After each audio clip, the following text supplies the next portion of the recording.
Alright, folks, welcome back, everyone. 皆さん、お帰りなさい。今日は、522日目です。It is day 522. We are a day before level 60. Today, we're going to do our reviews before the level 60 stuff. Tomorrow, it's going to be relatively quick today. Yesterday, we took a 0 day. However, it did line up with a Wednesday update. I think it's the last Wednesday update.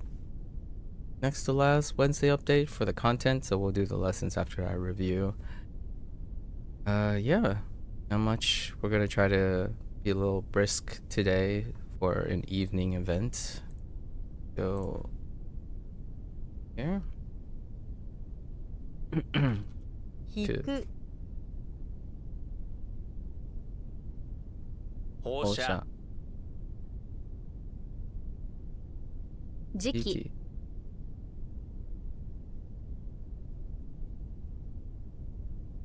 字幕、進める、歓迎、不純、聖書、小豆、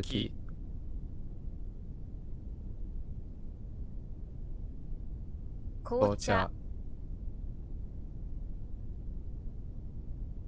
歓楽街、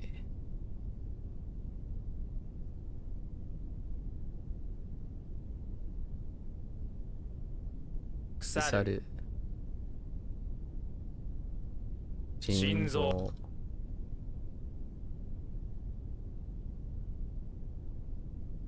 受けたまわる、る、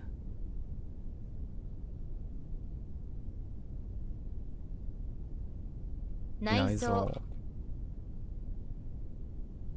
聖地、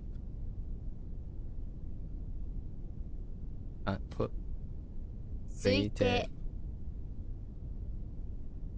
反射、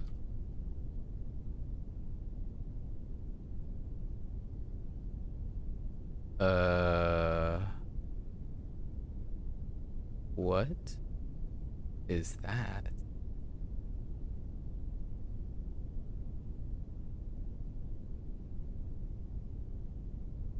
貴族、Okay.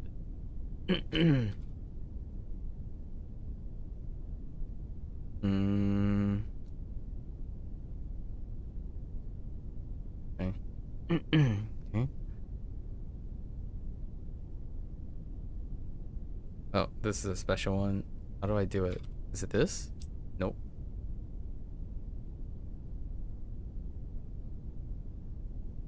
How do I type? Oh no. Hold up.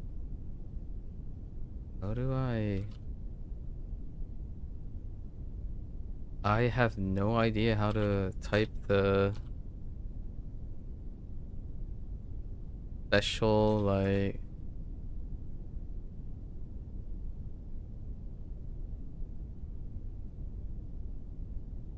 how do you type the special, like, is it, I have no idea how to type the thing.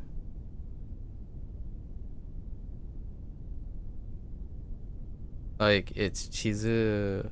Yeah, I have no idea how to type this. Do they take, hold up. Do they take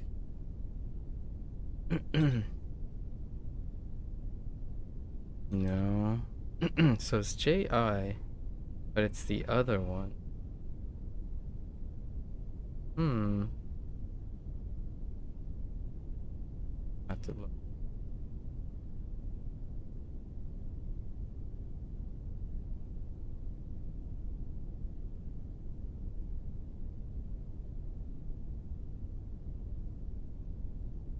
Yeah, I typed DI.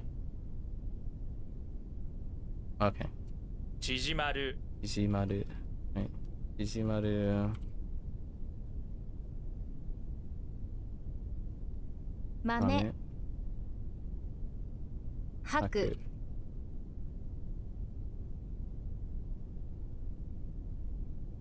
源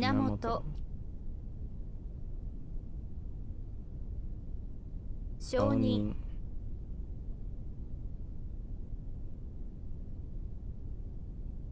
幕府 That's special. 単純改造 This is special too. 公用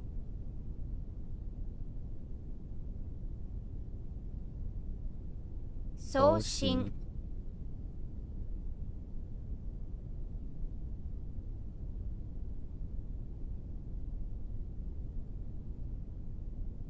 Uh,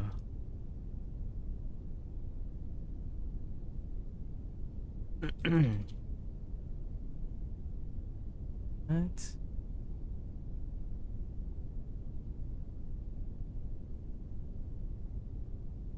Excuse me? I think this is kind of like the...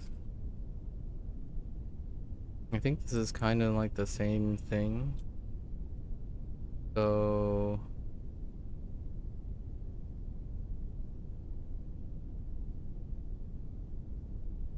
기초 基調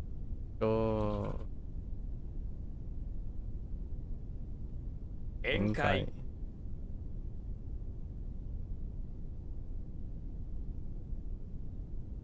盾 電源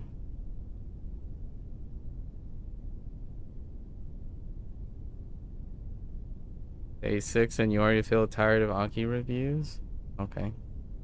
You see cars 20 times and still can't recall them even after a few seconds? Any ideas for remembering those words? ATLUS. 好き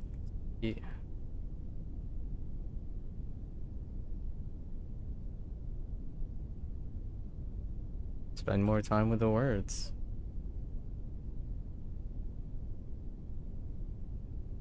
震源地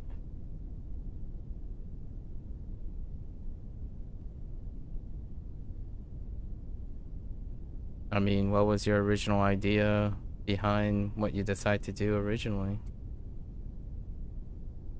順毛 What was your thought process behind it? 兄貴幕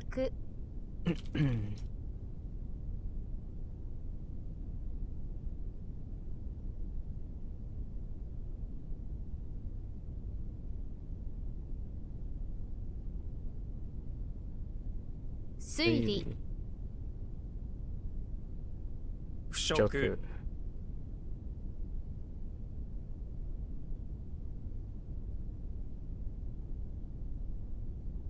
沿線 You only did it like 1 week, so it's kind of hard to tell if it does or not work.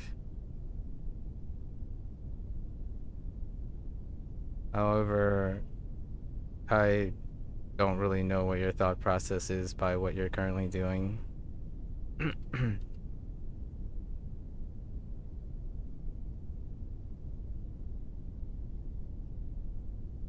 枝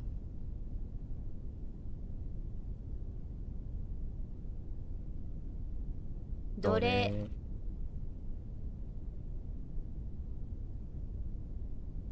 縮小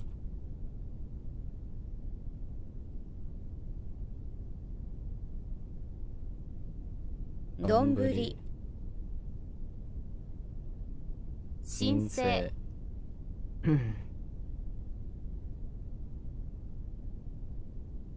縦横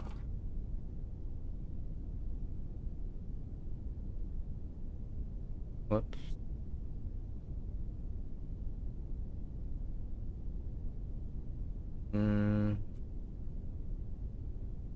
駐車駐車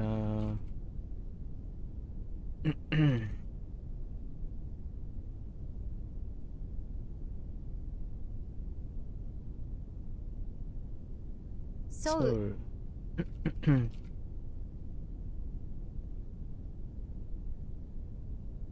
承知。発射する。磁場。リバ実践。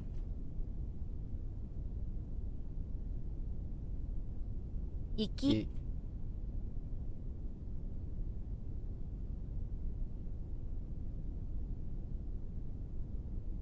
縦書き。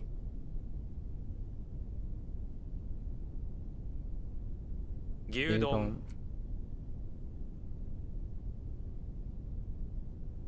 痩せる。納豆。納豆。納豆。Oops.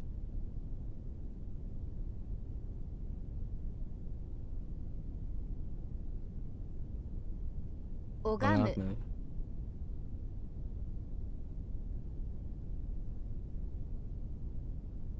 Oops. Okay. 磁石。磁石。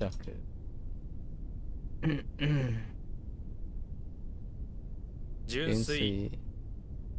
What the 純粋？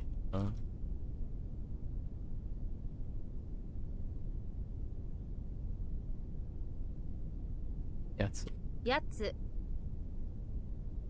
The idea is to mass study English words so you can get a good early decision SAT score in September. That's not an idea, that's a goal.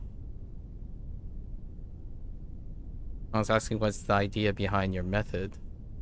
Sort of just wanted something familiar and where there would be no time spent deciding on content.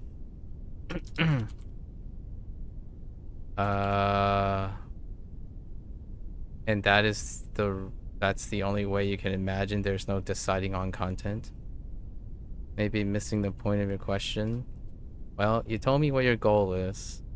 You actually told me both your goals. You didn't tell me anything about what your idea is behind, like what do you think you're doing? Like what you're doing, how does that contribute to your goal? So, for example, no time deciding on content. Since when did you decide on the content? You have to know a bunch of English words that you're trying to cram in. So regardless of any day, you're going to have your content is already decided. So I don't see how your method has anything to do with deciding whether you have content. And then having you're trying to mass study English words. Well, if you're going to mass study English words, you might as well do all of them at once, I suppose. You could go over all 1,000 every single day if you wanted. Because you didn't explain to me how spamming leads to your goals, or like what your thought process behind spamming. That's probably the thing I'm talking about here.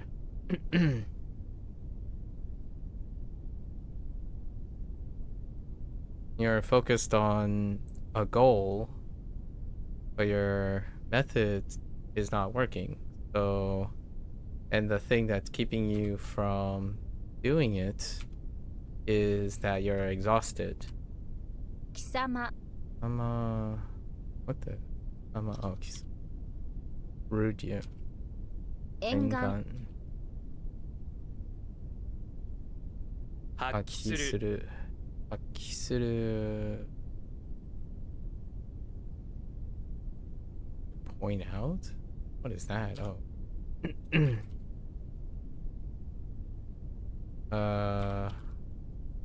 尊い。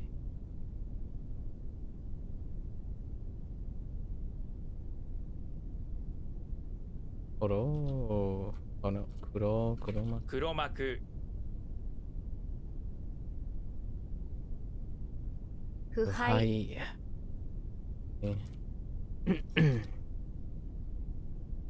源氏。源氏。What? え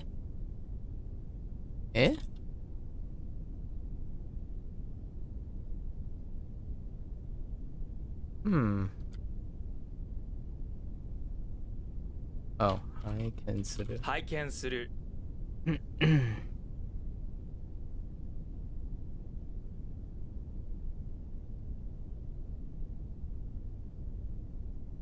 推薦 Alright. Let's do our 7 left. Just spamming flashcards until the word sticks? Then do you think that is the problem to your exhaustion? By deciding on the content, you mean manually adding cards and picking which words to add? That's... So you're not doing that.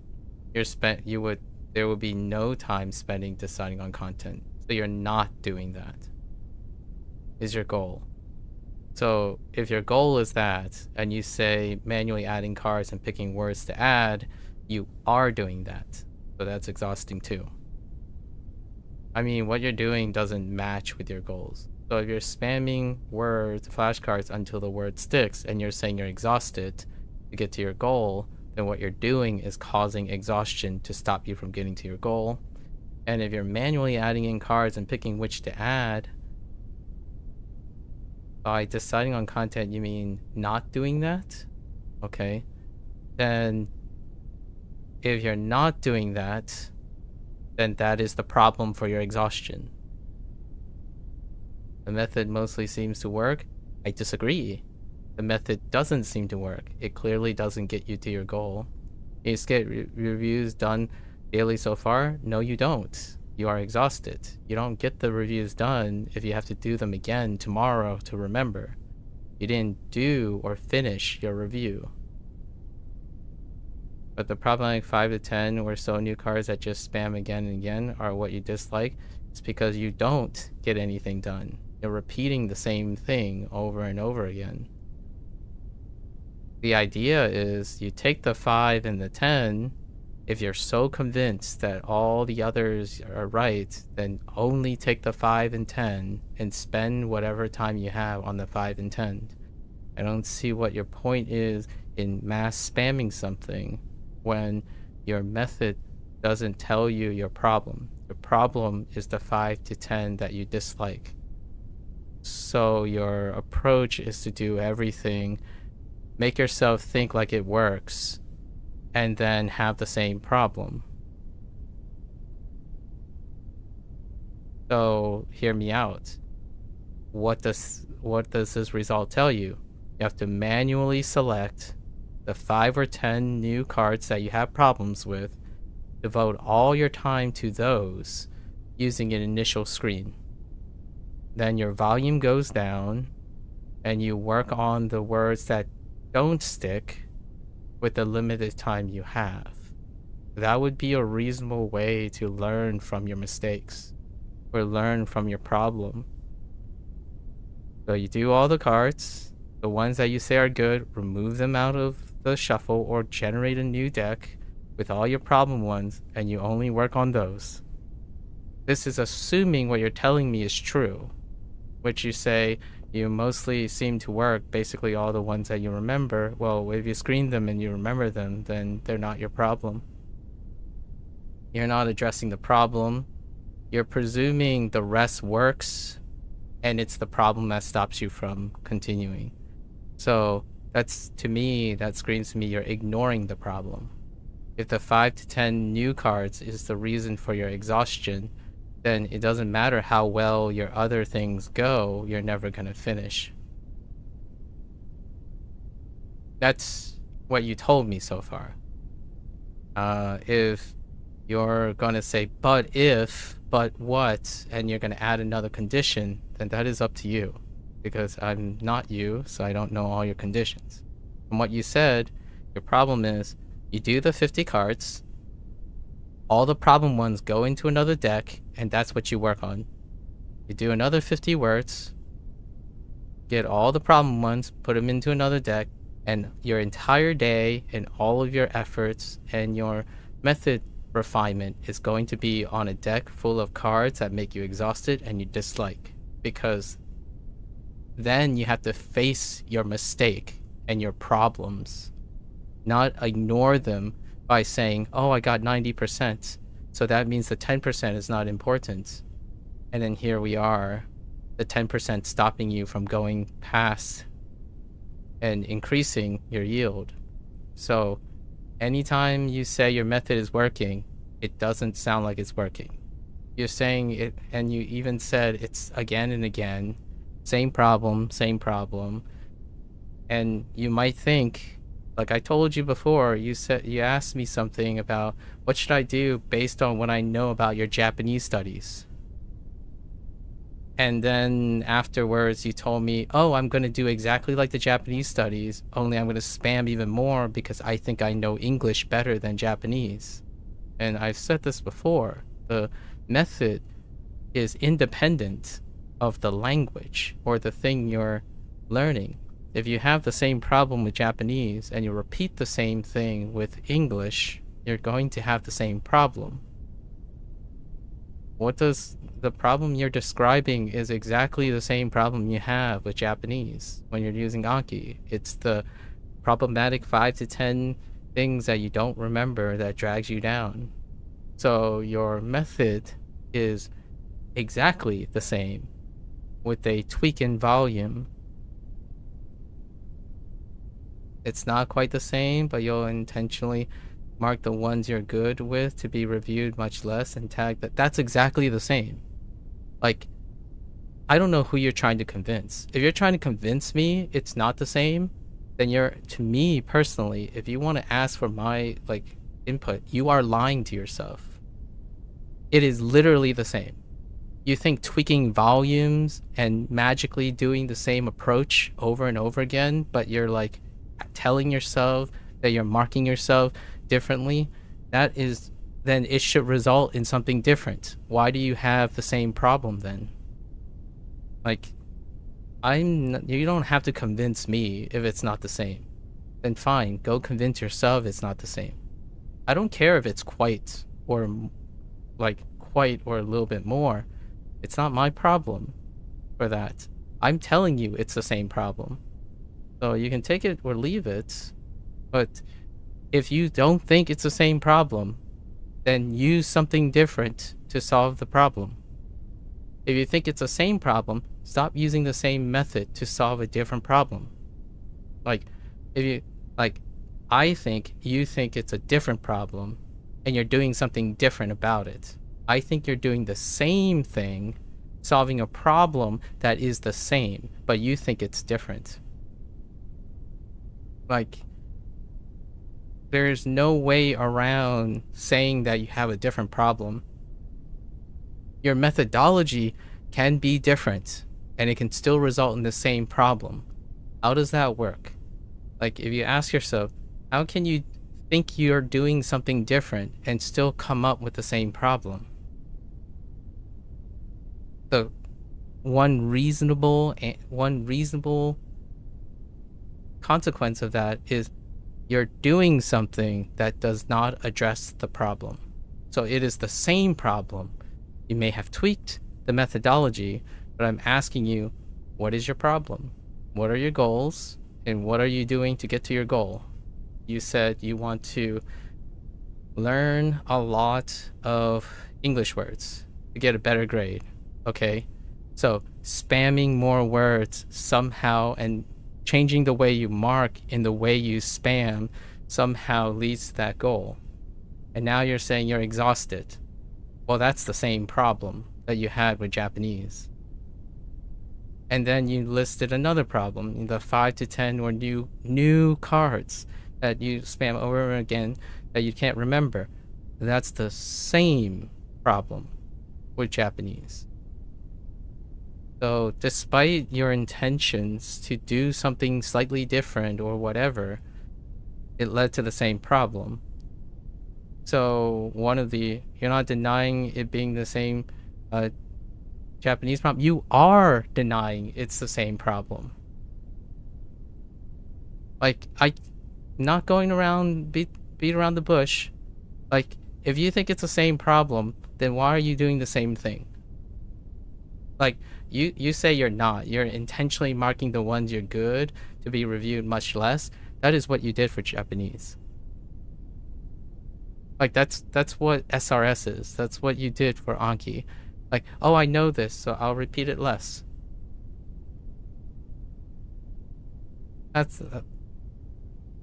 they both have to be congruent with each other. You either think it's a different problem and you use a different approach, or you think it's the same problem and you're trying to figure out a different way to solve that problem. Okay, so now you tried something different. I don't know what it is that you tried different based on what you described. It's the same thing, right? It's the same process. And if it doesn't work, then I guess you're going to try something else different to solve the problem. I don't know if what you're doing is different, right? If you're not denying, that's a double negative. If you are confirming that it is the same problem, if you are affirming to me that it is the same problem as Japanese, then learn from the same problem. You have seen the same problem a lot of times, and you already asked me what I suggested. You have too much volume. Your volume is too high, and you do not spend enough time in coding. You're saying you're doing something different, and you just said, I just want to spam something until it sticks and not have to manually add cards, which that's slightly different. I could say that. I could agree with you that before you manually added cards, so that alleviates some of the volume, or alleviates what you're going to study. It doesn't alleviate the volume you're going to study. You're basically studying even more volume than before. So volume went up, not down, even though you asked me how much do you want to start with. I said 1 word a day, and you decided 50 words a day with like some weird double schedule thing, right? What if you try writing the problematic ones in sentences before the next review? That sounds like something you can do. Now the question is, right? That's a path to doing something that is different. Now, I do have to say this. The current volume you have, is it possible? Like, so now you're going to try to write a problematic ones in sentences before their next review.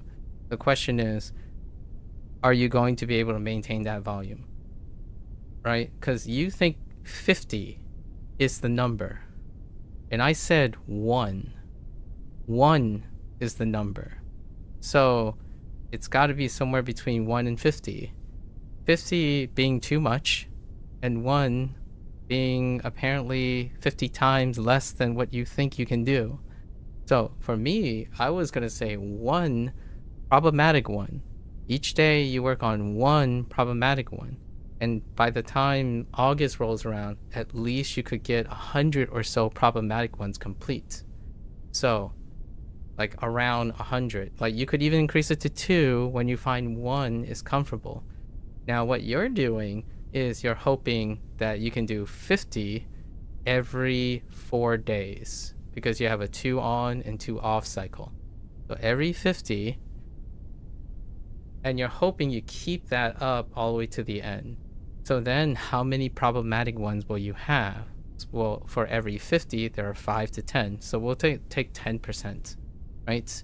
So multiply that by the number of 4 days you have, and that's how many new cards you'll fail to get. Ask yourself, like, I'm not saying you're gonna fail. Ask yourself, are you okay with not knowing that many words by the end, and you can keep going? If you can probably keep doing this. The idea is know the consequences of your method as well. So then when you're exhausted, you can tell yourself, well, this is within the parameters of my method. Now you know. Now you know that out of 50, there are 5 to 10 that will persist. And I'm not even sure that's, I don't have the numbers. So my presumption is that your retention rate is not going to survive August. So all the things that you think you know, they're going to recede. They don't last more than a month. The ones that you're good with, they don't last more than a month. The ones that you have problematics with, they don't last more than a week. And one of the consequences is that you don't spend enough time with any of them. Your current routine, the method underneath the way you memorize things hasn't changed. That's what I mean by it's still the same method. Marking whether you know something or not did not change your method of encoding. You didn't try to change how you remember things. You're doing the same thing at different intervals. In fact, you're doing the same thing at even less intervals because you're taking longer breaks. A memory doesn't take breaks and wait for things. So I don't know what the idea is behind the 2 days on and 2 days off, and then 2 days on and the weekends off. That's not alleviating the workload. You're still going to have to do all the work. The work is there. In fact, most of the time, spreading out the workload, which may not work for you, but spreading out the workload consistently across every single day is more likely to create a habit, like I said before, than trying to take breaks constantly on and off. It's harder and harder to get back on. So putting in 2 extra rest days instead of spreading it out across 4 days, traditionally, or like more commonly for people, that's harder. It's harder to do 1/4 of your task across 4 days than having a split where you spend 2 days working and 2 days not working. Now, you might be special. It might work out that you make that work. Calculate your consequences, right? Like the idea is now you know your error rate. How are you going to address your error rate? You have to adjust your error rate and reproduction to a point where you can seemingly continue till August. It's not always going to be sunshine and rainbows. The idea is to figure out what your tolerance is. You only calculate, in my opinion, you only focus on what works and not account for what doesn't work. And what I mean by that is people understand the limitations of their methods. So when it does hit their expected error rates or expected problems, they can choose whether to accept it or not. What you plan on it working out, not seeing what it could possibly go, like consider what could go wrong. That's kind of the thing. Is 50 enough volume? My thought process, or if I was in your shoes when you were doing the thing, is you saw that you needed 2,000 words. I use this in kanji example. You saw 2,000 words. I don't know what the word count is. We're just going to say you saw 2,000 words and you decided I'm going to use 2 days on, 2 days off. So how many on days do I have? I'm going to use those number of on days and divide it by the total number of words I need. And that's, I don't care. Like, I don't care what the number is. What your methodology to me screams is you took a total number and you divide it by the number of on days and you think you can do it. That's it. Now you have to get to a target word. Well, you might as well do it all in one day. Because in my opinion, that's not how you approach how to figure out how you're going to get all 1,500 words by the end. And when I mean get 1,500 words, I mean see the 1,500 words. Not memorize them, not recognize them, not understand them, not comprehend them, not do sentence with them or any example prompts. So all of those things are going to be extra to you because the only thing that your method teaches is you to see the word and ask yourself, do you know it? That's all you did for those words. So by the time you get to your August thing, you have seen the words. That is a guarantee. There's no other guarantees in your method. There's no way to test. You've seen the words. What I dislike about FSRS, like one of my biggest pet peeves about SRS, is you decide how to mark yourself. That is not a challenge. It's not testing you whether you know the thing. It's asking you, have you seen it? And if you click yes, then you've seen it. That is what that method tests. Like, that's what I mean by SRS. You marked yourself, that's fine. If I ask you a word, if someone else is testing you, then, and they give you a mark, that might be helpful. Do you have a way of doing that? Do you have a way of testing yourself? Not looking at something and saying, you know what it is, because that's not good enough, apparently. Like, what I'm saying is, what you have told me is not good enough. So what you're doing right now is clearly not good enough.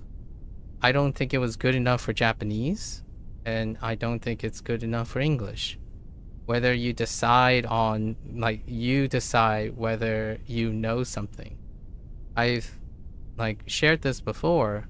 The biggest enemy is often the person's own competence, or the person's own ability to evaluate themselves.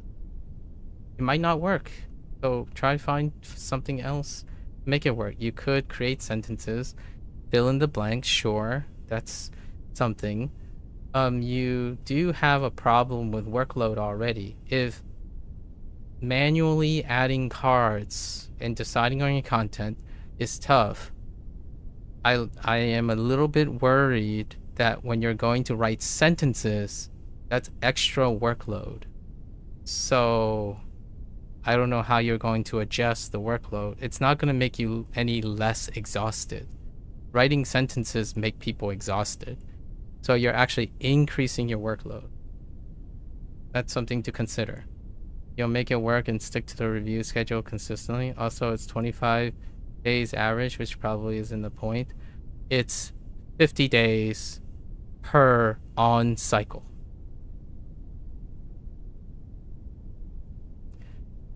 If I had to be honest with you, your workload is 50 days in on 50 words in on cycle.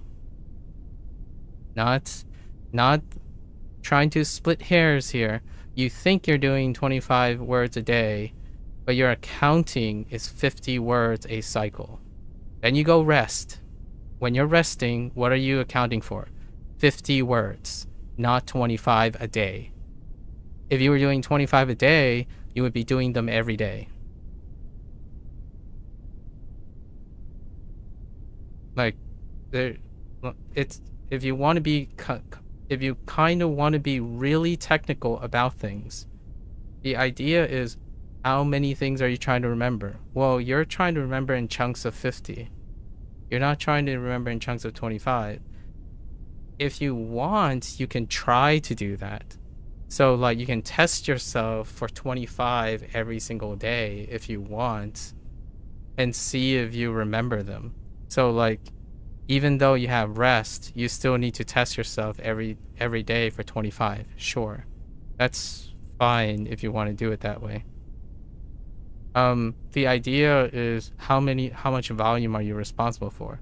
And you're responsible for 50. Every time you rest, you're responsible for 50. And then tomorrow it'll be, the next active thing will be another 50 and another 50. So that's what I mean by one. So when you're doing one a day, you're responsible for that one every time you rest. So eventually the total will go up, but the average thing you're responsible for will be consistent. At least in my opinion, that's what. And 1,500 words, well, my first thought is, okay, here's your problem, right? You said you have a problem, and your problem is it's exhausting because it's attached to the 5 to 10 problem words you have. Well, then look at all 1,500 words.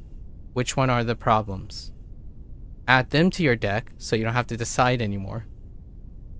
Like, you decide once, go through the 1,500 words, add all your problem ones, which is similar to what you did for Japanese, sort of, because you looked over and then you added, like, you looked over an essay with the words and you pick out the words and you put them in. That's fair. So this might still sound a bit similar because I'm working within your scheme here. So you took the 1500 words, you look at the problem, like you screen through them, you put all the problem ones in there. What are your chances that if you worked on your problem words out of the 1500 words, you are likely to improve your score more than doing a method where you think that you're good with 90% and it's the same like 10% that you don't have? Because you have to tell yourself, can you finish it? So like out of the 1500 words, based on your early numbers, at least 200 of them, I would say at least 200 of them are going to be problematic. Are you going to stop because there are 200 problematic words? If you're going to stop, then taking those 200 and only studying those 200 would more likely yield a better score than trying to go through all of them but stopping halfway. But like, I'm spitballing here. I don't actually know if one's going to be higher or not. It's really up to you to decide the math. I think oftentimes facing your problems and constantly working on your problems is why you come up with a method, not do what works and then make sure what works is the reason you spend most of your time. You can do that if you want. You can argue, right? Like, you can decide if the 900-ish or like 1200-ish words are more important than the 200 to 300-ish words that you'll have problems with. If you're talking about methodology, if the 300 or so words eventually at any time is going to stop you, where is it going to stop you? Well, first, from now, it already stopped you at day 6. So that means all you learned and probably will learn is at most 100 of the 1500, the way you're going now. So in another 6 days, you'll probably feel worse. Then you'll be up to like technically 300, I suppose, in the next period. Because 6 is halfway of the third period. So then you're gonna do that again and again. You could split it up and think to yourself, well, if I'm doing 300 every 12 days or something like that, can I make it into 3 chunks of 300 or 5 chunks of 300? Something like that. At the moment, seems like you either grunt through it and see what happens, or I don't know how much time you have to change something, right? I think every time you go to hear me say something and you're like, well, that's not the number. Oh, this is not the number. It's already telling me that you're doing the same thing and you keep changing the number and thinking it's different. Like, this is what SRS does, in my opinion. SRS changes volume. You think the problem with memory and stuff is constantly a change in volume. I don't think so. Like, whether you do 1 day, 50 days, you have to make an argument based on 1 day, like 1 a day, 50 a day, 25 a day, 10 a day. If you want to argue volumes, then go argue volumes. So clearly 25 a day is too much. Reduce it to 10 days. Does that meet your goal? Probably not, because the way you calculated your volume was probably based on an ideal number. Like, let's do volume control. Like, let's talk about, actually, I should really do these lessons first. So before then, take your final volume and aim for 3,000 words. Not that you have 3,000 words to do. Take the volume and ask yourself how many words you have to do if you were aiming for 3,000 words. Because hear me out, if you're not aiming above the volume that you need to achieve, then any off day will cause you negativity because you're going to be off track. So if we're strictly focusing on volume, because that's all you do right now, you're constantly talking about numbers of how many things you're going to do. Why, like, if you're not doing this, that's good. I'm presuming here. If you think you need to know 1,500 words, you're supposed to aim for 3,000 words. Why is that? Why is that important? It's because you're aiming for an average. You're not aiming for the ideal case.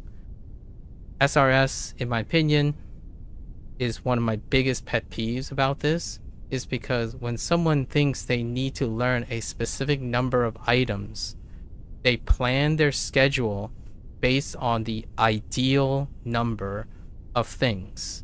That means anytime you fall behind, anytime you screw up, or anytime you even do better, you wouldn't know. You wouldn't know if you're doing better because you think you're going faster, but you're just going to space out based on how much you need to know. And then if you fall behind, you're screwed. And then you're constantly going to be catching up and falling behind, catching up and falling behind. It's a mental game. Like from my perspective, I don't think people are built to be perfect. The ones that keep planning their methods based on perfection are the ones not often conditioned or tolerant enough to be perfect. So when you're aiming for something, if you're gonna focus on this volume angle personally for emotional state, for your emotional mental health, you aim for higher than what you're going for. So if you had to do 1,500 words, calculate how much time it takes you if you were going to do 3,000 words. Because you're aiming for something higher in case you fail to hit the goal. The idea behind this is you're trying to encourage yourself to do even more than you need to. So then when you fail and have off days, you'll have breathing room. You'll have room to like relax some days and then recover. Right now, I think the way you plan, if you think you're going to plan around volume, you want to plan for the idea that your volume will go up and down. Otherwise, yes, I can agree with you. You can be the other people who say, well, I expect to go 1,500, so I will only do 1,500, no more, no less. Very strong-willed people can get that. Like, for WaniKani, if I'm on a good day, I'll do more. If I'm on a bad day, I'll do less. I aim for something far more than WaniKani. So I can afford to have days that I do less, and I can afford to do days that I have more. So if you're feeling good one day, don't do 25, do 40. So that's what I mean by the chunks. If you have 2 on days, you have 2 days to do 50 words.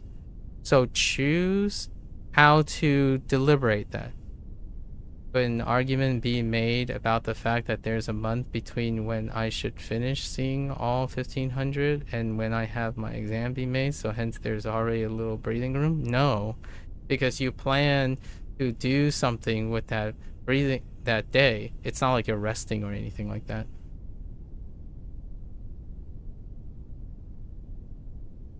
Unless you're telling me you're doing nothing between the space between the month, you're doing nothing in that month. If you're doing nothing in that month, then you're adding that month to your study schedule.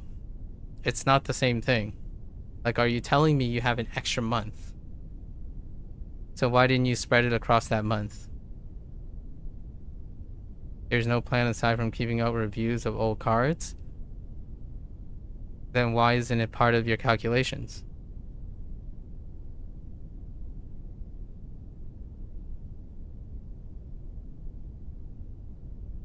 And hear me out. If you have no plan for that month, then you're not going to do anything in that month. The odds are very low that you're actually going to review your old cards.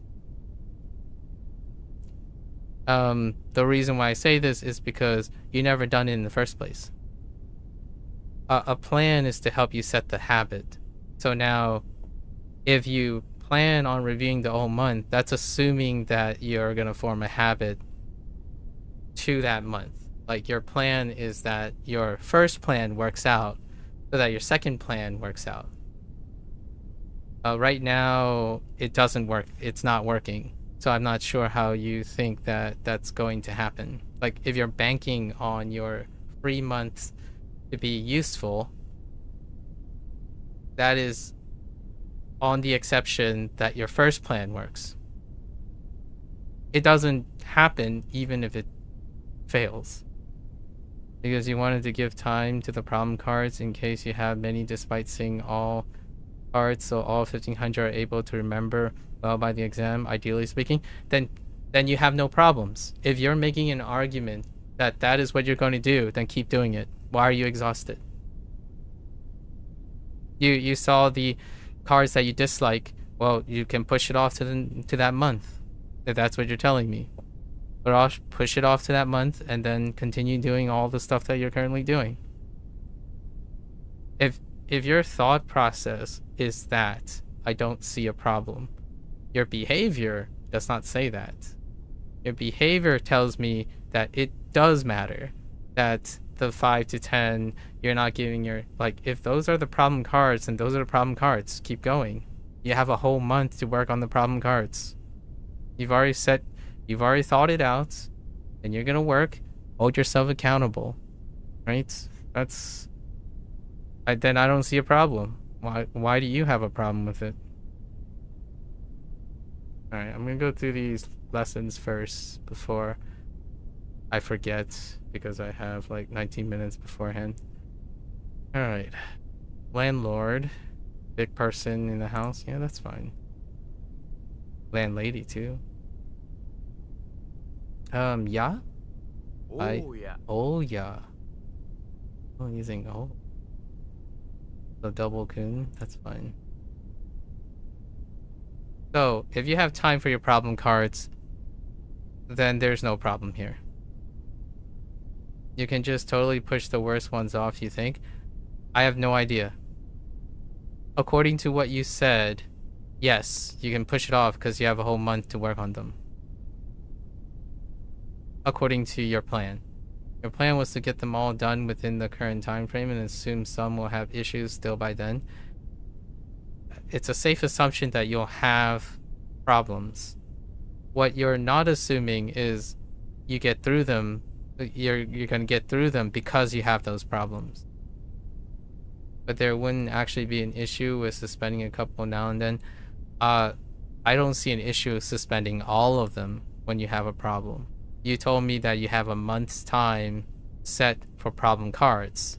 So the idea is you go through all the words, find out which one are the problem, and you work on them in that month.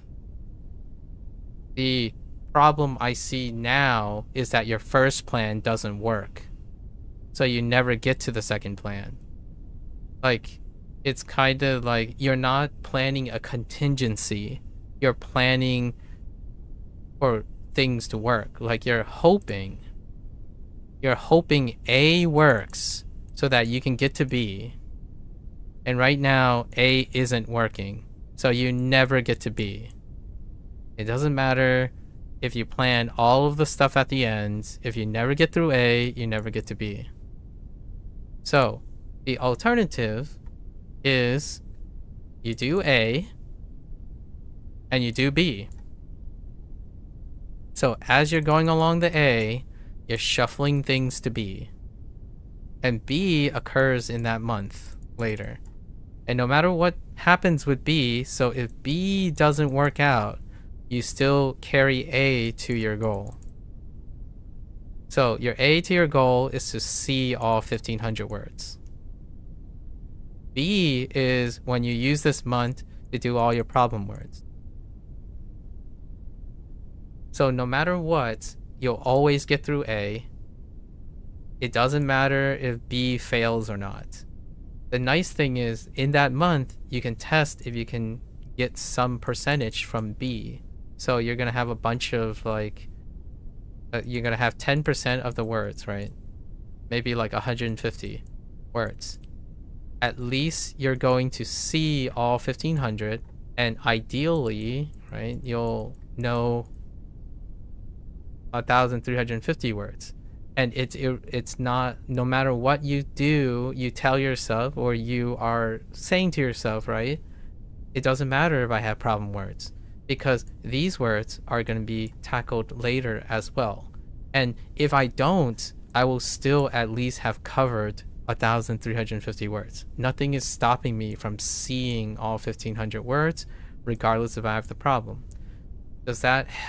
Will that work to help you not feel exhausted about the 5 to 10 words? Well, you have to come up with a routine to push them off, right?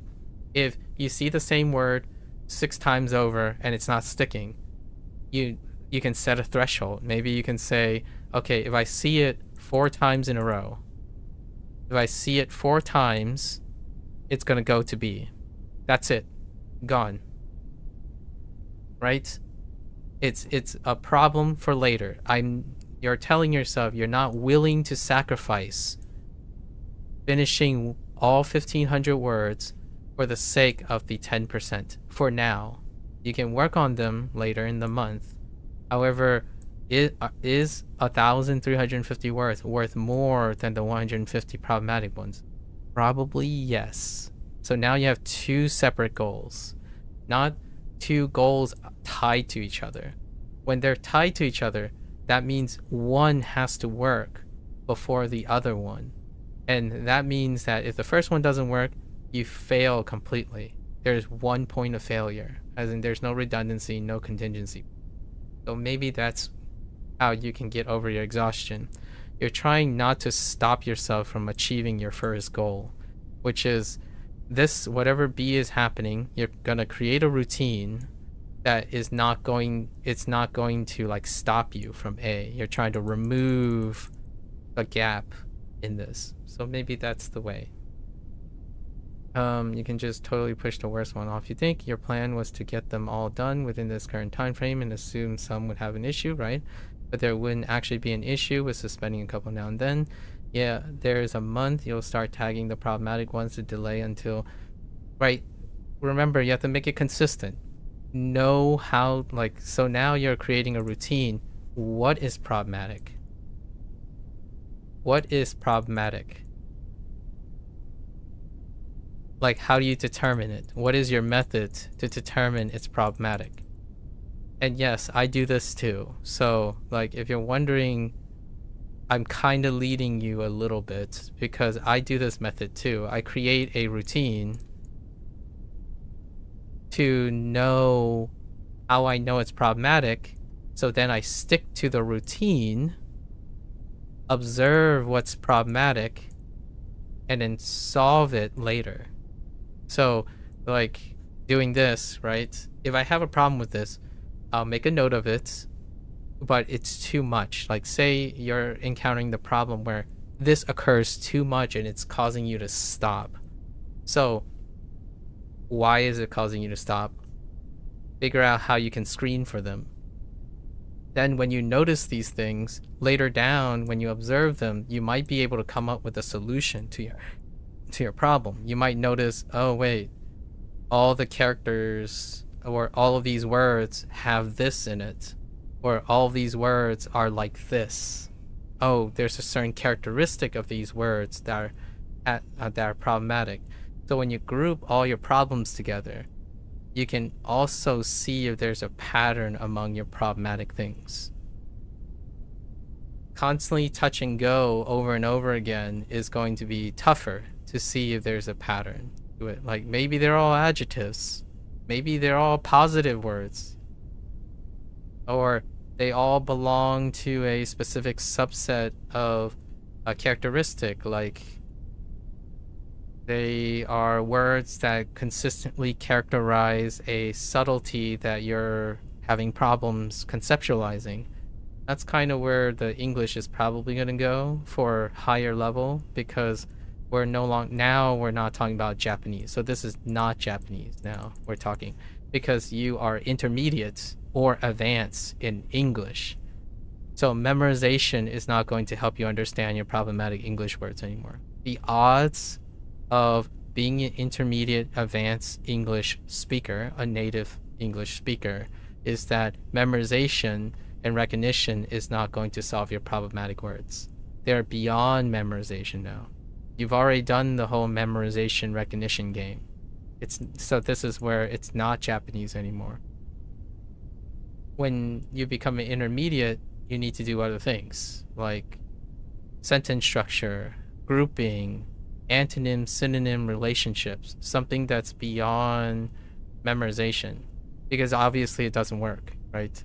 If it didn't work the first time with memorization recognition, is unlikely to work the second time or the third time or the 100th time, because you already have examples that do work, right? So the other 90% already works with memorization and consistency.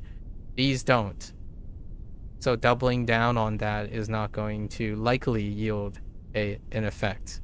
I think that's one of the errors in people relying on memorization. There are things you can memorize with high consistency, and there are things that don't need it. But those things can be supported by high-level thinking. The things you do remember can help the things you don't remember. So, like, another way is you take what you learn in A, later down the road, you use A to help you with B. That's another way to think about it. So, sometimes problems solve themselves. This is an example of a problem solving themselves. When you make it through A, right? So you're not preventing yourself, you make it through A, somehow all your experience with A might tell you something about what's wrong with B, like all your problem words. The biggest problem now that you need to solve is to finish and do something. If you can't do that, it doesn't matter if you have A, B, C, all the contingency plans you have, you're not going to get anything done. So there's no growth. You have no learning potential, no new tools or ideas to work with. Yeah. So if you can define what problematic is, push it off. And it has to be a threshold. So how would I say how you define problematic? Make sure how you define problematic keeps you going. Right? Now, you have to be hard on yourself, because just enough to keep going. Not, oh, I'm just going to push everything off. Whatever's problematic, I'm just going to shove it, because eventually you might shove too many things into the month. So you're trying to alleviate, come up with a routine that decide what's problematic so you can keep going. Just enough to keep going, not push your problems off whenever the first resistance comes. So the idea is you're still working hard enough, right? But not too hard that you quit. And that's usually where accuracy is supposed to come in, right?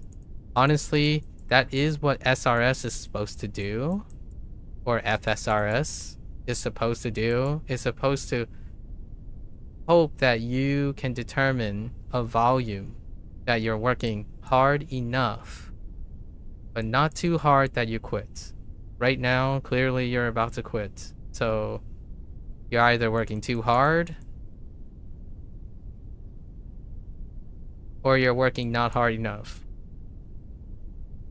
I like to believe that you're working hard, but it's a bit too hard the way you're approaching it. Obviously, there are other ways you can make it easier and whatnot on yourself. It's I don't know what else you can do. It's really up to you. That seems like a good way to make sure you get through A without struggling on consistency. Yeah, you really do need to get into consistency at some point. And there's a month you'll start tagging the problematic. Okay, yeah, I think that should be something. We are still treading, to remind you, Mika, we are still treading the same approaches you used for Japanese. Like, I'm not saying anything different from how I was asking you if you were troubleshooting in Japanese. Like, you know, taking the problematic words, putting it into a new deck, and then addressing that deck on as a different separate thing over that, splitting the problematic things together and then eventually apart, and then try to find them to put them together. That is still the same approach. The context does not change the methodology. So what I mean by that is you might be thinking you're marking yourself differently, but the action you're doing is still the same thing. Like, if you're trying to give yourself a different threshold, you yourself are still doing the same action. We don't want words, reads, part 2? Probably not. So the good news is there is a difference. Here, you're an intermediate English speaker or an advanced English speaker. So I don't see that as being a problem. You'll probably have a different context. So the context will change. The problem you're going to have now in the future, if I would say the obstacle that you're trying to overcome, would be words and sentences. Not words and reads anymore. Because reads come before words. And you already have reads. Reads is a big check because of your intermediate and advanced status.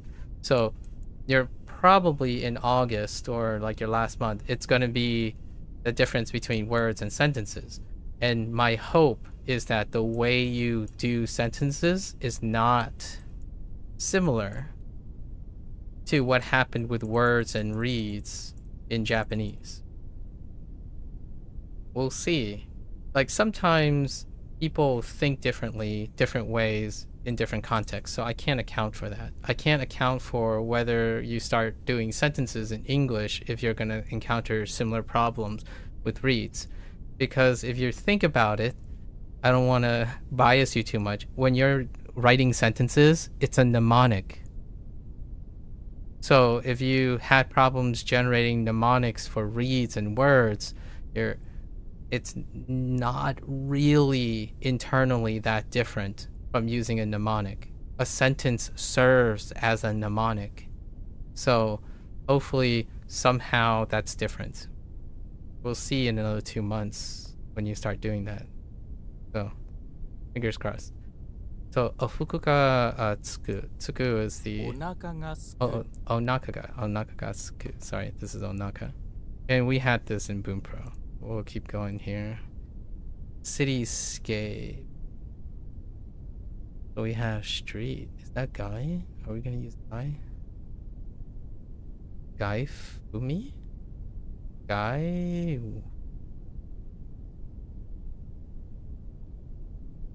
Line up. Nami? Machinami. Machinami. Okay, so they use machi. Okay. The double kun. That's fine. Cityscape. Grant. Oh, Grant. Ki? Yi? Oh, it's a kunyomi. Oh, man. Amawa. Ama? I guess we're gonna use a ball, probably. Yeah, we're gonna use ball here. Grant a ball. Is this easy? I think that's easy. Selfish grant. Sounds good. You go get to your reviews. Yeah, good luck. Yeah, take care. Take care. Good luck. I'm guessing then this is machi. Machi. Okay. Refers to general idea of an urban area. Alright. 2 hours. Okay. Flashlights. What? Okay, there's dental. But nostalgia? Middle? Oh, bosom. Oh, bosom pocket. I see. 懐中電灯。 Koichi dental. I is a new read for this. What was this for bosom? Ooh, Tokoro, right? Alright. And then working earnestly. Oh, it's a different one. Oh, Tansei. Tansei. Okay. Alright. お腹がすく。おうや。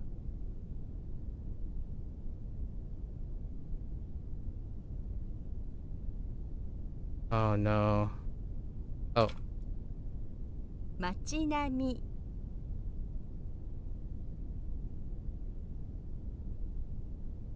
懐中電灯。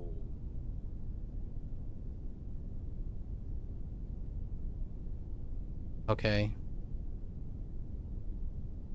Sure.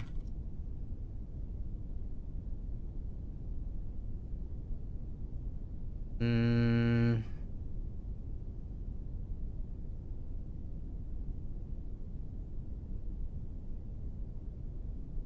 Machi.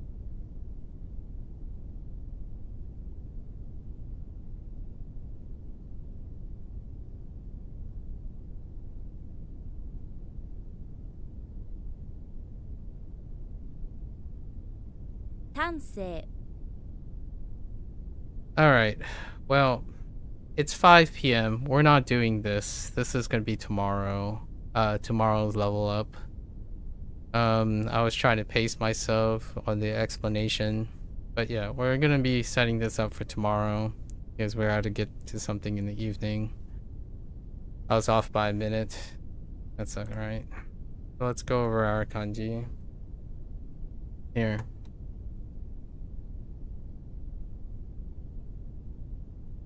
Alright.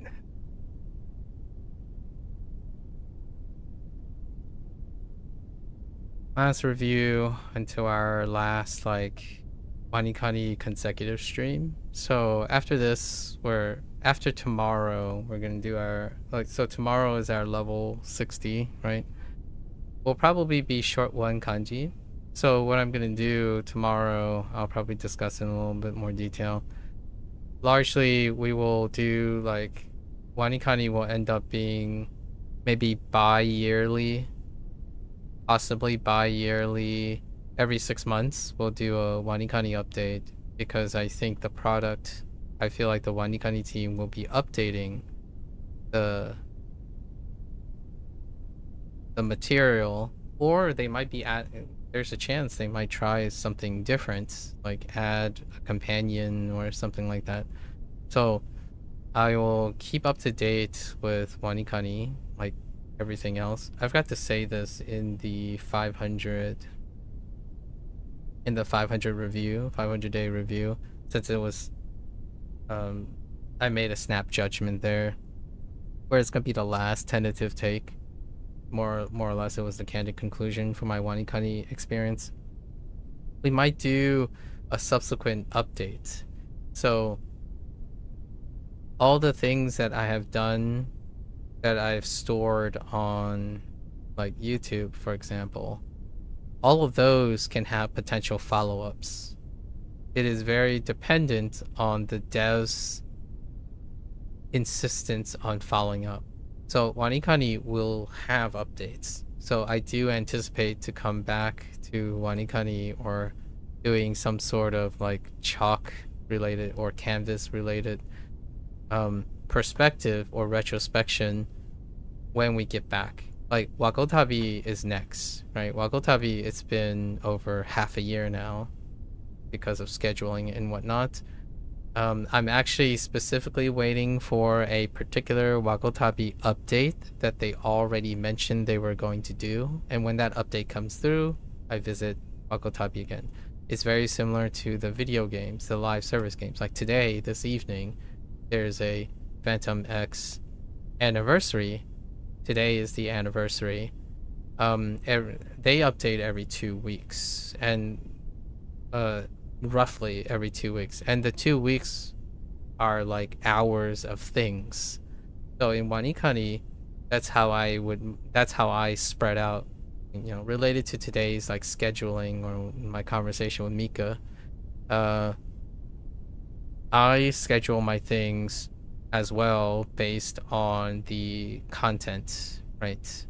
And while that content is in limbo, like a lack of content, I could sit here and add my own content. So, a couple of case in points that I wanted to highlight here. Manually adding content, it requires a specific type of skill. And if that skill is too laborious, the only way to, in my opinion, one of the most effective ways to make it less laborious is to focus on that particular part. Like, how do you make that routine less laborious? It's very similar to deciding when something is a problem, then letting something else decide for you what the problem is. I think the core thing today in this discussion is I'm strongly and directly trying to ask the person, how are they determining things? How are they deciding on things?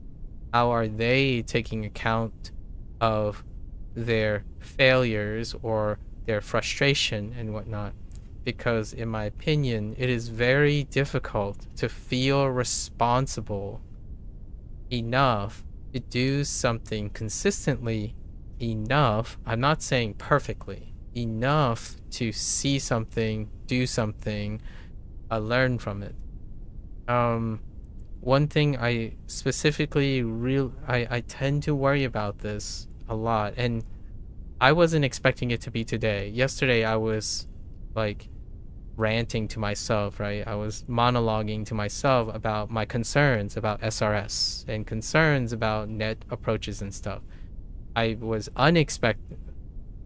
expecting somewhere down the line that I will encounter this conversation again about the things that I talked about yesterday. So today happens to be that day where many of the things that I do see that's problematic about SRS or Anki, like in terms of like a mental perspective, like, yes, Anki is quite great. The concept of space repetition has come to a new front. However, it also comes with new obstacles and new trade-offs, right? Where you gain in certain places, you also compromise in other places. And one of them is definitely the inability to schedule things. The inability, because you're not doing any of that anymore. When you're using SRS for the first time and you're only relying on SRS, it's very difficult to leave outside of SRS. Like, the main thing that I was challenging today is the idea that SRS makes it sound like there is only one way to succeed. There's only one track. So when you fall off of it, you get back on. That's how it works. Like, it will only work if you keep on going. Like, no hand holding, no problem solving. You get through it, right? And getting through it helps with consistency. It creates a practice and a habit to establish it. Now, the problem I have with SRS is very much like anyone who hates school. It's prescribed. Like, that's what I mentioned so much about yesterday. These things are supposed to help you with your foundations. You're supposed to, at least in my opinion, I am trying to encourage the person to think about what is it that the SRS is doing for you. Because when problems come up and you're like, nah, this isn't working, what are you going to take away from it?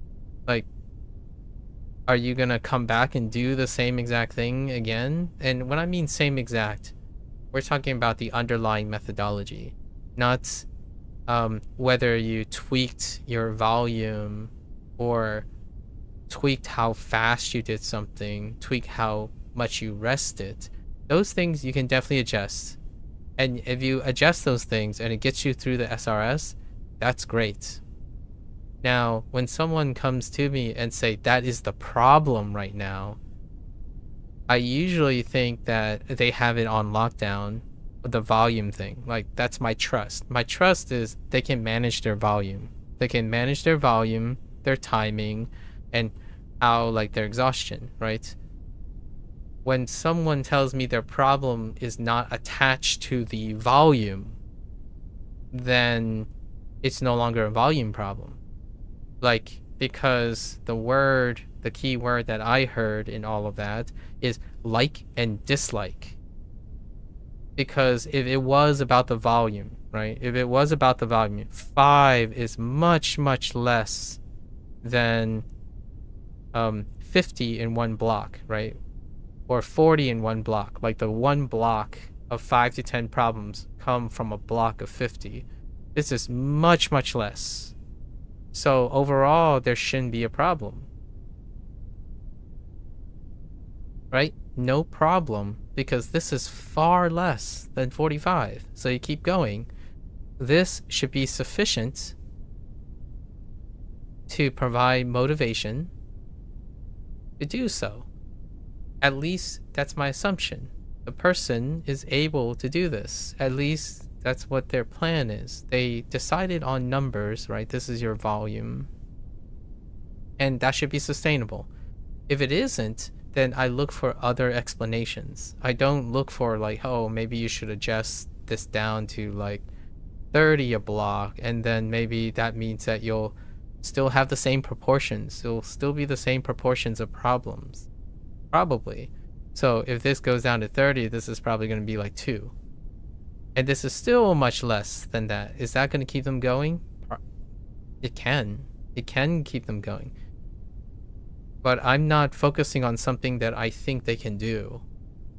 I'm trying to see what else is a problem. So one big problem is this is dislike, and this is like, or as they phrased it, good. I'm going to say good enough. So they mark themselves as good enough. And in this, it's not good. So then it comes back. And then it comes back. So now what's happening is that this volume, that 5 to 10, feels like 40. So eventually, the quitting average is when they have something like, say, actually 10, right? Which is still less than 40. But their mechanics, when they're going through their routine, they're actually doing this greater than 40 times. Or whatever the amount. So the amount of effort here becomes less than the amount of effort here. That's when you're calling it quits. Because it feels like you're not achieving more than you're actually working on. So the idea is now, how would you alleviate this? You have to reduce the apparent effort in this temporarily. At least that's my suggestion here. You reduce the effort for the problematic thing so that you can still feel like you can keep going. That's some of the stuff that you might be thinking, well, SRS does that, doesn't it? It doesn't. SRS doesn't account for that. The thing that you have to understand, in my opinion, axiomatically in SRS is every single piece has the same weight. Same weight. Every kanji, no matter how complicated, like, I'm using kanji, but just imagine these are all English words. Like, every one of these entries is an English word. It's the same weight. Like, the weight is the same mechanically. So how are all these the same weight? Is because the testing material is memorization. Sure, some might have more than one character, but what happens is memorization requires that they are all normalized to 1 unit. 1 unit with 1 answer, 1 trigger. So if I put myself in the mindset of 1 answer, 1 trigger, if this is true, then SRS is very nice. It's very good because the weight is the same. What's the problematic about this interpretation? It is assuming you get it on 1 try or the same similar amount of tries. Because when you get something wrong, right, now we're getting complicated. When you get something wrong, trigger goes up. There's going to be 1 trigger, 2 trigger, and so on. How many triggers it takes to get to the answer. So now the effort exponentially explodes. It can multiplicatively explode. Take 1 character. Like, so if you have 1 problematic word, and then now you have 2 problematic words, this is nearly multiplicative or exponential. Now, the thing is, some SRS do it differently. One of the trade-offs, there are different types of SRS, right? Different types of methodology. One SRS, what they do is they decide to push it off to the next day. That's not how Anki works at the moment, or at least the person I'm speaking to. What I am privy to is what they do is the quote-unquote, in my opinion, this is more related to FSRS, where you self-evaluate using Anki mode. And what happens is the thing will come back. It'll come back repeatedly till you decide to push it off. So now it is dependent on the person to push. You either get it to your satisfaction and then it push offs automatically, or you have to decide when it's too much, right? It's with the person in Anki mode. In Anki mode, the person decides how far into the future that they push off things, right? And that puts a wrinkle in all this. Now, the whole idea of FSRS is that these things no longer have the same weights. They're not the same anymore. The problematic ones have a higher weight. So that's what the dynamic part of SRS is. It weighs your problematic ones. So the leeches, right? The leeches. The thing is, though, SRS is not responsible for how you treat leeches. So say you're doing 50 and you're leaking 10. You're leaking 10. This 10 is going to keep multiplying on top of itself.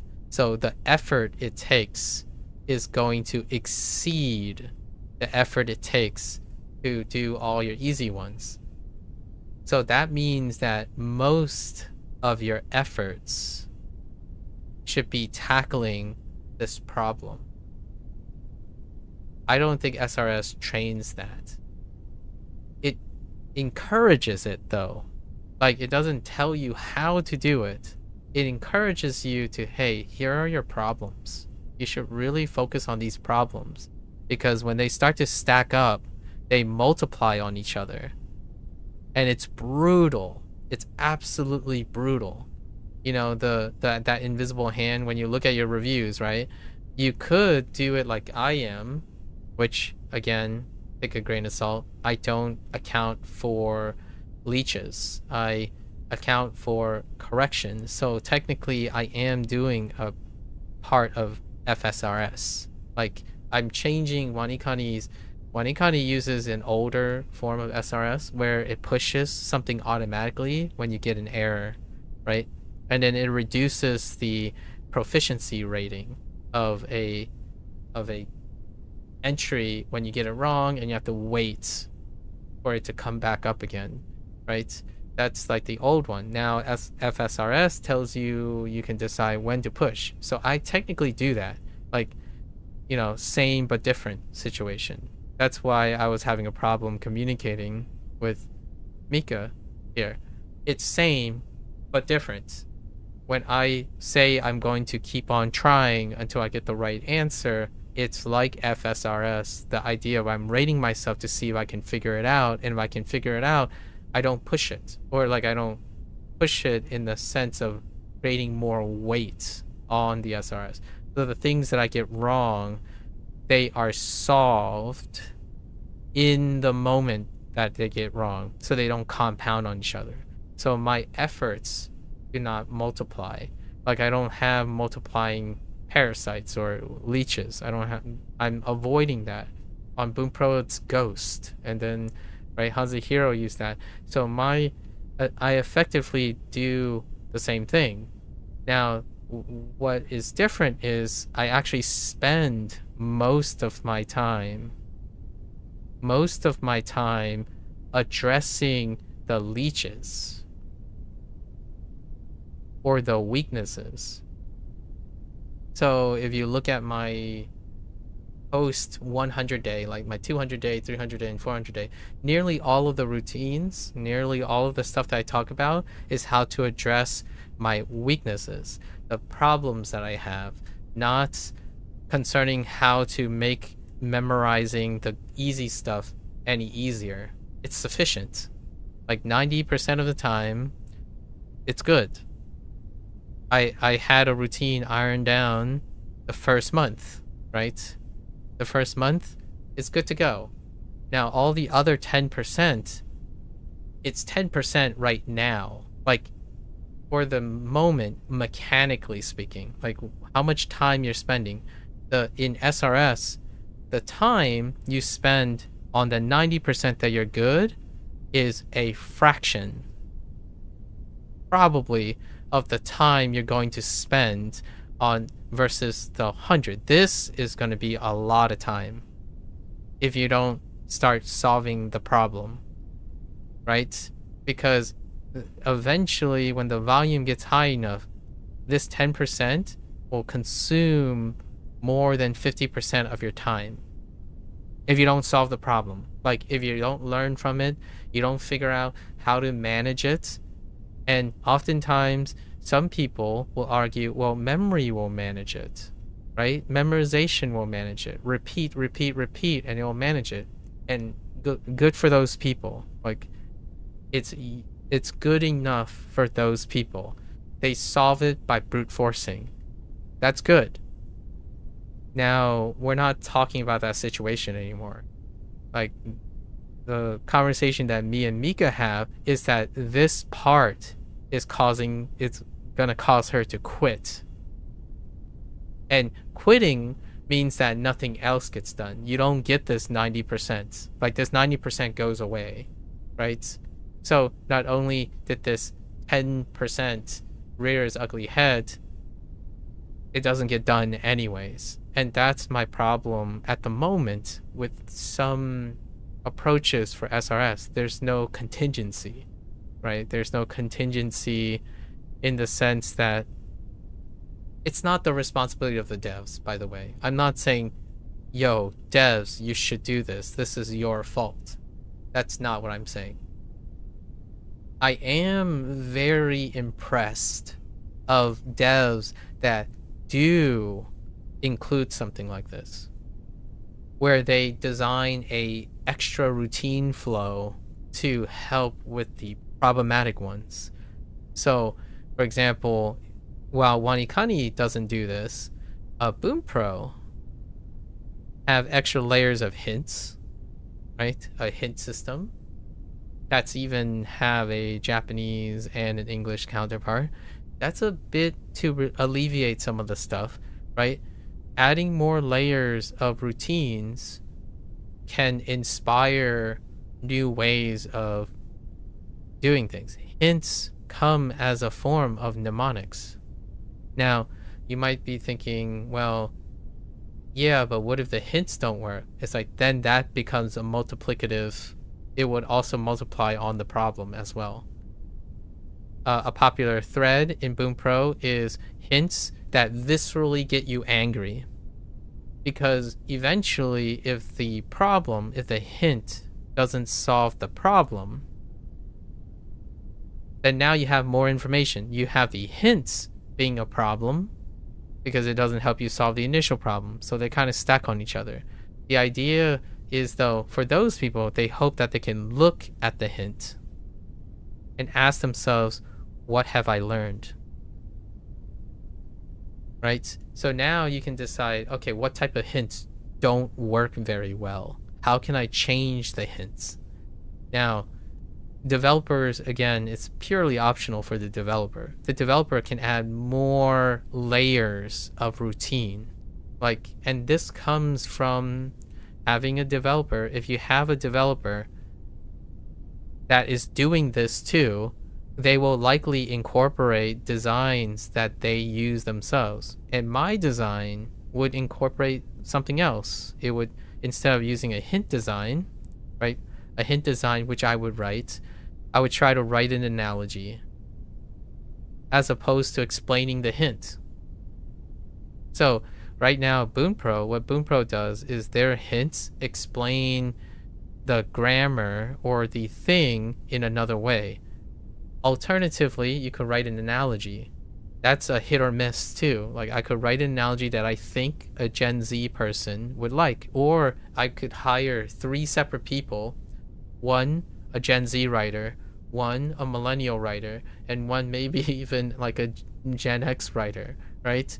And then I could add a filter for the person's age group if they want to identify, and the hint and the analogy will be selected based on their profile.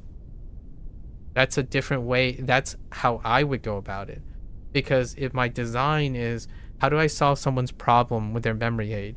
I would come up with an analogy that is age appropriate, as in resonance, age appropriate, generational appropriate, or interest appropriate. So then I would need writers for that, because obviously I can't do that on the scale of FSRS. So what would happen is I would hire separate writers. I would hire a writer that is focused on creating age appropriate things for Gen Z and millennial, at least specifically those two. And that means that it would have a large range, maybe like a 10 to 20 year gap with analogies that they can relate to. So then the hints would include the analogies to help them identify the word or the sentence or the grammar or something like that, right? This is what I do in my head when I'm trying to teach someone how to remember something. So all of this can be part of SRS and your design. The thing is, it costs a lot of money, it costs a lot of time, and the question is, do people want to pay for it, right? Like, I am one person, I can't do that. Now, if I work with one person, like if I'm talking with one person, like a friend or someone I'm trying to help for years and years, I can create those analogies as I'm going, and that helps out. But that's only one person.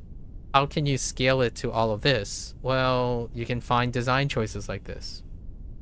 In fact, I actually think AI can help out here, right?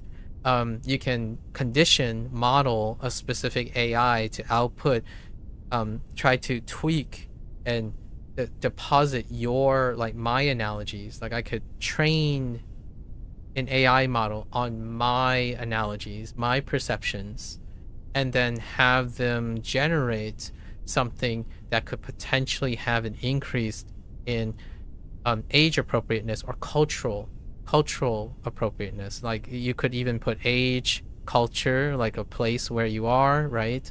Something, or you could even ask based on interest, right? Then the analogies that will pop up that are supposed to provide hints for the grammar would be something that's memorable to them. Now, this is already being done. Like, in a lot of people's perspective is when they have a problem, right? They have a leech. They actually do go to ChatGPT and generate like an image that they understand, right? Or a hint that they have. And these are the people who will reach the end. They are likely going to reach the end because they're not letting a problem stack on itself. My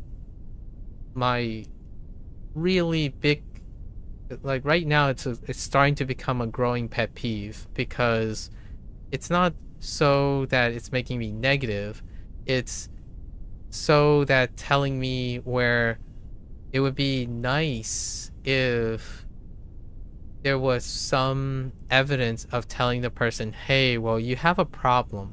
Why not try to do something? Like, why not try to write a sentence, right? That's what Mika suggested herself. Write a sentence that you yourself can relate to. Now, again, not the responsibility of the dev. It would be nice to have that, largely because SRS right now in its state, especially WaniKani and Anki, lots of flexibility implies that you understand how to do that. Flexibility doesn't imply that you're going to do that or enforced to do that. And when I say the same thing is happening, I mean the results is that the methodology keeps avoiding the problem. And just because you're doing something different doesn't address the problem. So when someone says they really dislike getting things wrong and having to work on the things that are wrong, increasing and decreasing volume is not the solution. It doesn't address the problem. It's the same thing. Like, you could argue, well, I'm doing a different volume, so it's different, right? I would concede it's literally different. Is it relevant to your problem? Probably not. Otherwise, how do you, which again, Mika said she's not denying that it's not the same problem in the end. Like, well, yes, in my opinion, there is often, when the problem is the same, it's likely that the method you're doing, likely, not always, but likely the changes that you made are not relevant to the problem that you're having, or it's at least not impactful enough to be solving your problem. So if that same problem comes up, to me, when I'm saying it's the same thing, I'm saying the underlying thing that she's doing to solve that problem, or thinking to solve that problem, it's the same. Not what she's literally doing. What she's literally doing is probably different. At least in my head, I would like to trust someone to not literally do the same thing. That's why SRS is the trade-off. What does SRS teach you? It teaches you to do the same thing to solve the same problem. Like, that's what it does. How do you solve a problem? Do the same thing long enough so the problem goes away. And it works when it works. It's terrifyingly cyclic and vicious when it doesn't. And to me, when someone designs a product, they take this into account. Like, can we scale all this? Can we scale this? Can we scale that?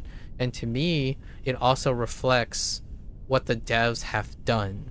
Like, how do they solve problems? Well, apparently, according to WaniKani, you don't. You just have it come up more often. Right? Like, if I had to design, like, if I design a product like this, I would have it reflect how I solve problems. So it's not a bad or good thing, because it's not saying it doesn't work. We're not talking about whether the method works or not. Clearly it works. WaniKani is still here, and it works. It works sufficiently for the large majority of people's tasks. And the developers, it probably worked for them too. They're not responsible for accounting for all individual variations, or people like me who disagree with some of this stuff, or maybe not necessarily disagree, but agree with what is there, but feel that it is incomplete or not deep enough. That's perfectly fine. Like, I'm not affiliated with WaniKani, and I don't know how much it costs for their staffing, what their schedule, like their, what their infrastructure is like, and what they're willing to do. For myself, my operation would probably go bankrupt.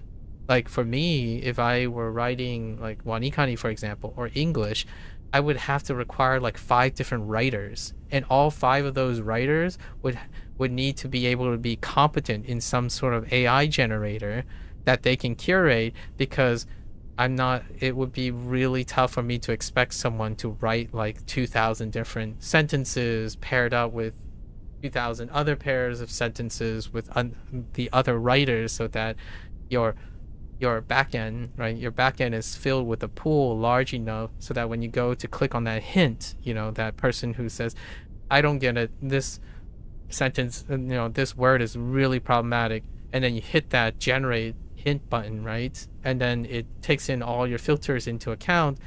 That is a reflection of all the hard work of the writers and the tools they use. I don't know how much that would cost. So WaniKani, the people who do actually, no, Tofugu, right? They actually run a business, and they would know if I presented this idea to them. They could tell me, oh, what you're saying is unrealistic, because there's no way we have enough subscribers or people who pay for this to support that type of infrastructure. I don't run a business like that. In fact, I have a really naive take on things. What I can do, I typically do for free. So expecting that of other people who have bills to pay, like careers and different aspirations, that'd be very tough. So keep this with a grain of salt. I am interacting with someone that I've observed and shared like ideas and all that to see if things work. Is it scalable? I don't think it's scalable. So in the end of the day, the nice thing about learning, in my opinion, when you're learning something, is the first thing you typically tackle when you're learning something very difficult is that you learn how to solve problems. So one of the goals is one of the central points that was a problem that I had today was that when you make a plan, this is a plan with one point of failure.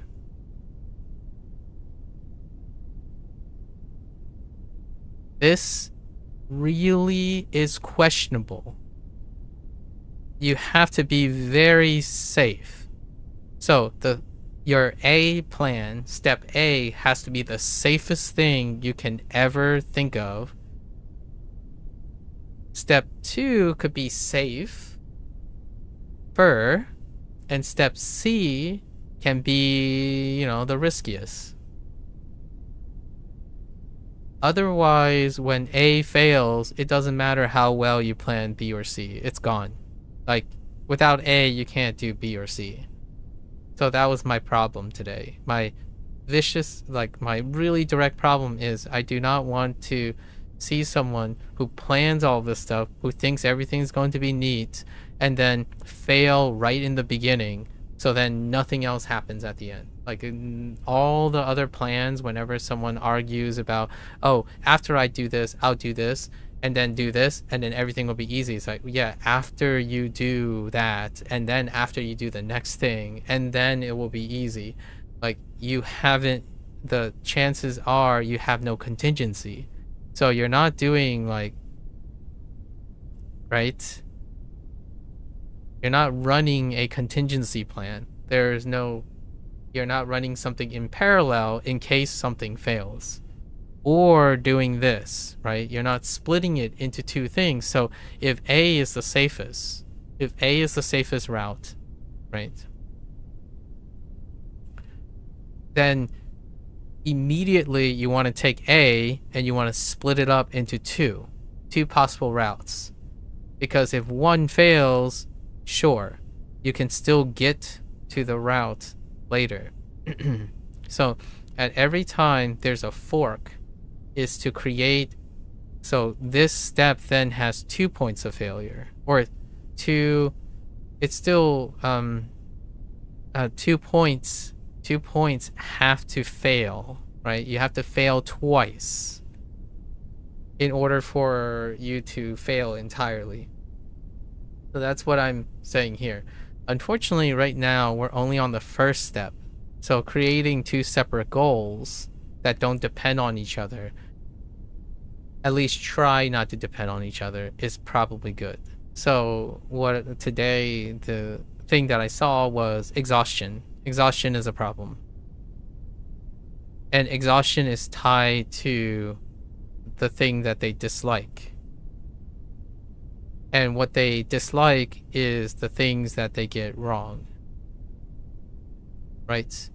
And the wrong is tied to memorization not being sufficient. So all of these things have to take into account. So how do we address exhaustion? Well, a decrease in volume can help with exhaustion. All right. Well, what about the dislike? A decrease in volume can address dislike, sort of.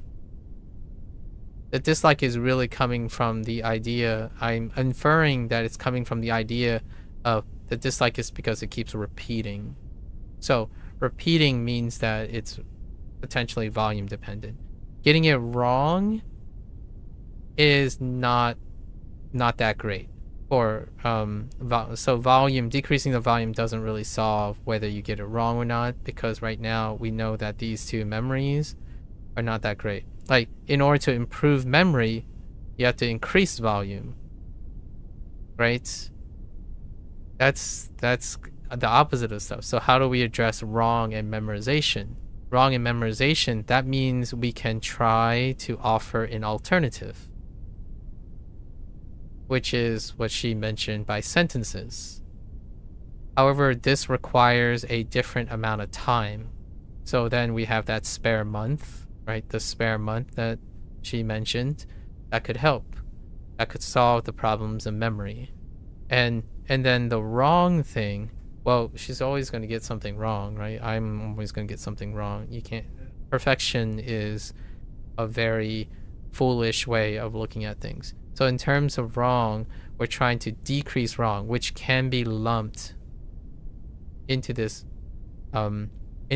problem solving part. So now we have two separate solutions.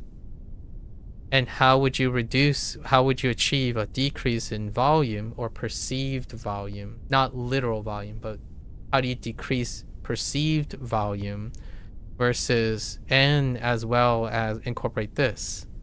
Come up with a routine in which you can minimize the repeating past the threshold, right? Past the threshold, and that would alleviate, because those things are being pushed, it will alleviate exhaustion long enough, right? We're looking at long enough. So the idea is then you would have to push and consolidate the problematic ones, so the leeches, and apply a different method that can help with all these things. So it's an attractive approach that we ended up settling on, largely because it's supposed to address the lingering problems, right? The lingering problems is that, well, either memorization is not enough, the act of getting it wrong is terrifying, like it's not great, because you might be saying, well, isn't answering the exhausting part? No, because she has no problems getting things right. When the other 90% that she gets right, it's an afterthought. Like, it doesn't matter. Like, oh, they're right, so I'm doing good. And that's it. That's all she wrote. So it's not the same as answering. Answering is not the exhausting part. Getting things wrong is the exhausting part, because getting things wrong causes a dislike that involves repeating, that creates exhaustion. So we have to reduce the amount of exhaustion, not technically reduce the amount of volume total, is to reduce the volume of the thing they dislike for the time being. So pushing it off after a certain threshold can at least get consistency up. So all of this will create consistency at the cost of the later down the road needing to develop something to do the problematic thing. So that's the idea. At least I was leading that idea. I was trying to suggest that idea in the terms that the person presented. Because if I can't address the problems or the things that they think they have, then it wouldn't make sense. It wouldn't make sense to do them, right? Like, if pushing it off if I don't tell them like what my ideas are, like if you push it off, does it lower the volume or it lowers the exhaustion or address a problem you have, then there's no reason to believe the solution is going to work, at least in my opinion. Obviously, other people could do something like, well, I'm a successful English learner, so trust me. That's not what, like, in my opinion, I don't like that approach, because then it's all your fault when they fail. That's to protect yourself. Obviously, I'm talking about it from a cynical standpoint. The other reason is then that person doesn't learn. So the person I'm talking to, I want the person to see the connections, or at least see it from my perspective how they're connected. If they don't see that, there's no guarantee that they're gonna somehow like, yeah, okay, I'll trust you next time. I'm like, I don't want you to trust me next time. I want you to trust yourself next time, right? You don't give fish to a starving man. You teach them how to fish. This is a turn on the idiom of give a man a fish he eats for one day. Teach the man how to fish, he eats for a lifetime situation. But I'm spitting it in a perspective of teaching. Like, you can give the fish to the man and hope that somehow they learn the connection with where the fish comes from and how to get more fish.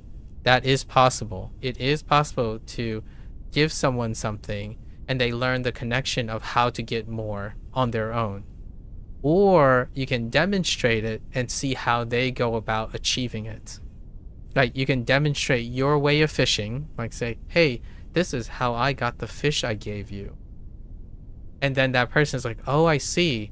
And then you do one step further. You hope and encourage that person to do it better than you. Like, first, they'll learn how to fish from you. Then you have to encourage them and guarantee them that they can continue to improve on fishing. Like, understand that learning a skill is not the end of the story. So at one time in the future, I hope I live long enough that all of this, the people that I spend time with, they will come back and teach me something, like tell me how I was short-sighted or something didn't work, and here's the solution, because I would love to hear it. Like, instead of feeling like I'm creating dependency. I genuinely do not believe I am good enough and I am strong enough to be someone who anyone can depend on. I've already learned that the hard way, which was like my discussion 2 days ago, where I said yes to everyone, and I constantly say yes when I was a teenager and when I was younger, and I couldn't handle it. Like, at some point, there's going to be a problem I can't handle stacked on with all the other problems. It's the same problem here. Like, if you have one problem that you need to solve, it doesn't have to be your own. It can be someone else. Like, it could be your boss that gives you a problem and you say yes to it. So you're solving that problem. Meanwhile, another person has a problem, your friend, and then they ask you to solve a problem. Well, these two things are going to happen at the same time. At some point, a human like myself will break, right? We will break because we can't handle all that stuff. I've done this before. I've said yes so many times at so many concurrent situations that I've lost track. So aka I burn out, right? I just burn out of everything. That's like trying to please everyone, which was the main discussion 2 days ago.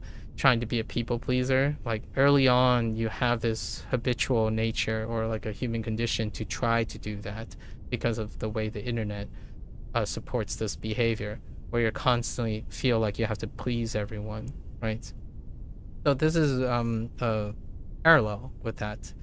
And I had to learn that. So in my opinion, it's great, but I would take it even a step further, where if you can help someone solve a problem, WaniKani, for example, WaniKani is helping solve the problem of kanji studies. Technically, if I had to be really a stickler about this, they're actually tackling two different problems.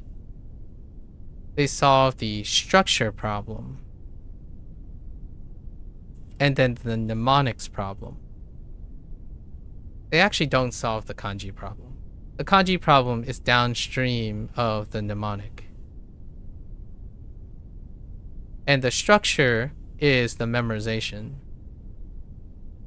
And kanji is downstream of the memorization.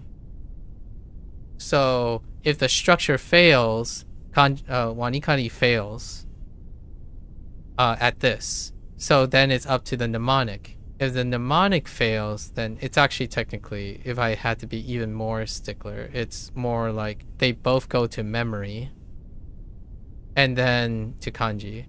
So if either of these fail, WaniKani fails. You've already, like, if we're being reductive, people who quit WaniKani is either the structure fails or the mnemonic fails.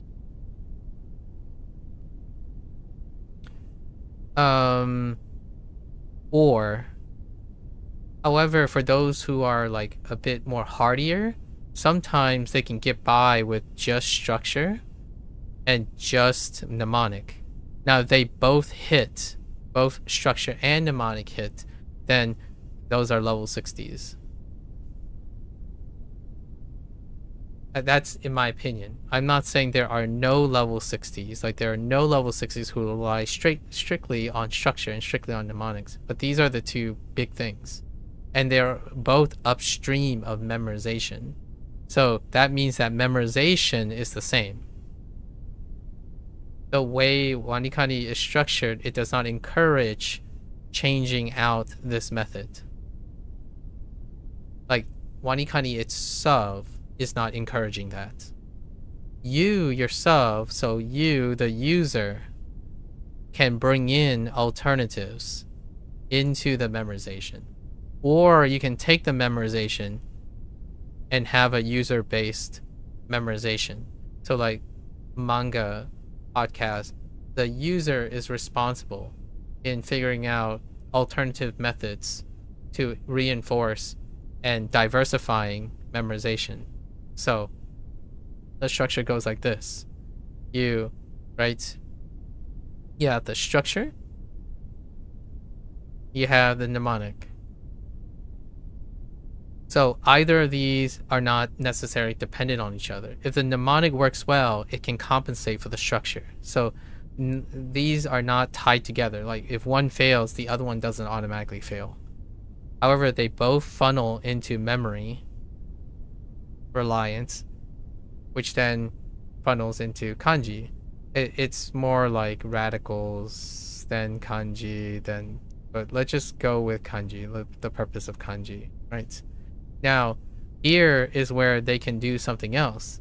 They could splinter here and use alternative mnemonics. So user-based mnemonics. Or someone can inject user-based mnemonics. So now, when you have this, you can go back to kanji. So that means that when you get to memory, you have two places where you have to fail in order to recall kanji. This strengthens the process. There is a bottleneck on memory. You notice that there's a bottleneck on memory. That is my problem with SRS. There's a consistent bottleneck on memory, how memory is encoded. Right? The strategy is to memorize something, rely on something you have memorized or have known. It is not encouraging you to establish association. Now, creating user-based memory, this little asterisk here can create associations.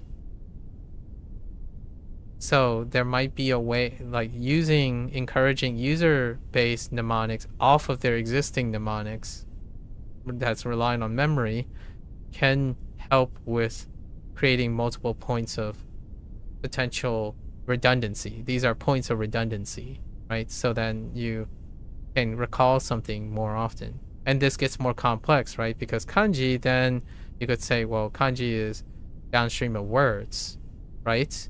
Or kanji can lead to another mnemonic. And what's another mnemonic? In the form of a sentence. So now you're creating more redundancies downstream. This is what I mean by creating as many associations as you can, because that creates redundancy. So then you no longer rely on a singular point of failure, right? So right now, where does WaniKani fail more often? Memory. Memory is the bottleneck, not the structure or the mnemonic.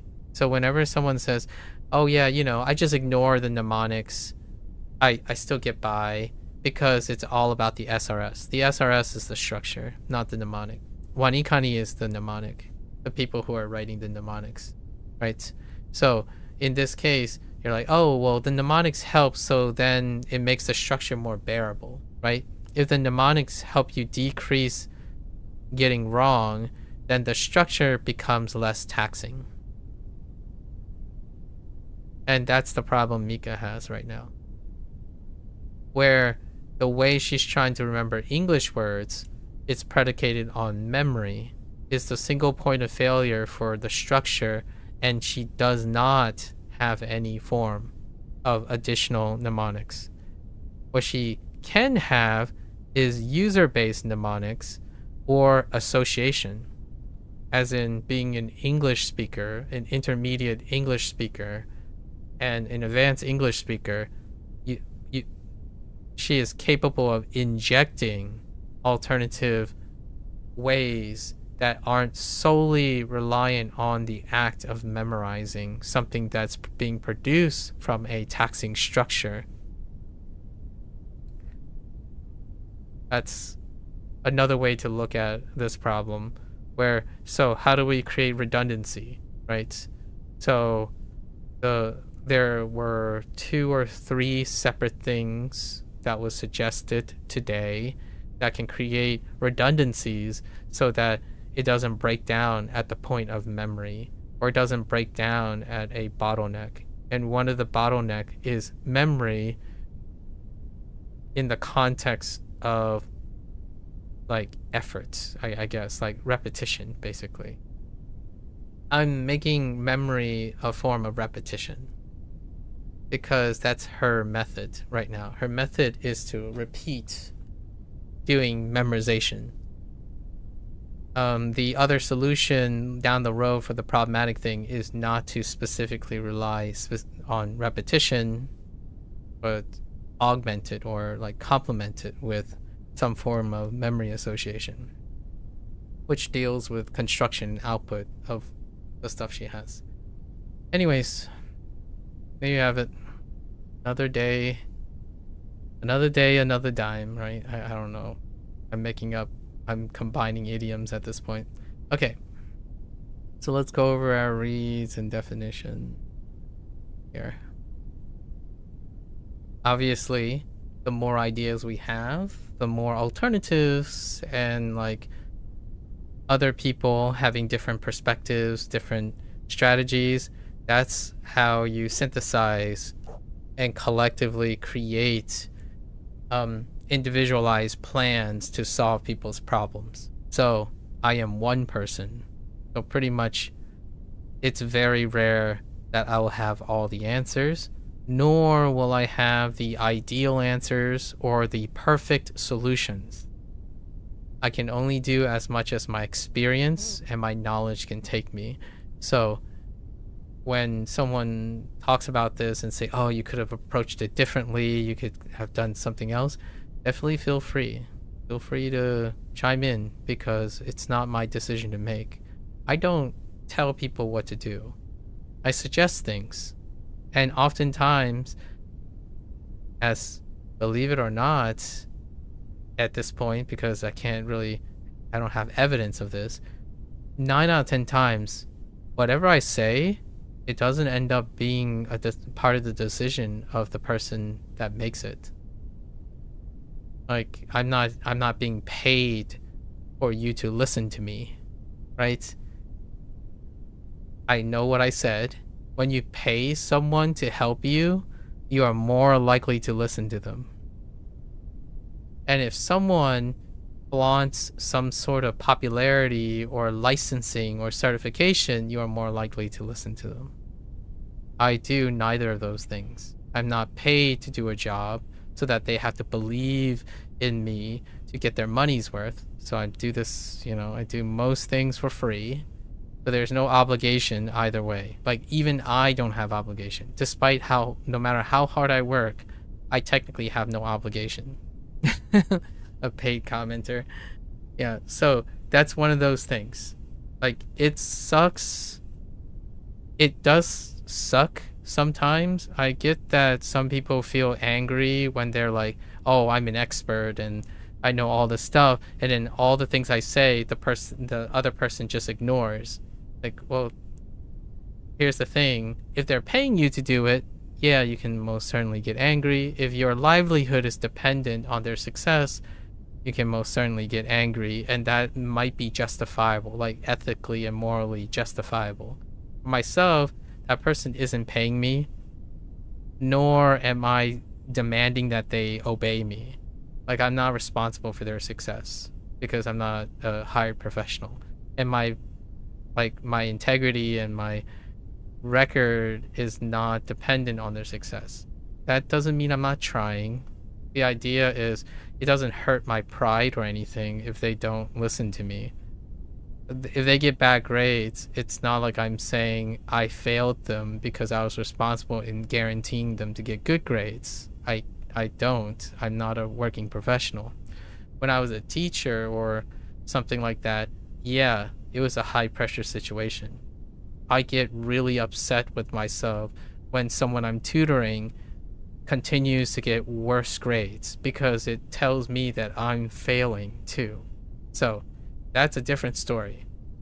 When I'm hired to do a job, then the pressure happens, right? My professional integrity is in line. So I want to give that idea to people. Have to keep that in mind, that I'm not doing this professionally.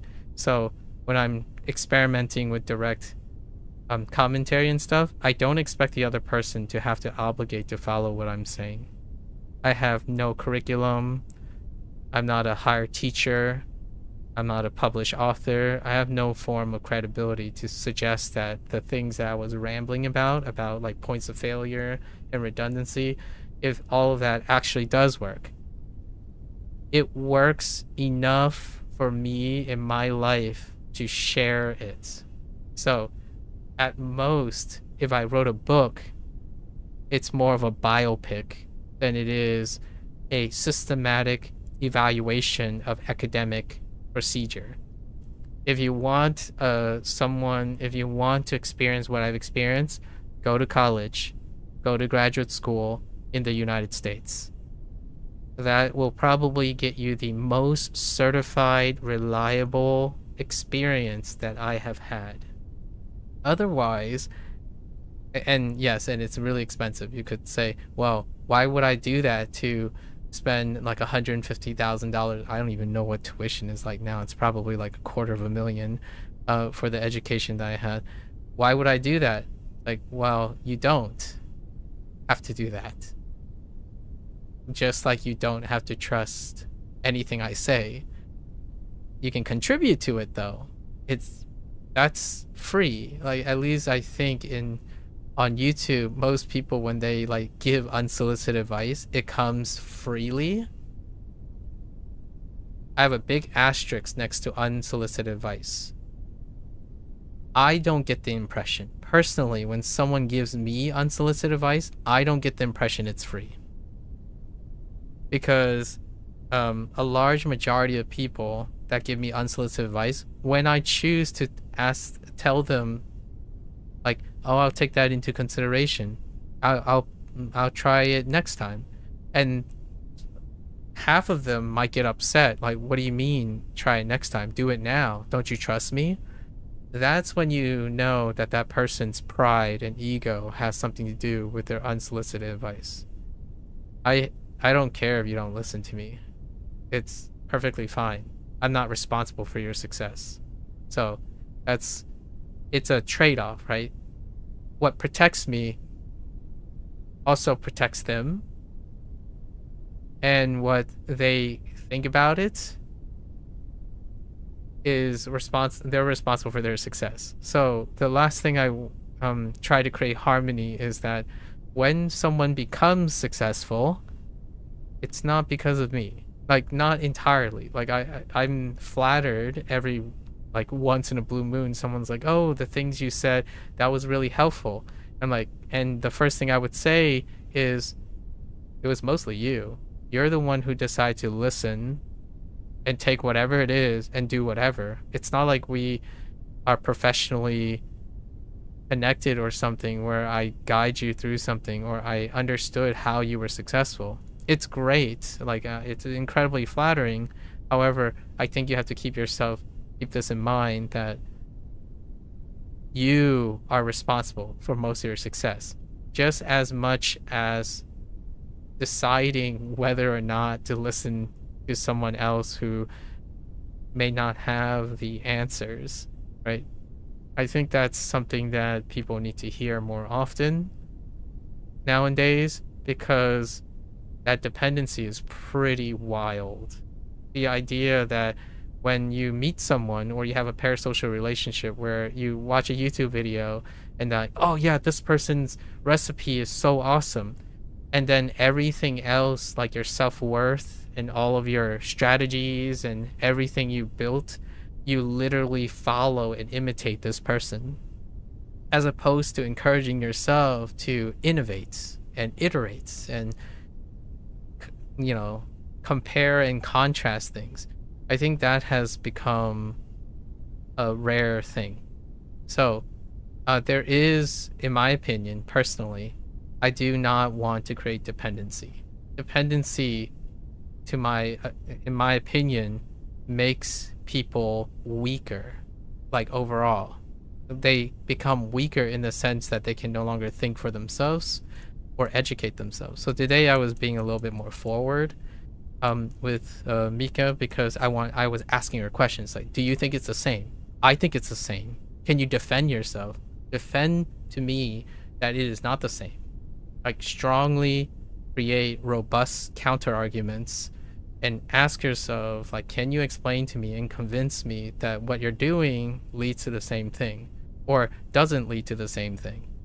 I think that way allows someone the opportunity to develop confidence in looking or be interested in what they're doing.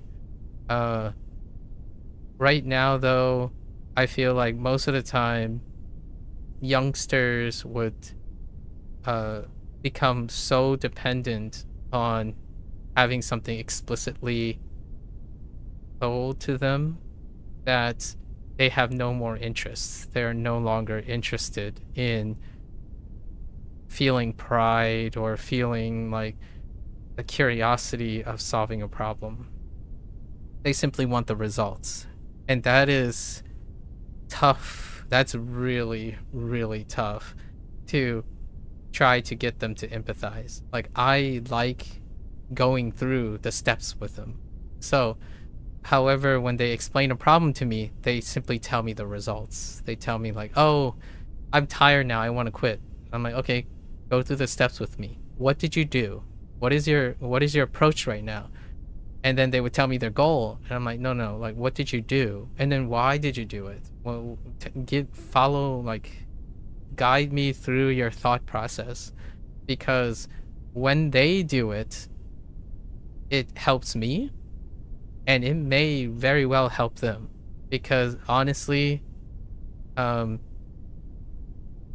when I mean that the person is more responsible for their success, that's what I mean for myself. When I ask someone to explain the things they're doing and the things that they want and whatnot, they actually end up working it out themselves.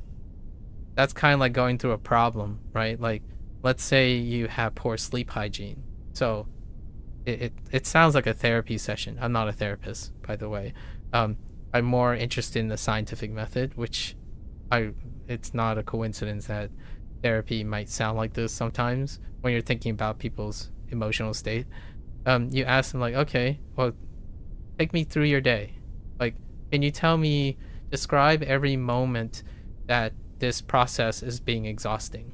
Let's go through the steps, right? Because I can't relive your life. So if that person goes through their steps, there's a chance that they just come up with a solution themselves.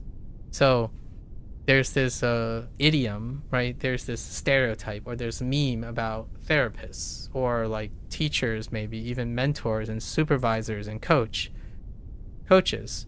They're good at listening. And if they're good at listening, they also may be good at asking questions, asking the right questions or the guided questions. With enough guided questions, it's surprising how often the person themselves have the solution or have an even surprising solution. And in my opinion, it is the coach, the mentor, the teacher, the therapist to double down on that. Like, if the person feels like, oh, wait, you're right, I could do this. It's like, oh yeah, thanks for helping me out. And you were just sitting there encouraging them on the points that they're encouraging to. Like, that's what I mean. Sometimes I know that there are examples of where like therapists and coach would intervene. Like there are points like that. I don't genuinely encounter those points. I'm not a therapist, right? I'm not a physician of some sort. There's no life and death situation here. And oftentimes I do see some of those things. And usually that's when I defer them to experts. Like, have you talked to your support system? Maybe you should go seek some professional help, right? Like some counseling, because I could see points of no return. Like, since I've been there personally with others, including myself, that happens rarely. Thankfully, it happens rarely.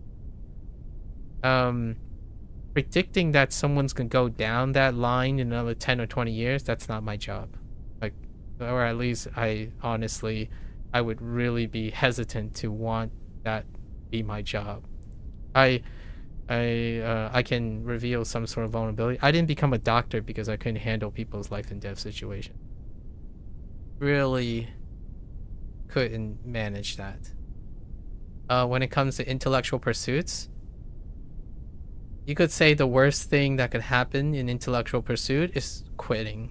Actually, if I wanted to be super devil's advocate, the most concerning thing that I would have as someone who may want to be an academic advisor or some sort of consultation person is to set up a person for a lifetime of avoidance. So that could be a problem, like a lifetime of avoidance and low self-esteem. That's probably the most concerning consequence of being like some sort of professional academic advisor. You could set someone down a road that could create a vicious cycle of low self-esteem and imposter syndrome. That is relatively less pressure than life and death. Right? So that's what I have accepted. I'm no good with life and death situations. In fact, death adjacent is very tough. Like grief, the loss of a loved one, like untimely passing, that stuff, that's what therapists are for, in my opinion. They took up that charge. I wouldn't know what to say. I'm not trained. Like, I don't even train or practice in that matter. So whenever someone tells me like, oh, their father unexpectedly passed away from a heart attack, I would default to something like sharing condolences and maybe try to be a friend or a stranger friend in the steps of grief management. Other than that, it would be, have you seen a consultation? Do you have a support system to rely on, because I am not responsible for that stuff, and that's really scary. Studying, though, that's interesting right now. Studying is such a wild thing.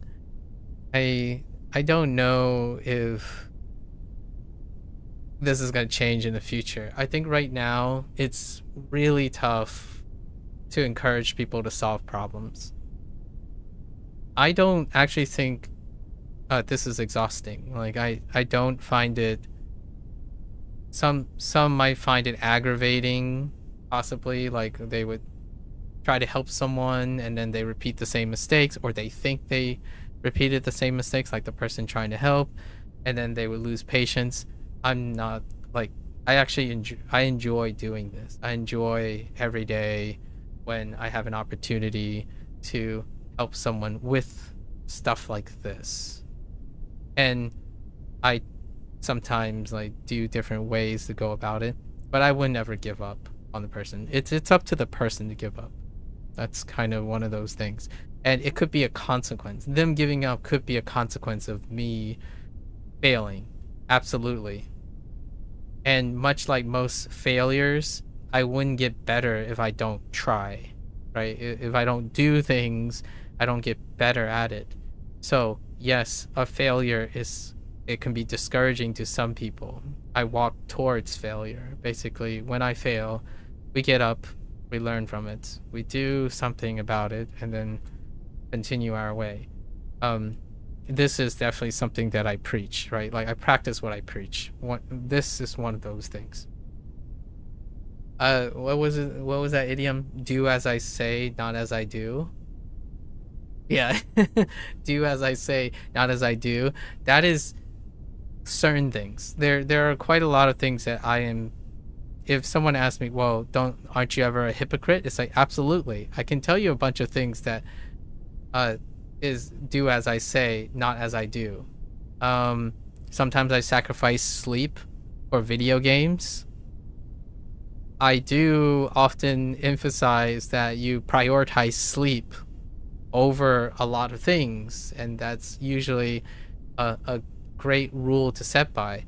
That doesn't mean I don't violate it at any given point. So you will probably find me at times like, oh, but you said never to push yourself too hard, like to at a point of exhaustion. Humans are hypocrites at any given time. You can do those things. So do as I say, not as I preach, or not as I do. That comes up every once in a while. In this case, one of the things I follow to a T is that any failure or mistake can be converted into something that's learnable. That's something that's that will strengthen you and not weaken you. So that I do what I preach. I definitely preach that and also do it, period. So hopefully that leads it off with a more auspicious tone. I genuinely hope that whatever magic happens, like Mika knocks it out of the park, she gets the grade she wants. In fact, here's a kicker.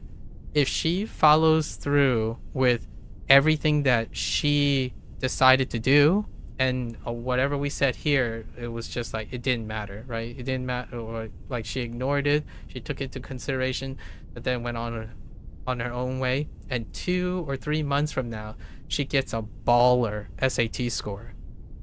And she comes to me and she says, I told you so. And then my first thought is, teach me. Tell me, how did you do it? Because I want to know. Then I can share that with someone else who may have a similar problem, right? So there is only win for me. Whenever it comes with, like, if you can shelve your ego and your narcissism, you're always looking for a win in the conversation. If someone proves me wrong, I get to learn something. Period. I can't, like, why would I worry about being wrong? It means someone else is right, and I get to benefit from it. So you learn to challenge someone And the payout is either you're wrong and you learn something, or you're right and you help someone.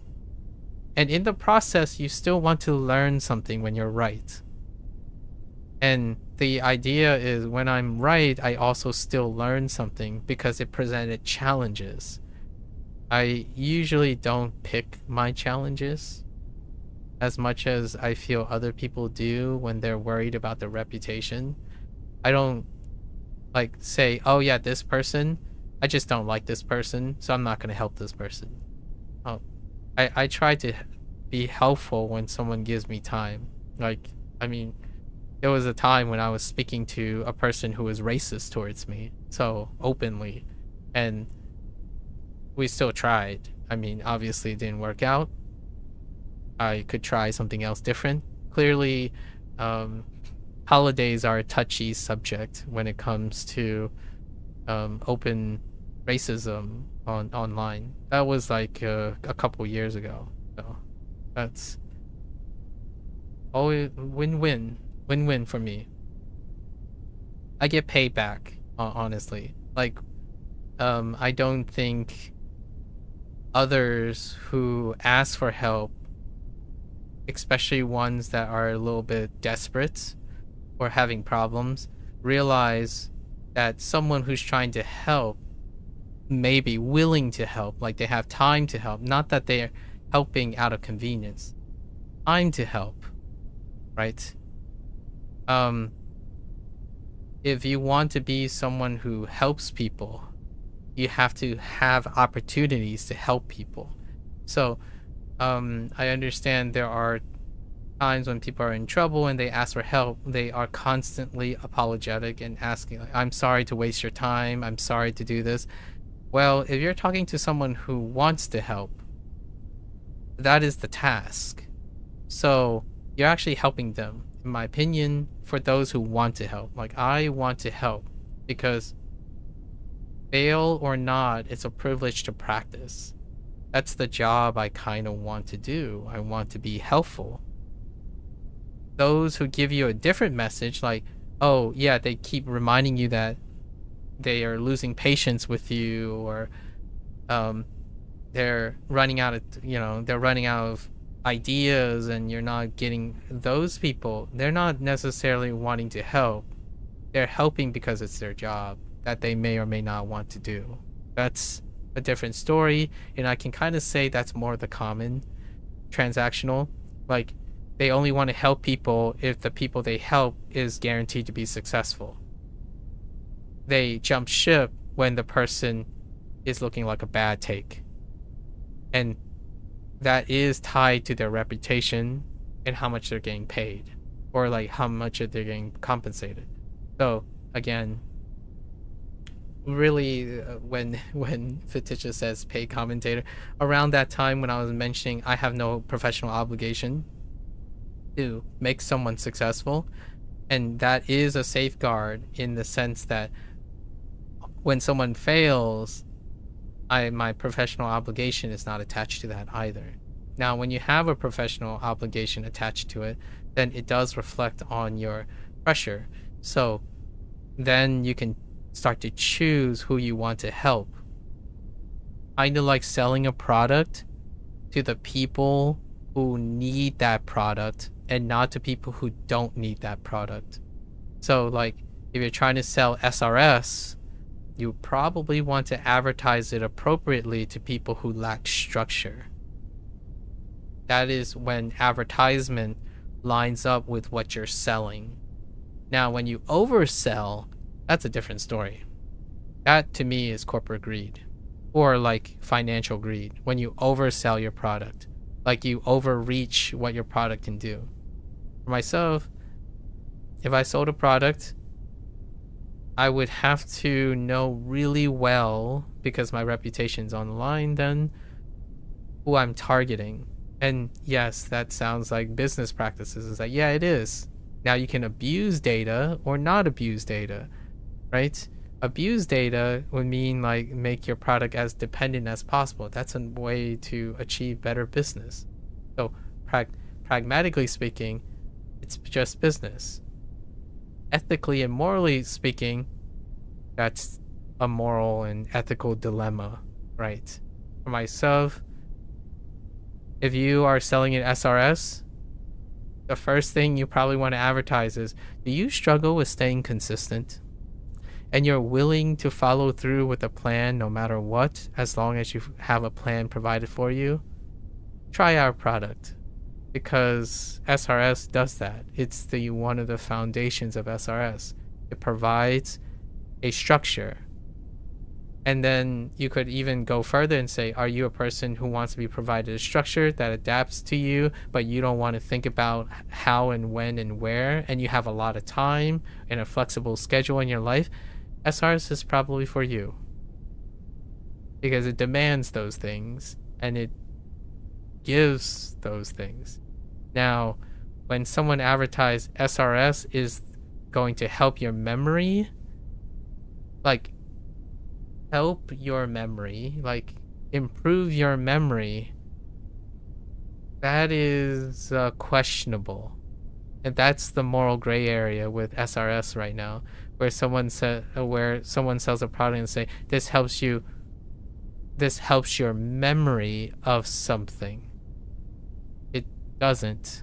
It helps you memorize something temporarily. Your memory hasn't changed. Like the idea of your memory hasn't changed. So your memory capacity hasn't changed. That's one of the big deals that are short-sighted when it comes to the clarity of what an SRS system does. It doesn't improve your memory capacity. It doesn't magically make you go beyond your limits. Like, if you have trouble remembering 100 things, you will still largely have trouble keeping 100 things in.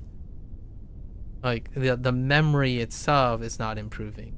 The way you're reinforcing and maintaining that same memory capacity is different now, because you're regularly reinforcing. So you are realizing your potential. So the raw memory potential did not go up. You didn't magically hack your memory.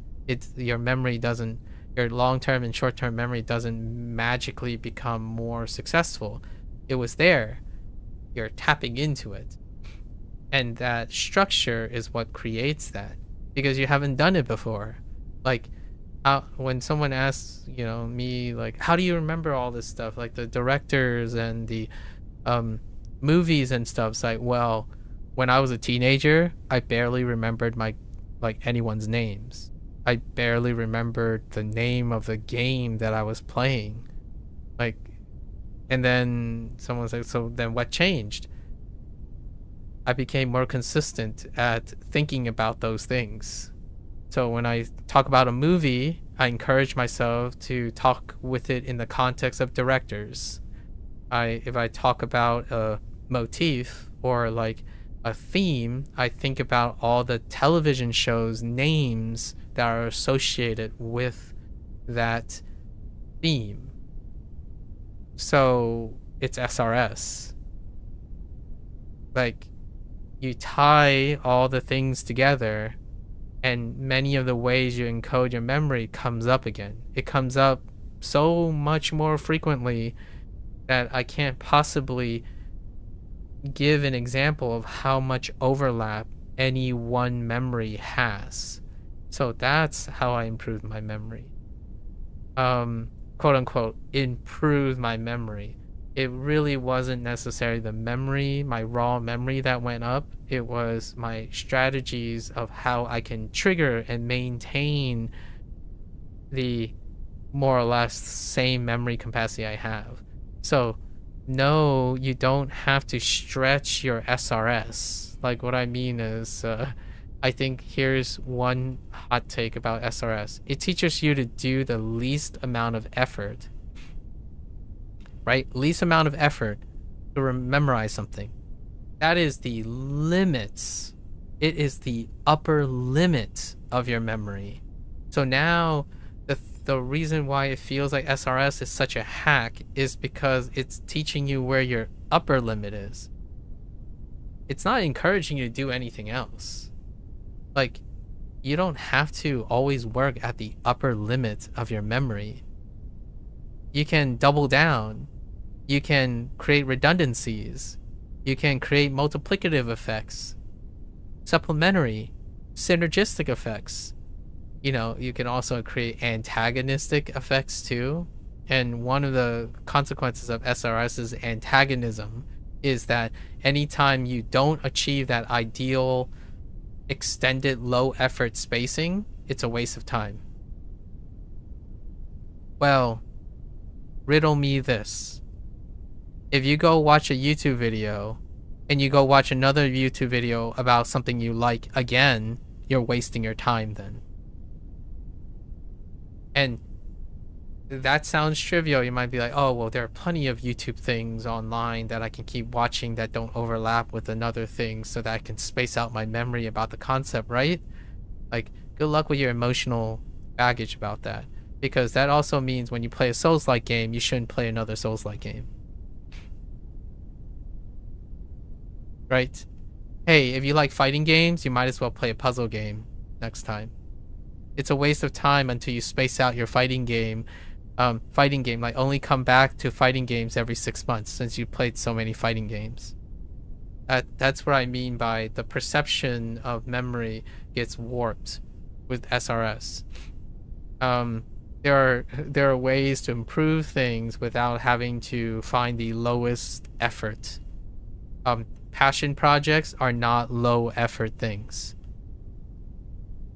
Here's another hot take. People are becoming more passionless because they are far more optimized and efficient. Think about it for a moment. Think about AAA games. Think about business models. Think about passion projects and the characteristics of them. If you're optimizing, data mining, efficiency-based things, you're very similar to how a corporation treats creative pursuits, because creative pursuits are not necessarily predicated specifically on efficiency and optimization. Those tend to end up being a lack of passion. Passion projects have disproportionate effort in various things, arbitrary overlaps, synergistic effects, even hit and misses, because when you do passion projects, there are hit and misses, right? You can swing for the fences and miss gloriously, and yet the passion exudes itself. Like, you could have a train wreck of a game and it still be charming, right? So those are at opposite ends. They're divisive.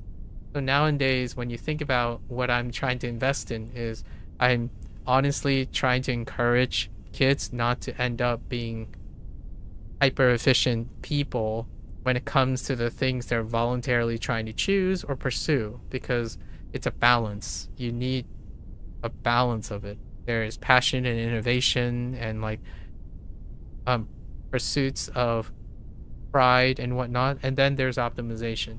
So, and we have a presence of all of that. In fact, I would argue we have more optimization, hyper optimization, and pragmatism, which is objective, by the way.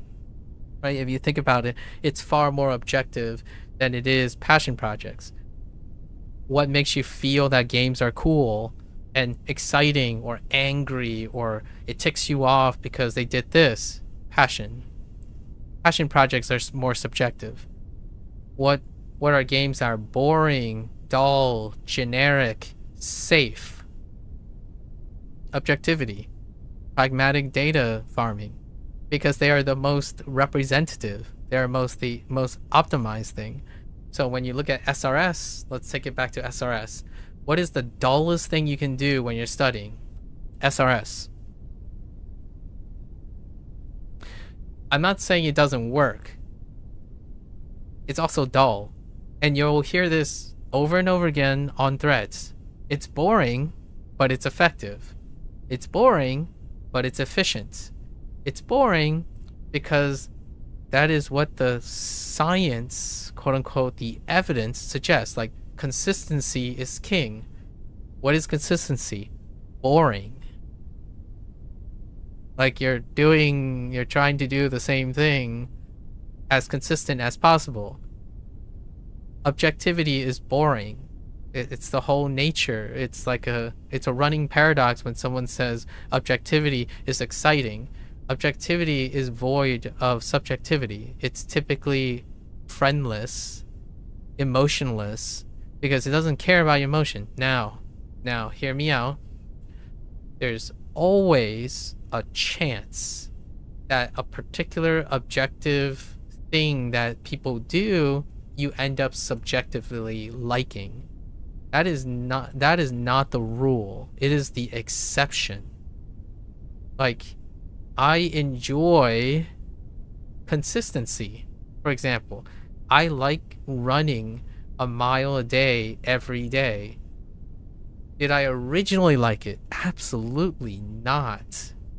Heck no, I am not into doing the same run every single day. I infused my subjectivity into my running so that the consistency or the maintenance of that consistency is less boring.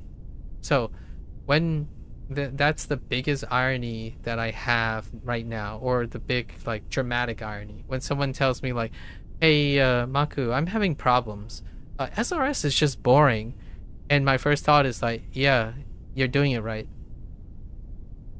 It's like, but Maku, tell me your hack. Like, what is your hack to making doing the same thing less boring? And I kid you not, I said this a couple of times already, by not doing the same thing. Right? Like, does that make sense? Well, there was a, what do you mean by not doing the same thing? I see you get on WaniKani all the time, and aren't you doing the same thing? It's like, does it look like I'm doing the same thing? Because if it does, I mean, that's pretty cool. I didn't think I was doing the same thing. Like, did I have this conversation with Mika the other day? Did I have this conversation the last 30 days? The same conversation I had with her? Or yesterday, did I monologue the same exact story that I monologued the day before? Or every single... No, I'm not doing the same thing every single day. You might be focusing and filtering the tasks that I'm doing and looking for all of the same thing. If you rewind through all the stuff, I would guarantee you that there isn't something that I have done for more than a week straight that was consistently the same with the same type of thoughts and actions. So the idea is, yes, if you're gonna go use SRS and you're telling me you're bored or even exhausted sucks. Exhausted is something you can do something about. Like, when you're bored, it means the thing is really like the same. You're actually achieving the natural course of repeating the same action over and over again. It becomes progressively boring. When it becomes grindy, it means you have increased tolerance. The tolerance went up as you're doing the same thing. So now it's a grind. When you become exhausted, it means that the grind has turned into a source of negativity. So those are the stages, the key words that I have become accustomed to hearing. Boring means that it's working, or you're doing what's supposed to happen. This is natural, right? Like, what's natural, right? When you go to grind, it means you have developed tolerance. So you created a successful coping mechanism, and it could be potentially sustainable.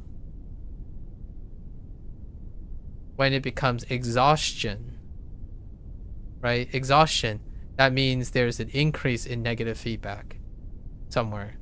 That is no longer non-sustainable.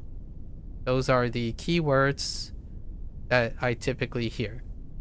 When someone's bored, they're doing the right, like, they're doing what naturally happens with SRS. If it's a grind, then now have developed something.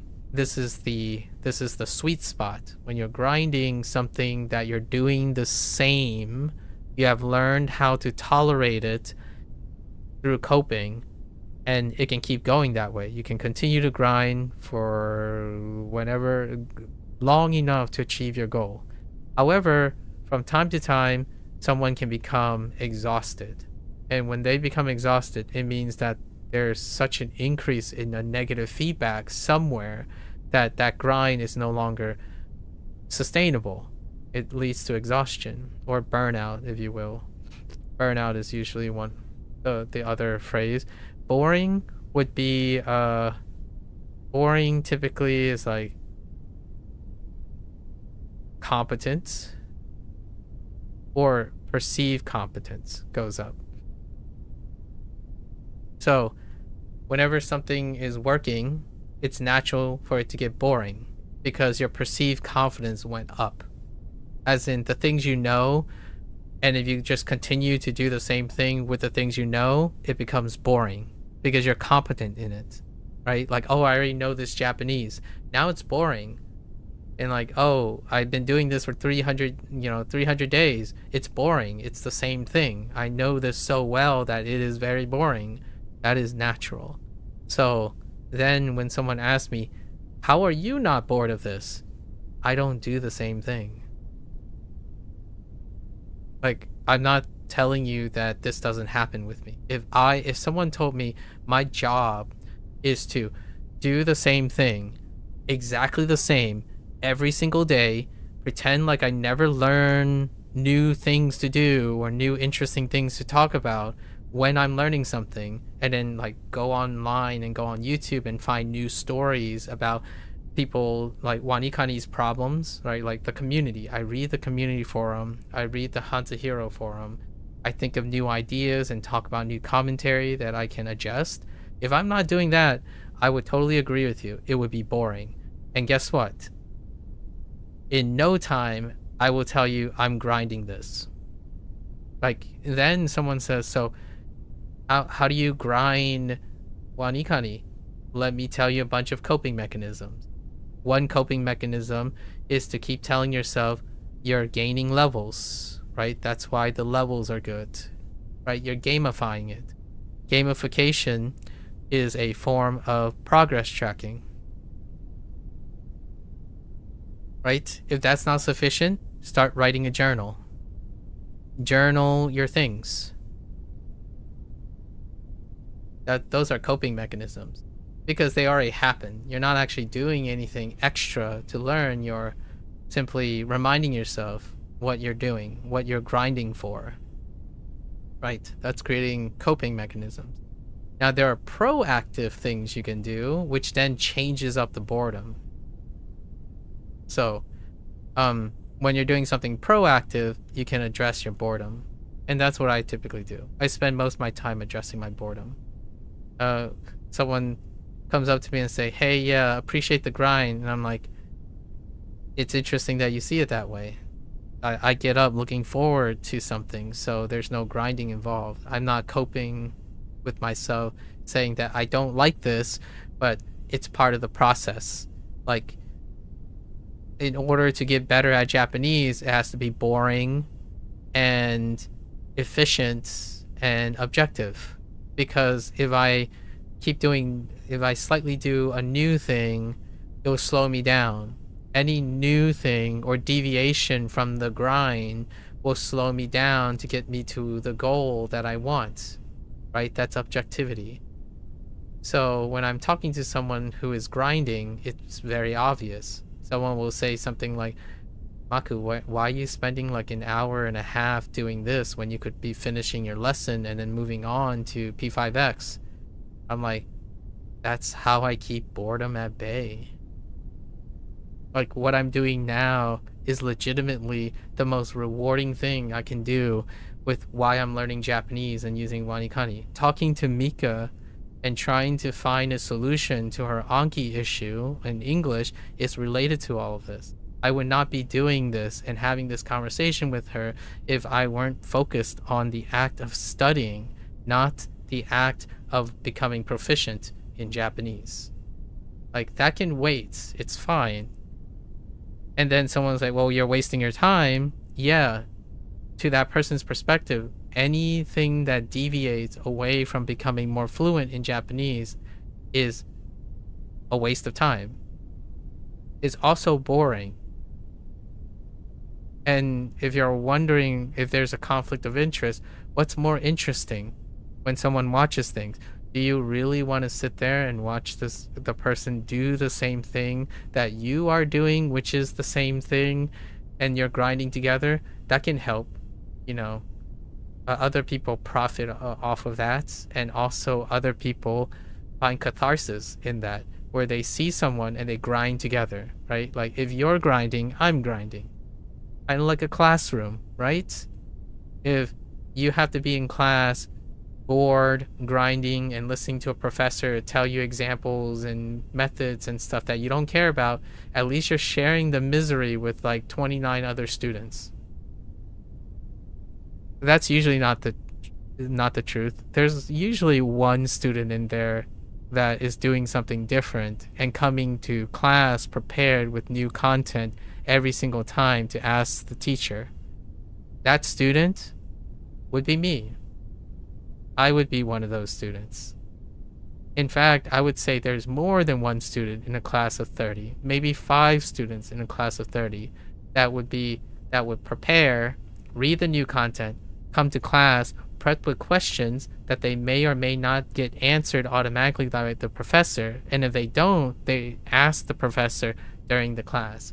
So every class is a refreshing opportunity to learn something new. Not every class you sit there doing the same task. You sit there and memorize.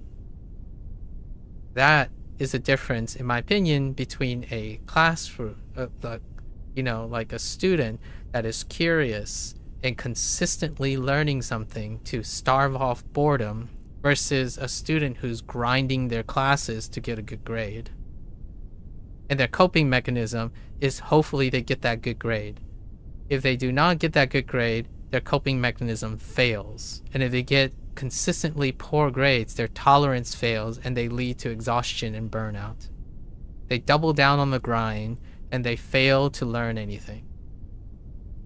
On the off chance that the boring person who's constantly learning something, they get problem solving and troubleshooting and critical thinking skills that would eventually starve off boredom and grinding and burnout, so they inevitably do not burn out from exhaustion. However, they can burn out from passion. So that I have experienced. I haven't ever experienced a burnout from exhaustion. So like what I mean is, well, thanks. I don't burn out because something so negative caused me to burn out. I burn out because there's too many things I want to do. So if you ever bump into a student like that, they are rare. I do agree. Like when I'm like if I have office hours and I host like a study session, office hours are a very good example. When you host an office hour as like a teaching assistant and you go into office and you wait, right? You're hosting a final exam or midterm exam review. There will be two types of students. The one that is trying to cope and grind to make up for their excessive boredom. And then there will be one who's like really tired, but they really, really want to learn more things. And usually in an office hour, it's voluntary. So you get a good mix of both. In a classroom, they're all obligated to be there. So usually the ones that are passionate and constantly like taking intellectual risks and trying to spin the wheel and challenge even me, right? Like when they ask questions, they're challenging questions. They're like things even I wouldn't think of. So we both learn from each other. The ones that are grinding, they simply ask, hey, can you show the solution to question 1 again? I'm like, okay, I'll write it out. And then I would ask them, like, what do you think is the problem? Like, I wouldn't write it out right away. I would ask them, so where do you think in that problem you particularly have a problem? Can you explain to me that? Like, oh, I just want to know the answer again and show the answer. So those are the grinding characters. Those are the grinding students. They want the teacher to write the answer out so they can memorize the answer for the exam that they're going to promptly forget after they get that A or not get that A for the problem. The other students, the ones that often are reflected in me later down, like I was the former student, by the way. When I was early in college, I was that student that grind through everything. Like sit there memorizing things, like, oh, the solution to getting a good grade is to see the right answer and then do it on the exam to get the answer. Later down in college, I became a student that when I go to office hours, I already came with a very particular problem in question and the nature of the problem and all the things that I have done to try to solve the problem while asking the person, the professor, or the graduate student that is in charge of teaching assistants. Because now I don't have to do the grind. It's everything beyond it. Like I'm interested in my very particular problem, and oftentimes you might not get a satisfactory answer actually. However, that interaction with the other person leads to growth. It's growth beyond the class. So the students that, the rare students that are going to be very successful, that doesn't mean that the grinding student can't be successful. They are typically successful too. That's kind of the goal, right? Thanks. So they are. Ooh, only clicked on the wrong thing, but that's the heck. Okay. So, oh no, I think I clicked. Oh no. Sorry, I accidentally. What is happening? Sorry, okay. So that's probably what I wanted to share about the stuff. The students that come with the questions, they are far more likely to be beyond me. So it's very humbling when I was teaching, like I was TAing something, and the student asked like, hey, in this step, I don't understand the relationship between this and this. And my first thought is like, I'm not sure either. Let's go figure this out together. That is an indicator. Like, there's no chance that that particular student is the problem student. They're probably going to be the future that will teach me most of the stuff because they are already thinking well beyond me, right? Now, do I play favorites? Not really, because if you think about it, if those students exist, they could help each other. That's why I like office hours quite a lot, especially group session office hours. You put the grinders with the thinkers. And the nice thing about, in my opinion, about office hours in like graduate school and stuff is that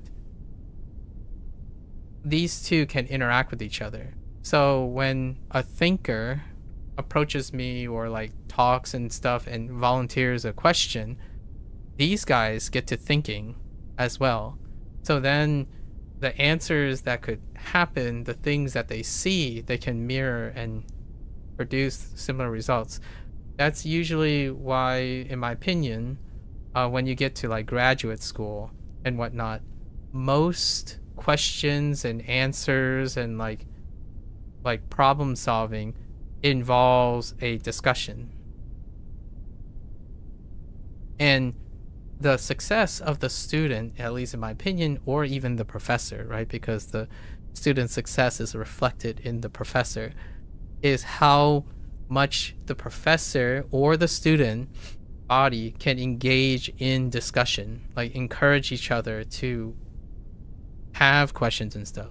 Because the next step, once you leave graduate school, you're in your postdoc period. And what is postdoc period? That's like going to a TED talk, going up to the mic and asking a question. that is like incredibly reflective of your career. So the next step is professionalism, right? And that's like being asked to go to an interview and answering questions in front of a large audience, which they all come with complex scrutiny, or presenting your seminar like to a group of experts who have many years in specialized niches that you yourself may not be aware of. And that's the collegiate, the postdoctoral period of stuff. Take it with a grain of salt. If this is not for you, you don't need it. I'm not suggesting you need any of these things. You can definitely achieve things when you successfully grind for them. This is the hard work, right? Hard work, grind. Hard work. The stuff I'm talking about is smart work. And a human being can do both. You can work hard and smart. Sometimes working hard is not enough. It might be enough for your happiness. It might not be enough for everything you may want to covet, right? Like, how do you become let's say, how do you become a multi-trillionaire? I'm not a multi-trillionaire. Why is that? It's because I didn't work smart enough. I clearly can work hard, but hard isn't enough for certain things. You have to work smart. Now, smart, again, we're talking about smart from a pragmatic, objective standpoint. We're not talking about a subjective standpoint. Smart objectivity circumvents certain moralities and ethical concerns. Like, if hard work was the determinants of the true success, the pinnacle of success, then a meritocracy would be universal. It would be the idea that the time you put in will be equivalent to the time you put out, right? Like the time in equals the reward out. I can definitely empathize with that. And morality would then be based on merit. That's not the reality that we live in. Like, I made decisions that favor hard work over smart work. So there are things that I don't do that prevents me from achieving certain things, like become a trillionaire or something like that. That is not something that I enjoy or like I need or I want. So in the reality is that hard work can lead to happiness. Smart work can also too. And you are more than welcome to work hard and smart at the same time, not with the same things, with various things, right? Life is made up of many tasks. You can be hard work in some things, you can be smart work in some things. For this, I'm gonna have to be real with you. When it comes to SRS, I prefer to work smart versus working hard. Now, it's more of a percentage game. 70% of the time I'm working smart. 30% of the time I'm working hard. So it's gonna seem like I'm not working hard. And hardness deals with like suffering. Oftentimes, it deals with grinding. So if I look like I'm upset and I'm grinding through, it's like, oh guys, let's just rush through this. Let's just get through this. I don't want to be here. Let's just get through this SRS. That's working hard if you still get it done. But if you still get it done and you're telling yourself, like, man, this is such a chore. It's so boring. Like, I got to get through this. That's hard work. And I applaud that. I genuinely applaud, like, Mika. Like, if Mika could pull off what she told me today that she was doing, 25 words a day, 25 English words a day, back-to-back days, so that's 50 words, 2 rest days, and repeat that cycle over and over again for the next 3 months to get 1,500 words in. And she went that way. For me personally, that's incredibly impressive. That means hard work. That's a lot of hard work, because she's relying on something that is very boring and it requires you to really stick it out. Like, when you come back from your rest day and you're like, I don't want to do this, you have to do it. There's no other option, because you set yourself up for 1,500 words. You sparsed it out ideally based on a very rigid schedule, and anything that breaks that schedule is going to lead to exhaustion. It's going to keep on making you upset. Every single SRS you get wrong, it's deviating you away from getting your tasks done, right? So anytime you get something wrong and you have to repeat it again, it will eventually exhaust you. So now she has 5 to 10 words that constantly repeats, that she keeps forgetting, and it's grinding her down very quickly. It grinds her down within the week. I do not operate that way. So when I first started WaniKani, even Duolingo, the first year, I didn't sit on the idea that, oh yeah, okay, I'm going to get this wrong. I'm just going to accept I'm going to get this wrong, and I'm just going to go and do the memory thing. I spent most of my time figuring out how to do it a different way. Like, let's go write sentences. Let's go and talk about the words. Let's go group the words together or something like that. I rarely stuck with the same thing for 10% of the stuff, right? So it's still a minority. I'm still doing the boring, get the other stuff right. Getting the other 90%, right? The other 90% that I typically keep, I keep from 80 to 90%. That's boring. Like, oh, great, I got it right. That's neat. Like, neat. I got it right again. You spend like a split second thinking about the things you get right. They're boring. And then the problem here is most people base their success on just this part. Like, all right, well, I got 90%. Hooray for me. Like, that will give me enough motivation to keep going on. It's like, well, you're going to think about it less and less. Like, it's going to mean less and less because you spend less and less time. It's less impactful. So it goes back to like that Einstein thing, right? Einstein made a comment before in this like proverbial, I don't know if it's true, again, the internet, right, propagates the story where Einstein would write like the factors. Let's just say he's writing something on the board and he got all of them right, and then the one time he made an error, the entire classroom noticed. And then he made a comment that it's interesting that you pay attention to the one time I made an error, but not the like 99% of the time that I'm correct, right? That's a reflection situation. This stuff, getting things right, is the least impactful thing over time because you spend the least amount of time dealing with it. It's gonna feel like eventually your errors are gonna take front and center stage in SRS. So the way I did my language learning, starting with Duolingo way 2.5 years ago, right? More than 2.5 now, is that I focus on the thing that will take front and center stage. Getting things right, how do I account for this now? Now, I didn't abandon the things I get right. I use the things I got right to address the grind.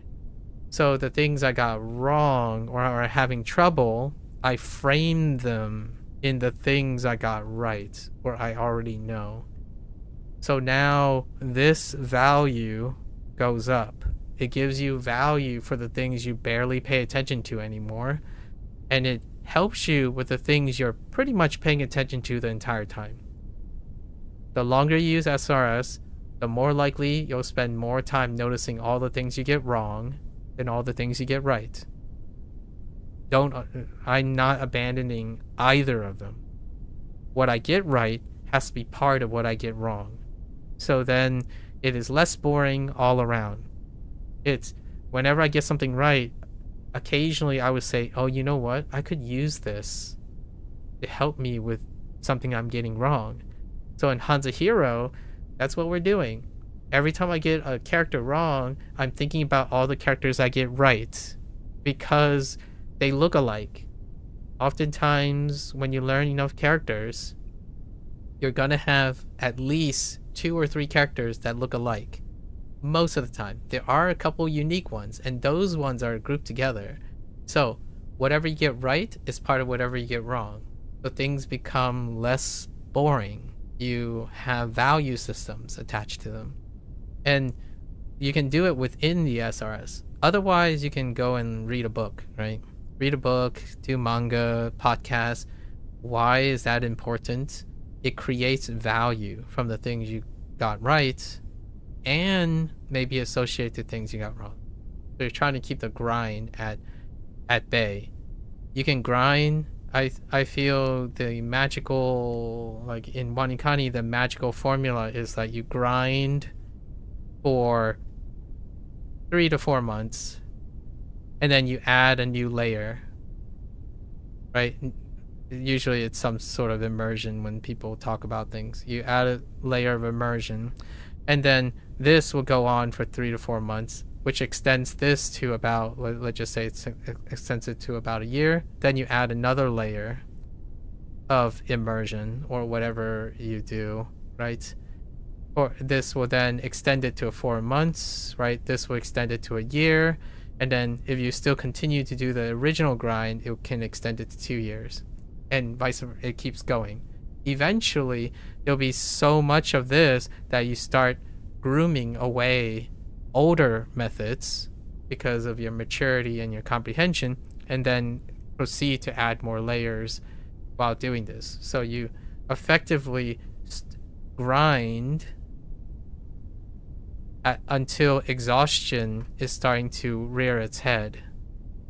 Then you go back to exploration, which then deals with boredom. So you introduce something new, it hits boredom, starts to grind, go into something new, it hits boredom, goes to grind, and so on. And you layer this on top of each other to produce the grind longer, because it's not, in my opinion, this is one of my tenets for the human condition. I don't think there are many human beings who specifically are outside of this trend. When you do something for a very long time, it becomes boring. There are very few humans who do not experience this, at least in my opinion. And we're legitimately talking about, when I say same, I'm even talking about like 90% or 80 to 90% the same. You might cherry pick. I can cherry pick and counter argue my own theories here. You can cherry pick. If you pick the 99th percentile of a video gamer, you might be able to find that those people violate that human condition, because there's another human condition that is far stronger, and that's habit formation that's associated with passion. So what is a great 99th percentile video gamer that you can cherry pick to say that they don't experience this boredom loop about doing the same thing? Speedrunners. And if you're thinking, well, there are mediocre speedrunners, it's like, yeah, that's why they're mediocre speedrunners. We're talking about the 99th percentile.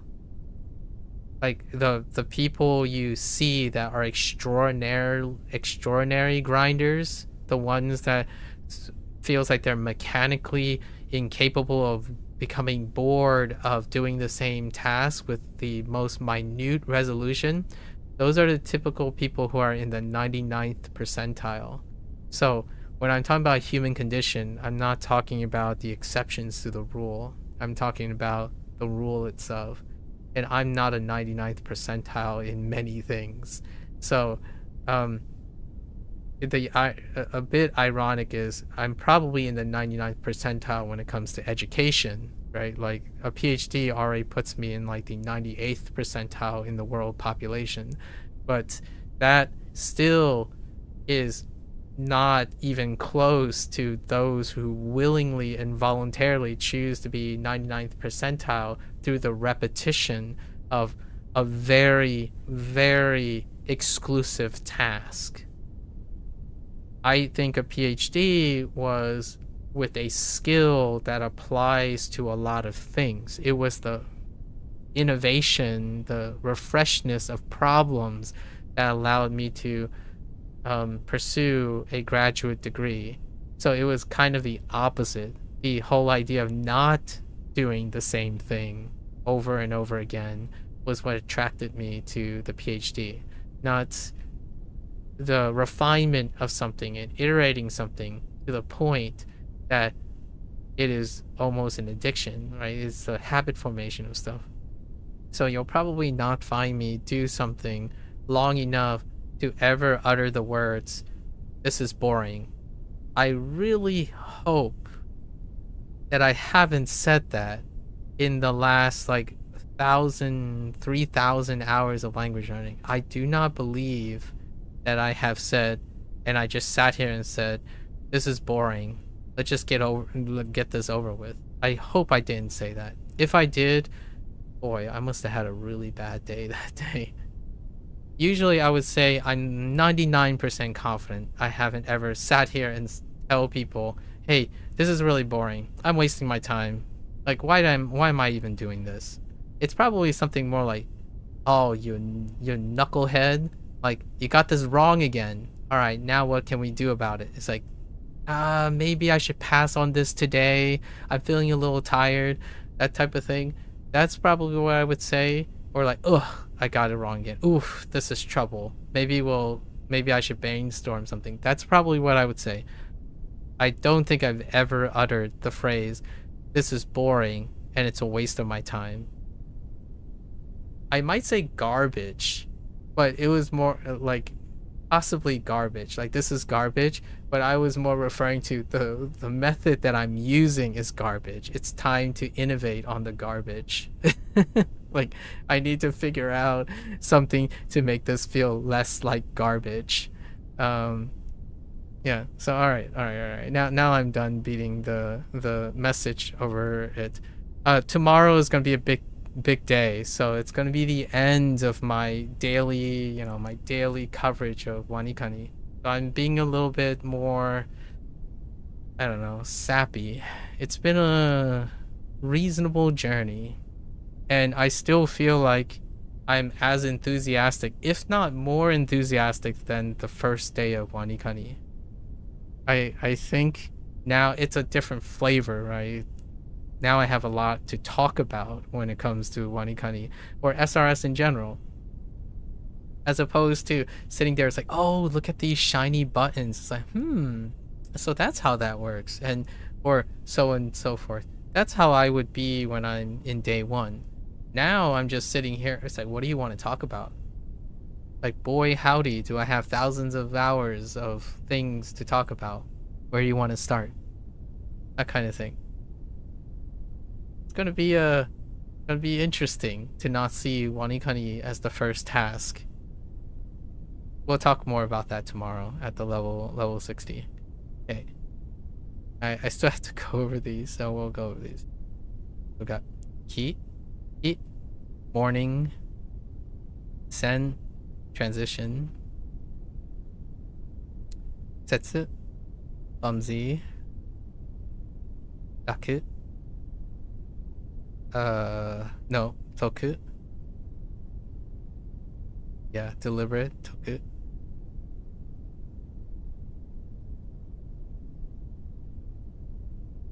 I think it's sume, female.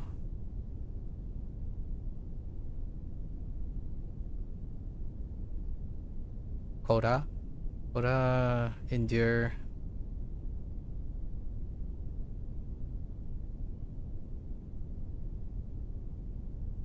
Darn it. Gin? No, gin. Gin. Recital. This is a tough one. This is a tough kanji as well. It's ying for recite. Same meaning.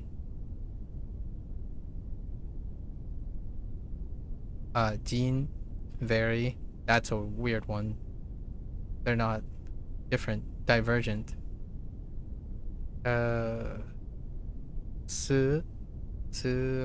Worship.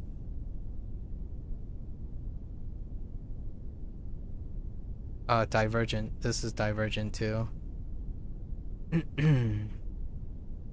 Shitsu. Lacquer.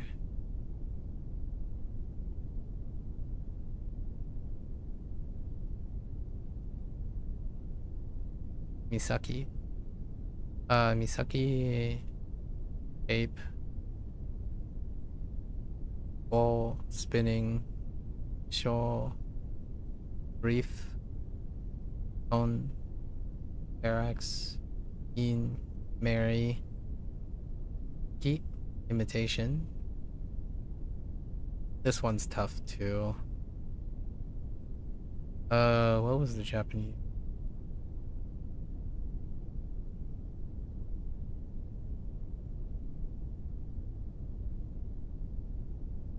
Heck. Heck. Oh, boku. Friendly. Harmonious is the ascribed Hanzi. Mu.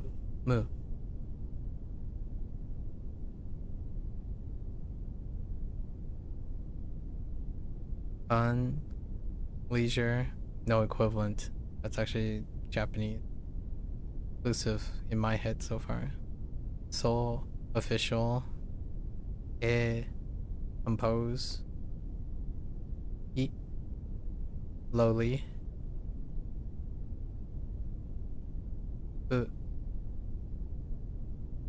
This one's a bit of a flip. Scorn.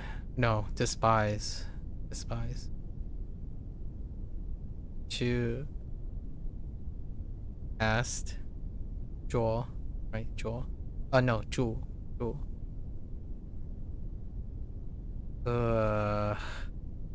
Bit of a pivot too. This is Mie. Mie is cruel. What did they use? Was it cruel too? Yeah.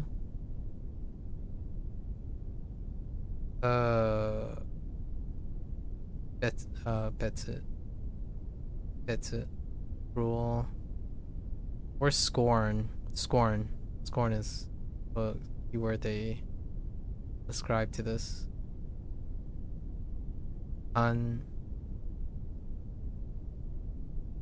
Guts. That's a bit of a flip. Yo. Wander. Flip 2. Versus wave. Wave and wander. Lang. Ka. Evil. Or misfortune.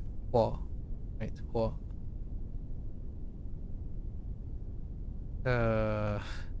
Daku. Daku for dairy.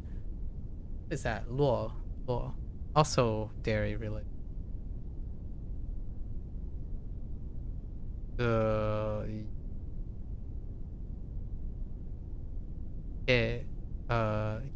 Congratulations. Asia. Select. Special.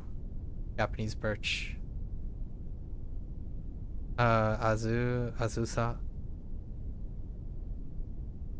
And Sa. Or Sha for sand. Obviously, all these characters, when I'm looking at the kanji, I'm also thinking about the Hanzi. I just wanted to do a little bit of vocalization of the Hanzi, right? Outside of one of these characters, two of these characters, one of these characters don't actually, I don't have an equivalent in Hanzi. And, 2 or 3 of these characters have a divergent meaning. I mean, the rest are pretty overlapping Chinese. So, alright folks, that's the end to WaniKani. If you're gonna watch this later, arigatou gozaimasu. As always, feel free to follow along. You're always welcome to pick up WaniKani, give it a go. I'm here to yap, exchange, discuss ideas, talk about things. Obviously, it would be my pleasure to exchange time to talk about these things. Again, it wouldn't be objectively efficient to be talking to someone when you could be studying, right? So I totally understand when people talk about, oh, well, I still got to get back to my study. There's no time for the yap. That's fair enough. But you are more than welcome to come on by and yap when you feel like it, because I believe discussion, problem solving, inspiring each other is the balancing point for the grind, right? When you're grinding through something, you kind of also want to share it, talk about it, and use it, whether it's in fluent Japanese or not, or speaking in English and throwing in a bit of Japanese here and there. That's very synonymous or analogous when it comes to the effective nature of critical thinking.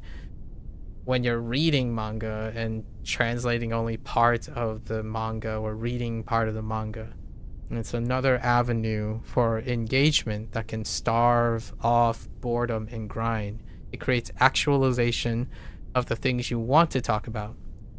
Otherwise, I would encourage someone to strongly think if they like what they're doing.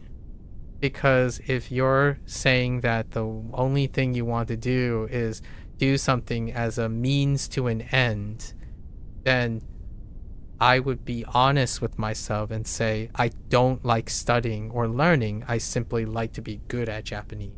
That's a different conversation that we did not have today at the moment. However, it is a fairly common conversation that I have with others, where someone tells me or tries to convince me, at least, that they like learning and studying. They like language learning and language studying, and then spend the majority of their time telling me how to do less of it.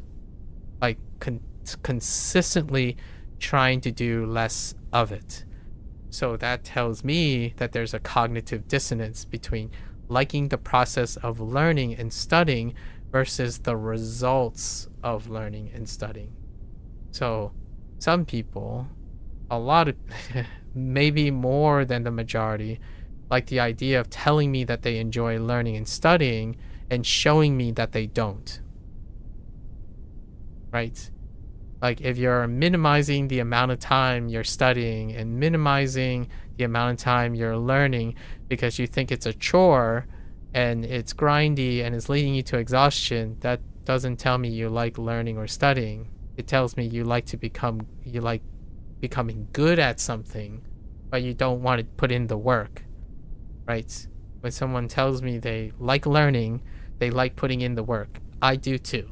I enjoy putting in the work. So if you want to yap, right, about how you're putting in the work, what you're going to do, always getting excited to interact with another person, coming up with new ideas and trying them out for a couple of months, sign me up. You're always welcome to do that. No, there's no best way. There are good enough ways. That's kind of how I would say to most people. Like, we're not talking about the best ways. We're talking about ways that we want to do things to keep ourselves going. Best ways are for people who want to try to remove and limit the things they don't want to do. I have many of those things.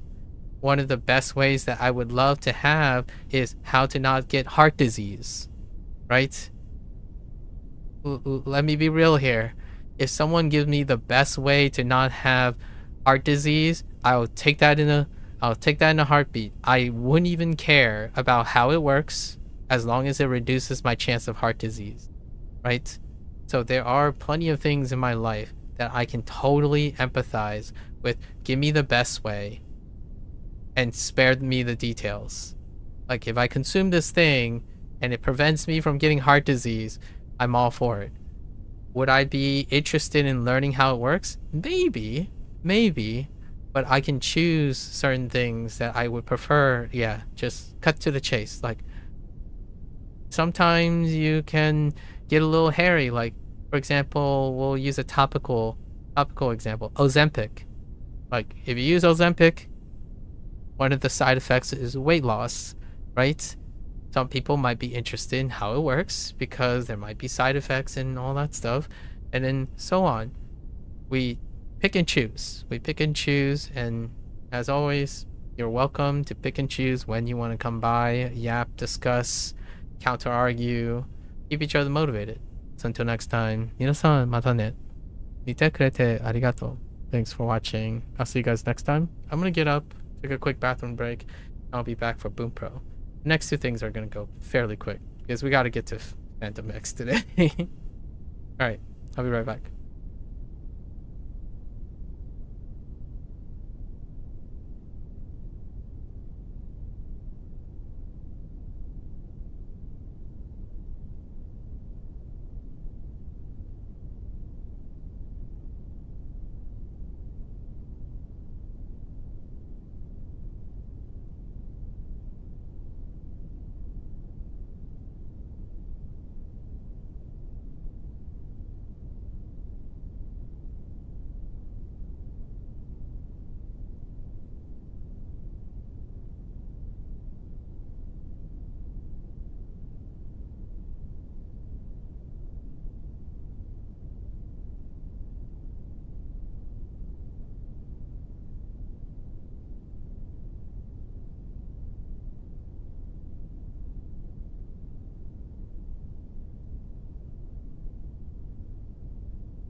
Alright, folks. Welcome back, everyone. 皆さん、おかえりなさい。今日は176日目です。Is day 176. Today's gonna be a quick day. We're gonna do our seven grammar reviews and then move along. So I'll probably take a quick break again. I think we put in quite a lot of cram time as well now. Pretty comfortable with most things. Around Sanji, I'm gonna say Sanji Goro or Kurai. It's probably Goro. Sanji Goro. Hiru gohan wa tabeta kara. Ima wa amari onaka. Oh hey, we just got this in WaniKani by coincidence. Amari onaka ga kui, right? Kuite nai. Kui. No, sui. Oh yeah. Suku. Sui tenai. I think it's Goro or Koro. 3時ごろ昼ご飯を食べたから、今はあまりお腹が空いていない。空いていない。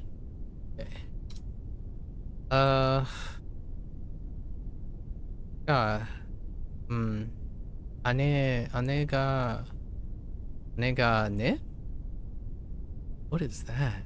내가 이나이 kara.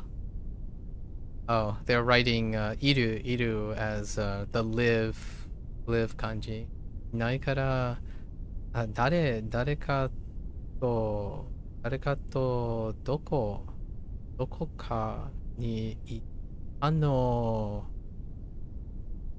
introspection wonder article. Ana. Ne? 姉がいないから誰かとどこかに行ったのかな。 Okay, sono. Oh no, what is that? Results? Kolka. Ne? No, keka. Ketsu. Keka. Keka ni naru to wa osieru. No, kangaeru. So kanga. It's tough.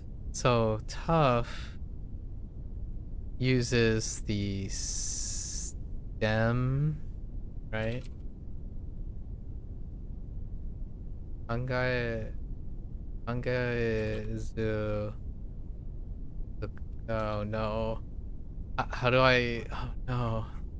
Zurai? I feel like it's Zurai. Unless they're referring to like not feeling. Because not feelings is something too. It's Zurai if it's feelings. Let's go with Kangai. Kangai Zurai. Oh, I missed the syllable. Kangai. その結果になるとは考えづらいな。Okay.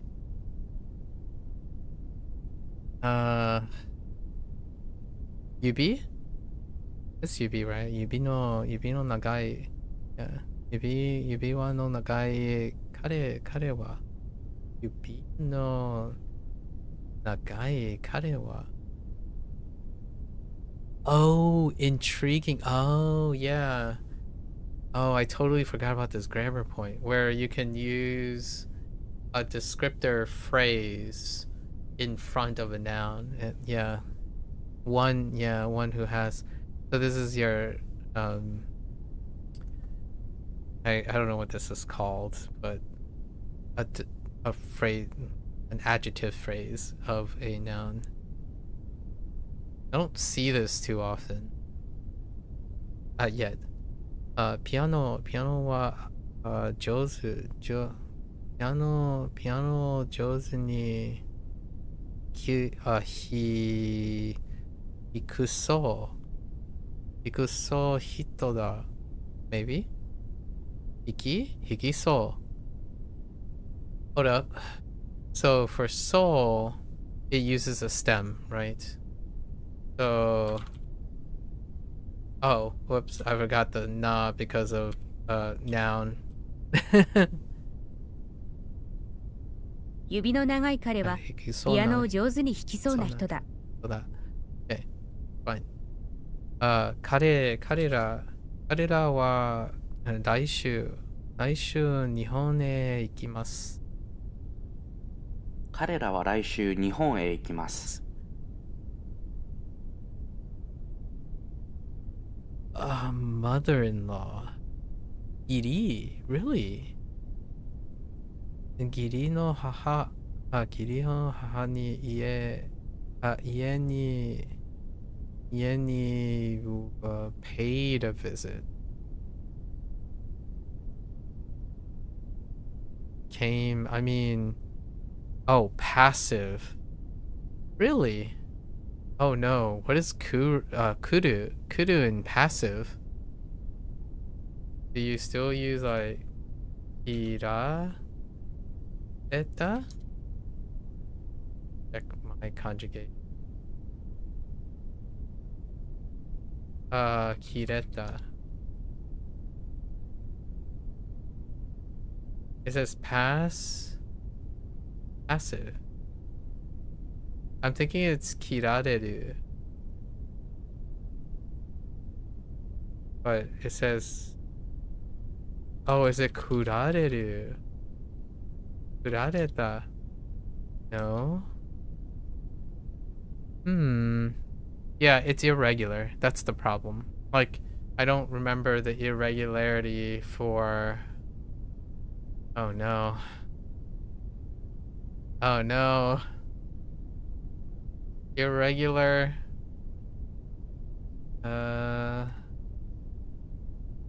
Regular passive. It's not kita. It's kire. Or like kire. Dare. Or something weird. Or it could be. No, it could be entirely different actually. Oh no. Or it could be something entirely different. Like, I'm going down the wrong path, passive. Paid. A common, sometimes negative way to express that someone is the receiver of an action. Oh, yeah, I'm not even right ballpark. That's totally something different. So, how do I'm pretty sure sometimes negative way to express.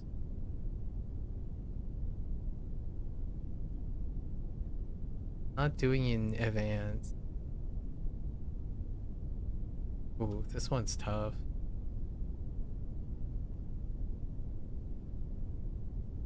I have no idea.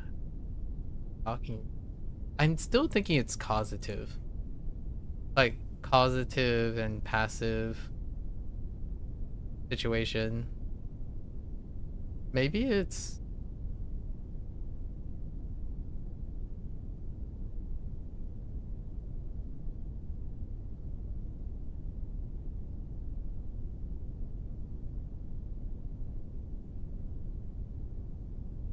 way to express that someone is the receiver of an action, right?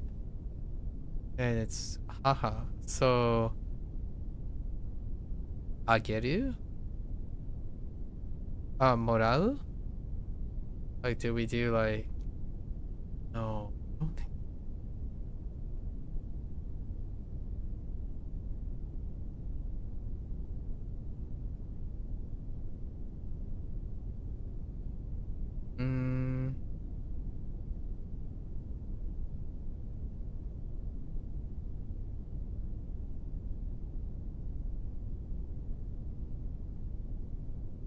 Oh no, it is right. I just don't know how to conjugate. It has to be, but I just don't know how to conjugate. All right, let me think.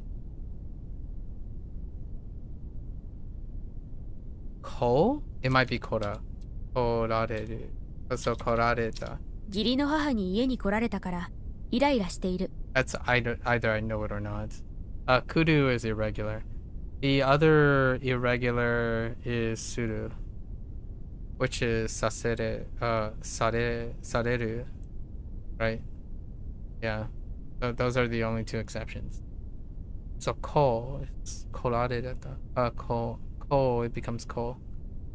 Is it true for causative? Actually, we gotta look at... So we are looking at passive there, but let's look at potential. It's also kudu. Yeah, it's also kudu. And suru. But suru in this case, potential has to be dekiru. There's one more. Oh,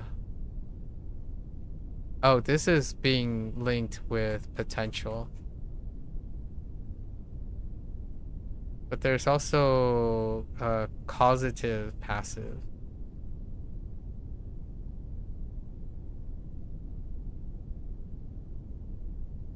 And I think it still uses ko, right? So it's suru. Wait, but then what is saseru? Wait, which one of these is saseru? Dekiru is potential. Saseru is... causative. And then passive is sareru. And then when you have passive causative is saserareru, right? You combine them. And then I'm guessing causative, passive, then for that would be kosaru. Okay. Yeah, kosaru. Kosaseru. And then korareru, right? So kosaseru. Where's my causative at?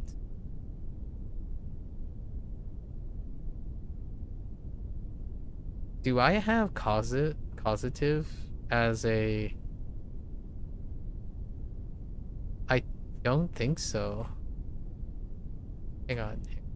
We gotta get to the bottom of this. Let's do causative tree. Or, oh, whoops, that's a misspelling.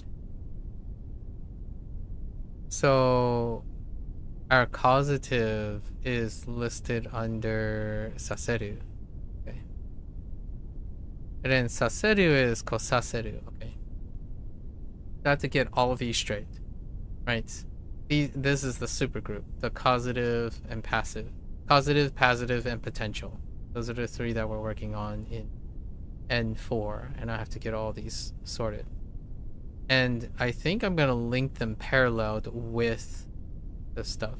So it's just sudo and kudu are the two irregular. I have to get down. So we got saseru, sareru, osaseru, oreru. And then we have dekiru and korareru. Right. Okay, kosaseru. Oh yeah, and then kosaserareru. Korareru.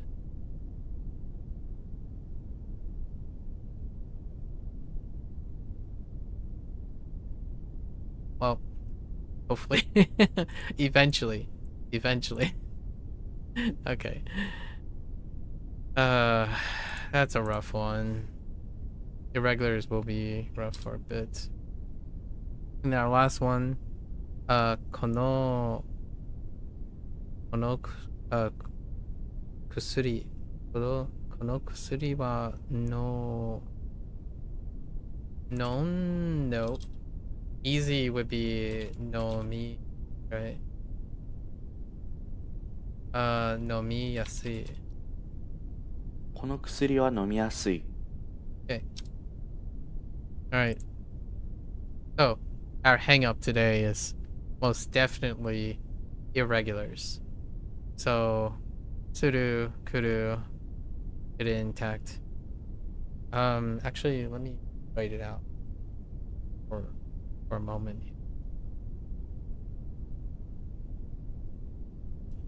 So, what do we have? Potential was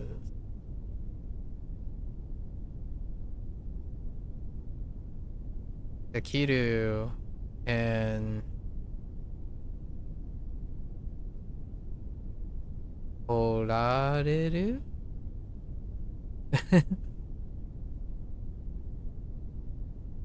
Oh no. Wait. I don't Oh no, I don't remember. Oh yeah. Orareru. And then causative.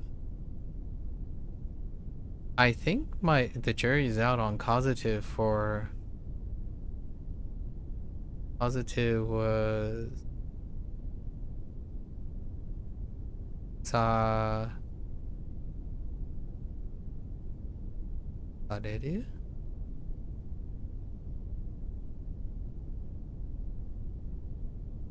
So that would make this then oreru. We think passive. Passive would be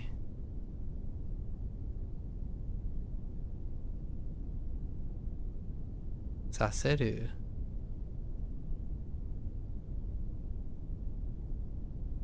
Wait. Uh-oh. Are they both koreru? Oh no.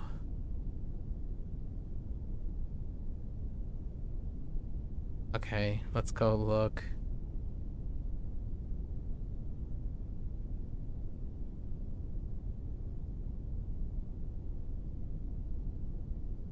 So, causative. Causative is osareru.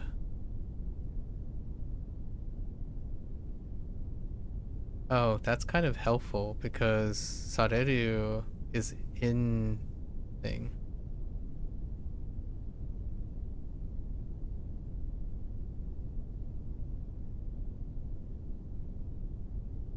Oh, no, wait. It's seru. Oh, no. I screwed this up. Wait. I backwards. This is backwards.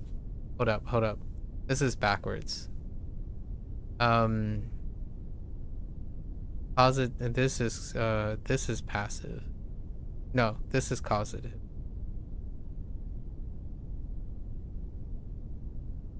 This is passive.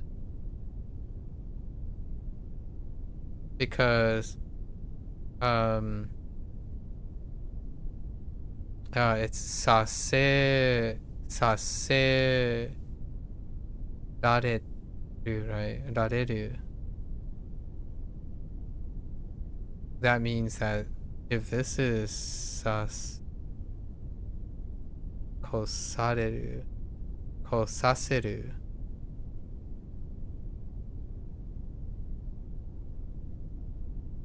and then causative would be, yeah, then causative is fine. Would be sareru and kosareru, right? Because, oh wait, I just realized that's a pretty... Did I get this backwards? I feel like I keep flipping the... Did I misspell causative? I spelled it with an I. English problems. Okay, hold up. So causative is... No, I was right the first time. Wait, I was right the first time. Or did I write the same thing twice? I don't remember anymore. This is causative. This is passive. Okay, so saseru is positive. And then kosaseru is just ko in front, so that's kind of useful. And then passive. Passive is rareru. Oh wait. It's rareru, but oh, it's rareru doesn't work. This is rareru, so it's rareru. And then sareru is the passive suru. And potential is dekiru. And I don't know if these two are the same. We have potential.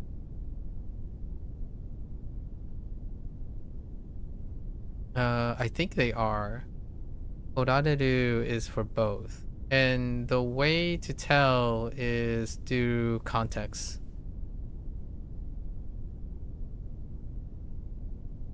Potential and passive overlaps in Ichidan as well. Ichidan are overlap. It's through context. They're the same. And it looks like koreru or korareru is the irregular for suru is the same for potential and passive.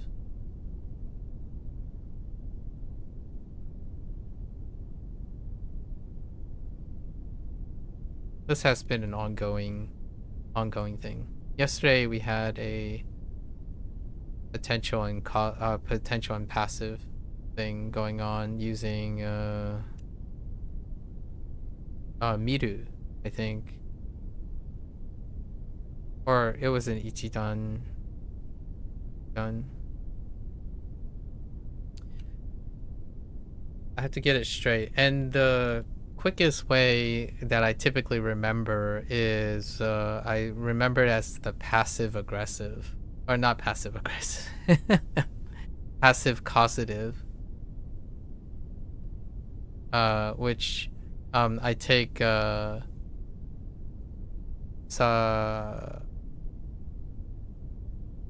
se saserareru.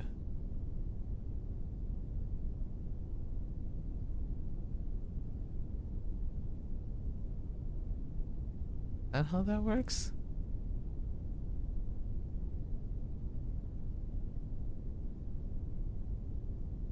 Or is it causative passive?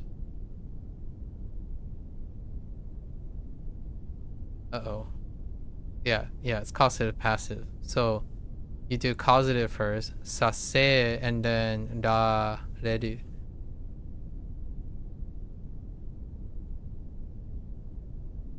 And then that means that kuru is sase, no, kosase rareru, right? Kosase rareru. So these are the irregular. So you basically tack on. Oh, I wonder why they didn't do it this way. Let's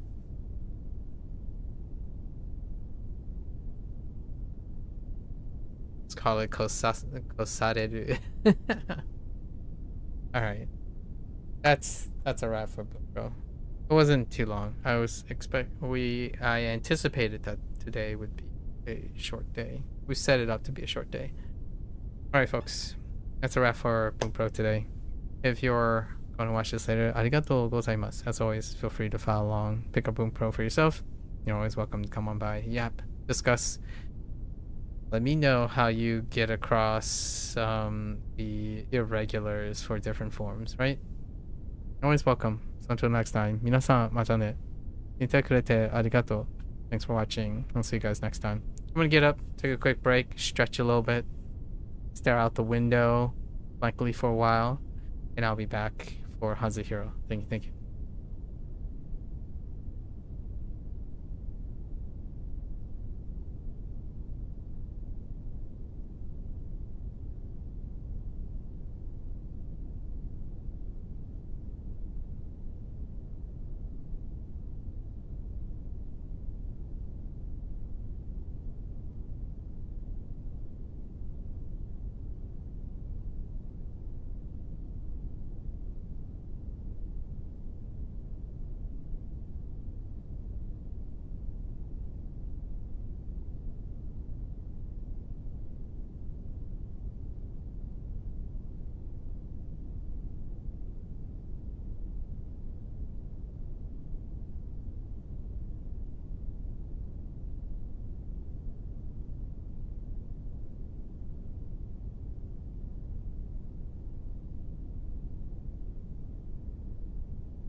Alright, folks.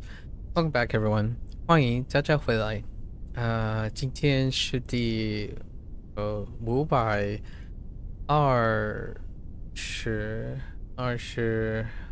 天 is day 529.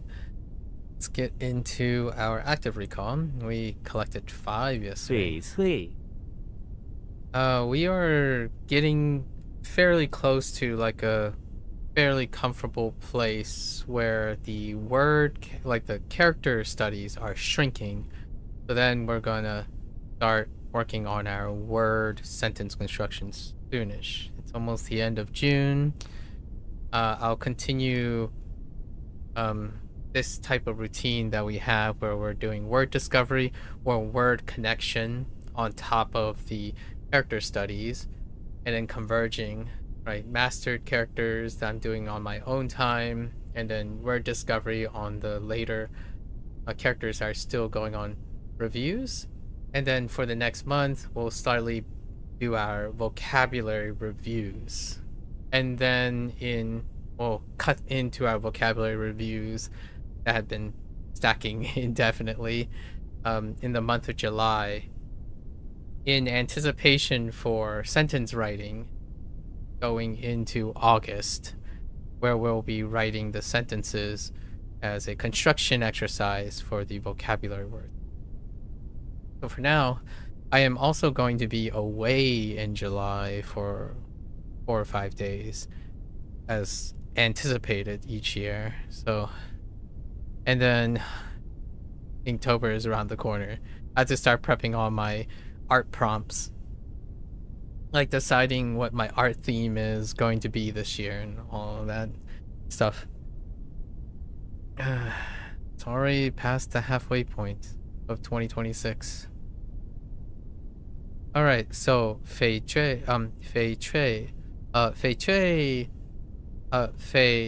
is the rough one, and Fei is Kingfisher, but apparently it has something to do with jades as well. So I don't know how this is gonna work out. Maybe like, yeah, I'm not sure how this is gonna work out. I just threw it in order to give it an alternative association. So maybe the Kingfisher's like gem or something. Actually, perhaps a Kingfisher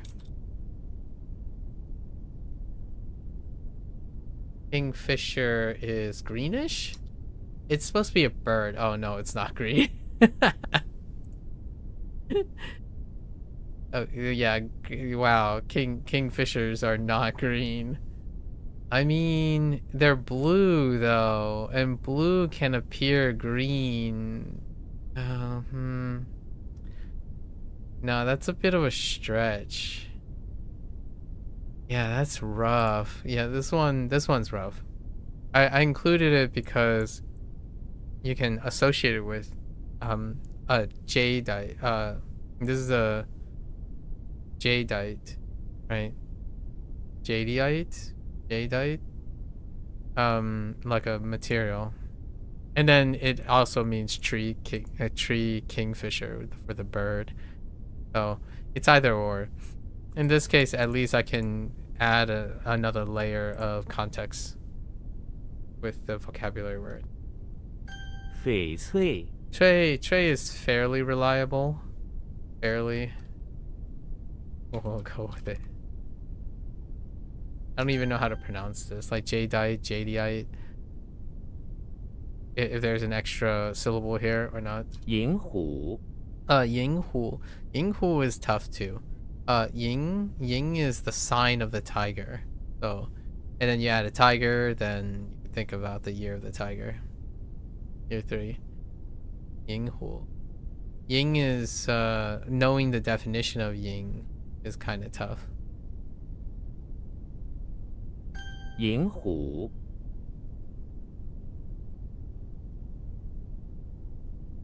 There's too much stuff here.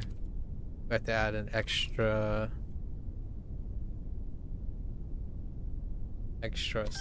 entry. 错愕 错is wrong or a mistake, and is the tough one. Is to be stunned. So if you're like stunned by something that it's not necessarily a mistake, but more like stunned by something unexpected instead of a mistake, maybe something unexpected. So unexpected stunned would be to be astonished and startled. And as much as I like them to do this thing, I think you have to separate these separate entries, or else it's gonna produce an entry problem. Is the weak one. Kali. Kali. So Kali, it's gonna have to be a loan word, because this is more off of my own personal experience. So Kali is far easier to remember at the moment than Li itself for curry. So Kali, I already talked about the whole thing that this sounds like garlic, but when I was younger, I learned how to distinguish this as garlic from curry. So curry, like, it's not kare like in Japanese, right? Kare closer to curry. Kali is gali to me. So kali and gali are the same thing. Kali. Curry, and specifically curry powder.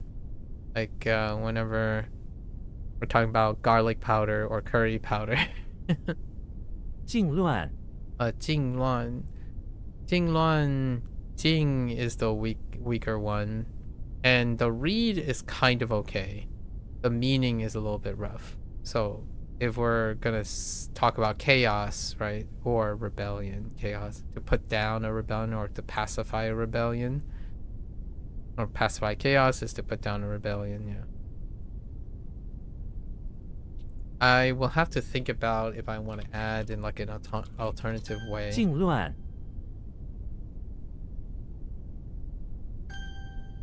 Because to put down a rebellion, put down is not like a verb, like a infinitive form of a verb phrase that I use too often, like to put down a rebellion, to stop a rebellion,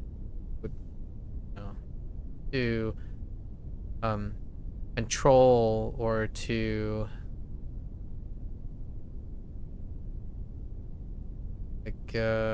man, not many ways for a rebellion, to like squash a rebellion, right? Usually the word stop is as opposed to put down.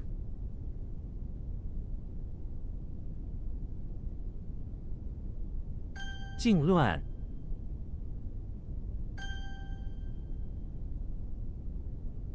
Fei Cui. We'll go back and forth. Practice. 错愕.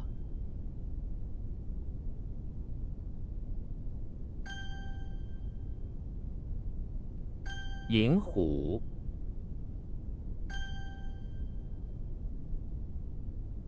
Kali. Alright. Oh. I only added 5 yesterday. Alright. Hopefully this will go a bit quicker today. And then we're gonna skip our active recall today to save some time. I kind of indulged in my digression WaniKani today. I really want to get to the anniversary, the Phantom X anniversary. It's probably going to be most of my commentary on gacha. So got a lot of yapping planned for it. Looking forward to it. Watch me get slightly salty about having to gacha for things. Not that I'm using any money per se.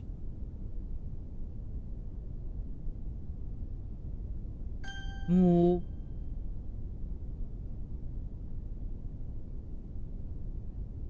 What? Oh, Tien.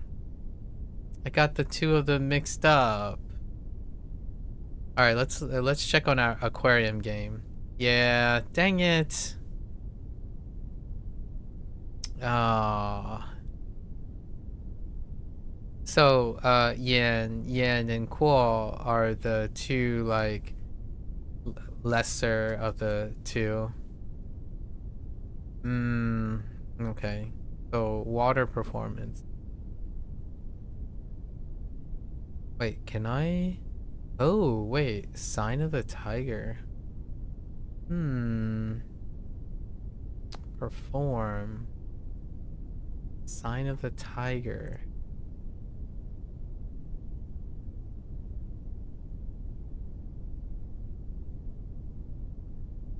This is a read issue, despite writing this.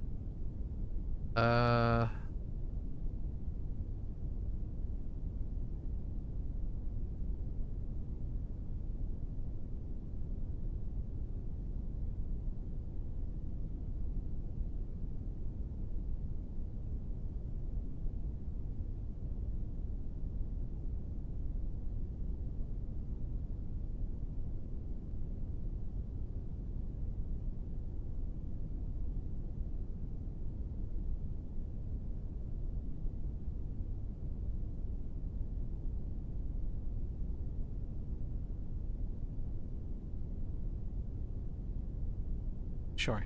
Okay. Or he's performing a task, I suppose.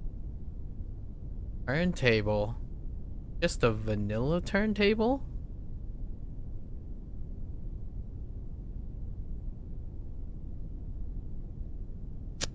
The Kung. Dang it. Wrong tone. Oh, let's go look at this. This is another high. So we have so many highs. And they are contextually bound by nuance. So it could be a gao, it could be a towering like wei, or Jan. And I forgot the other one. So let's go look. Han. Ooh. Severe, like a severe drought. Like intensifier. Okay, it's an intensifier. Hanjing hyperfunction. Interesting. I don't think hyperfunction is gonna help me out here. Han fun. Fun. Ooh, fun is weak. Exert. Excited. I exert. I think we're gonna. Oh yeah, there's the zhi. That's tower. Straight. Oh, it doesn't use like the weird ones. Oh, there's Gao. Gao Kang. Oh, it's high pitched. Interesting. Okay, so it's definitely an intensifier. Let's do Kang Fun because fun is a little bit weak too.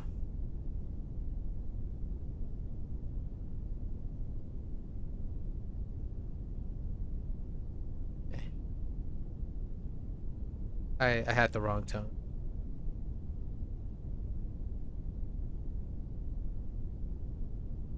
I wanted to immediately type E of some sort, but then I thought about Huo, and now I'm lost.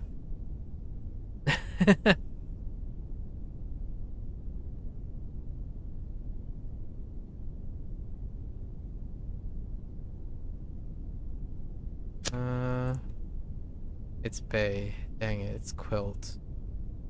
I don't think this has improved. Let's go and look at our skins here for a moment.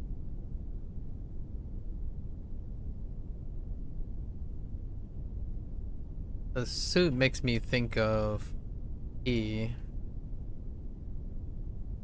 But P doesn't have a suit.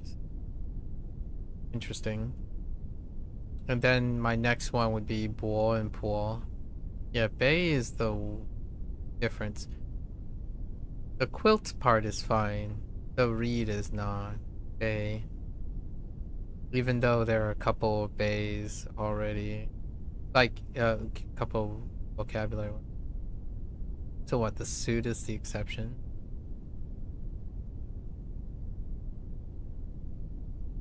And what was the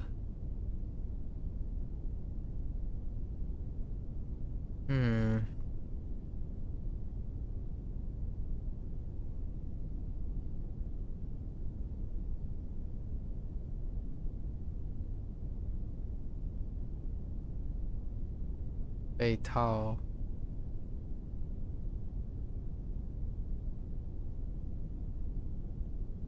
Alright, let's get another bay in here. What other bays do we have? I want to look for something.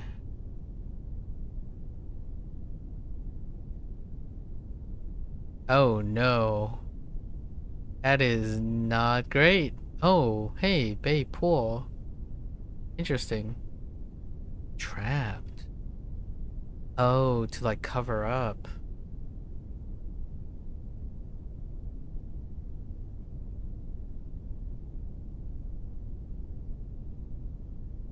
There's a bit of accusation involved.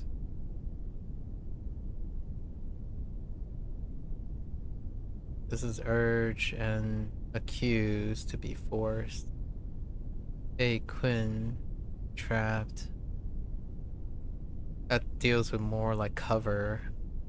Interesting. And then we have the bedding version, the Bay Fool. Bedding and clothing. Yeah, Bay Gal.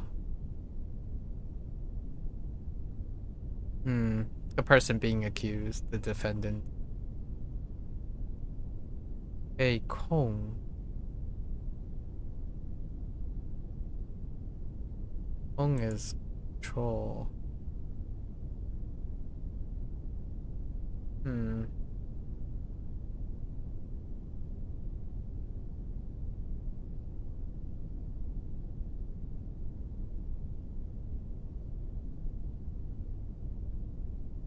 Yeah, and then urge or compel.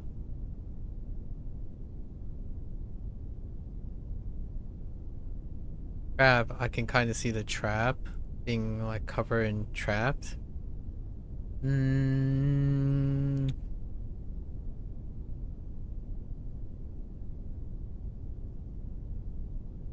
Let's go with Bacon.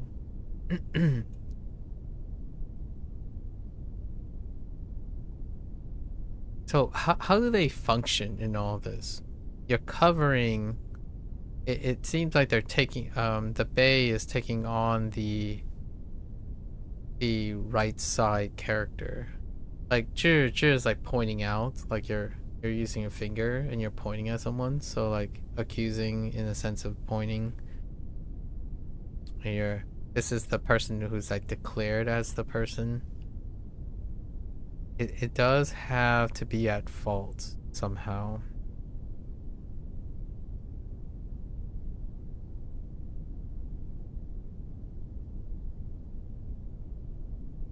Or like a responsibility. I have no idea. Let's go look at cross-referencing.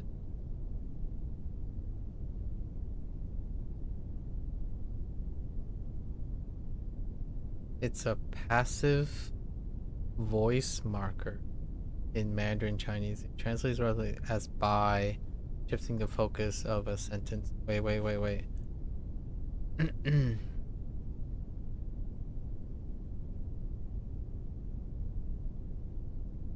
Okay, that's the grammar thing.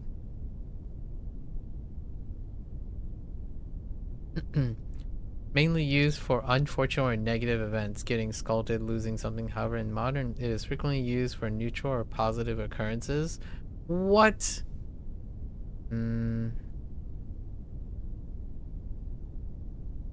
Oh, didn't get, huh? Yeah, it's to cover. or to suffer from. Interesting. I do kind of prefer cover. So do I have I added cover? Oh no. Okay. So let's do cover and suffer. That's really good. I haven't even thought about it that way. To suffer from control, to be accused.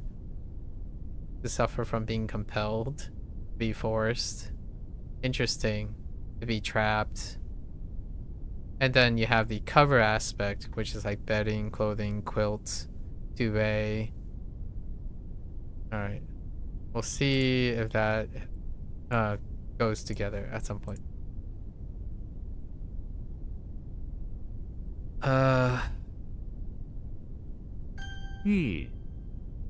Oh no. It's an imperial something.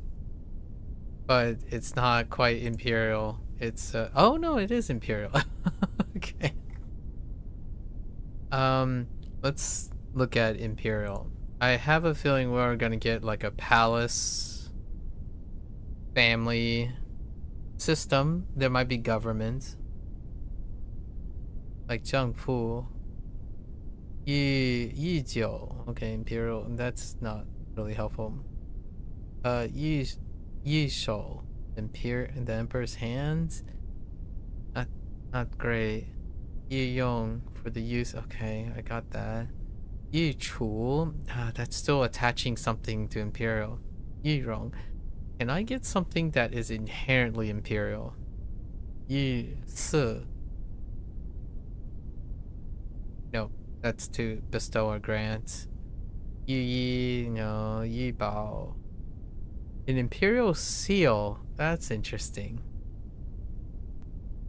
Oh no, wait. But I don't have. Oh, Yi Bao uses treasure. Yi P.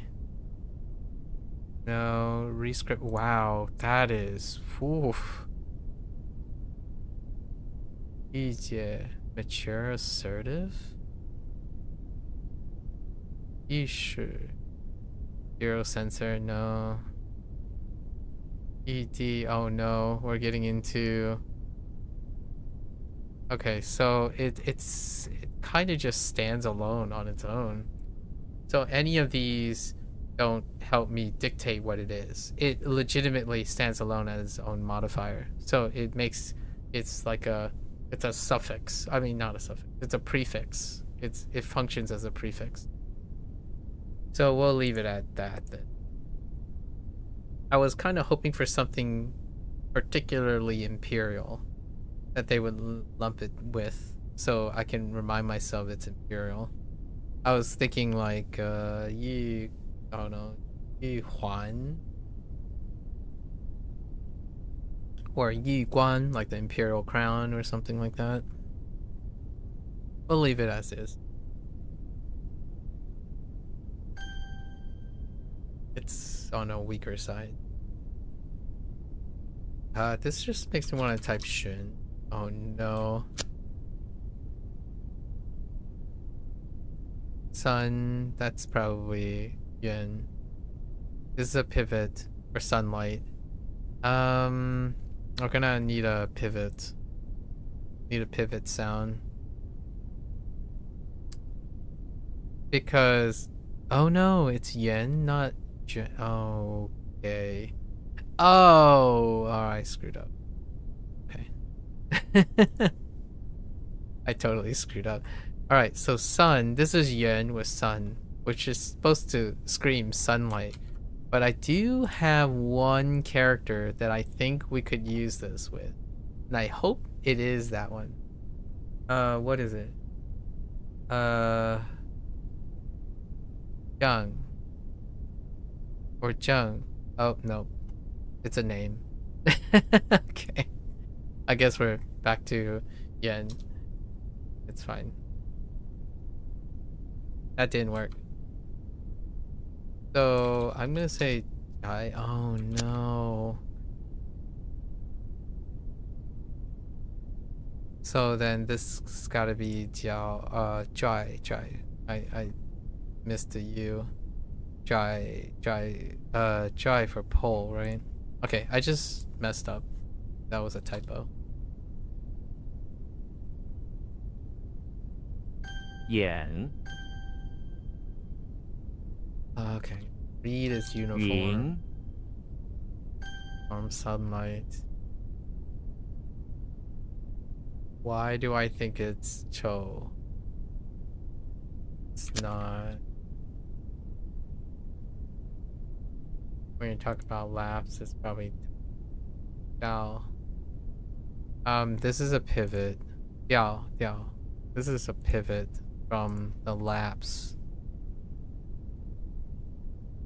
Sculpture is the closest. Oh no, actually, we still have Wither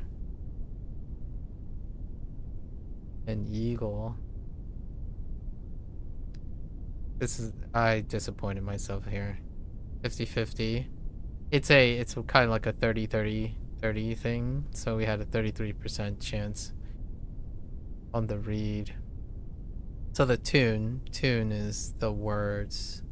There's no mouth, right? There's no mouth. So Diao doing the lap, whistling a tune. And then I think it's a tune and tone in low key. Yeah. Yi Dao and Sheng Diao. Sheng Diao should have. And Dao would have been the key here.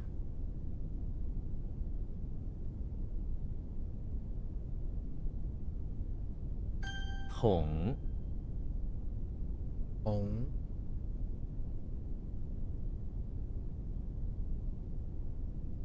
Finger would be. What do we have? Po.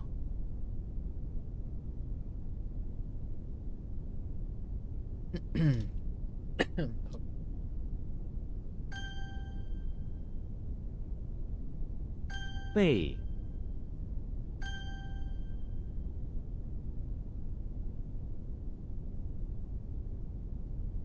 Hold. Words. Why do I want to type E? I want to type Yi or Chi. Dang it. It's Yi. Reputation. What do we have for reputation? Oh man, Ming Yi is good. Rong Yi is fine too. Gu Ming Dao Yu. Ooh, Gu Ming Dao Yu is a bit tough. My read was off. Was it 50-50 read? That's off of the space capsule. Space capsule has a 50-50 read. Yeah, G versus U. Or G, U, right? Regardless of the tone. I'm not accounting for the tone. Womp womp. Alright. 调 30-30? 33%. The translation is fine. No. Haste? Why do I think it's Jiao? Haste is, Ji. Or anxious. Anxious, yeah. Q. Q is all I can think of. I think that's okay. Fire. Oh, wait. Oh, is this D? 迪 This one's rough. It's just D, so got nothing we can do about that. 拽 That was a typo. I want to say it's young, but it could be a young 央 grain. This is the ceiling. I can only think of guy. It's not guy. Hi. 害 Or harm. Hurt, harm.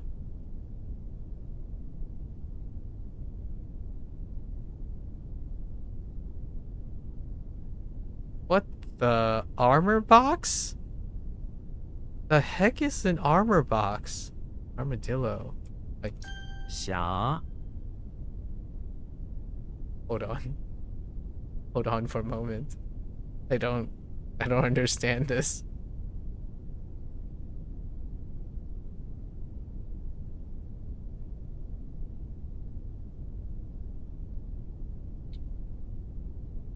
Box, right? Alright, let's go find a box. There are a couple boxes.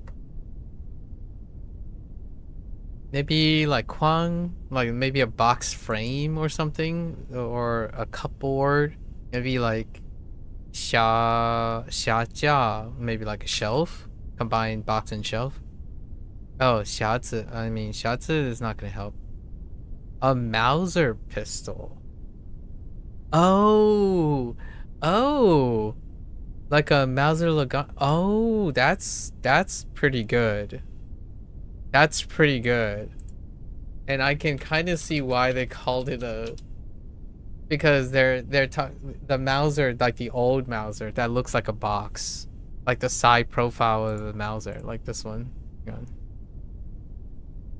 on. Let me try to remember what a Mauser is. So like there's a barrel, right? But a Mauser has this like this part, something like this, right? And then there's like a chamber here. You have your like pistol, like your trigger, right? Kind of looks like this. And this little like box part. I totally get why they use a xiaqiang. It literally says box, a box gun. Oh, ink cartridge, okay. Mao xia. Mo xia. Mo is block ink. We'll use this. Mauser is pretty funny though. Mo xia is good. Just in ink box, so like an ink cartridge. That's really cute. Xiaqiang. Alright. Hoang Wait. How did this work?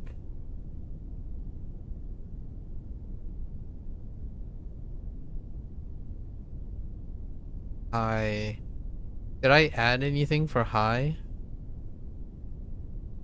There's some sort of intensifier. I guess we'll find out tomorrow.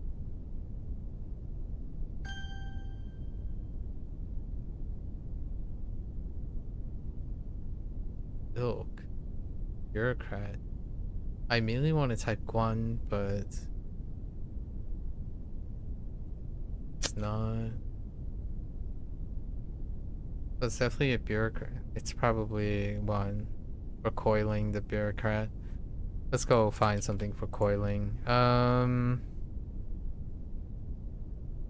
Entangle maybe? Jiao, like Jiao or something like that. Or Chang. Oh no. There's nothing. I would have thought at least like Chan to like wind around something. Or something like that. Interesting. Nothing for coiling. Let's go look.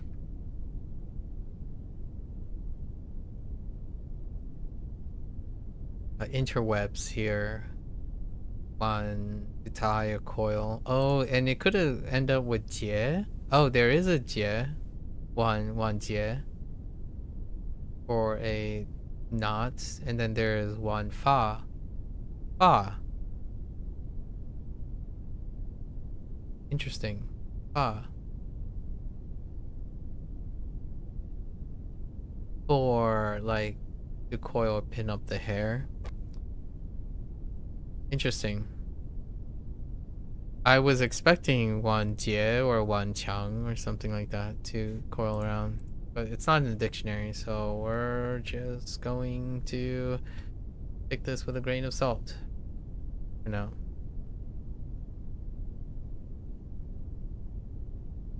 All I got is D. I don't feel like this is D.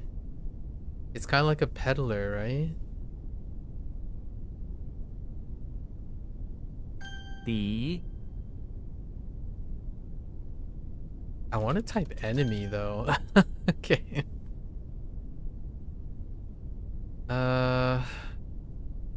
Makes me want to type ba. Ba. Probably a damn. What? Oh no, wait. That's a. No, wait. What? It's Chu. Chu reside, not Chu. You're a knucklehead.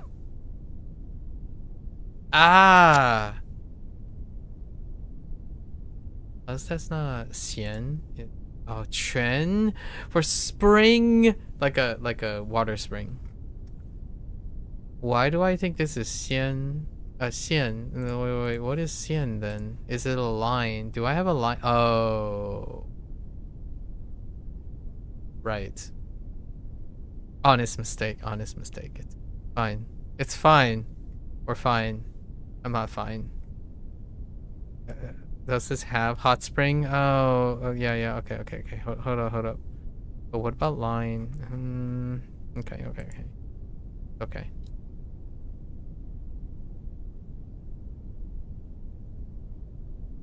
There's no way that's the. Okay. Oh, is it? It's probably Hui for dirty. Do we have the other one? Okay, Hui. Hui. Zan. Done. This is a hairpin.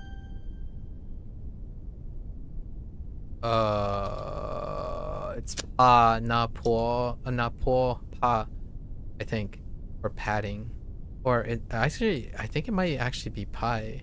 Pie. Oh no.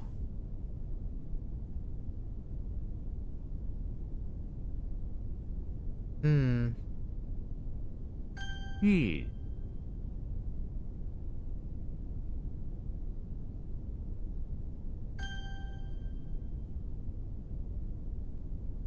Quan.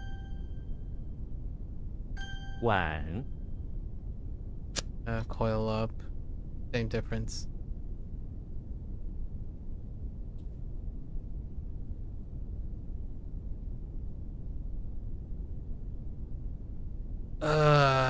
I want to say it's beast, right? But is it really? Oh no. It's probably show or beast. I'm thinking of wild. That's why I typed yeah. But it doesn't look like yeah.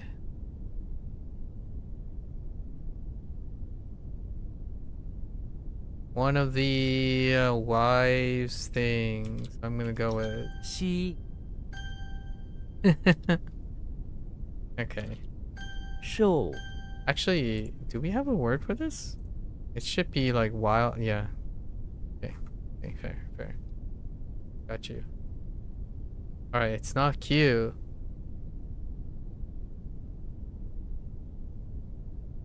Ji.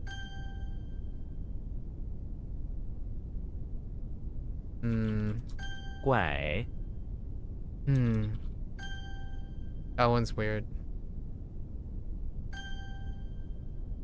That'll continue to be weird. Jue. Or decide. Or knacked. Oh, this is knacked. Oh no. Hold up. This is knacked. It's a pivot on Jie. It's the other Jie. Jie to decide is water. Okay, the knacked is the knack for speaking. That's for sure. Jie is the dominant. Kui is the second. Lack is special, but lack is pretty common. Oh no. This it doesn't look, it looks like Bu Hao, and it does mean Bu Hao, but it doesn't It's not the same like thing at all. It's no, yeah. I don't know if this is gonna hit any extra words. Coward? Oh no, why'd you pick Jong? Why Jong? That doesn't help. Alright. Oh, well, pass on that for today. Be a little bit more in the future. 猪 I don't think it's spider, right? It is spider. I don't think it is, and then just type it, right?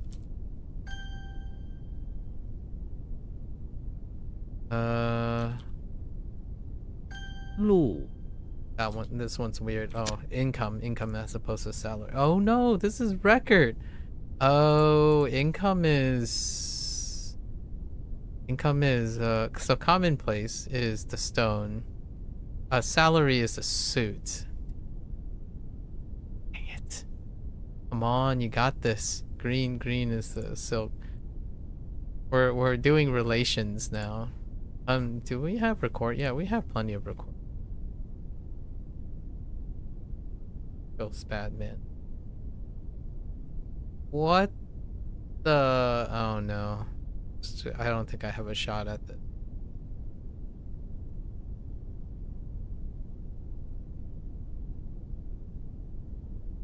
Not that.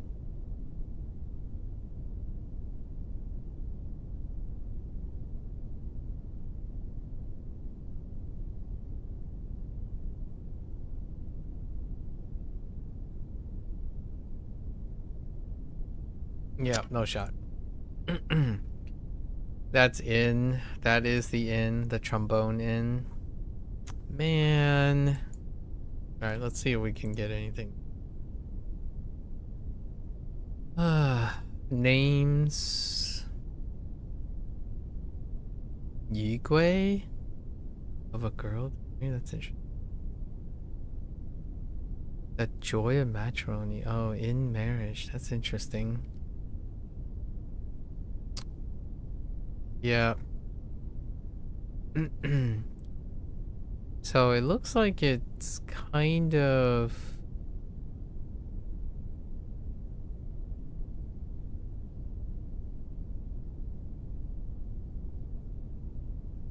let's go look. I feel that this is probably a grammar possible thing.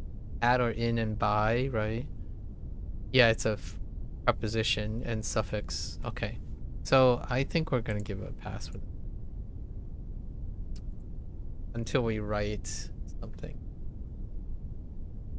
Yeah, I see. Yeah. So this is the preposition. The actual preposition. In suffix. Or prefix. Or suffix. No, it's suffix because it's the other way around. 燕 The other swallow. The actual swallowing. No I have no idea. I don't know what to do about that one at the moment. 桐 Oh no, what type of tree is this? Oh, is this a banyan? Oh no. It's, or a banyan? It's Polonia. Ah. Either I know it or I don't. 鱼 The way I'm trying to get this or in within is by using in as much times as I can with other characters. That's kind of what I'm doing at the moment. What the fire fingers? Autumn fingers? It's not shovel. Or no, it's not that. That's probably Jiao. Hold tight. That one is tough. Very tough. Let's go look at something. So Qiu is closer to the right? Qiu is autumn. And then I thought it might be in the barn, so that's why I typed qiao. Qiao instead of qiu. And it's not that at all. It is jiu. Same place though. Jiu, and then I need something that isn't about firmness. And we have firmness. Dang it. Okay. Well, Chu is not that great. Although I can kind of get it, like when you grab something and then you hold on to it in place. It's a grab. Chu uncovered. It's not that great either. I was kind of hoping like draw, like draw or something. Draw jiao. Disease and send. Base. Oh, is kind of weak. That's fight. He's in subject to public criticism. Form of persecution. Interesting. And then Jojo is not going to help me out. Well, let's throw this in. Season Sen. Kind of like to. It's kind of like draw, right? Like or like a form of grabbing or arresting. Oh my gosh, my D double actuates. Now. My D key, M key, T key, like T, D, M, N. I have like 5 keys that double actuates a lot. Or frequently enough. So it's that Jiu Song, right? Jiu Song.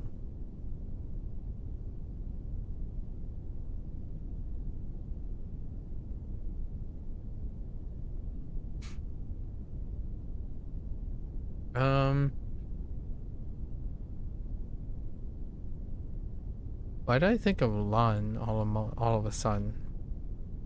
落 Whoa. Probably LA. Oh my gosh. Let's just get LA. What is the rest of LA?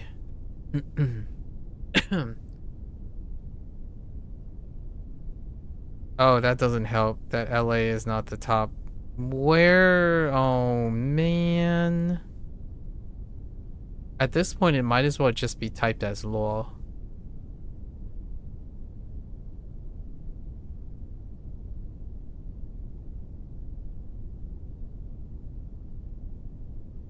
How do you get LA from here? This doesn't help. What? LA, oh here it is. 洛杉矶. How do you get Shanji?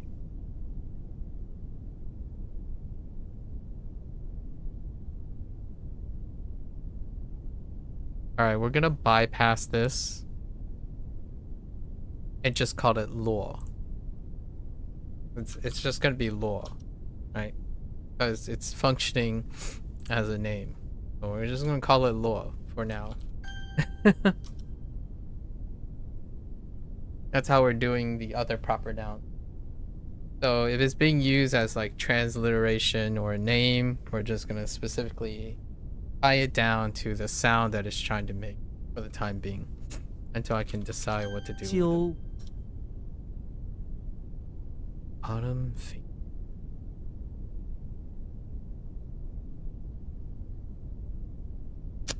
Or seize or hold tight.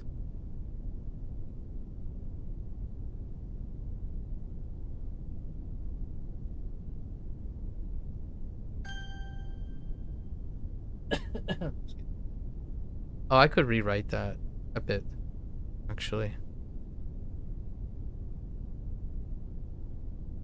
I really have to go to the bathroom.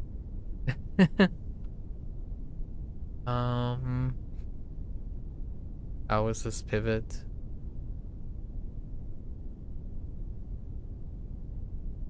It's not decide. It's enact. Talent. I'm not sure if I... Let's go look for an enact. Maybe like Tien, probably Tien. I can see Tien being something. Jue to bid farewell. Jue. That's weird. Jue. I think Jue is what we have. No, Mi Jue for secret. Jue. Chao is pretty weak. It's pretty good though. Act and open act. Secret. Not the greatest. Oh, Jie. Rhyme for remembering, like a mnemonic. Yong Jie. Eternity. Art forever.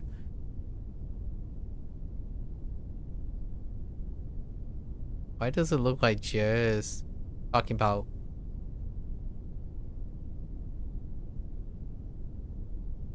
It's somewhat talking about secret, and it's somewhat talking about departure. Like, to part ways.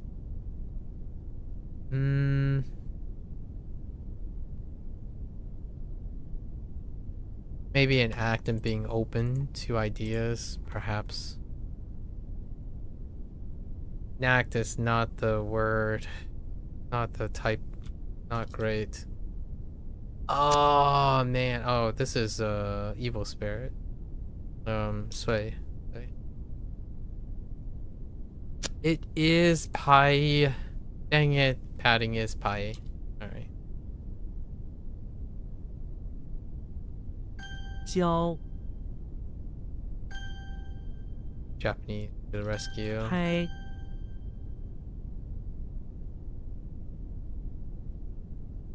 Lung? Ling? Wait. Lung? Okay, head to the edge. Alright. I think we have multiple edges. Let's go with Feng. Lung Feng? Ooh. Lung. That's not where I thought I was going with that. And then there's Lung. A yikes. What in the world?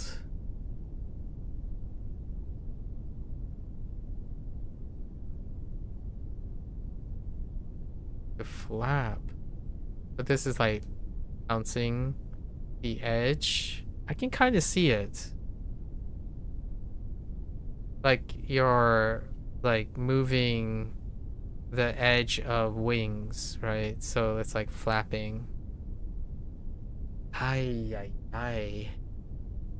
And it's a silent. I mean, either silent or the onomatopoeia. That's interesting.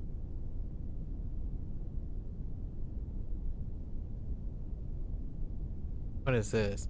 Thin as a bone to the edge. I see. Yeah, like so thin that it's to the edge of your bones. We're just gonna leave it for now. We're gonna leave it for now. So it's not salary. Salary is a suit. The metal is the reward. 5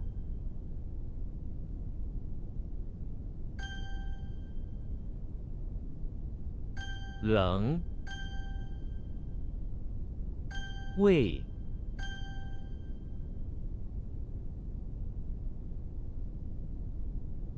the bone and boar. Yo, what? Excuse me.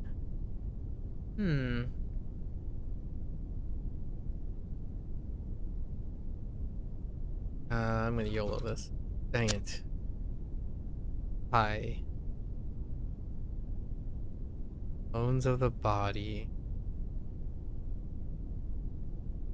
Let's go find something. Bones of the body. It could just be next to a body. Or bone, I suppose. Aigu. Yep. There's the bones of bones. Bone on bones. Oh, Xinghai. Okay. Xinghai. Tanhai. Ooh. Intriguing. A wreckage, yeah. Settled, like a shallow, like in the shallows, a wreckage. Oh. Shihai would be okay. Either these two. Let's go with Shihai. Shihai will give me what that is. All I got is shit. 血 Alright, we're good. 海 Bones of the void. Sorry, that's a typo. What? Oh, just kidding. That's neither yen nor a ting. That's a dan for a birthday. Heck, I misread the right hand thing.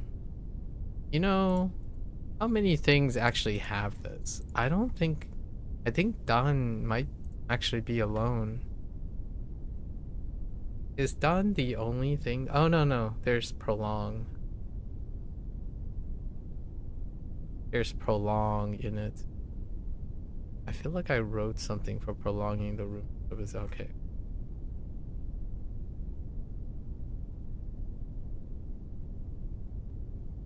Long That one's weird. This one's weird too. 煮 This one's okay. 沟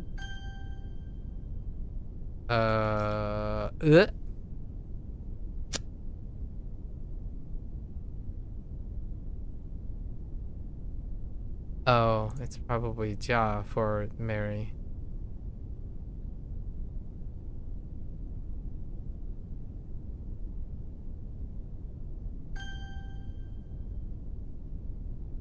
Oh no, not again. You're so special, and yet so difficult to remember. What is that, the fork, dagger, foreman, burner? What's the burner?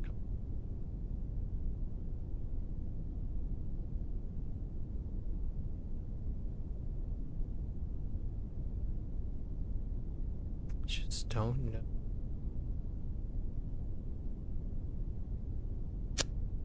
Ah. Auditorium, in front of the auditorium. I got one for this. Give me Ting. 恰到 That is not where we were going for that one. 大白 Deathly White. Oh, there's Sha Zhu. Good break and stop, that's fair. What about the Sha Jiang to settle an account? That's fair too. Sha Shi. Really? There's Sha Che. I mean, Sha Che is okay. Sha Bi. Let's just go with Sha Che. Actually, Zhu can help. I feel like Zhu is underutilized.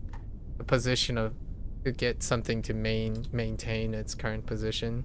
That deals with detaining, restraining, stopping, holding, grabbing, arresting, like all the stuff that causes someone to stay in place. 但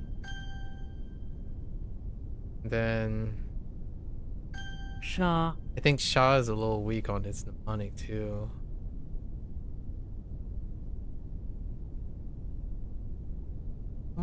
How many forks? There aren't too many forks.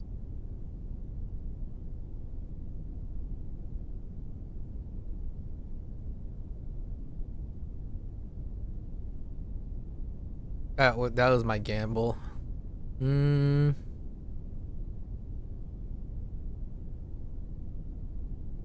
Okay. 2. Alright. Let's keep going for now. Not gonna be the last time, for sure.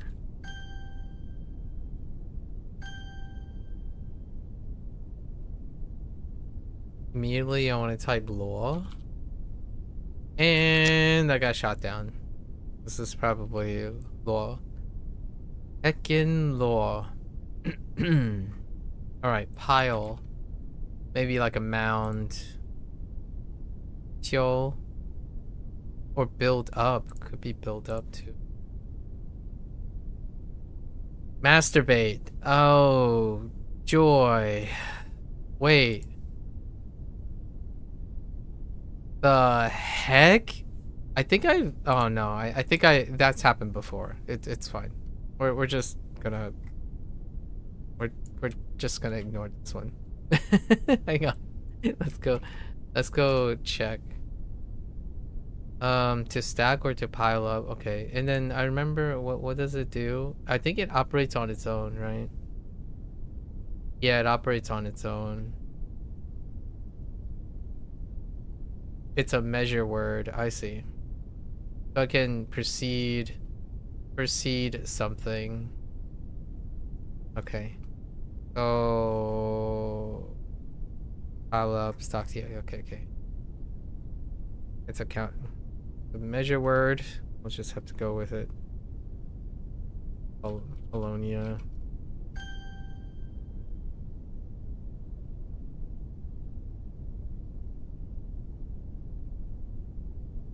What is that?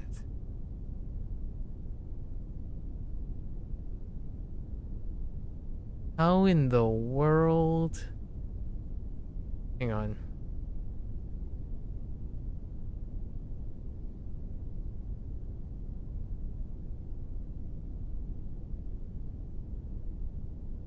Rip. Rule. Thou. Oh my gosh, it's the archaic thou. Alright. Let's go see if we can find a thou here. Ning? Oh no. It's let me guess. All names now? All names. We're just gonna write oh, I don't know how this is gonna work. I wanted to add a rule. I'll have to come back to that. 岁 汝 价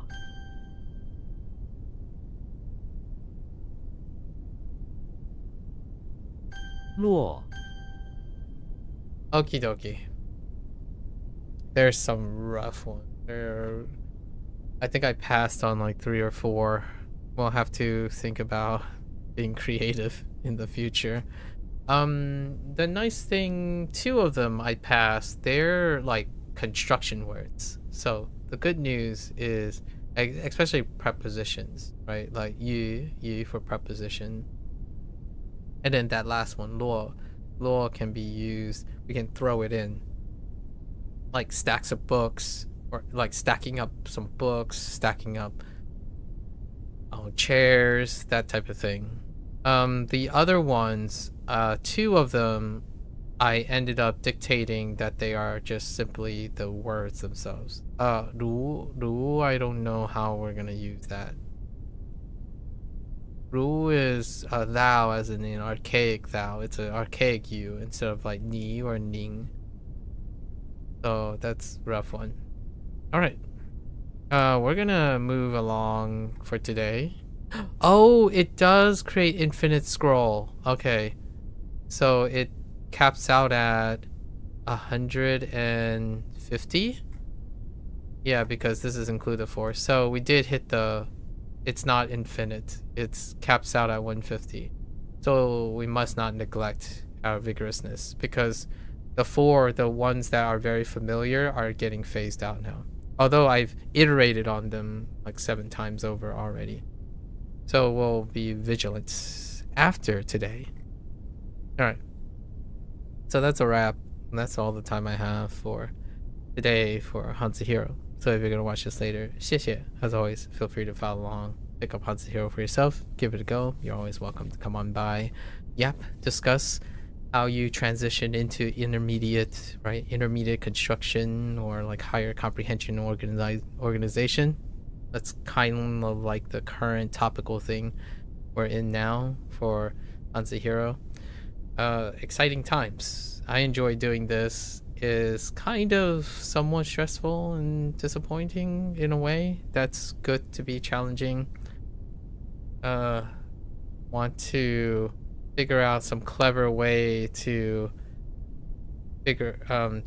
group the phonetic words. So the words that are mimetic, basically, they're, for all intents and purposes, they're designed to be a proper noun. So they're proper nouns as in they're mimetic by sound, and then it's either I know the place name or I don't. And then there are nouns, like actual nouns, like a particular tree or particular bird species. Those are things that we're trying to figure out as many connective, like imagery, right? Words with imagery or something like that to cluster together, and then that will form the basis of our sentences. Like we can write sentences collectively using certain words to build upon it. That's what we're doing right now, or getting ready to anyways. Slow and steady. Until next time, 大家下次见. Thanks for watching. See you guys next time. I'm gonna get up one last time, take a break, walk around, and I'll be back for P5X, the first anniversary. Actually, right? Be right back.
ブラックウィングス。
All right, folks.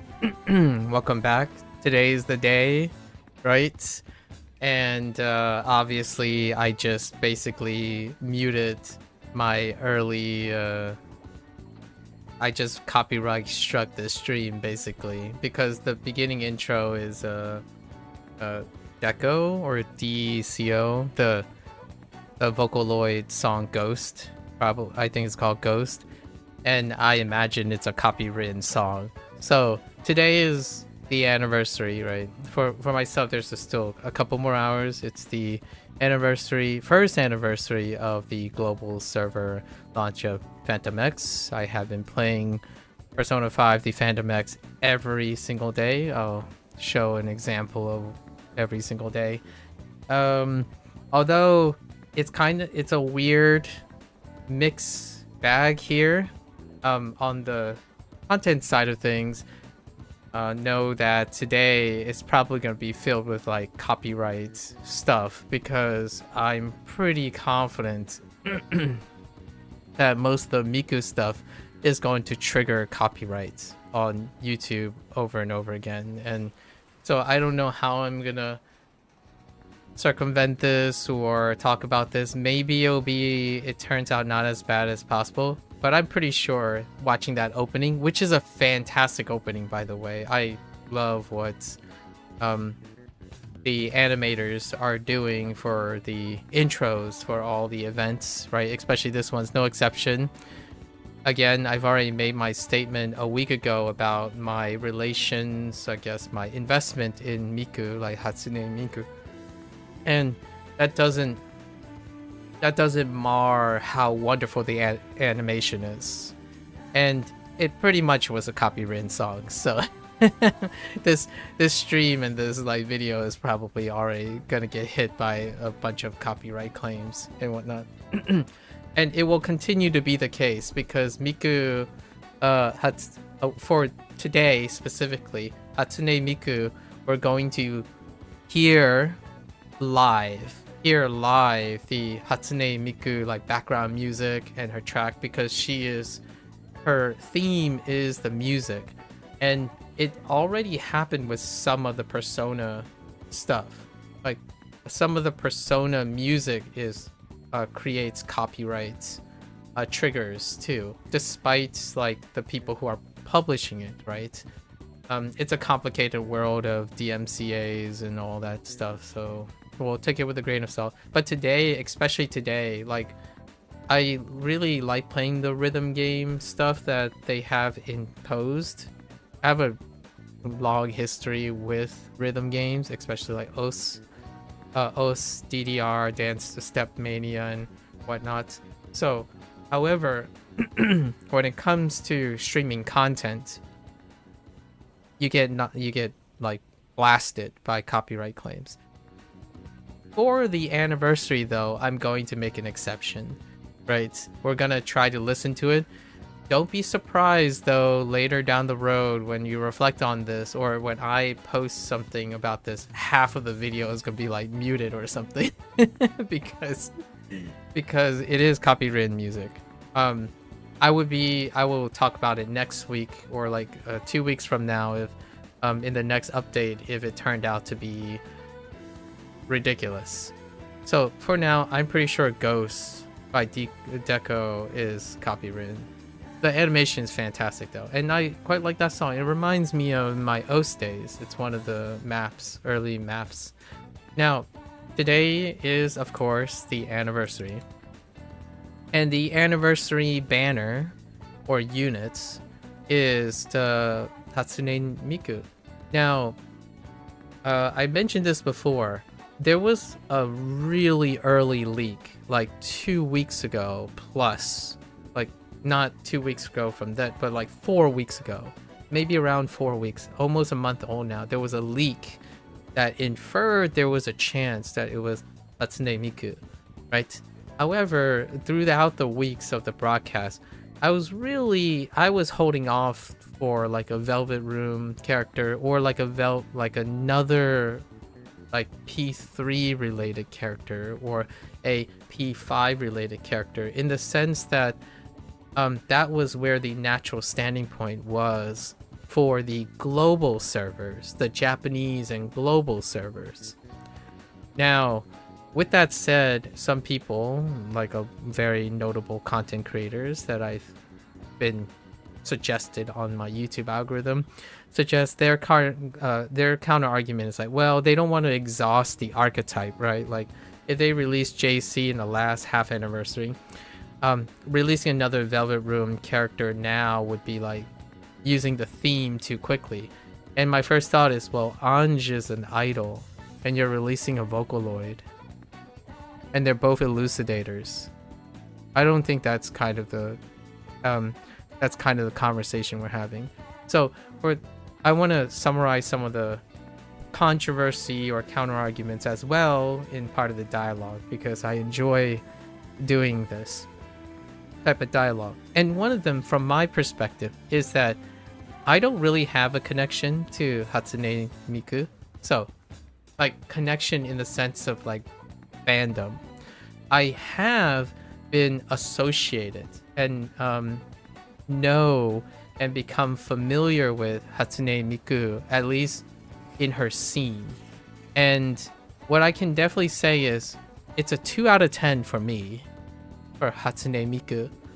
It's a 8 out of 10 for the Western audience, especially a very specific type of fandom that caters to one of the largest audience that they have.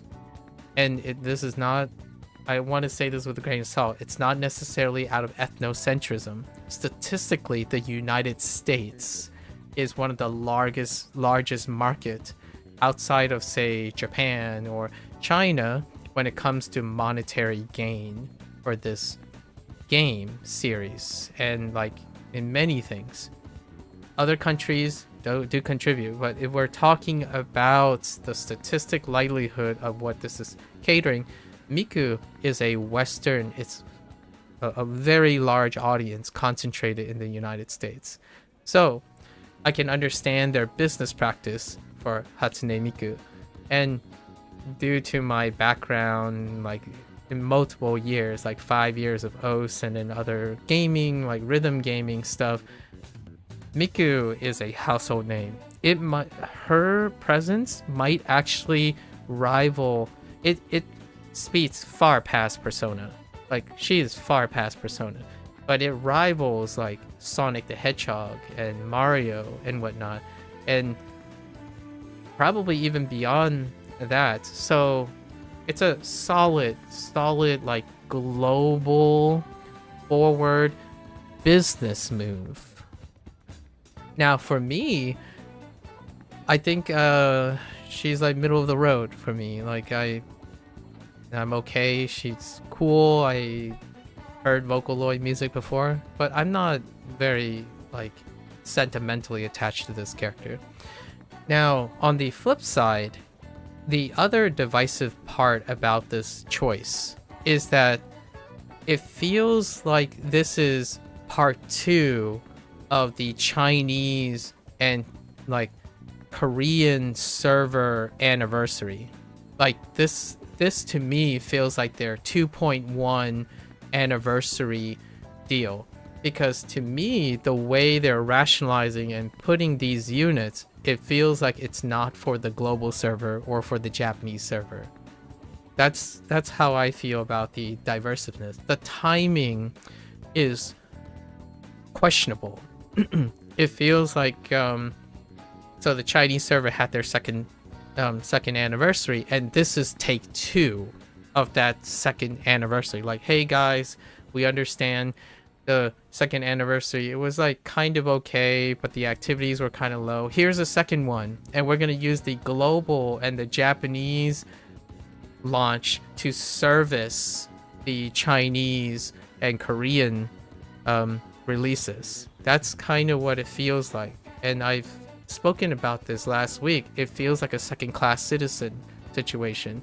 Like, you can make the argument like, oh, they're in their dance arc, you know, the Persona 5 dance arc, and it would make sense. This is a later unit, and it helps alleviate the Ange meta, right? Ange has been one of the top elucidators, so they're introducing a competitive elucidator would be a way to lighten the meta and introduce more things for the Chinese and Korean servers. That's kind of what it feels like. It's a bit of a mixed bag. It constantly feels like when there's a celebration, it's at the service of the Chinese and Korean servers, which is perfectly fine. Like, what I mean is, they do what they want. They know where their revenue comes from, right? And they can make compromises. So it's a mixed bag is what I'm saying. Miku is incredibly popular in the West, especially arguably the second or third highest revenue area behind Japan and China. I actually did a bit of a background on data mining some of like whatever reports of revenues. China, Japan, and the USA. Those are the 3, right? So choosing Miku is a compromise. I don't know if that was intended in the design, but Miku is a compromise. It caters to a Western audience sufficiently. However, when it comes to the mechanics and the celebration and the event and the content, the appropriateness, it's in service of Chinese and Korean, like the second anniversary, not the first anniversary. It feels like it's a deflection. A global server or a Japanese server thing would probably be a non-sweeper, non-elucidator, someone that's along the lines of P3 or P5. That's kind of like the timing situation. So instead, of course, we ended up getting an elucidator who is likely going to be consistently in the same conversation as Ange in the sense of its functionality. And by coincidence, I actually didn't know that Hatsune Miku would be an elucidator and that she leaked early, so my intention of being shy with Ange was a pure coincidence. So I did not invest in Ange in the sense that like I have an A0 Ange, that's it, right? However, now with the big coincidence, a week later, Miku was announced, and I'm like, I can't imagine her not being an elucidator. So then that's where we are today. Now, with that said, then that means I'm probably gonna pull right now, and soon, very soon, we're gonna try to pull an A1 Miku and her weapon, right? A1 R0. That's gonna be the investment because it could have been any banner. I was fine with any banner. The thing that I like about their anniversary units are that they typically incredibly diverse. Like, they have many versatilities, and I'm a mechanical puller, so I do enjoy pulling mechanic. And Miku looks great. Like, Miku looks like a great character. The design is great. She seems to gel with the other character aesthetic, and she was already a character in P4D, right? P4D. So it's not like she's not at home in the game. For myself, it's a hit or miss, and for a combination of stuff. So good. Objectively, there are a lot of objective reasons that I agree with this move. Like, I can see where the perspective is. I wanted to represent quite a bit of other perspectives. Now, here's a thing about content creation. Now, going back to content creation, I have to test. I'm using this stream as a test for her background music. Her character is going to have background music. There are going to be 3 tracks. And then the content we're going to do is probably we're going to play the rhythm game and stuff. All of that stuff is going to go and be a copyright nightmare. Like, maybe it's not, maybe it isn't. It's likely going to be somewhat copyright unfriendly.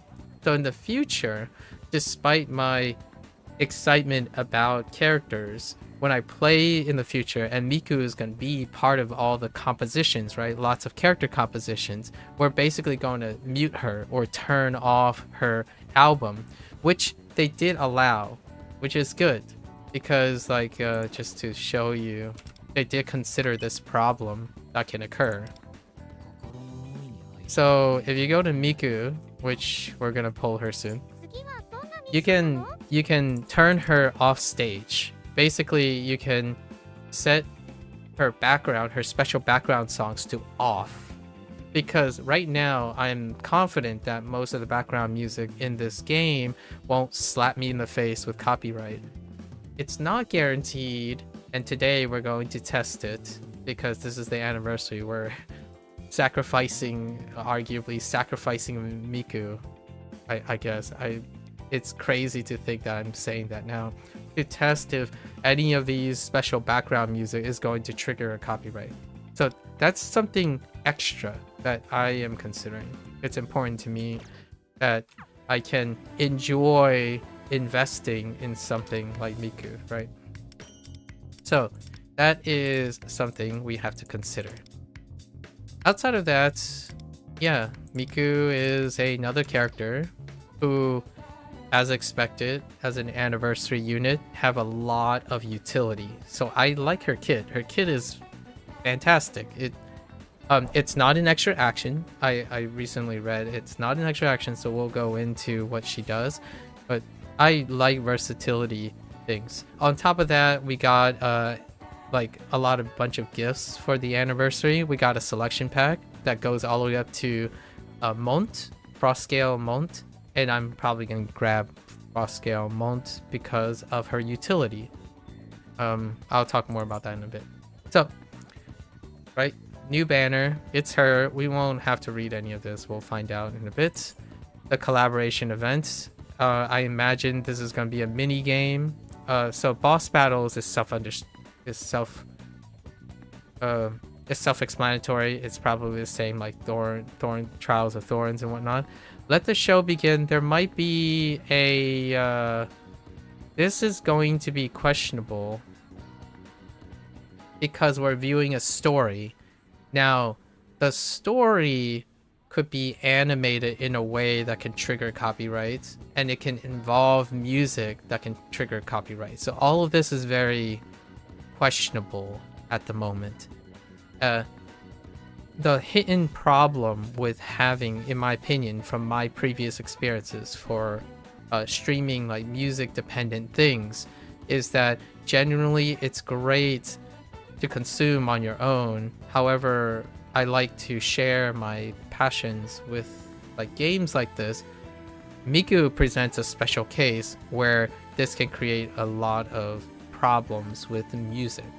And as much as I enjoy music and showcasing music and whatnot, it is ultimately not friendly for the most part when it comes to collaborations. Collaborations are rough.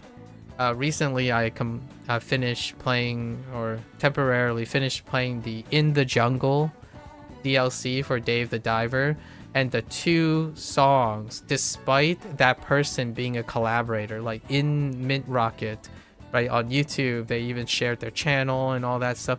Those 2 songs are copywritten. And that musician saying that they're happy with being part of the project and stuff, they may or may not be controlling the rights to it. I don't know if they did. If they did, then most of the time they simply care about their partnership with the publisher, not the people who are streaming the content. So that is their personal prerogative. Like that Dave the Diver, those 2 songs get slapped with a copyright, and inherently what I would do or would need to do possibly in the future is to mute that portion. So then I wouldn't talk about their music. Basically, that's it. And Miku is not a in-house music licensed thing. They're typically third party, so all of it can be subject to copyright. We'll have to keep that in mind. So this is depending. Then we play a future sound. That's probably going to be the rhythm game portion. So we probably have to play a couple of tracks that are already part of the base game, or like the game itself, right? Where there are tracks that you play, and those things do trigger. Occasionally 1 or 2 tracks do trigger copyright. So I would think this is no exception. Let the sound profile designs. This I have a bone. Like, this is a low point. So on the JC one, when you like collect the JC things, you get all like the collectibles. In Hatsune Miku, they decided to attach it to her awareness. So the bonus stuff goes up to A6 reward. To me, I think that's pretty lowbrow. What this tells me a little bit, like, it makes it feel like the anniversary is less of a celebration, but more of a cash grab. I understand that there's monetary gains and business practices and whatnot. Oftentimes, when you have a celebration and then you're aggressively selling something in order to get that celebration, I feel like that's at odds with each other, personally. Like, a celebration is a celebration. You can monetize and do things at a different time than the celebration. Like, I get that when you go to like a Independence Day festival, they're probably going to try to sell you things. It's a very opportune moment. My parents operated a restaurant business, and usually the peak times of sell is during holidays or celebrations. So it does go hand in hand. Not saying that it's not natural to find these things. Like, when someone comes at me and say, well, most people do try to sell things during the holidays because that's the prime time to make money. I'm like, I agree. So the thing is, it is to make money. Like, I'm no stranger. I'm not saying it's you can engage in morally or ethical concerns. My parents, they make sure to cut their prices and then sell during the holiday. They stay open during holidays to sell more. And this would be that same type of, why am I saying this? My family is Chinese. So, like, there is a cultural aspect to normalizing this culture of maximizing profit during a celebratory event, right? And this is one of those examples. to collect all these things, which I'll show in a bit, you are going to dump more than $1,000 to get, or maybe not that, maybe it's about $1,000, $500 to $1,000 to get an A6 Miku.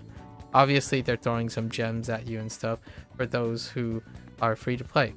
We're gonna try, maybe we'll get lucky. I'll tell more about that. Obviously you have your new login thing and the exchange shop, right? Then we have the first anniversary event, and the event is more like logging in and collecting stuff from the it feels a lot like the Lunar New Year stuff. So you're collecting, you're gonna choose a reward, we'll look at that stuff. And this was unexpected to me. So Minami's accomplished got added. This is probably to set up her like summer event, but they did it early, so that's interesting. We'll see the beginning of her synergy, and that's it. Like, you can fill in the blanks on how to the rest of it. And sometimes I talk about the accomplice over time. So Minami has a continuation now. She did have an early like series. We helped with her reconcile her choice of going to medical school or staying behind to help her father because her father is aging, right? And they talked about the loss of her mother, that type of thing. That's what's happened so far. I guess we catch up with her. Oops. Anyways, so let's go look at stuff. What is this? On January 25th, you have some unclaimed rewards from the first anniversary party that delivered directly.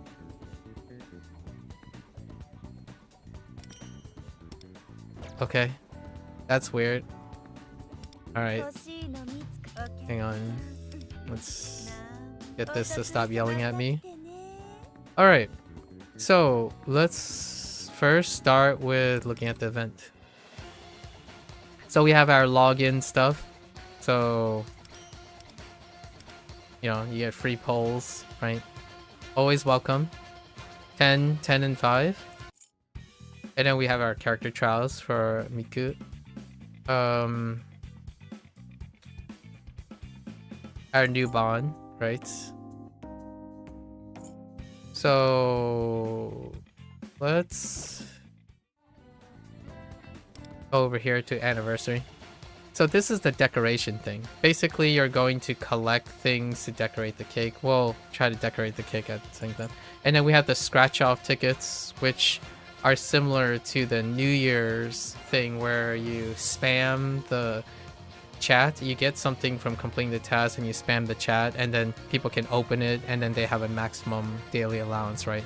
Then you scratch to get stuff. I imagine you simply get all of these things as long as you participate on a daily basis. More gems? Good stuff. And then we have the anniversary related, New Year's related stuff where they're trying to get you to spend, right? And then the more you spend, the more you get new stuff. And then we'll look at our rewind. And then the song, obviously, pretty. And here's where we collect. So we did our anniversary countdown. And here's the for every day you logged in since the launch of Phantom X, you get 10 metajoules, right? It's 365 days since today because I've been logging in and playing this game for 365 days. So we're just gonna collect this now for our gacha. So 365, right? 365 days, 3,650 gems. Alright, so we did the early celebration thing. Now let's go back to our event. Oh no, not our event yet. Our event is our Miku thing.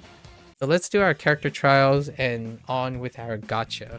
Our lukewarm gacha. let's start the character trials.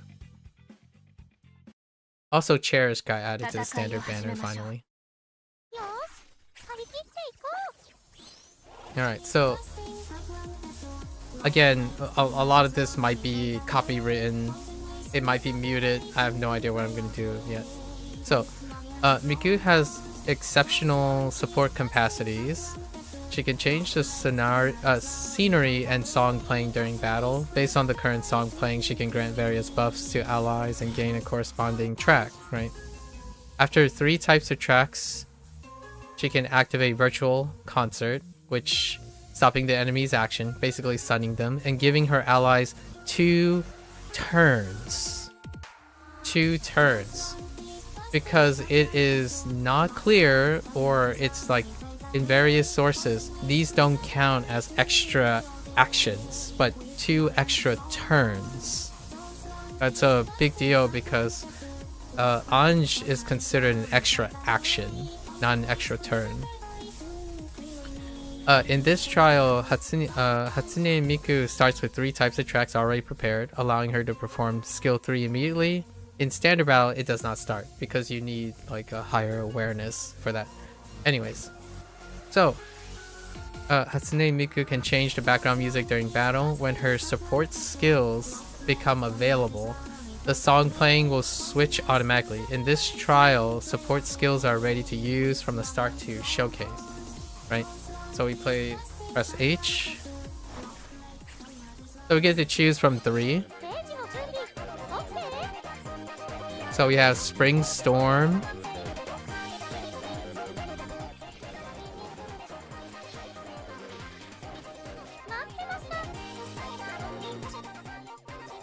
There's so much going on right now. So we have 3 skills as well, right? Feel the beat. Based on the current song playing, Hatsune Miku can provide various buffs to allies, then gain a corresponding track, right? So the current track that's playing is Feel the Beat. And the beat, depending on the skill, right? Oh, we can't choose view the other one. So so this is the bonus you get from Spring Storm when you're using Feel the Beat. So we'll just do that. We'll have to read her skills when we can. Okay. So hang on, let's go and read her skills now. And she doesn't have a persona. The stage is pretty much her persona, I guess. Let's look at her skills. So, Feel the Beat. We have 3 skills that scale with her attack, basically. So in Feel the Beat, you increase attack, basically, and then based on the track, you can get different modifiers. I think it's gonna usually be Heaven, the Heaven track, because that produces party's pierce attack, pierce rate. The Spring Storm. Let's see. We have Spring Storm, which increases party damage. That's pretty good too. And then we have Play with Fire, which does crit damage. That's probably going to be... So all of these are pretty good. They're in the forward direction. Now, it does say somewhere that it cannot be the same song. So you can't put the same track on the same skill. So you have to choose between the mix and match. And this increases party damage, so it scales with attack. I don't know how good these numbers are. I guess we'll find out later down the road. So when Heaven is available, it restores HP. So probably not going to use that too often. When you have Spring Storm, it increases party's weakness damage. So probably use Spring Storm for the party's weakness damage. Play with Fire is to increase crit rate. But if you have crit rate already capped from other things, I would probably end up using a Spring Storm on Clear Sound, and then using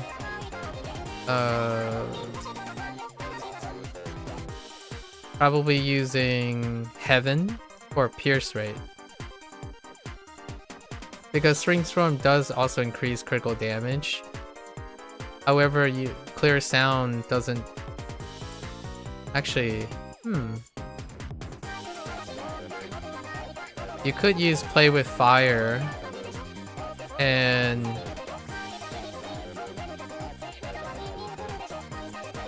no, it's still Spring Storm probably for clear sound. For the party weakness damage, it probably between Spring Storm and Play with Fire for clear sound in case you need more crit rate, and then for Feel the Beat it's probably going to be Heaven or Play with Fire. So Spring Storm is the pivot.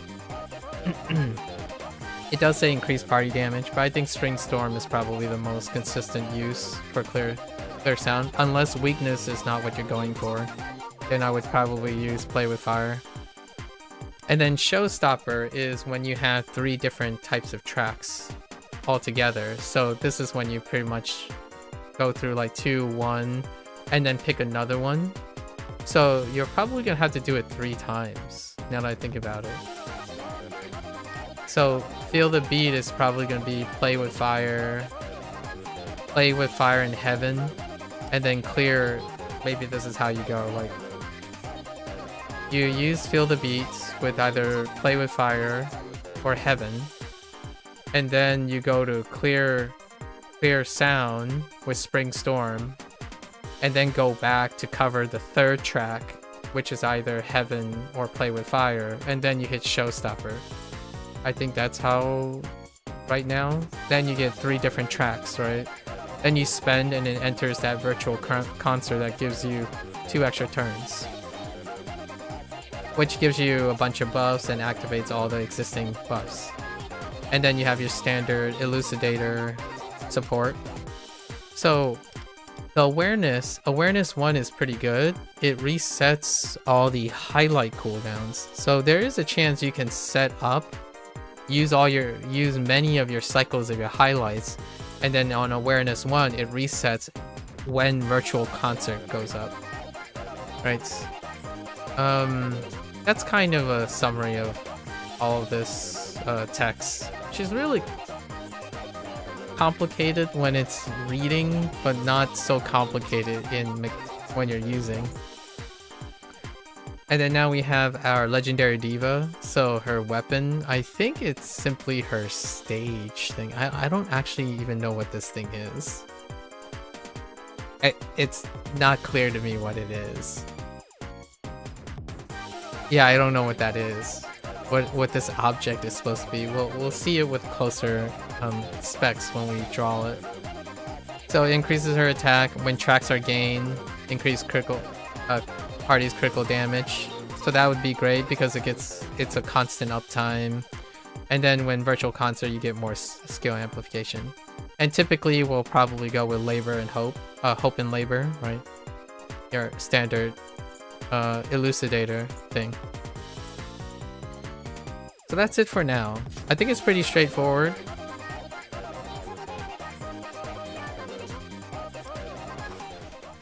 Let's see. Okay. So if you hit G, so when you hit G, you go into the skill set, and then H is to rotate the song. Okay. So I don't know if any of these things are going to be copywritten.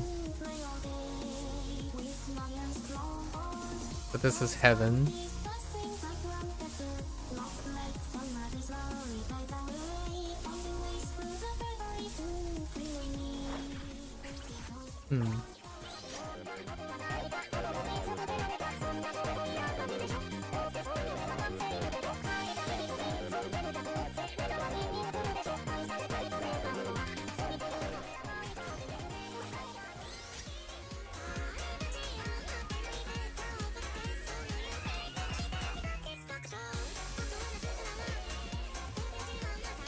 They're okay.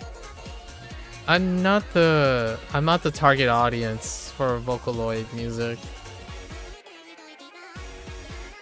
I can kind of see how it could mesh with Persona.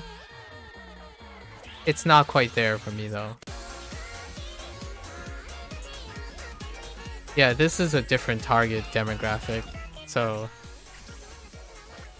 alright, so I think I like this one.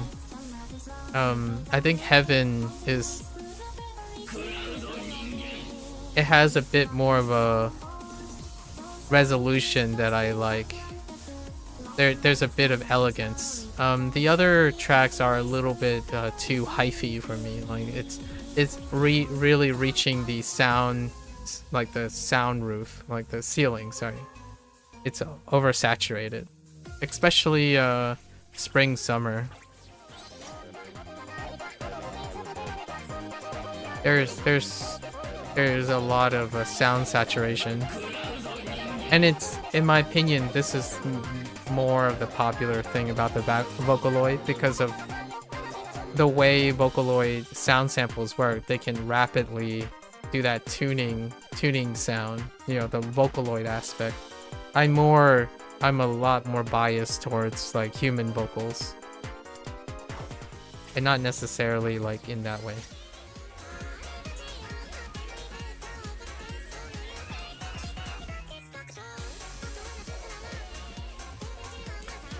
Yeah, the other two, Play with Fire and Springtime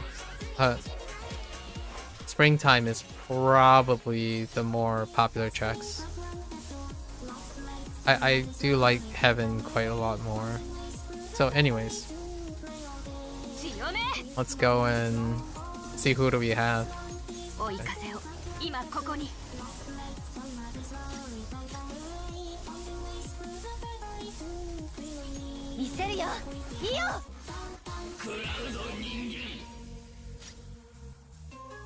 Which move did we already use? I don't even remember. Okay.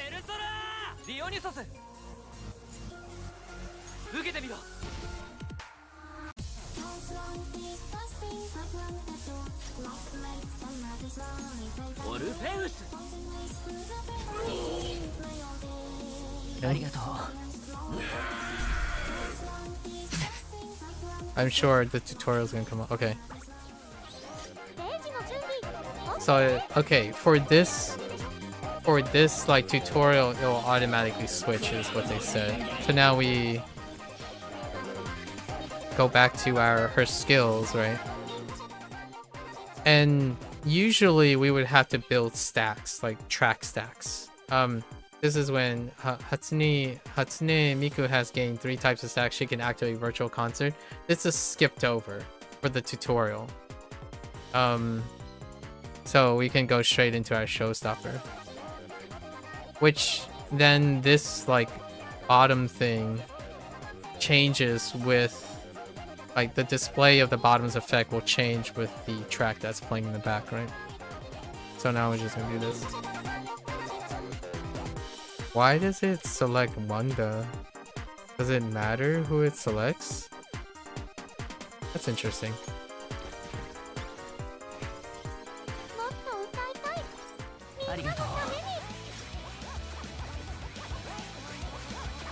Okay, so it switches to Ghost Rule. Oh, the song is called Ghost Rule, not just Ghost. But now it switches to this, which is probably gonna get slammed by copyright. What happens if I hit H? Skill activation condition has not met. Oh, interesting. Okay, so it just switches up to this, period. Alright.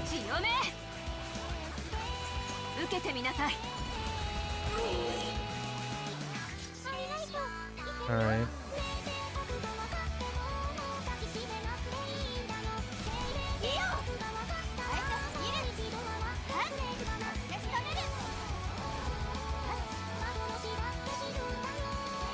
I don't think it resets anything else outside of highlights. I should really read what it says about other mechanics. Like other like Turgies and in the future other potential side mechanics. Alright, and then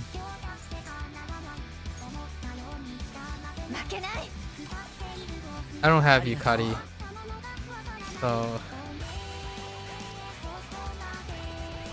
Oh wait, they had highlights available already. ペルソナザオ権限いただいていくありがとうこれで決めよう焼き尽くす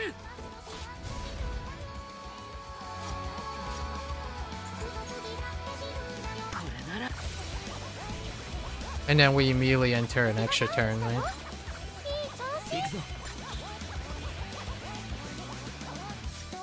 Yep. I would love to listen to the song while playing. Well, this will probably be the song that I'll be looking for to see if it triggers problems.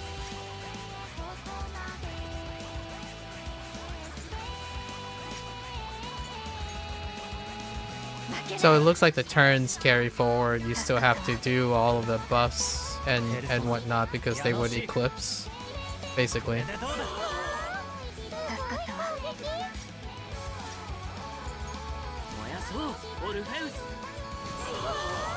So, not as ideal. Yeah, so not as ideal for a chore dependent DPS.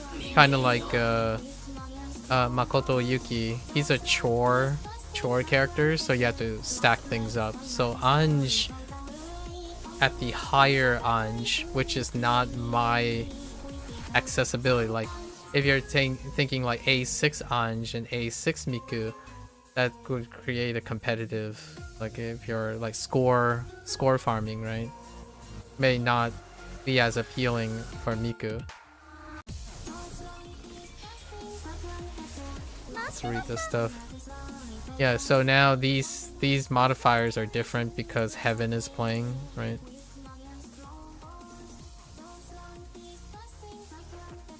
Wait, I thought this was Pierce rate. Oh, you have to scroll down. Okay, so they still explain everything here. Yeah.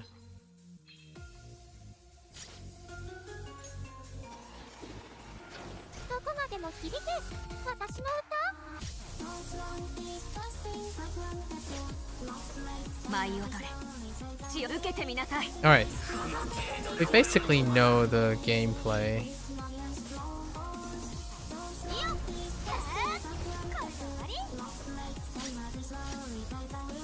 Now the question is there going to be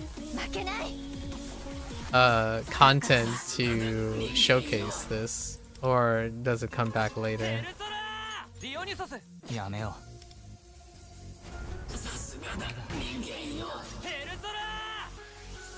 ういただいていく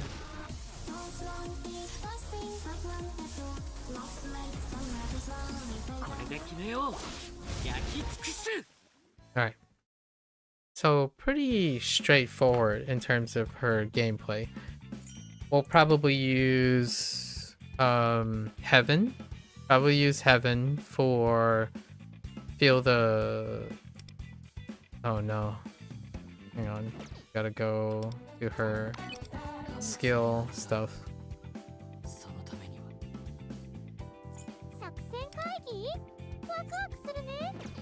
So feel the beat.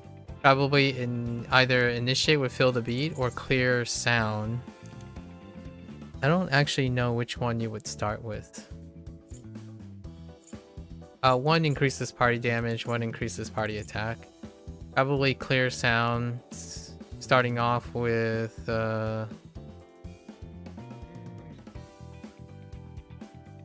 play with fire, maybe. Play with fire, off clear sound, then go to feel the beat. Might start with feel the beat. Feel the beat with Heaven playing, right? And then clear sound with Spring Storm. If it's party weakness. If it's not, then I would do play with fire and on clear sound, then go back, if that's how that works. Go back and use Spring Storm on Feel the Beat, then do a showstopper, right? That sounds too long. So maybe you start off with the track. Let's see if you start out with the track. During battle, Miku can change the battle's scenery and song playing during her ally's turn, and her skill effects are enhanced based on the current song playing. When Miku's skill becomes available, the current song will automatically switch. Alright, when using Feel the Beat or Clear Sound on song where Miku has already gained the corresponding track, reapply the same effect. Okay. So you still have to... Interesting. So she'll automatically change. We'll see how it lines up. So we're gonna aim for A1, which gives you skill amplification equal to 15% of something.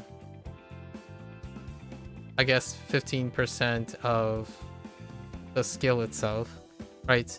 And then when virtual concert is activated, reset all ally highlight cooldowns. So just highlight cooldowns. It doesn't say like it affects any other things. Although here afterwards, it does increase the final damage application of Turgy. Now, I don't know how this is going to work for future mechanics. Like, I don't think Turgy is the only mechanic, right? In the future, so maybe they'll update her, perhaps. And then it doubles the rate in which highlight and Turgy gauge are filled. So when you go through your 2-turn thing, you might actually be able to squeeze in 2 rates of highlights. Like if you start in a highlight or exit a highlight, you might get 2 rounds of highlights depending on the sequencing. Then when virtual concert is activated on A2, I don't think I'm gonna really seek A2. We're doing A1 because we saved. So grant all effects of Feel the Beat and Clear Sound for 2 turns. Okay, that refreshes the 2 things, which looks like she can't act in between the 2 turns. So one of them is gonna fade because it's a 3-turn thing, right? Yeah, one of them is gonna fade in the second thing. I'm pretty sure it was a 3-turn thing. And then when virtual concert is active, increase body damage by 8%. That's okay. And then these would completely out of reach. Just completely out of reach. Another thing I really was thinking about is that JC is not part of any of the... Despite where JC had a rerun already, despite that, they didn't include JC in this anniversary stuff. Like, all the anniversary stuff does not include JC, which is interesting. Interesting choice. So, we had our audio test, right? So, I did deliberately cycle through the tracks to have an audio test to see if, in the future, if I do, like, patch 4.5, if the music is going to be trouble. If it is, then I'll simply keep Miku on an offstage setting in order to keep up with the recording thing. You'll have to use your imagination for the audio track. That's one of the problems, in my opinion, consistent ongoing problems with playing video games that are centered around music. I absolutely love it though. Like, I didn't have a problem with Clair Obscur, for example. Oh man, Clair Obscur was absolutely amazing. Now, games like this where there are multiple licensings and multiple collaborations, that can get hairy. And it's happened more than my fair share. Like, indie titles, oftentimes they are not centered around music, the ones that I play, and those ones, even those can trigger public domain stuff or recopied free use things. Like, one that I remember is Across the Obelisk. It's a deck builder game, and they have one track that is copywritten, and it shows up in background battle music. So punctated through the entire stream is getting like copyright claims on that particular thing, and it's a very recognizable kind of almost generic fantasy music that got copywritten. Like a Dragon, here's an example that's wild. Like a Dragon, the waves on Okinawa, when you're at the orphanage in Like a Dragon, the waves were copywritten. Like the wave sound, the crashing waves on the ocean got triggered once. So it's a hairy situation, and it's far more hairier when you start incorporating ideas like Miku into your game. Anyways, just thought I bring that up as something that might not be so obvious when it comes to these things. All right, so I know I've delayed this quite a lot. It's time to do our polls. So I'm starting with 32,000, right? 32,000 plus. It's shy. It's technically 33,000 to poll 220 times to get the A1 Miku. Now, I want to preface this. Every time I have to pull a banner. This is the 15th limited banner that I've pulled on. Of the 15 limited banner, the only 2 times that I got lucky, as in like lucky above normal, is on 2 banners that eventually became standard banners. So it was Hyobi and Cherish. They're both standard banners. So in all of my time up to this, I have only been above average. Cherish was really lucky, actually. It was on like the second poll for both the weapon and the banner. I have not ever once been lucky for a limited poll, so a limited banner. And I don't expect for it to happen. So if it happens here, that's pretty awesome. Maybe we'll do something exciting. But generally speaking, I am expecting that I spend 33,000 gems to get her to A1. Oh, and I have more than enough because I have tickets. So I have enough to guarantee the very lukewarm, below average experience. And I have enough to get her weapon to, like, if I fail the 50-50 roll, I have enough. I haven't traded in the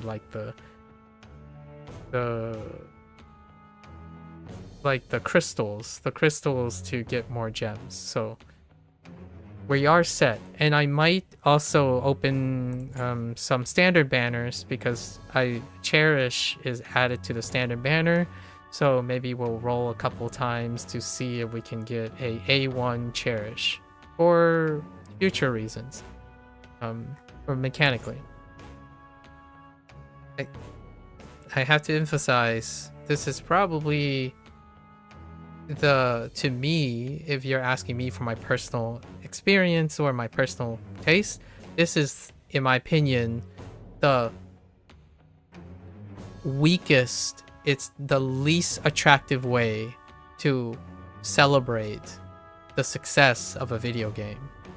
Like, the least attractive way to celebrate a video game is to be encouraged to throw money at the video game to have a good time, right? That's my personal preference. I wanted to make this clear. The worst experience to me, the worst experience playing Persona 5 The Phantom X is this. This is without no contest whatsoever. This is the worst part of the experience. Now, this experience only represents like 5 to 10% of playing the game. So the other 90% I can talk about for days. I absolutely love how respectful Perfect World and Blackwing Studio respects your time. The amount of time I play the other parts of the game, they're fantastic. They're not asking for a lot. They feel really great, and it's consistently really wonderful to experience.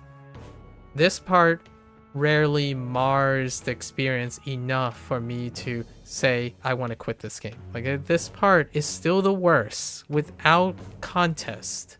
This is the worst part. Again, if they said, hey, anniversary deal, everyone is going to pay the fixed amount for this character, and it will only be available through the fixed amount. Not lucky, not unlucky, I would pay that. This format, in my opinion, is one of the worst experiences. And probably the most inappropriate way to celebrate something. Like, I get it. If you're having a birthday and you want to go to a bar and you want to drop like $3,000 and pay for drinks for everyone or something like that, that's not kind of me. Oftentimes when I have a birthday, I sit down, collect my thoughts, enjoy the sentimentalism and the company of all the things that I have built. This is the opposite of that. They use the anniversary to sell the next shining thing and then throw things enough at you to spend it on that shining thing. That's the opposite of how I feel about like sharing a meal with someone by celebrating our year together and whatnot.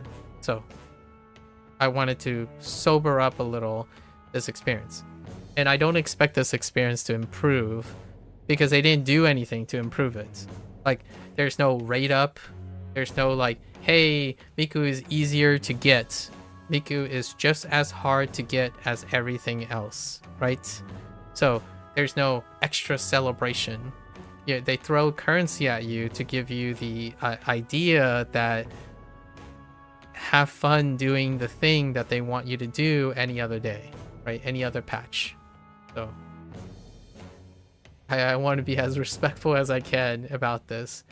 All right, so we're gonna go in and hope for luck. Maybe this will be the first time I get lucky.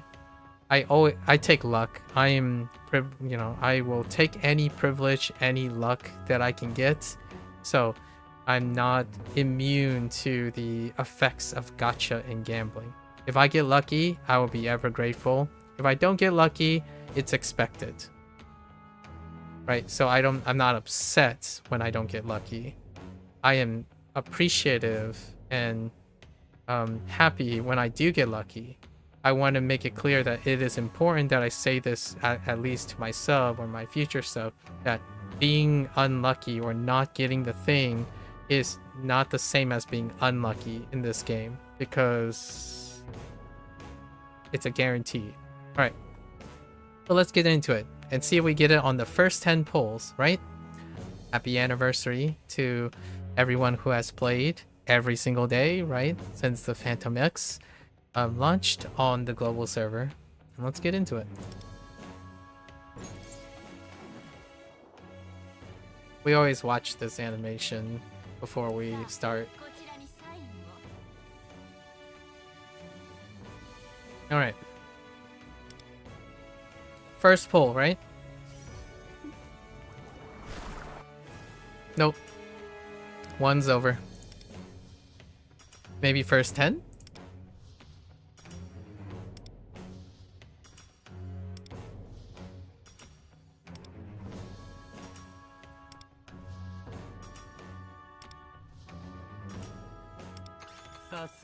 No dice. Alright. So, with that hype out of the way, we didn't get it on the first 10 polls. Now let's go and do the rest of our polls.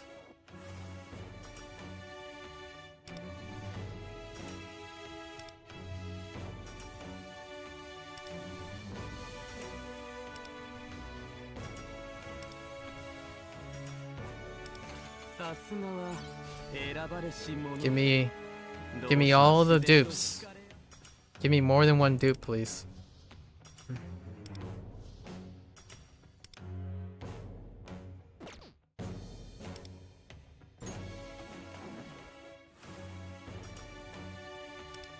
This is our 30. Come on. Come on down. 腹減った時は俺に頼りな。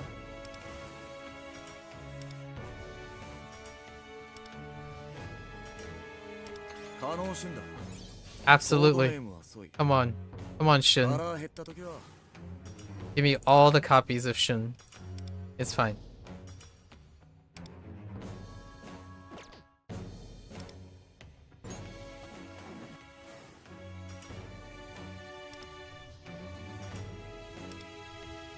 Where are you, Soy?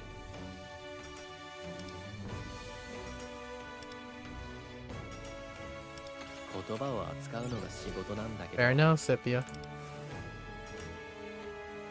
可能しんだ。 Yes. Come on. Come on, Soy. Three soys per 10.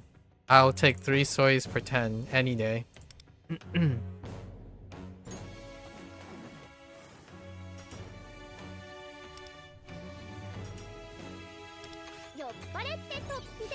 Fair enough.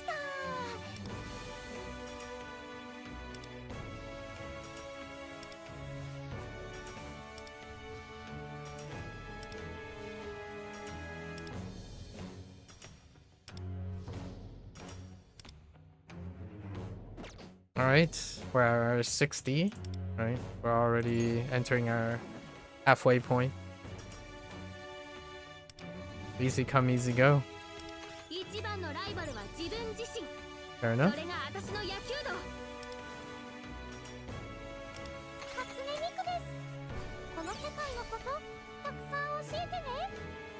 We got lucky. Or halfway lucky. It was meant to be. It was meant to be.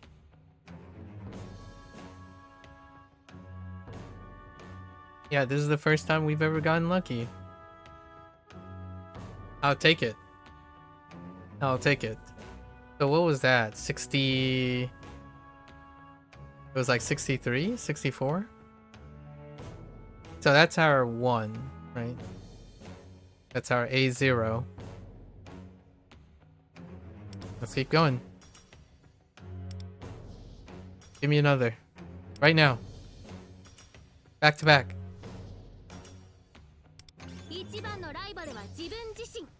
Yeah.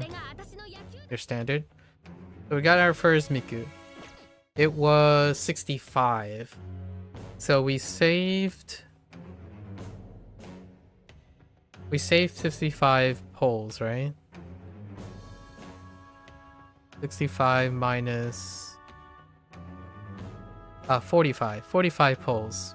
So now we got to get the A1.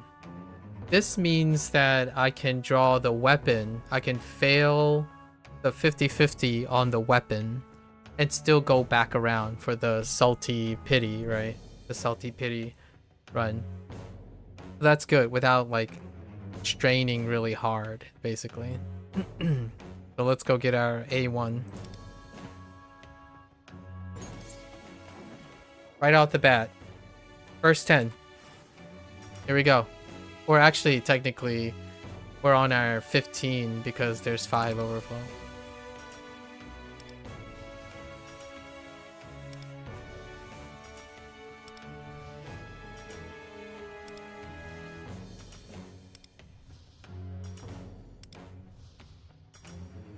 Where's our soy boy at?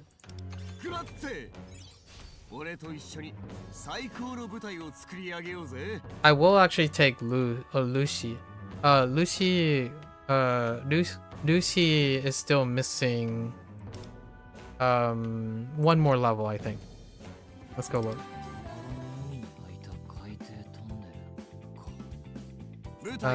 Lucy. Yeah, he's still missing 1. The 4-star. Okay. Alright, let's go back. Alright. So we're at 15. Sorry if I don't sound too excited when I like pull something earlier. It works both ways. I'm not very excited at being lucky too much. I'm very appreciative However, it's not as exciting when you put it into the context of how long I played this game, how many polls there are.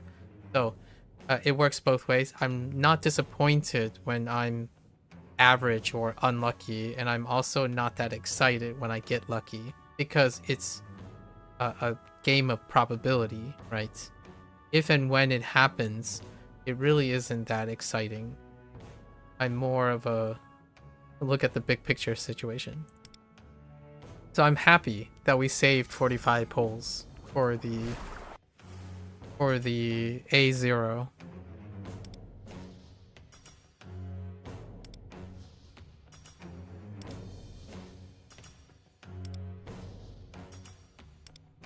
I'm excited about the content that we're about to play, and also getting this stream totally copy struck.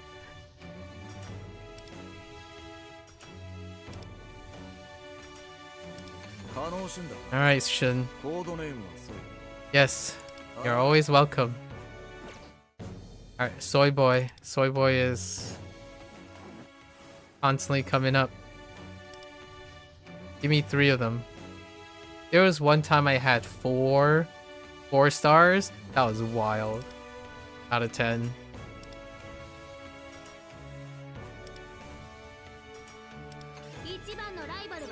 Right?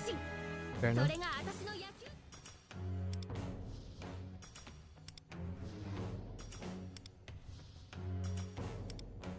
Alright. Pretty lukewarm. Alright, we're at our 45 mark.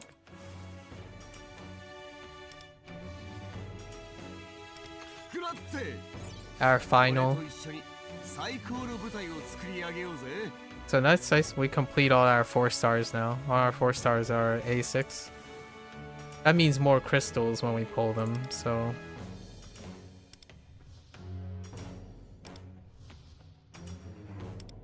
And there's some functionality involved in using them when we're doing Astrolab and stuff.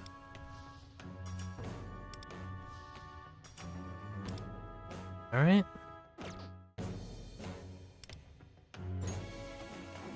$55?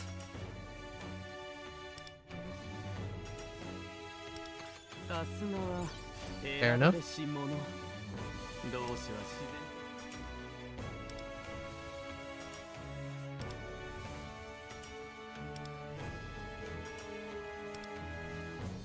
I've seen these guys so many times. I'm starting to scrutinize like some of its artwork.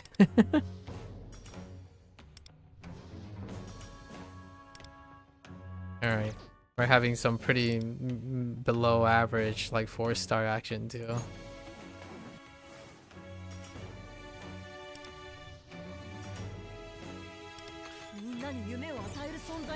That's unexpected.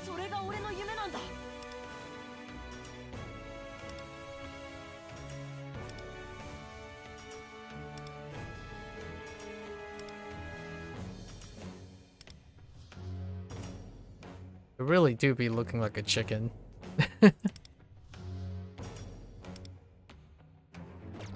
Alright. 75.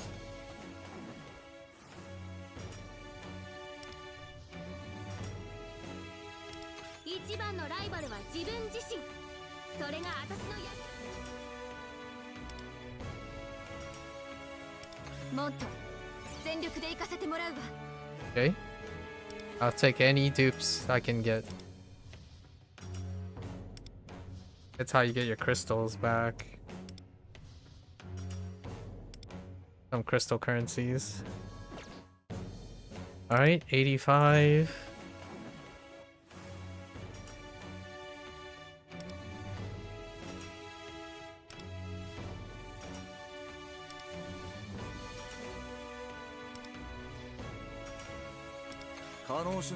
Alright, Shin.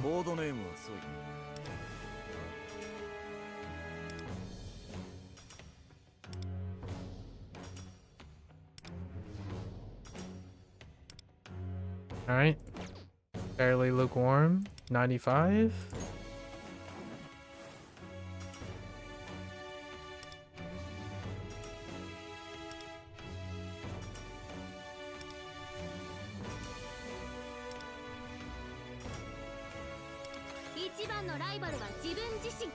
Right.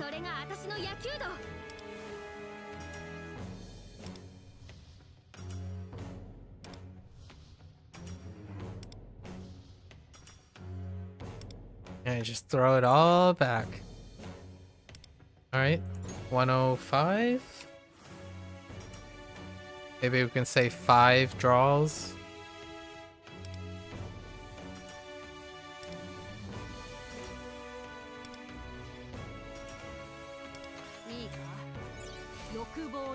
Unexpected. Still looking forward to when they reveal a 5-star Luferi. Possibly. In the future. Like way in the future, like the CN side of things.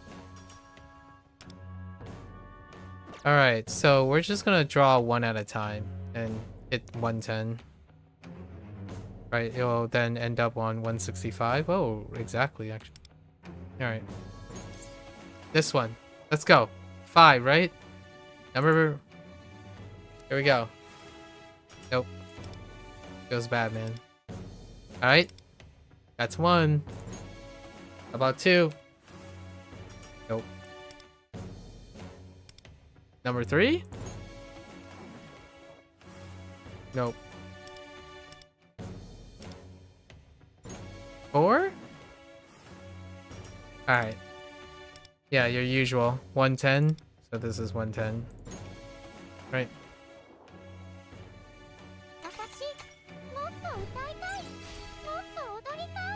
Yeah, so we got our A1, right? Our A1. And so that's 2 copies in general. And we're not going to draw an A2. So we saved 45 pulls. That is semi-lucky, right? Given all of the other pulls, the record. I'll take the 45. The 45 goes then immediately to her weapon, right? Let's get back. And now we grab this. Let's see if we get Cherish, actually. So these are already predetermined. You can't stock these up. They'll automatically be redeemed on the next one. So let's see if we get Cherish on this off one. Didn't get Cherish. So we got Haruna. She's not capped yet. Okay. And also, just to... for posterity's sake. So we did have a selector here, right? There was a selector that was given, which allowed you to pull everything up to chord, I think. So we took chord for the A1 chord, and then the 5-star weapon case I took for chord's weapon. So we did the standard A1 weapon and A1 chord. A1 weapons give you the modifier increase, not the base stat increase. So A1s in general are fairly high in value, right? So that's where we got our A1 chord. Now, we were given also the anniversary 5-star thief selection ticket, right? Which allows you to pull all the way up to cross-scale Kotone or cross-scale Mont. And I am probably going to take cross-scale Mont because I skipped cross-scale Mont, and she has the most utility for way down the line, actually. She came back up again because of the current P5D thing.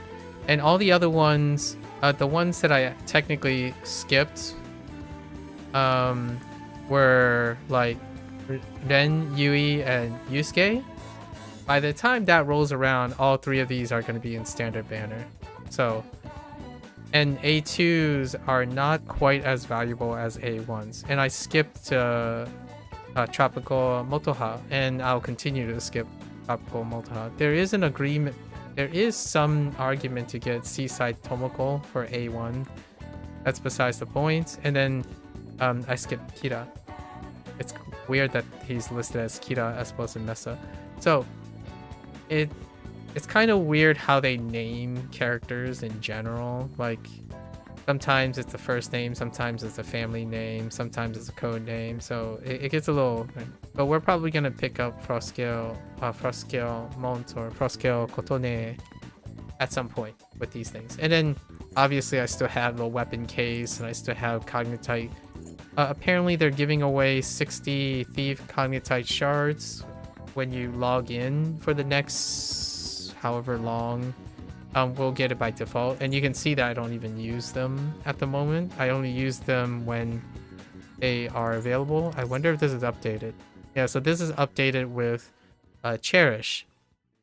Now, all of these things will upgrade, but I'm a person who typically just waits and see what happens. So this one, these will not change at all. As far as I know, these don't update. I'm kind of curious if this update. It does update. So these things do update, and these things do update. I don't expect this to update. I'm simply keeping this in case I need a base weapon of some sort. As far as I know, let me see if this actually updates. I keep these things oftentimes to see how retroactive they are. Yeah, so this never updates. So eventually I'll just fill in whichever weapon that is missing for horizontal investment on the base weapons. I'm a very patient person. So now let's go into our weapons. Speaking of weapons, right? Let's go into pulling our weapons. You still have this like most wanted casting call thing. Not like I don't understand this. Other than if you're a returning player or a starting player, fair enough, right? And then you can do the same with weapons. But we're more interested in this. And this is why I still have the 5-star weapon case, because at the moment there are a couple horizontal weapons that are missing, quite a lot of them. So I'm missing the 5-star from our Morgana, which can be useful, and then Sepia. Last time I thought I had Sepia's weapon during the Astrolab, I didn't. So Sepia would be the alternative right now out of all the 4-star weapons that are still available as a choice. And it also means that there's a chance I'm skipping Ichigo because of this, right? So let's see how lucky we can get. It requires 7,000. It requires 14,000 to guarantee the weapon if I'm unlucky. So I do have 14,000 here. We're going to get at least the weapon at the worst case scenario without trading in any gems. So that's what we're going to do. We already drew 9 from the last time. So let's do 10. And here we go. Maybe we'll get lucky on this one. Always watch the first animation.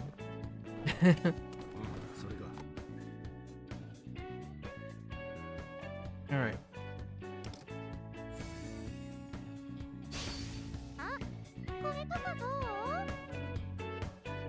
That's a 4-star weapon. False alarm, guys, false alarm. It's not her 5-star weapon. Okay, so what is it? Was it supposed to be? I guess it's a stage, right? It's her hover panel, like what she is. It's kind of like Anj, really, because Anj's thing is more of a chair. So it's interesting they didn't play that up. So this must be her like stage thing where she dances around, and those are her flying cameras or something like that. Anyways, that's the 4-star, not the 5-star. It would be kind of cool to get it on the first try though.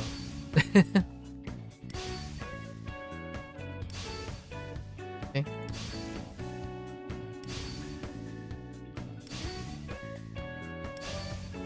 Can I get a second one, please? Okay.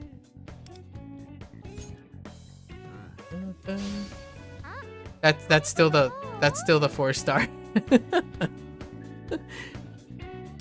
False alarm, right? It gets your hopes up. It's like, oh no. What I hear Miku's voice before the graphic comes up momentarily.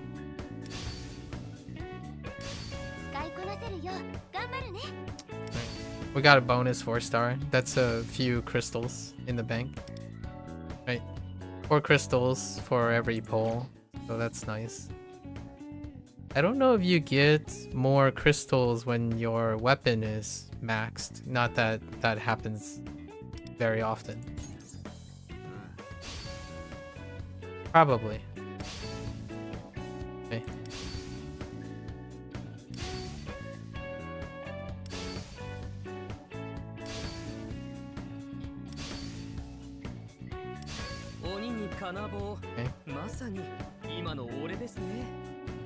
Oh no, wait.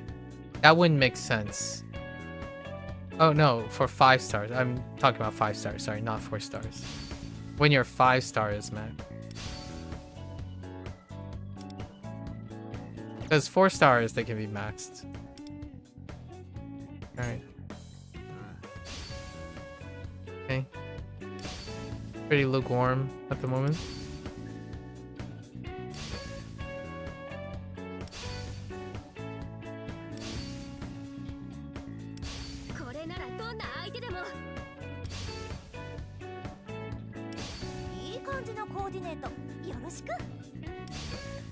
I'll take as many 4 stars as possible to fill in my cash reserves, right? My crystal reserves.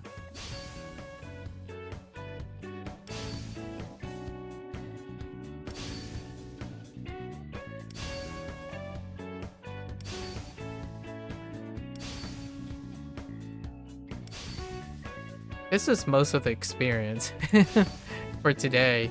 I imagine the content is a bit on the short side. We'll see.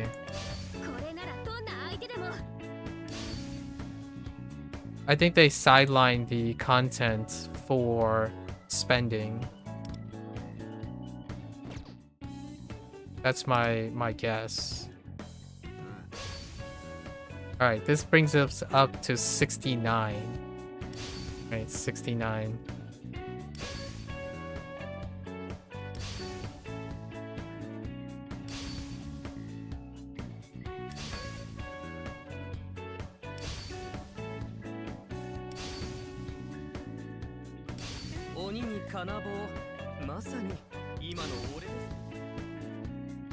See, this is your typical experience. So we're just going to pull one. It's going to be the 50-50. So let's flip a coin and see what the 50-50 is.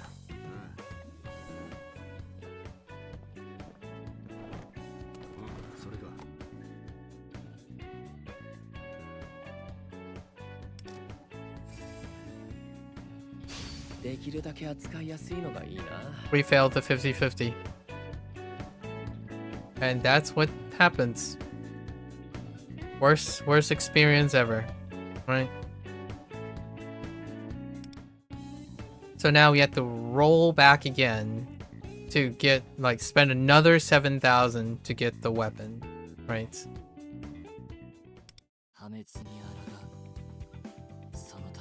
Pretty much the worst experience ever.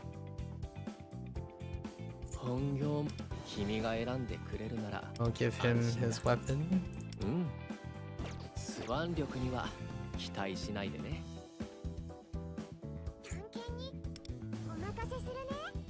Let's also add her. Alright. So we're back in. Throw it right back into the game, right? You get some, then you immediately lose some. Overall, my 50-50s on weapons, winning. We're winning. After this, it's like 3 failed 50-50s. I think. Out of like 8, maybe like 7. 7 50-50s and 3 failed ones. I think. Something like that. It's a winning record, but it's gonna get close to 50-50 basically. So it's a little over 50%. So now we're gonna go back and throw in another 7,000. Unless... Nope.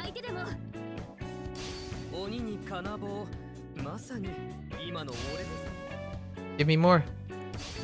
More 4 stars, please.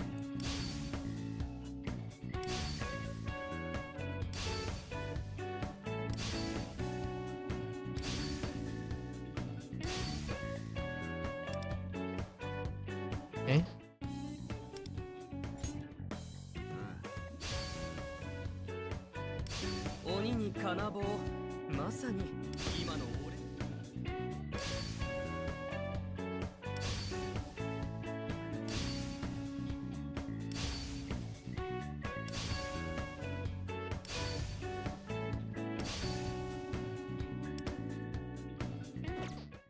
Yeah, so now it's no longer 50-50. I'm guaranteed to get it. So this isn't luck anymore.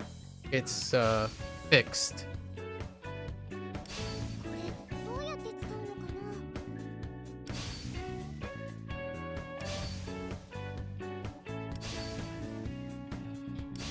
な。前のもいいがこいつも悪くない。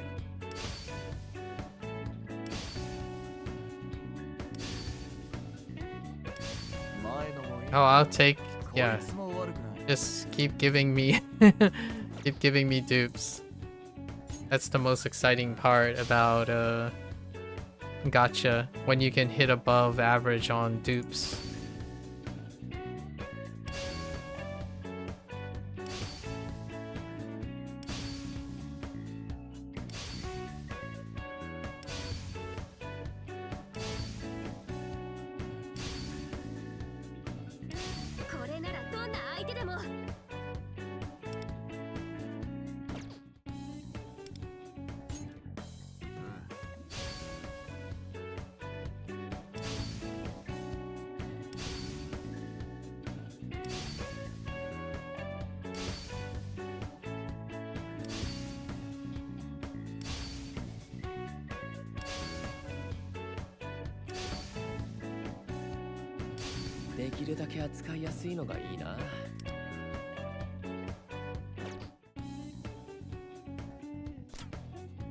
I don't know if it matters. Let's just... Maybe there's some craziness that can happen. I'm just gonna be safe because I don't trust this stuff. Okay.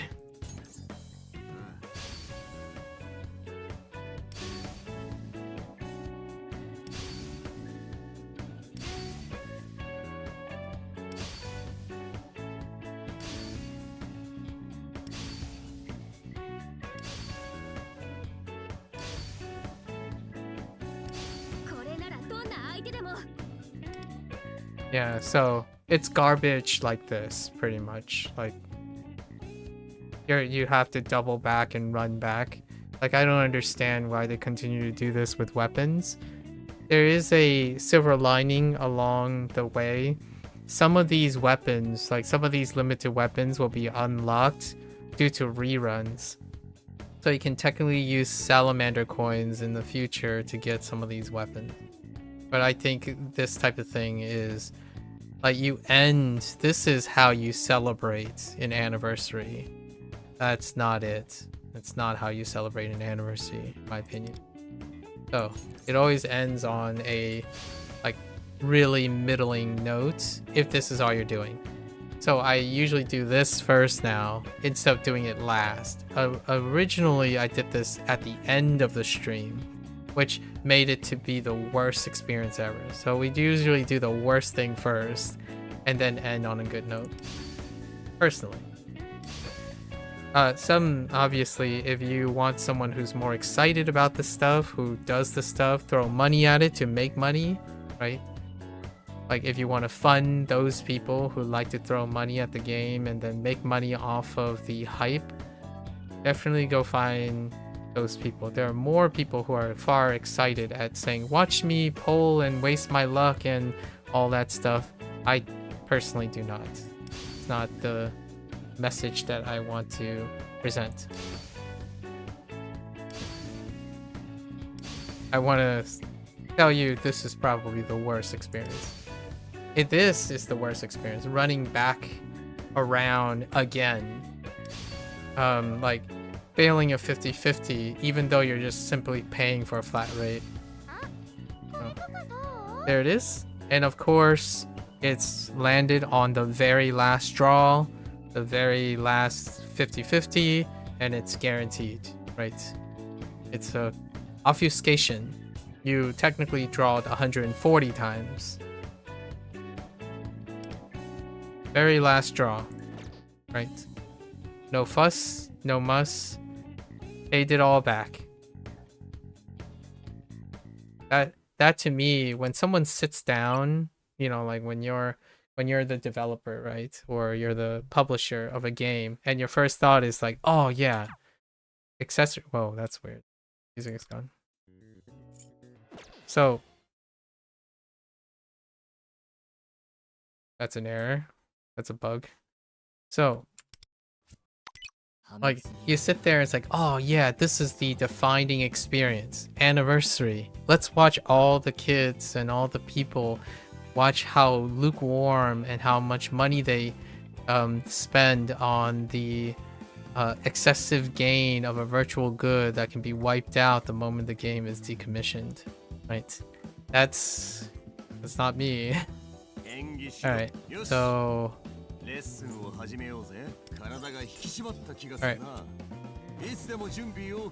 So let's look at her stats. What stats? So we do want crit rate.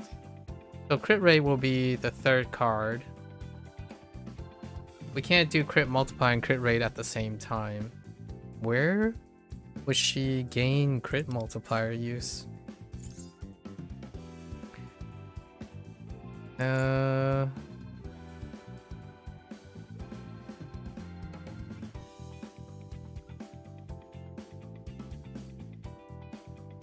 Increase crit rate, attack. I'm guessing the crit multiplier is her, because it's for her spare 20% stat, is why they chose crit multiplier. I don't think there's anything that she actually does that scale with crit multiplier. So it's the bonus stat that you would want. Other than that, let me bring it up so I don't have to keep scrolling. I guess damage multiplier could be something I would go for. Maybe not. Probably attack, double attack, and crit rate or crit multiplier. That's kind of hard to tell what I would do. I don't think leaning on crit rate is that important compared to crit multiplier.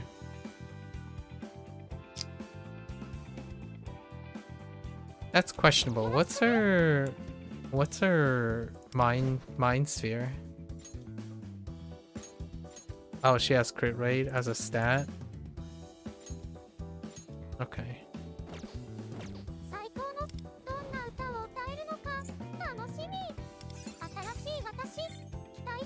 This is the third time that I've ever won anyone from a polling thing. JC and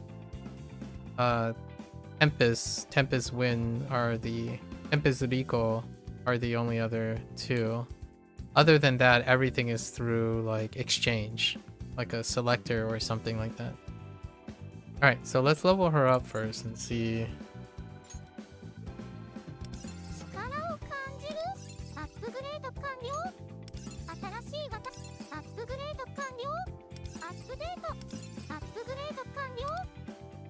Oops.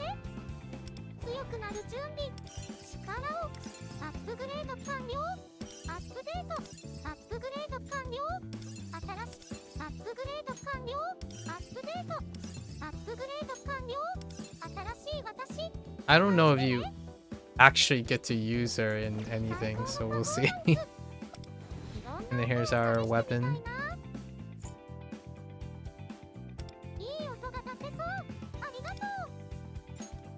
Yeah, it's her stage. Oh, interesting. Okay, so that's what it is. It feels like a lot like Anj, basically. Anj sits on her persona.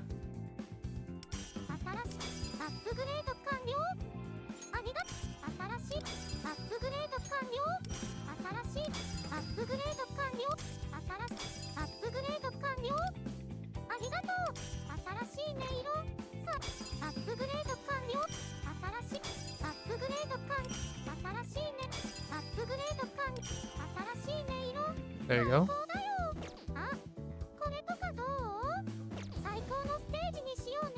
Let's go to our mindscape.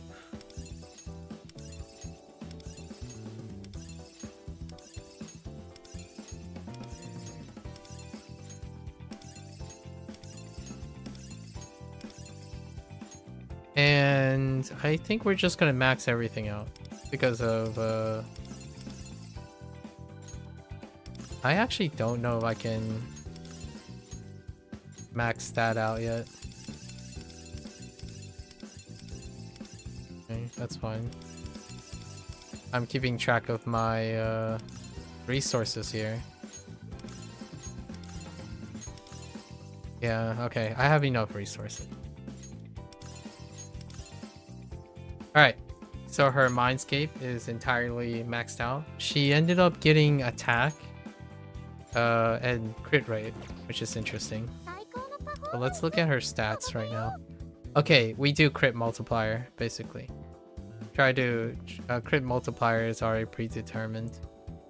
And then we try to get crit rate and crit multiplier if we can. Maybe even pierce rate and damage multiplier. Probably damage multiplier would be the second. Because there's a max. Her skills have a max. Oh yeah, we do need to level these first though.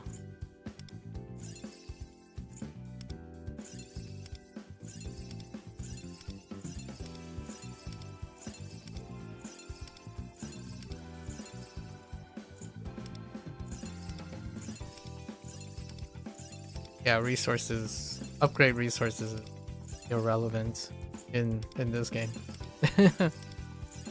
You just click. You click fast. Okay. So, oh yeah, let's grab these.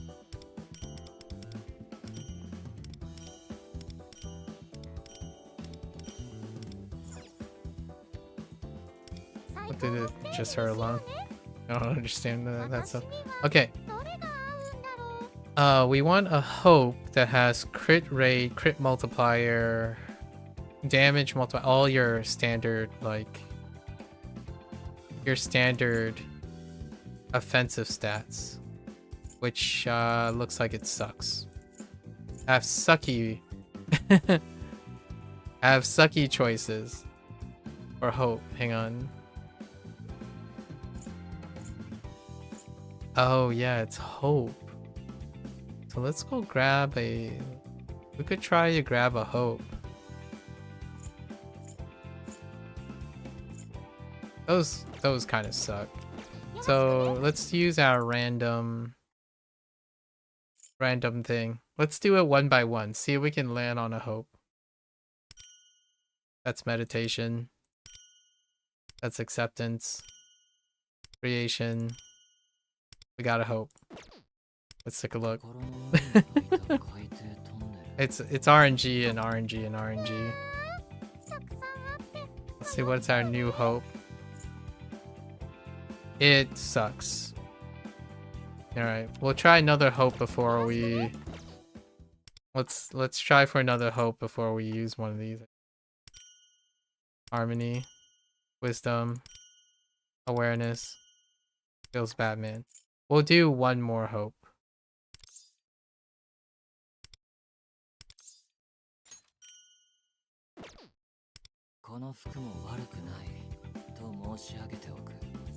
And then we'll just settle. I don't want to over invest. Oh, that's good. I'll take that. That I will take. I am totally okay with that. Even if it's speed, I'm okay because it's the elucidator, so it'll spread. But let's hope. Let's hope. Heck you. Heck you. We're gonna re-roll this.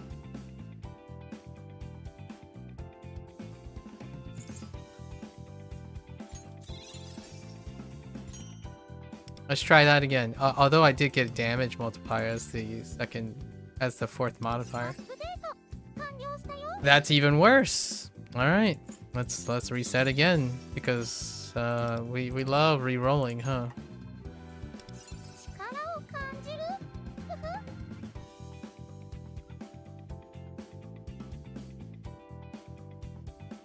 One more time. One more time.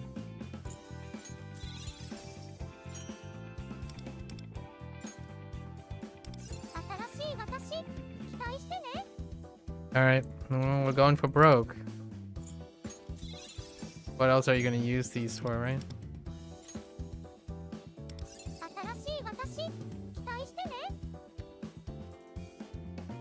I'll take this. This is still a step up from, like, I swear these things are predetermined. I'll take that. I'll take the pierce rate too. It's overall a better shot. Alright, and then we need labor, right? So labor for, we just need crit rate and crit multiplier. If we can get all the others, we want attack as a extra if we can. We don't really need that much attack.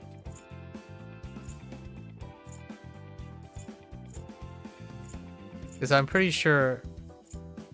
Ooh, that's pretty good. Let's look at her attack for a moment. Pretty sure her attacks are... counts up to a maximum of 20... Okay. So it counts up to 4,840 attack. Okay, yeah, so she can overcap on attack. Oh no, wait, but you really can't because you're gonna take 20% of it anyways to add for a stat. But we'll try to maximize for any offensive stats at this point. So like this one's good. We'll use this one. Make sure it doesn't do that bug. So there's a bug where if you quickly select back, you'll select the wrong card. That is an existing bug. I'm sure. Somehow we land on speed so many times. Alright, so we have damage multiplier. We'll take the damage multiplier at this point.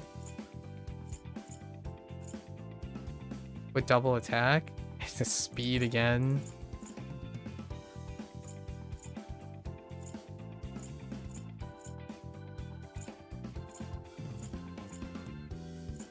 What are these cards?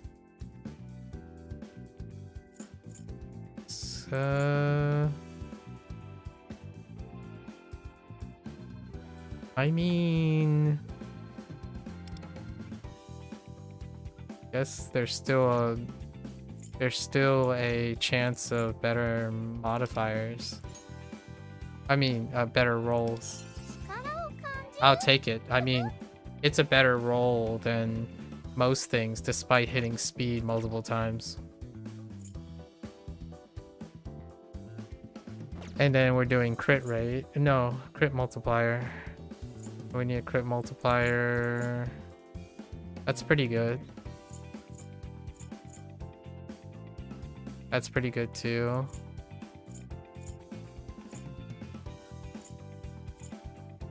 That's really good. So we'll take this.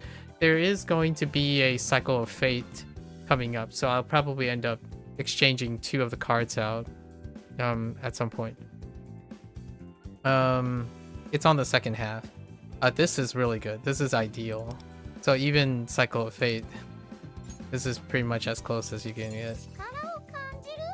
And that is what I'm talking about. That's great. And then now we have attack, right? And also offensive stats. So let's go look at attack and offensive stats.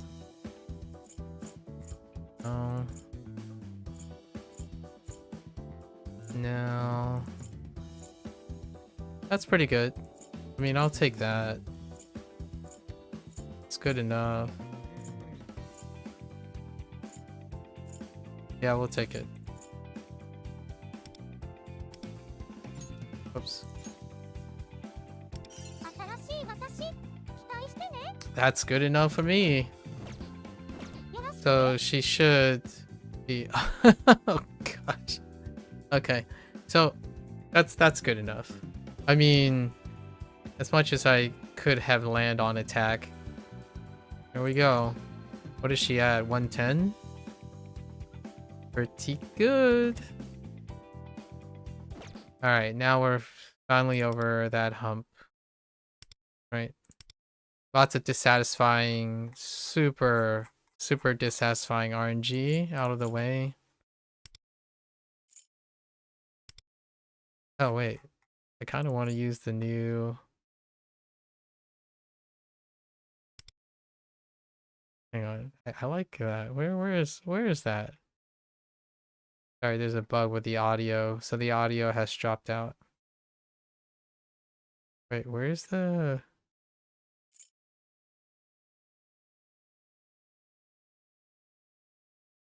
Is that the thing we got for...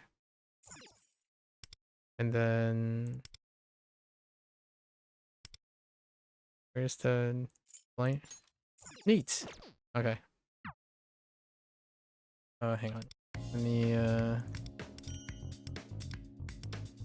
It's already been 2 hours.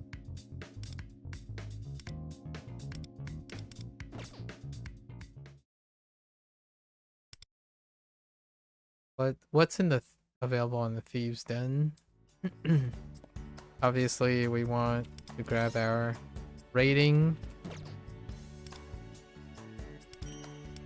Manage our visitors.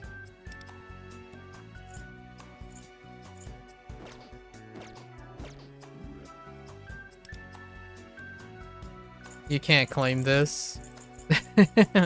that's you can't do that. HP, defense. Alright, we'll worry about those in a bit. Oh, attack.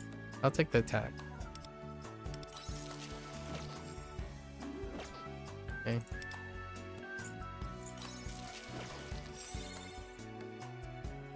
Do music tracks. Okay.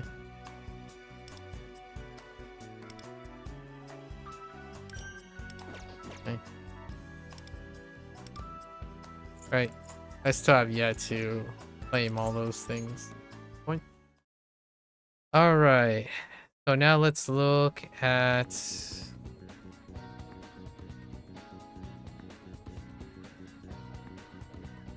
Let's look at our anniversary stuff.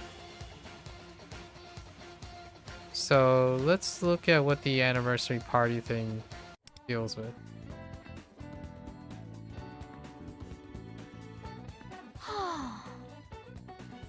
Huh.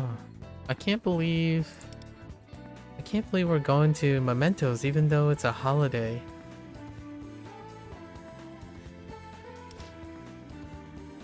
It has to be done, Motoha. This is our duty as fandom thieves after all. What are they doing? Ugh. As you are all aware, some strange changes have been occurring within Mementos. There is ample precedence for such problems causing an effect on reality as well. Therefore, we must conduct a routine patrol of Mementos and confirm any signs of such disturbances.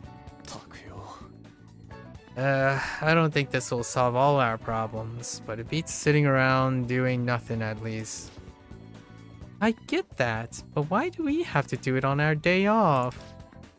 Well, we all tend to be busy after school, and it's hard to get everyone together. We don't know when our schedules will next align, so I believe it's best to do this while we can. I see, they're doing patrols. So this. Ugh, I can't argue with that. If Nagisa says so too, I guess I've got no choice. Alright, let's just get in there and get this over with. By the way, Shun, why are you in your uniform on a holiday? Huh. Well, Katayama-san was saying that back in the day, students always wore their uniforms when they went out. Are you serious? Today's a day off, right? You're gonna wear your own clothes on a day off? Who asked you? I'll do whatever I want. For what it's worth, school regulations encourage students to wear their uniform when going out, even on holidays. It's not compulsory, but as the disciplinary committee chair, perhaps I should also be in uniform today. What? You're way too serious, Rico. I don't think anyone sticks to school rules like that. Besides, Shun's here. Your distinct lack of caution is concerning. In case you have forgotten, Mementos remains a dangerous place where shadows lurk. If you make one wrong step, your very life will be in danger, yes? No, I didn't forget. It's just that we've gone there so many times. I'm kind of used to it by now. Yeah, I was plenty nervous the first time we fired up the metanav. Not these days. Right? Back then, I never knew what was gonna jump out at us in there. But I don't think anything would surprise us anymore. Same. No comment. That's why I fear your familiarity may lead to carelessness. Let's put it aside for now, Luferu. I understand your concern, but we've gained experience, and going into battle with a calm mind is certainly not a bad thing. 大丈夫だ. Right. Perhaps I went too far. I apologize. It's fine. It's totally fine. I know you didn't mean anything by it.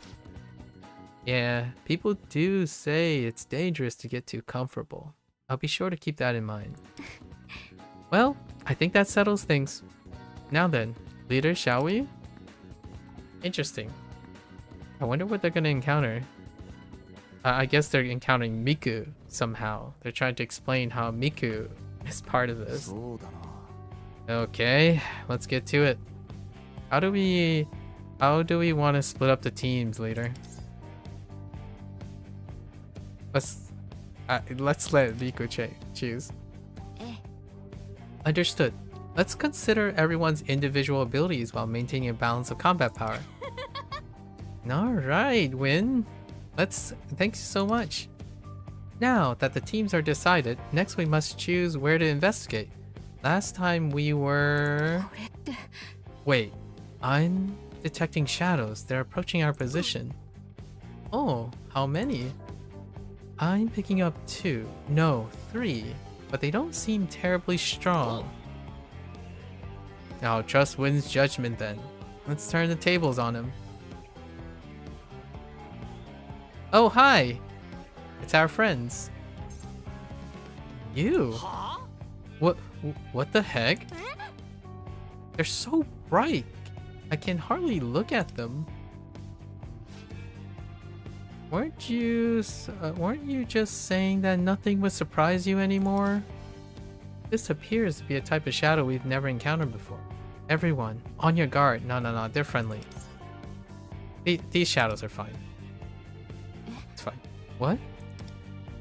No, they're friends. If it isn't Bessa's favorite challenger, your timing couldn't be Bessa. Yikes. Huh? What are they talking about? Wanda, do you know this shadow? Wait. Were they there the first time?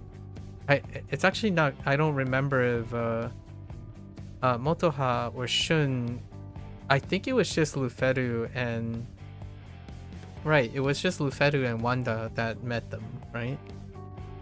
Bessa's Bessa. Bessa, the metaverse. Bessa, the metaverse? Bessa, the what? I'm having trouble keeping up. Is Bessa his name? I suppose you could call it branding. Could someone tell me what's going on? Wanda and Kateru, right? Are you two friends with this shadow? I wouldn't go that far, but they're not an enemy.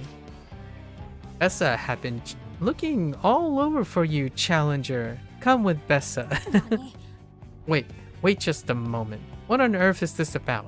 Has some sort of disturbance occurred in Mementos?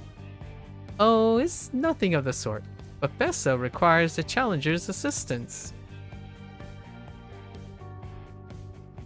Assistance? Of course, Bessa will explain all the basics, but it's too dangerous here. Bessa knows a much Bessa place where we can talk safely. Come with Bessa. What is this guy talking about? He Bessa start making sense or what? Soy, now you're doing it. What? I didn't even notice. What should we do, Wanda? We Bessa follow Bessa. Not you too, Wanda. Are you sure it's not dangerous? It's not some sort of psychologically transmitted virus, is it? Nah, we Bessa find out. You know what this reminds me of? The puns with this character. You know what this reminds me of? Jar Jar Binks. I think Bessa is pretty much Jar Jar Binks. No need to worry. I think that was intended as a joke. Habunda. Ne? Alright, all done discussing? Then we Bessa get a move on.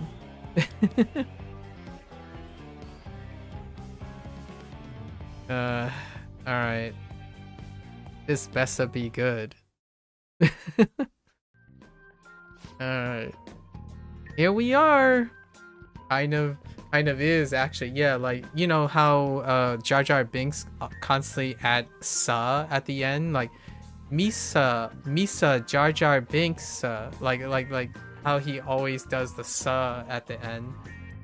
Coincidentally, obviously. Here we are. This place is much better. Now you can relax. Wait, no. We're totally we're totally surrounded by shadows. How are we supposed to relax? But I don't sense any aggressive intent. What is all this? These shadows are merely here to spectate. They are not our foes. Spectate? I told everyone about my first meeting with Bessa and how I competed in his game show. Yeah, the robot thing. Shadows producing a TV show for other shadows? Huh? I have several questions. It's not unusual to see shadows working in a palace to serve its ruler, so perhaps it's the same sort of thing. Your guess is as good as mine, but that may indeed be the case. We've visited this particular location a number of times, but a palace ruler has never been made apparent. Huh. So these shadows are just a total mystery then. Hang on, Wonder. You knew about this place the whole time and never said anything? Jun's got a point. Didn't we promise not to keep anything secret from our fellow Phantom Thieves? Did we make a promise like that? It was never our intention to hide anything from all of you. However, I do apologize for not mentioning this. So, should Bessa explain Bessa's plan now? Oh, sorry, go right ahead. Before that, Bessa would like to extend Bessa's sincerest thanks to you, Challenger. After your appearance, ratings have been Bessa than ever, and the audience just can't get enough. You're welcome. Which is why, for this program, Bessa organized a special thank you celebration for Bessa's favorite challenger. A special celebration. That's right, we call it the Phantom Thieves Appreciation Festival Massive Metaverse Bake-Off Celebration. Oh, that's how you get the cake thing in. I see. Okay. Massive Metaverse Bake-Off? I believe that's what they said. Yeah. 知らない。わからない。As the name suggests, Bessa will show Bessa's gratitude to our challenger with the biggest cake the metaverse has ever seen. That cake is sure to look great on camera, and and we'll be filming every step of the process. You're filming this? You mean like for TV? Not gonna lie, I was on board as soon as they mentioned a huge cake. The name is a bit long, and you called it an appreciation festival and a celebration. Isn't that redundant? Those words essentially mean the same thing. Bessa thinks it's best not to worry about it. you got it. I was gonna do a Jar Jar Binks line. Hang on. Anyways. I get that you wanna make a big cake, but what do you need our help for? How does Bessa say this? Making a massive cake was harder than Bessa realized. With the staff's help, we managed to create the base. Oh, I thought he was gonna say Bessa. But most of them fainted from exhaustion before they could even get started on the decorations. I suppose that's one way of showing their appreciation. I'm also on board for cake. This girl has her priorities straight. Yeah, but Motoha is the high energy spirited girl that eats. Man, showbiz is brutal, human or shadow. At this rate, Bessa can't finish the show, and that's where you come in, Challenger. What do you mean? Bessa made some slight alterations to the production script and added audience participation. So, the shadows in the audience are gonna help us make this cake? Correct! And that is why Bessa needs your help to make this program the best it can. With our ever popular challenger here to spice things up, the audience will surely want in as well. Okay, I get that part. But you said this was to show your appreciation for Wanda and the rest of us, right? So why do we gotta make our own cake? How does that make any sense? Bessa thinks it's best not to worry about it. Well, I am kinda curious about a TV show made by shadows. And there is also that huge cake. I suspect one of those things is a greater motivator than the other. I can't say I'm not too curious as well, but I will leave the decision to our leader. Yeah, I sure as heck don't know the first thing about making a TV show, so I'll let you make the call. Well, we best get to it. Let's do it. We don't get to choose like a trolley thing. Oh, so you accept? Bessa expected nothing less from the challenger. This show is guaranteed to be a smash hit. Now that's that. Now that that's settled, without further delay, let the Phantom Thieves Appreciation Festival Massive Metaverse Bake-Off celebration begin! Alright. Alright. You're really sticking with that name, huh? Is that seriously the best that you can come up with? Or shouldn't? Alright. Okay, so let's go back. So now how do we do? Check gifts. During the first anniversary party, you can earn gift wishes based on the number of days you log in. You can spend a wish gift to select a gift from the tab. The selected gift will be sent to your inbox. You can only select one item from each of the gifts and give 2 tabs. Selection cannot be changed. Oh.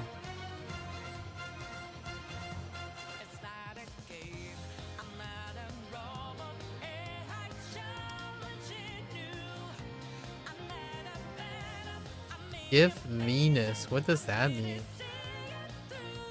Oh, Venus bottles and gems. That's pretty good. Rewrite? Oh no. That's a pass on rewrite. Metal? Nope. That's a big pass. That's pretty good. Vita's bottles and orbs are kind of nice too.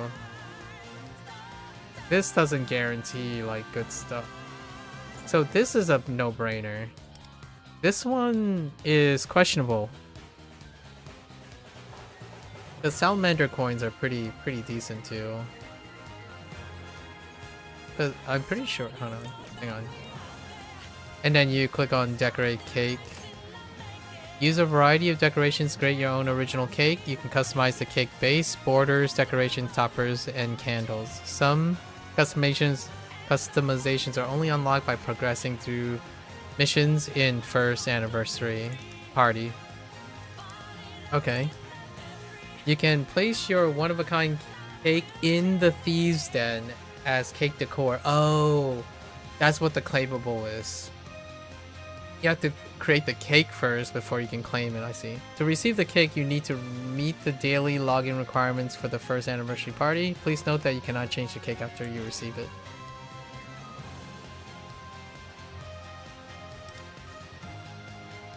You can also decorate randomly, and then you can save the cake design. After you claim it, it's already gone. Alright, okay. That is a lot of things, so we'll come back to this. Oh, there's no like actual events. I see. And then, okay, here's the day. I see. So you get the day 1 thing already, and then you get the day 2 thing later. I see. So it's a login thing. That's kind of a little weak. And this is based on your daily tasks. Okay. That's fair enough. Now I want cake. Today was exhausting. Aw. Do you have any cake? Well, what kind of cake would you be having, Beth, if you had a choice of cake right now? Okay, and then there's this scratch off thing. We'll scratch off some stuff today, I suppose, just to see. I'm guessing it works by completing mission. Okay, so we got missions. Just a bunch of rewards. And then we can give packs by... we have to get packs and then throw them at people, right? That's kind of the idea. So, and then the rest is not relevant to me because it's involved in spending money. Alright, so sadly no, but there are a few donuts. Very nice, very nice.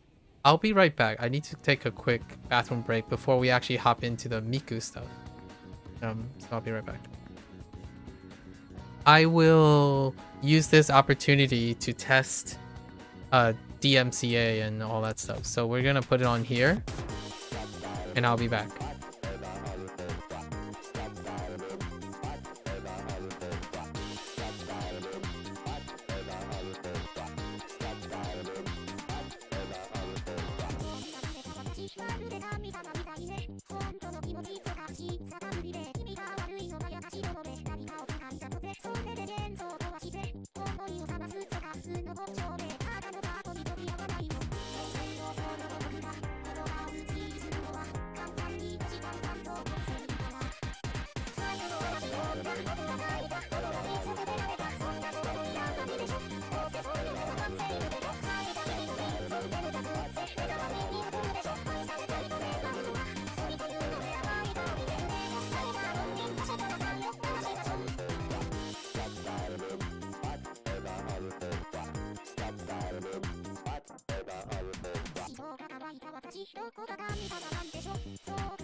Raspberry chocolate cake sounds amazing.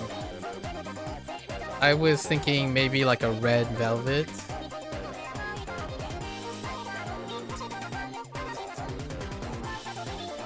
Alright. So actually, I forgot one thing. We're going to also add on even more RNG. Let's go spend a couple gold tickets, right? To see if we can land on Cherish. We'll land on Cherish to see. So I have to pull 30, so let's just pull 30 here because I have over 300 tickets. It's gonna be a while till Turbo rolls around and Howler is on the mix. I do want to get an A1 Cherish, so might as well lean in on the gacha some more, right? So let's see what our guarantee 8-star is. At least 8-star, 5-star. So let's pull 30 here, just for celebratory purposes. Before, I used the gold tickets to get more crystals, basically, to get more jewels, to do the A1 pull for JC and Tempest Wind back then. Red, hot take, red velvet's overrated, it just doesn't taste like much to you. Oh, that's fair. Fair enough.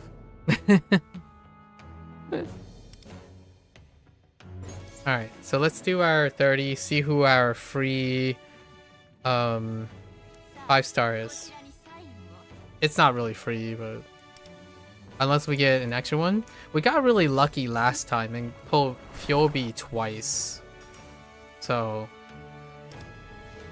standard banners are when I got lucky. But it's usually the winning record, the going record is standard banners is mostly where the luck is. Today, Miku, we saved 45 pulls, so that's the luckiest we've ever been in all 15. So these are just to get like crystals, basically. Gold tickets are more or less just to get crystals outside of the one. Alright, so let's do 20 more.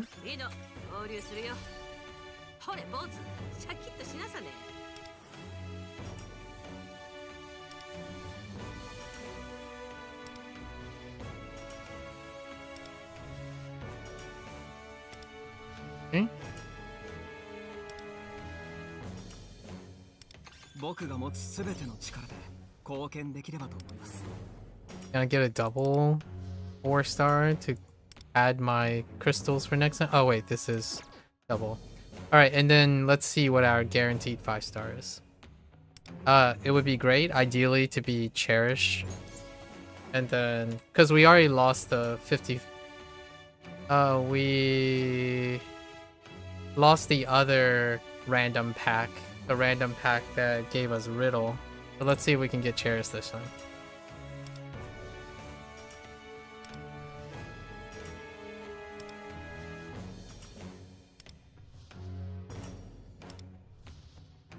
This is how people who run business and gacha games think celebrating anniversary is like gambling.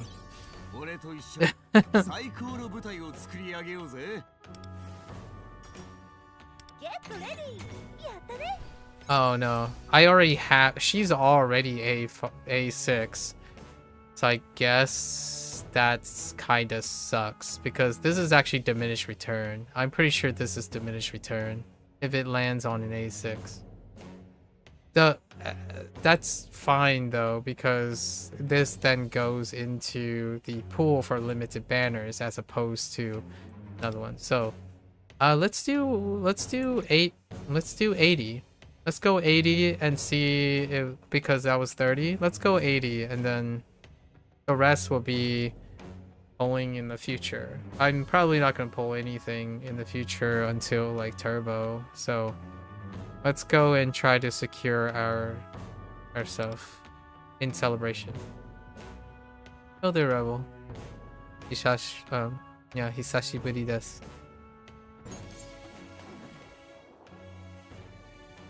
All right. All right, we got a extra 5-star on the one poll, so that's good. I'll take it. I'll take any 5 stars. So that's cool.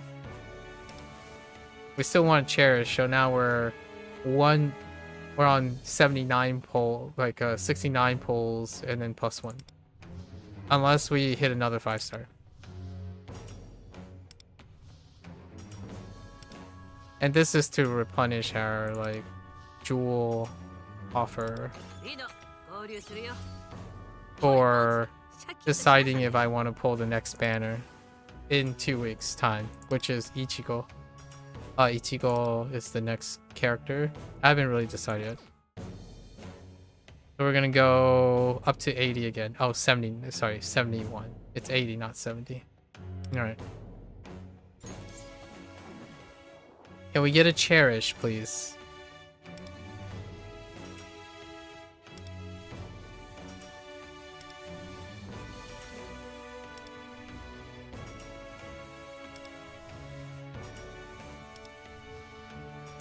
What time is it? 11? Okay.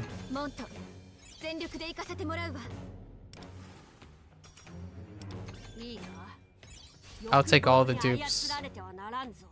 We're basically replenishing our crystals, so it's good.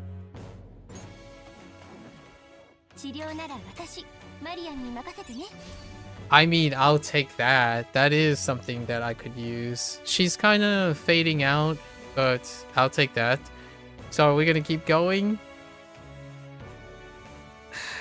Yeah, let's go a little bit more. I don't think I've even reached 80 draws yet. Like, in total. So that's good. We got an extra one. Standard banners is... You might come back more after broke your right Achilles tendon. Yay. Oh, hopefully you're healing. Sorry to hear about your Achilles tendon. You resting up?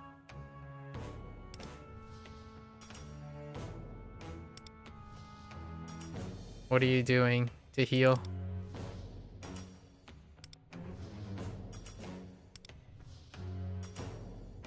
Off work for 4 months? What are you gonna do with the 4 months? Do you have someone helping you out? Air cast boot? Oh, that's interesting. What were you doing? Was there a cool story behind it? You can make one up if you want. Tell me a cool story about what you did. Were you doing backflips off of a, you know? Give me a story. What's the story?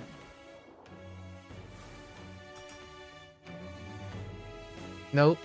You would prefer a cool story? Okay, fair enough.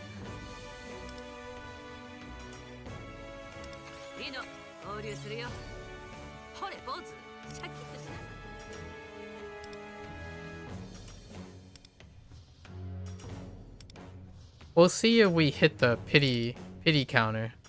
I think I'll stop halfway, but the pity counter is at 119. I think I finally crossed 80 draws, but let's go hit the pity counter one more time.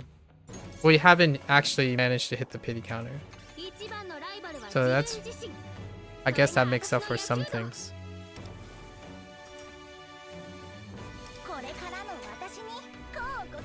Okay, I think we're just gonna stop here because we aren't gonna hit the pity counter at this rate. I'll take the extra in copy, I suppose. Cherish is not long for this world now. It's not happening.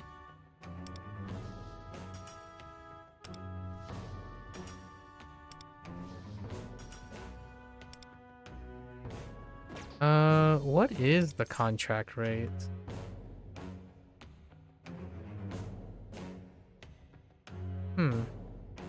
Interesting. But the real version is you are playing soccer with a big inflatable beach ball. Oh. Do we do a little bit more? Let's beef this up to halfway. We don't have to hit the pity. 合流するよ。ほれ、坊主。シャキッとしなさね。 All for the sake of the anniversary. This is more exciting than the limited banner poll that I did earlier for Miku. 一番のライバルは自分自身。 More things can それ happen. が私の野球道。 More thing tends to happen with the standard banner. Not that.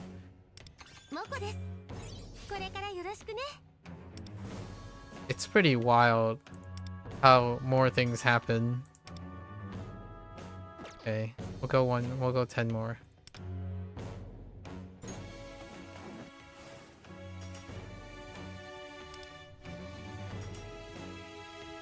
よし、バリさんで行こう。 You could say you are doing a double front flip Super Saiyan style, but 強さ。 fair enough. Fair enough, Revo. 正しさこそ。 Am I addicted to this now? モント、全力で行かせてもらうわ。 It's so much higher. Like getting 3? Alright, let's go one more. Now we're below 200 gold tickets. Come on, Cherish. Where are you, Cherish? I just want your A1, my friend.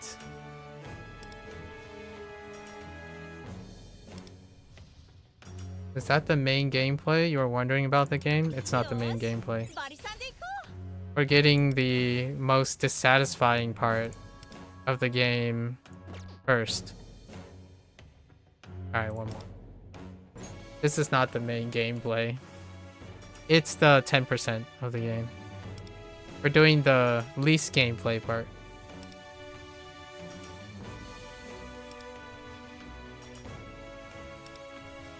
Where are you, Cherish?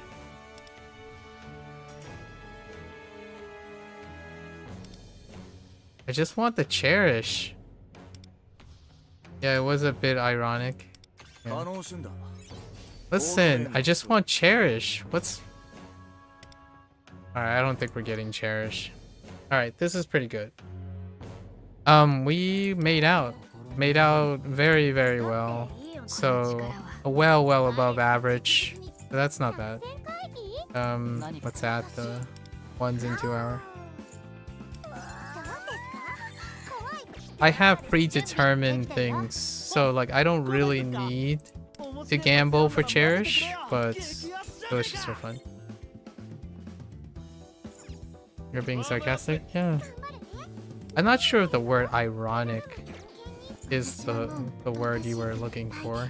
私がみんなを全力みんなが来 I get what you mean. 私に任せてね。もうマイナスイオンとか出せてたり治療は任せて。 Yeah, we were looking for a second copy of him. An A1 copy of Cherish. 僕でも私のナビが必要 But grabbing 3 5 stars within the ratio is pretty good. We get re-ratioed out. Alright.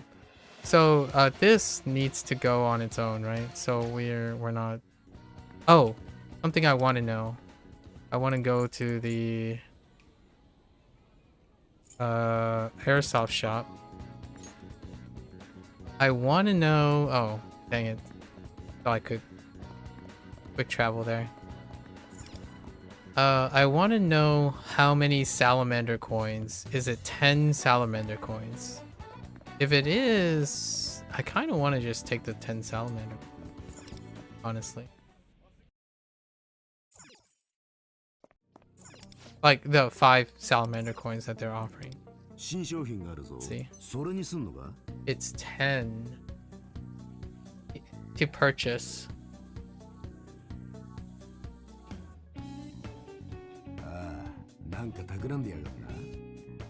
So there is a point to considering the 5 salamander coins, because I have 16 to fill back on a weapon for this cake thing. Are you about to say Alanis Morissette used the word ironic poorly? Possibly.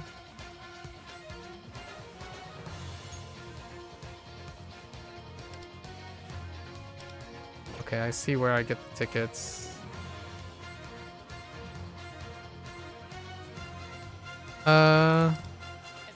So yeah, the 5 salamander coins.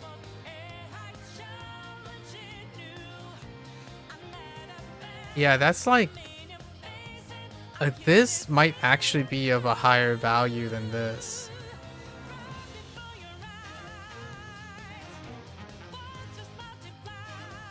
Considering that I will need to grab one of their weapons, at least one of their weapons. That's interesting.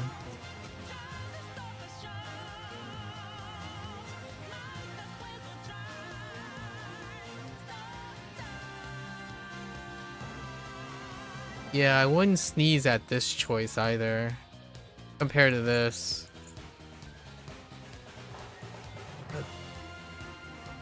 I would definitely choose this over this. This is a better choice, but these two, this is 10 times 150, 1500, but this is halfway towards a guaranteed exchange. So I would actually pick the salamander coin to complete the exchange that I have now. That's interesting. We'll come back to it. We'll do that other stuff. So now for the main event, let's go look at the anniversary collaboration, right?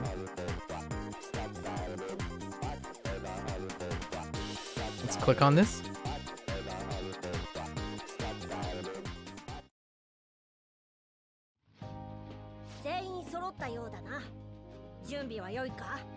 Ooh, voiceovers. 私もいつでも行けるよ。そういや、正気はメメントス探索って初めてか？そうだな。メメント Our newest member. 本格的な探索はこれが初めてだ。Shoki. And let's be extra conscious. No, I'll protect you. No, we're good. お、最初は緊張もするだろうしな。何かあったら遠慮なく頼ってくれよ、正気。そうね。私も強めでできるだけサポートするわ。グラッツェ。迷惑かけちまうかもしれないが、みんなよろしく頼む。He throws inそれじゃあリーダー。was it French or Italian?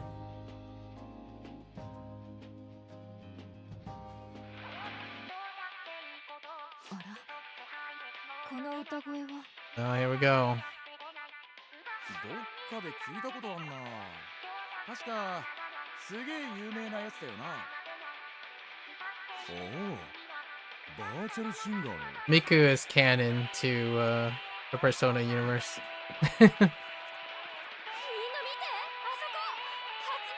This is where all of this is muted because of a copyright song.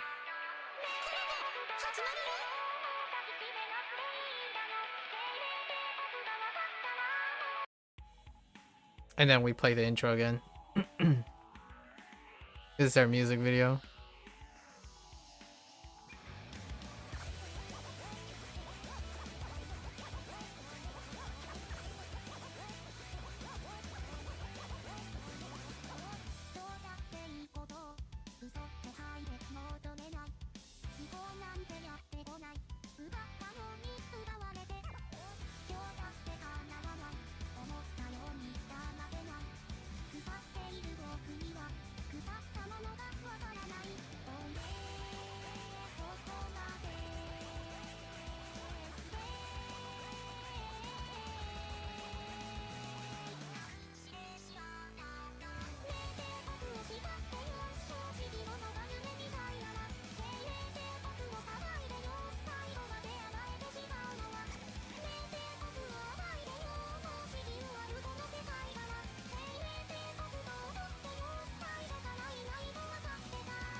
now that I'm gonna get hit by copyright a couple more times. Today is the testing ground for if I can use Miku's background music during combat for the forever future for the next year of Persona 5 the Phantom X streams. So because that song, all the songs that are currently playing right now are part of her theme when she's in combat, and I can turn them off as well. So that's kind of nice that they thought about that, because the last thing I really want to do is to mute the entire game to cover it. Alright, so the collab event Miracle concert is now on. Would you like to change the music in the music player to collab music? Yeah, sure. This is how we're gonna test it. Okay. Alright. We have our boss battles. Let's do our boss battles now, because I do have to spend stamina, right? So let's go into our boss battle. Which boss battle do we have? Okay. Ameno Zeme. Uzume. So, you have any special things? Grants Miko Bell. Nah, we'll find out. So we'll do this. Alright, we gotta switch up our teams here. We're gonna use this team, but we're gonna substitute Miku. Right? And I guess we're just gonna stick with this. Let me so we'll use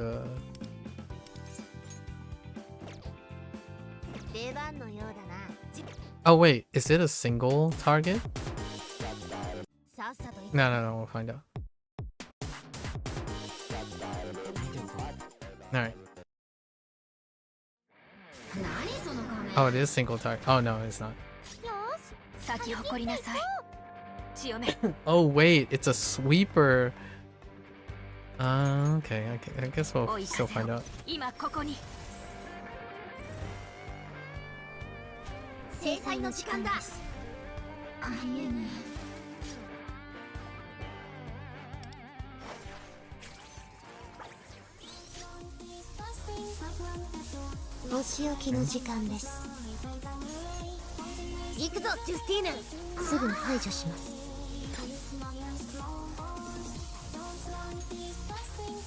Ritus. Psychokinesis, huh?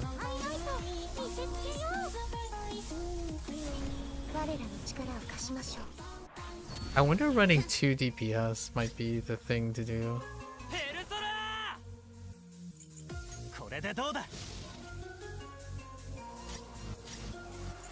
This is only level 10, so... And the boss has 2 stocks.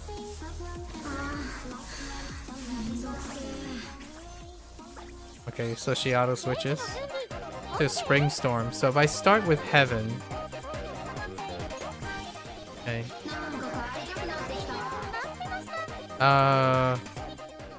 Is this the one that gives weakness and then crit rate is higher? Wait, what's your crit rate with just... What's Yuki's crit rate? 93%. So maybe we'll start with... We'll use Clear Sound. Oh no, we would have to change the track then. So we switch to Play with Fire.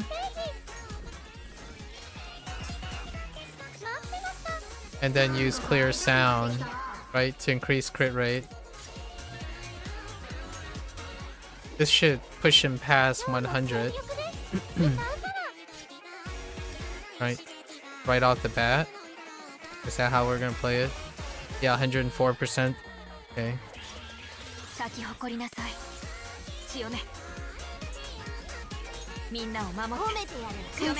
And we do this.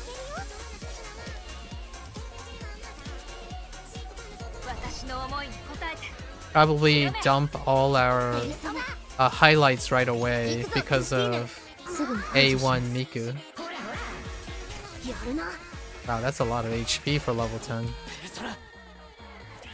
And then I can switch right away to Cohesion.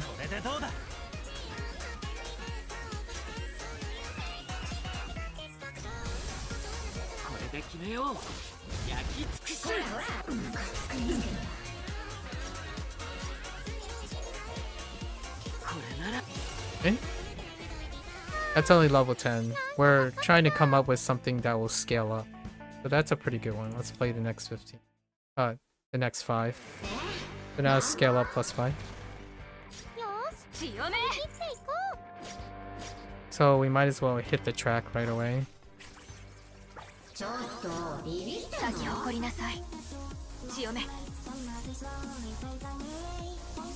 Actually, can I hit it more than once? Oh, you can switch at any time. Okay. Okay.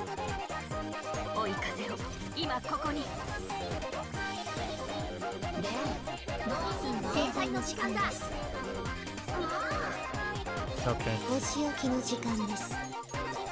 行くぞ、ジュスティーヌ。すぐに排除します。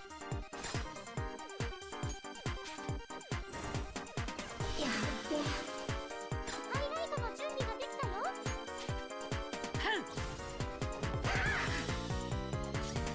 え？力を出しましょう。ペルソナ。受けてみろ。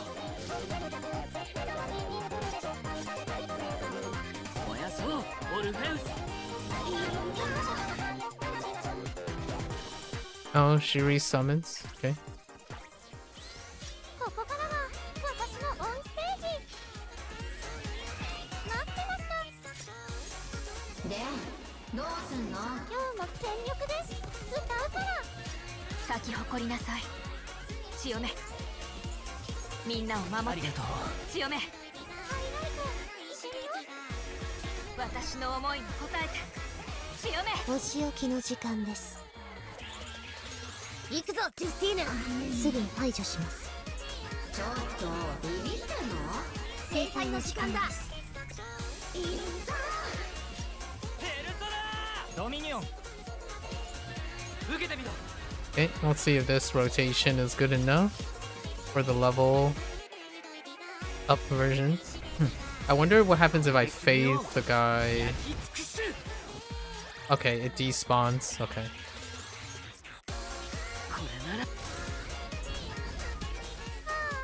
Alright. So it's not too bad. Level 20. あんた何なの？よし、張り切っていこう。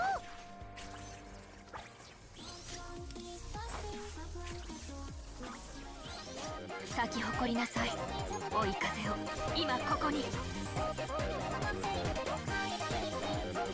制裁の時間だ。 Oh, the clones are heavy now. That is one chonker of a clone. Okay. A little bit concerning. Don't know what the clone's actions are.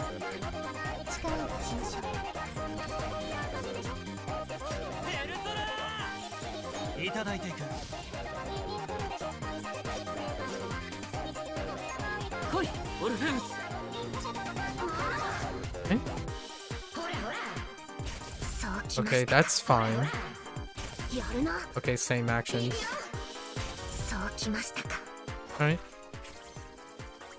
No concerns yet.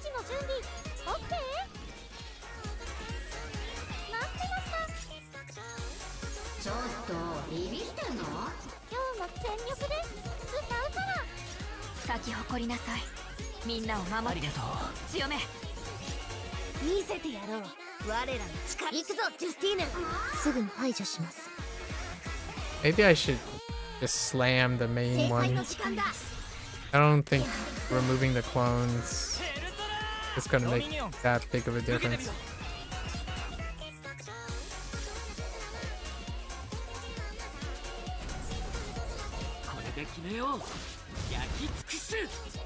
I have no sustain, so if they do end up doing a lot of damage, I might be in trouble. Okay, I can still stock it, even at 20. Okay, we finally reached the extra turn, so now Heaven is playing, right? And Heaven gives pierce rate as opposed to crit damage, which flows pretty well because I kind of want to do Heaven on pierce rate.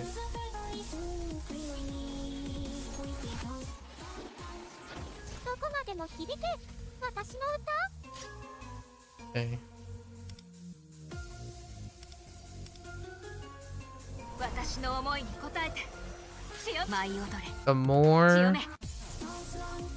The more highlights I can use in advance, the more likely they'll have a higher value when virtual concert comes up.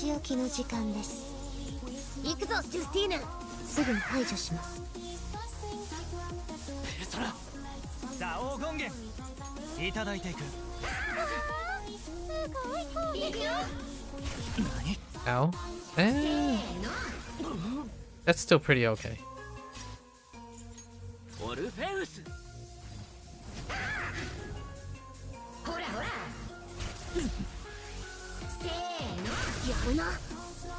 Okay, that actually hurt. That hurts quite a bit. So does that mean I can activate? Oh yeah, I'm still missing a track. So now I need play with fire. No. I have play with fire. So now I need to do a... Right. So now I need a spring storm. Which... Spring storm is the party damage, right? I don't like this order. So if I use this, right? That should give me the 3 tracks. So then virtual concert comes up next. Okay.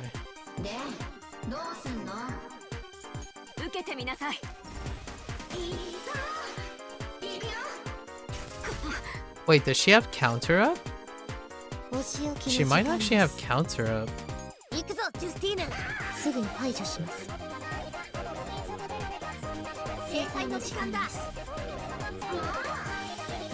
No, okay.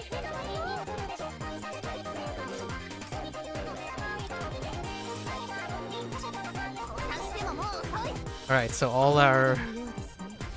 Just unload all of our highlights. And then I think he might actually go down.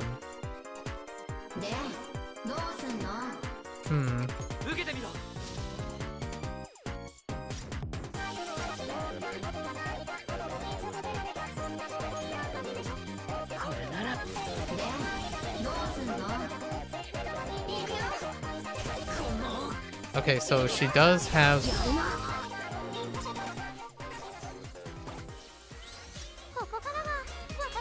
And then we hit virtual concert, right? So the showstopper. This is where you get the double turns. Double turns in a row for the entire team. And then it activates the last track. Ghost Rule.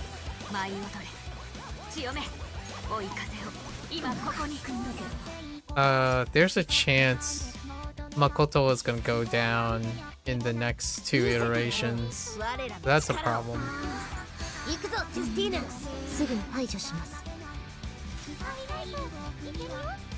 Just in time for... Yeah, right away.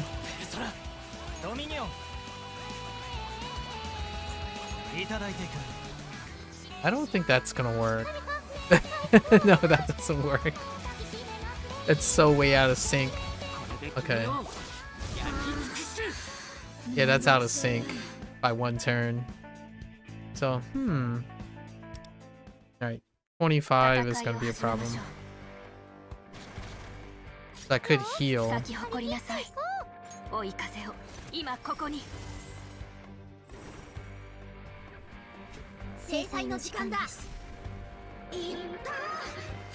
お仕置きの時間です。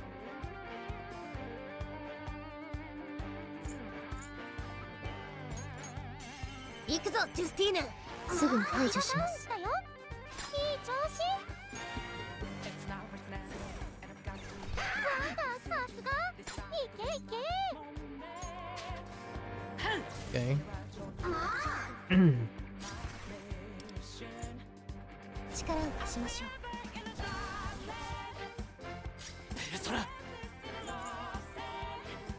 So if I start with this, no, this is still fun. I want to exhaust the, and we're just gonna single target the boss, hoping the clones don't do very much damage.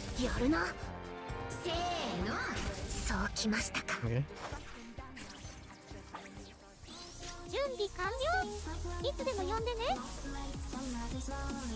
So if I'm gonna use, I would use and feel the beat. Let's use feel the beat into the oh no, that doesn't work.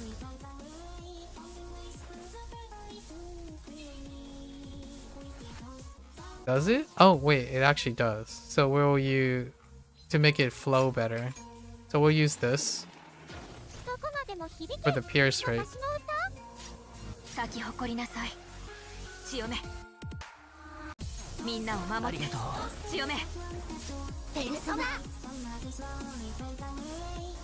And then we're just gonna hit the center.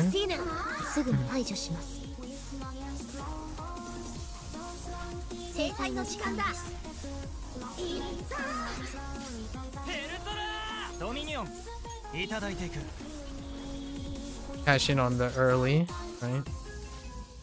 Early 2-turn thing.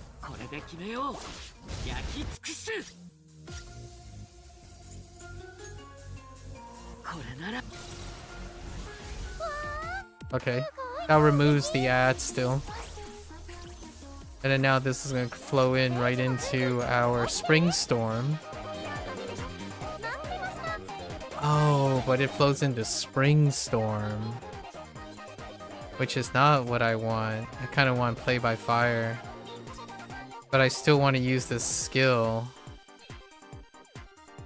What is the Spring Storm? It's the party's weakness damage, right? I don't have weakness on this. So we would have to swap to... I kind of was hoping I could rotate it exactly the way I want, but now we do Play by Fire, or Play with Fire. And use Clear Sound. Nah, we do Clear Sound first, because his crit rate is below 100. Since he's not applying a weakness attack. Interesting. Presents a kind of a conundrum with Makoto.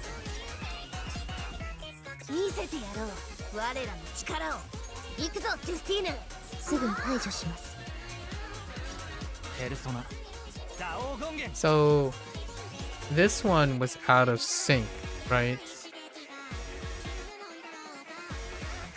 That means I can heal, then Rebellion, and then Cohesion.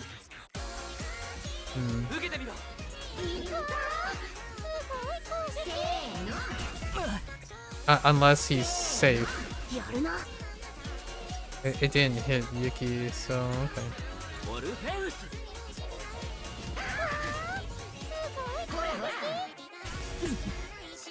Yeah, so there's a counter somewhere. Ooh, okay. I think I'm still going to heal.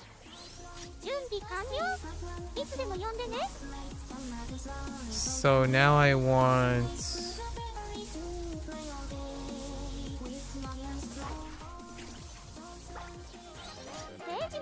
Spring Storm with Feel the Beats, right? Yeah.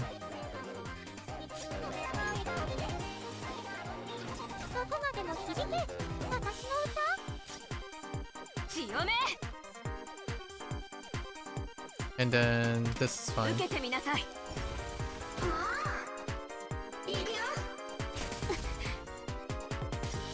Yeah, I am triggering a counterattack of some sort. 行くぞジュスティーナすぐに排除します制裁の時間だ And we'll use healing.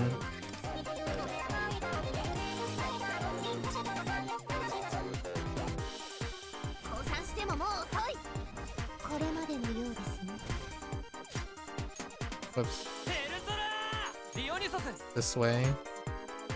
受けてみろありがとう It'll probably be required for the last one. So the question is, do I expend this? Or wait for the following turn? No, I'd probably expend this because it's 2 turns. We'll come back around again.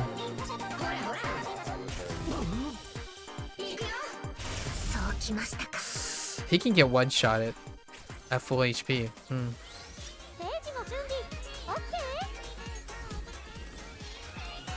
Damage is no problem.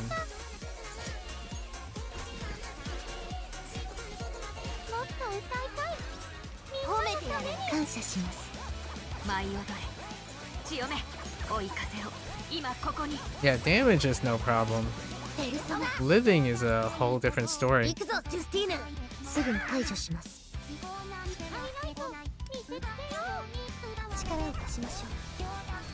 This sequence is pretty good.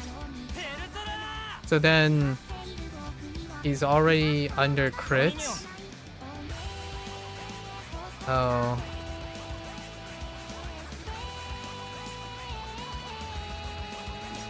Then I would probably have to refresh his rebellion.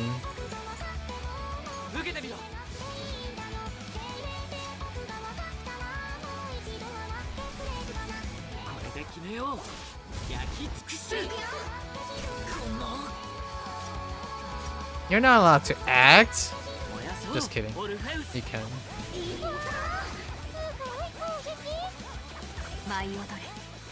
Yeah, and then we just follow up on the second turn.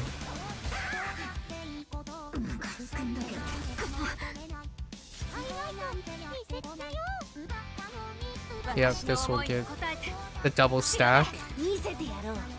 Even though I don't need it this time around, I will need it in the next one. So the question is Makoto going to survive? Because Makoto can get one-shotted at level 30.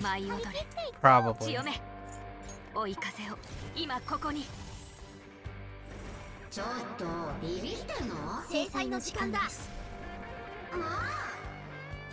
Let's see how much HP this guy has. I'm still gonna take the one more on this.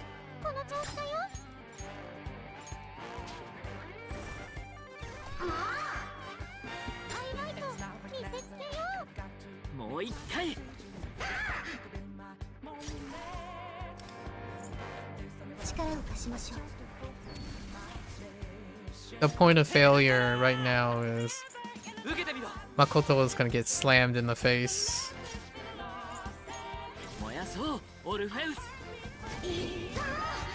That's a lot of HP. We might have to switch out a team member. Not enough sustain.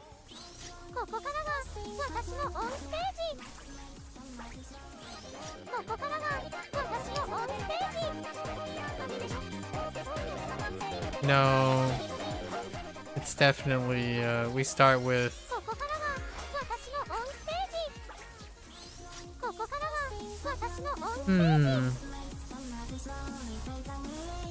yeah, this is the way for Makoto. Oh no.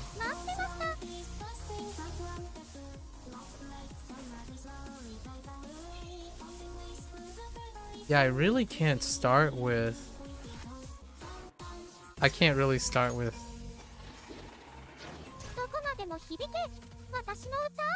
This is the way.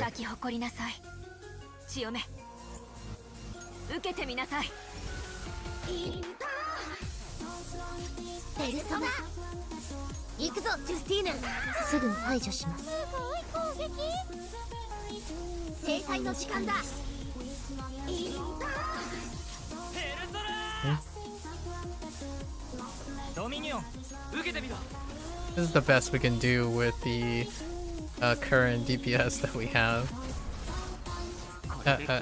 Off the top of my head.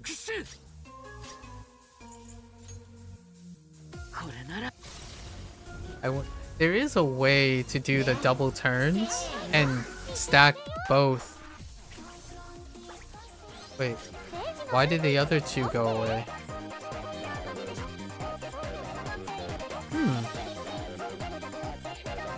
Interesting.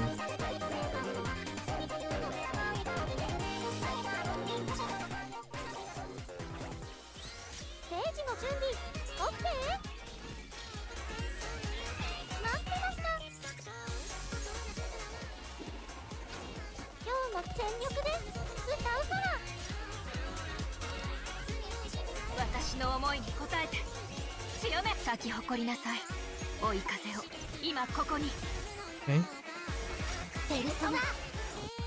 行くぞジュスティーヌすぐに排除しますヘルトラーザオー権限これでどうだいいぞすごい攻撃 So the boss has an extra. Yeah, that is girthy. Okay. So they still summon the ads again. 準備完了いつでも呼んでね So now I want Spring Storm. ここからは私のオンステージ And Feel the Bee. 待ってました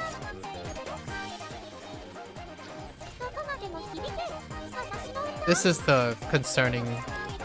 This is the one concerning round. If I can phase her, then there's no problems. But I doubt I can do that much damage. お仕置きの時間です行くぞジュスティーヌすぐに排除します制裁の時間だ No, that is.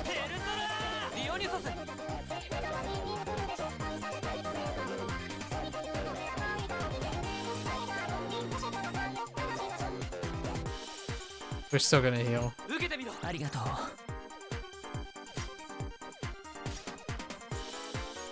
I don't think I can phase with this.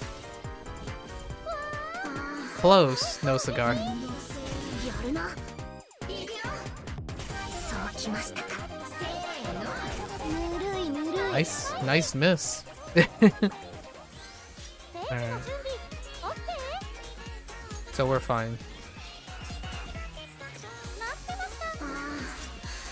めんどくせーもっと歌いたい褒めてやる感謝します強め追い風を今ここに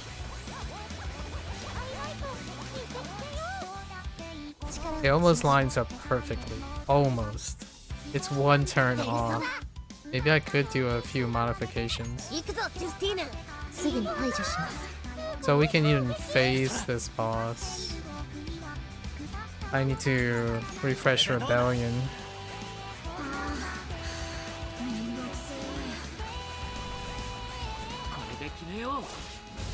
Phase the boss. Right.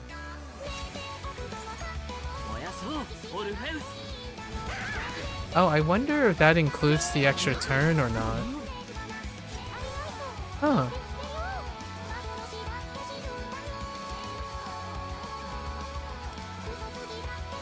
Huh. When you phase something, I don't know how this works with Miku's extra turn. 受けてみなさい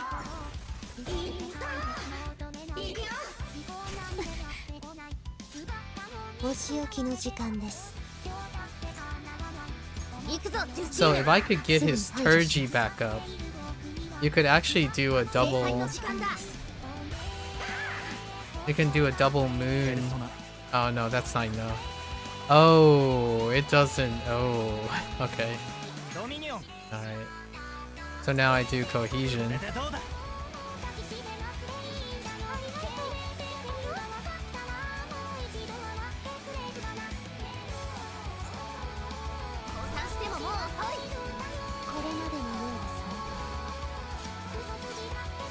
Yeah, it's almost. It's so close.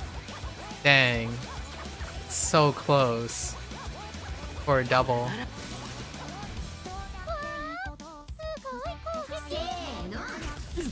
Ow. Alright, so now we're back.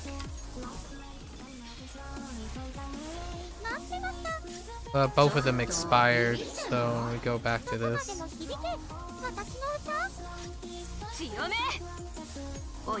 I probably need to heal Makoto.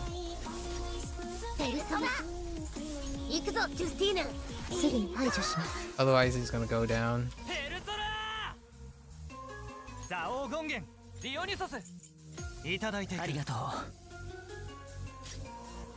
Ah, it was... Okay. There is... I could use Cadenza instead. Maybe.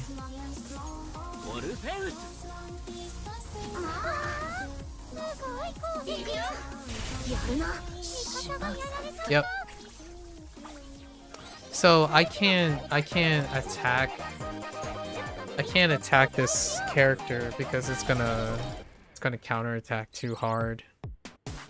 Let's look at what this one says. Grants Miko's bell to Phantom, providing them with buffs. When a Phantom Thief activates a high-level liturgy, Miko bells will be transferred to them. Right. Summons dance together. Immediately afterwards will activate, restoring HP based on remaining. Okay, so that's that mechanic. When enters second phase, it will transfer Miko's bell to itself and become frenzied, frequently spending its own HP to activate frenzy dance, dealing heavy damage. Additionally, final damage dealt increase when attacking not in the Agura dancer state and taken. Okay. Okay, so we're gonna have to switch it up. The only switch we have to really make is probably, that's why I want Cherish. We'll probably use Cherish. Actually, no. That's why I kind of wanted an A1 Cherish.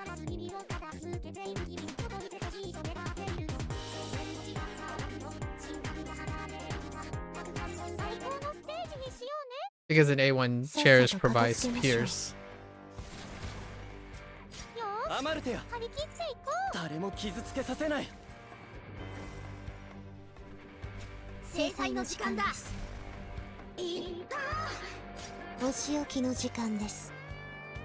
No, we're just gonna hit the middle, it's fine. That's like min-maxing.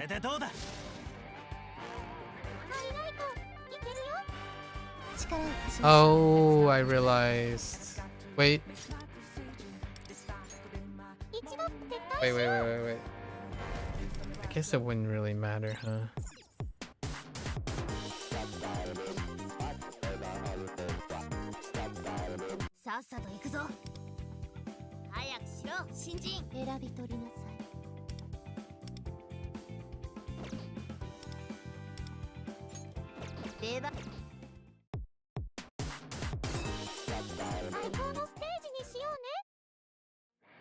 Why would I need an extra turn with Cherish?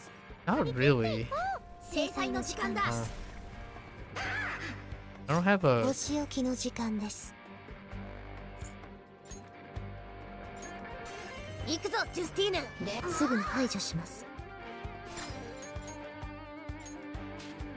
Yeah, there's no much...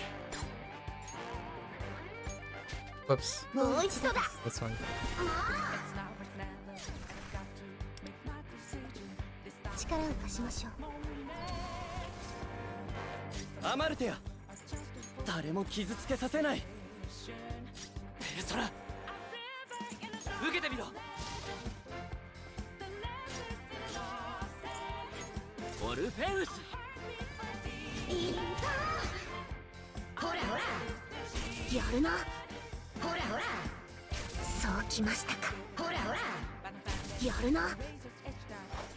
I do I'm gonna phase her this way.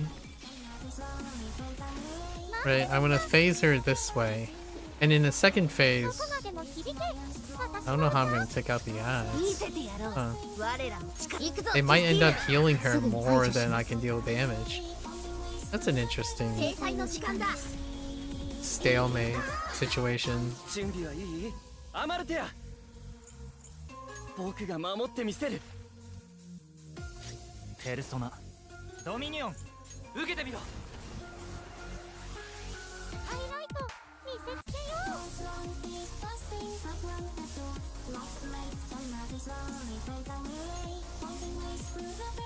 降参してももう遅いこれまでのようですね Excuse me.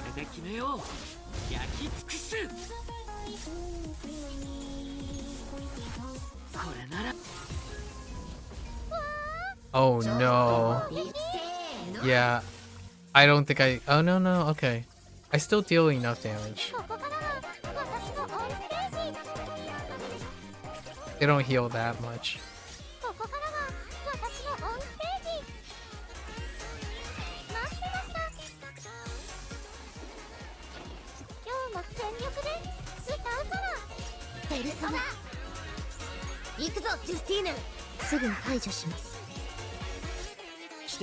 My concern was they would deal they would heal so much that there's no way I can take down the boss in a reasonable amount of actions because we still have maximum actions.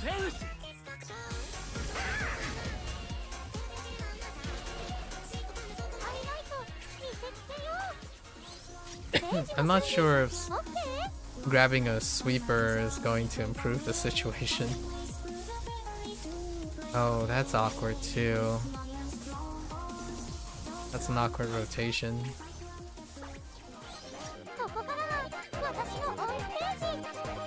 The highlight rotation.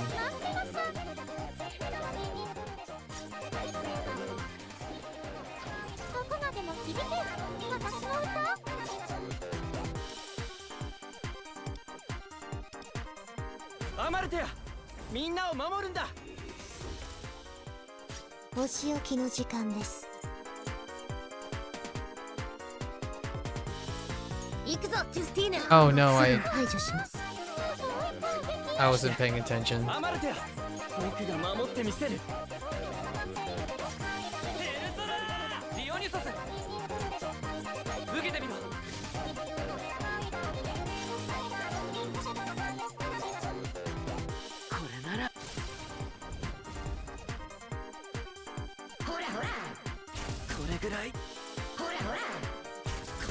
I mean, obviously I don't have any danger, but DPS is like questionable at best.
いただいていく。どうすんの？ハイライト見せつけよう。今ここに。こ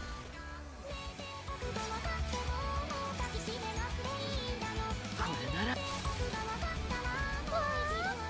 Oh no! I don't think I do enough damage. Yeah, I don't think I do enough damage. どこまでも響け、私の歌。お仕置きの時間です。行くぞ、ジュスティーヌ。すぐに排除します。制裁の時間だ。準備はいい？アマルテア。ペルソナ。ドミニオン。ムカつくんだけど。ザオー権限受けてみろ。こ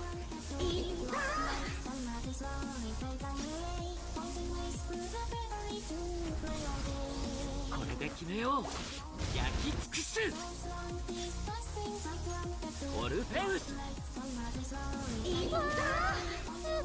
Dang it.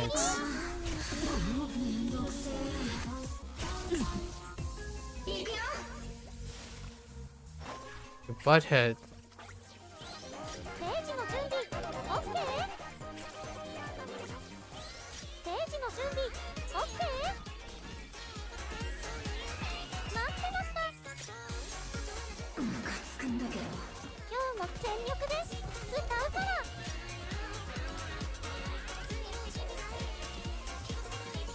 アマルテア、みんなを守るんだ。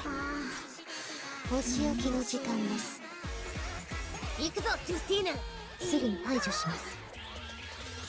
来て、アマルテア。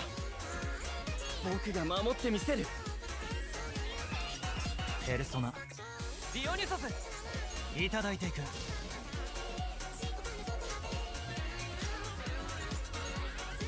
Stalk the boss. Okay. Now this is where I'm worried about. ステージの準備 OK？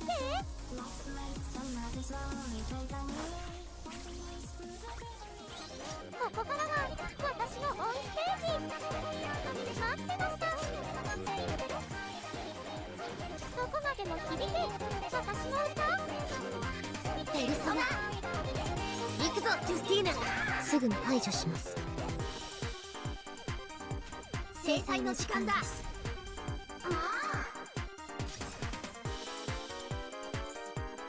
力を貸しましょう。準備はいい？アマルテア。誰も傷つけさせない。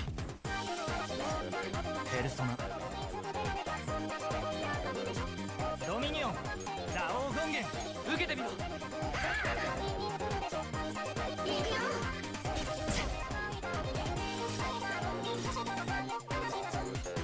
燃やそうオルフェウス。 Okay.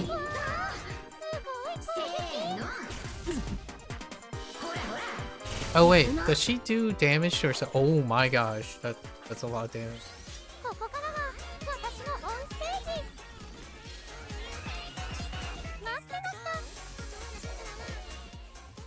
た。 Wait, it's not met? Wait, what's going on here? How's this not met? Oh, it's probably a display error actually. Because I still need Oh no, I can't tell. So wait, I use that. Oh no, there's a display error. So I can't tell which one is used yet. So wait, I used...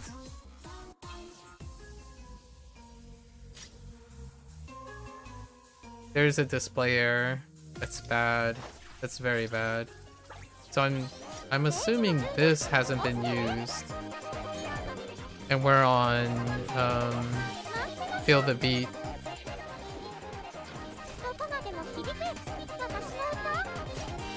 That's why Showstopper is not showing up.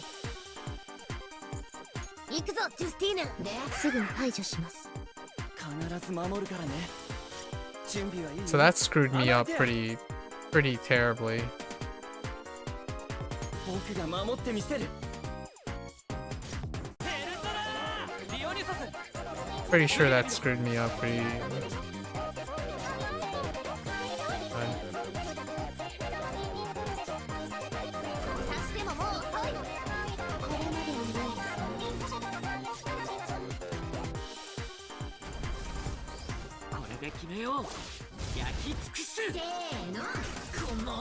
Oh my goodness. We're at 46 actions. Yeah, it's gonna be hard to do that much damage.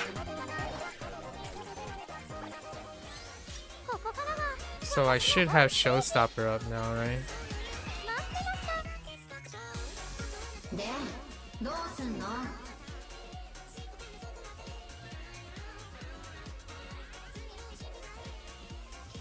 Cooldown 6 wonder actions does not count. Oh no. It has the same limitations.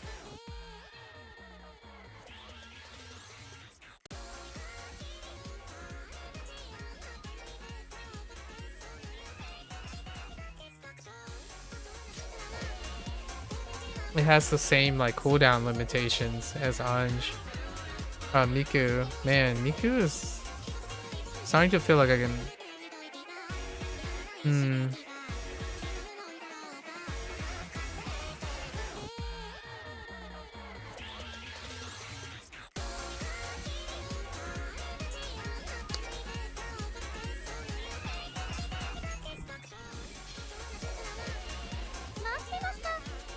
So it takes a very long time to come back around.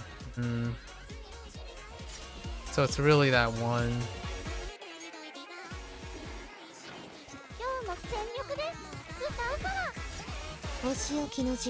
Unless there's an error in display. It's not an error in display. 6 wonder actions.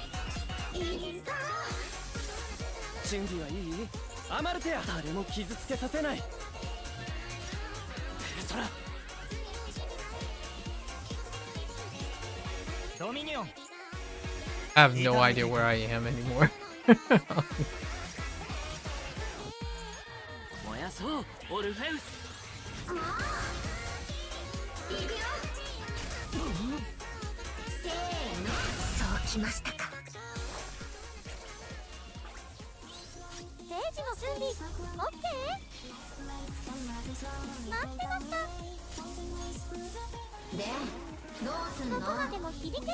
So we keep up the rotation, I suppose. 行くぞ、ジュスティーナ。すぐに排除します。必ず守るからね。今ここに。 I have no more SP, so he has to be on top of his SP.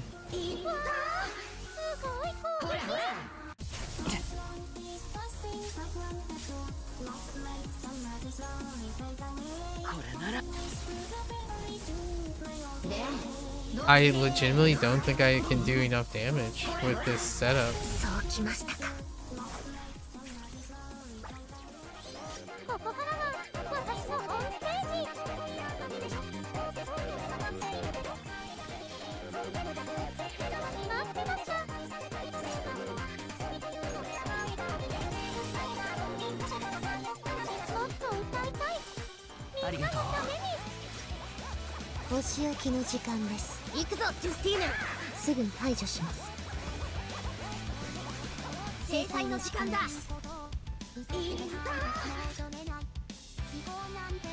Persona Duo. 誰も傷つけさせない。力を出しましょう。ペルソナ、リオニソス、受けてみろ。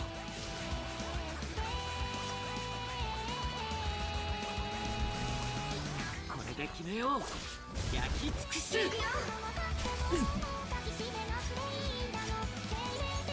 オルフェウス。ペルソナ行くぞジュスティーヌすぐに排除します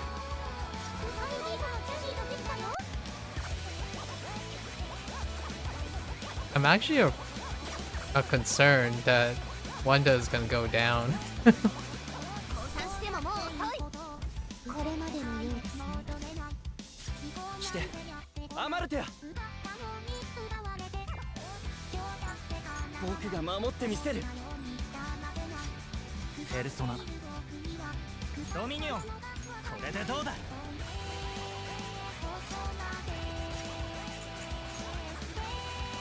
れならせーの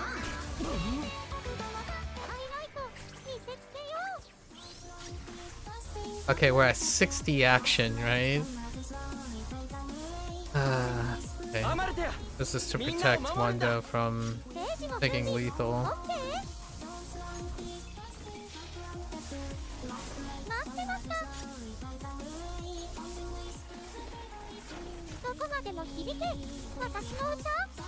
お仕置きの時間です。行くぞ、ジュスティーヌ。すぐに排除します。制裁の時間だ。どうすんの？必ず守るからね。来て、アマルテア。誰も傷つけさせない。ペルソナ、ザオーゴンゲン、ディオニソス。これでどうだ？褒めてやる。感謝します。これで決めよう。焼き尽くす。せーの、この。来い、オルフェウス。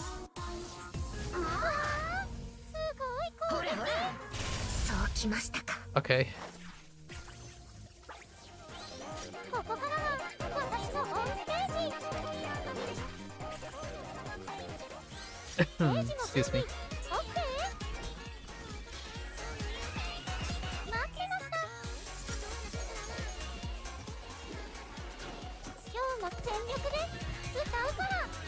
見せてやろう。我らの力。行くぞ、ジュスティーヌ。すぐに排除します。せーの。そうきましたか。Okay. ペルソナデュオ。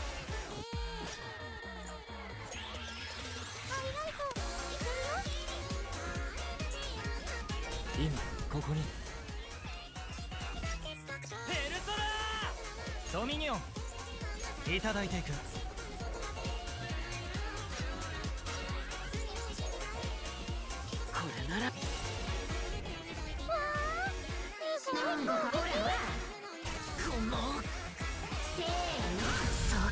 Ooh.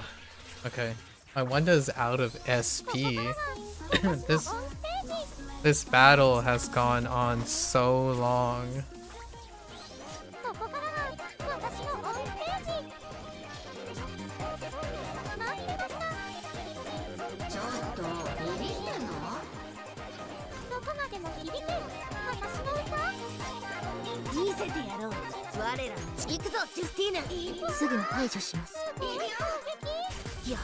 Oh.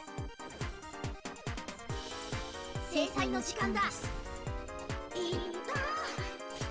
来て、アマルテア。誰も傷つけさせない。ペルソナ。 Can I heal? No. Oh no.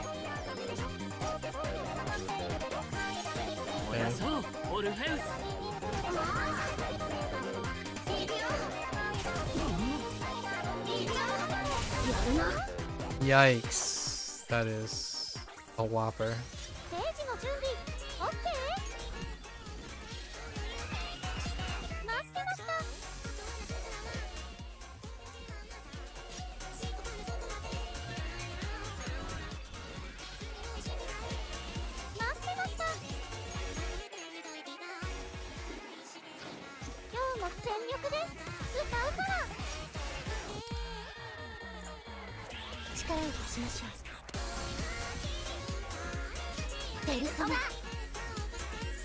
I don't know if attacking like this is wise, but oh no. 来て、アマルテア。僕が守ってみせる。ペルソナ。受けてみろ。ありがとう。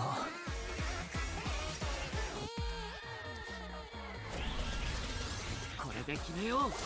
焼き尽くす。 Yeah, Cherish is such an important member. Makes me want to go back and see if I can pull a Cherish with the Pierce rate.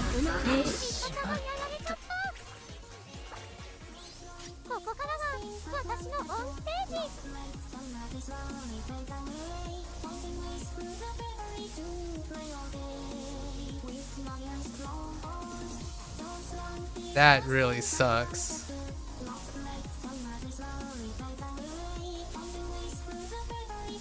Dang.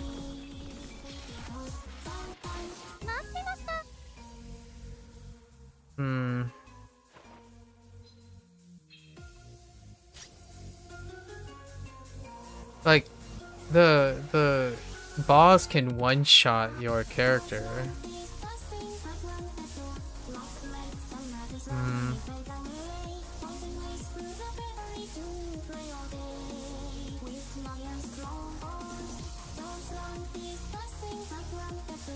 Additionally, final damage shall increase when attacking Phantom Thieves not in the Agra Dancer state.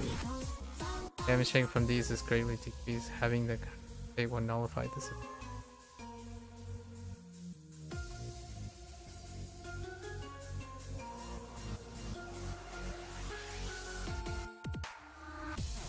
Okay, hang on. There's no way I can deal that amount of damage. It's a lot of damage. Like, before I do this, I do want to consume some of my stamina. Oh no, I still got plenty of time. Oh, there's even a highest difficulty thing. Yeah, that's not gonna happen. All right, so let's look at this for a moment.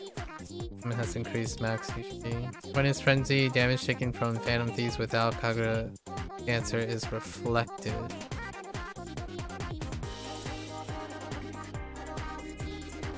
How does this work?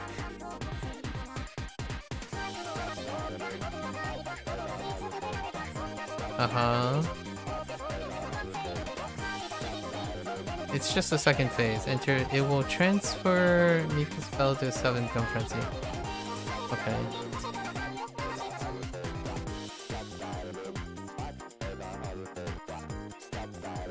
I don't know how you can tell. Okay. Hang on.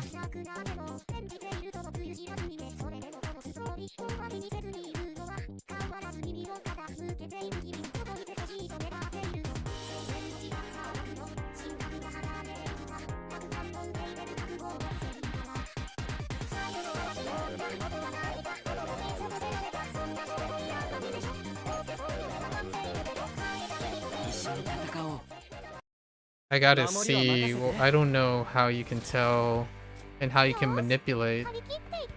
The question is, how can you manipulate the dance state?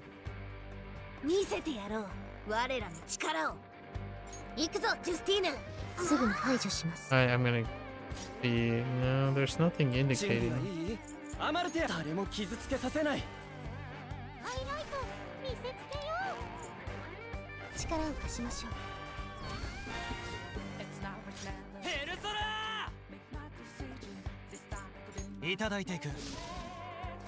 Maybe having someone that attack, like JC, is not the way to go about this.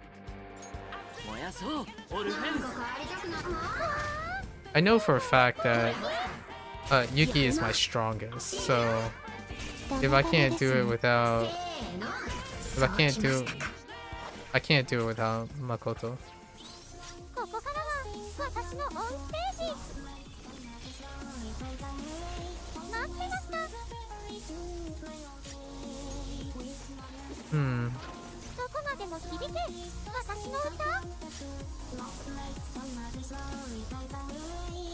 Okay, which one is the bell icon? Okay.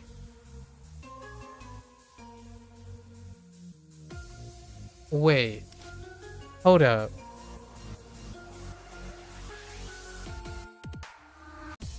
Okay, hold up.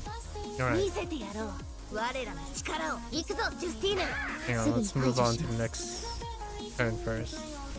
制裁の時間だ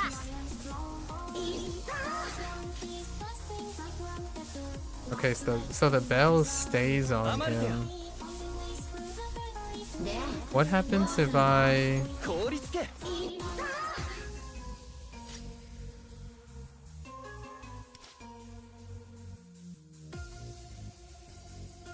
ちょっとビビってんの Okay.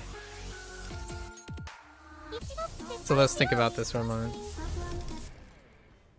So the bell ends up being on... What happens if I... 私の力が必要ということでいつでも行けるよ What if I just have no attackers but Makoto?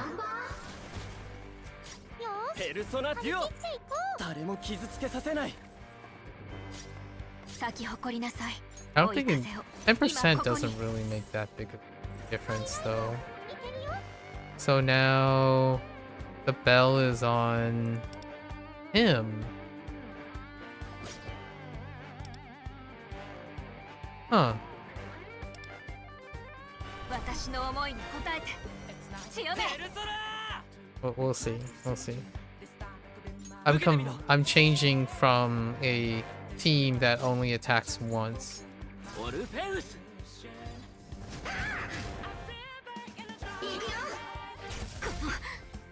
せーのほらほら狙いが甘いわね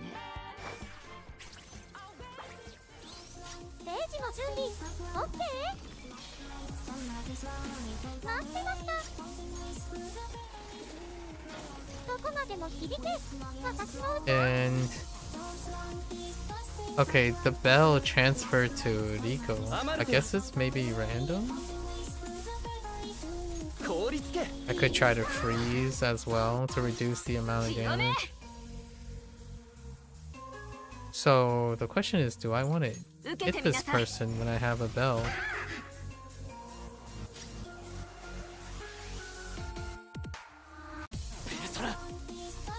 There's something I'm not understanding about this boss fight, so... like, the reflective thing is interesting.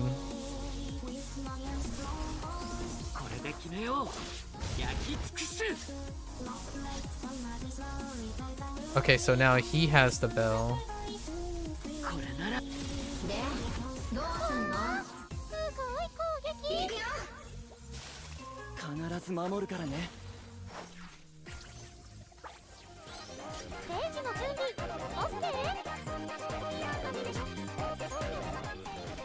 Oops. でどうすんの 準備完了いつでも呼んでね待ってました今日も全力で歌うから インここに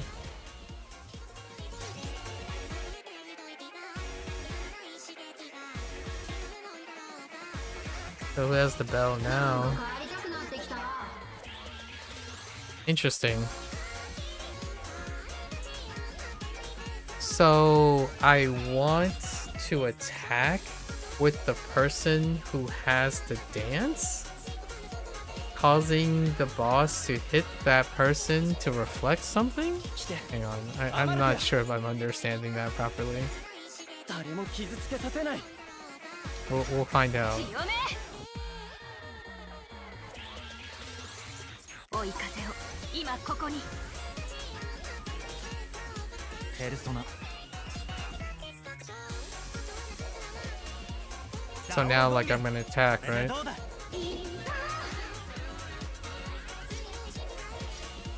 And now it passes... Oh no, it doesn't. It stays on him. オルフェウス Hmm.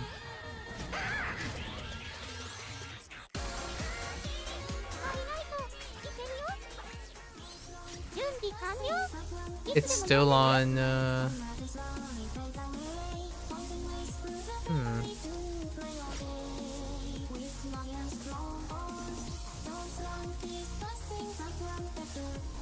さあどうぞこちらへ Okay, so it's not that. Oops. でどうすんのステージの準備 OK 待ってました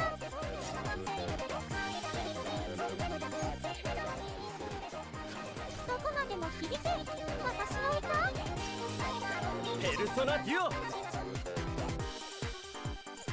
凍りつけ Nah, there's no. It's not a high rate of landing on. Landing the freeze on the boss.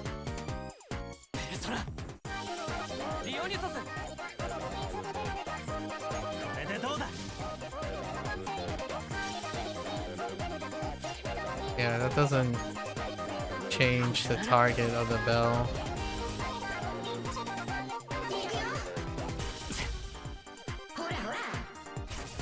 So if it lands on him, he's... So it does protect you quite a bit, but... It stays on him.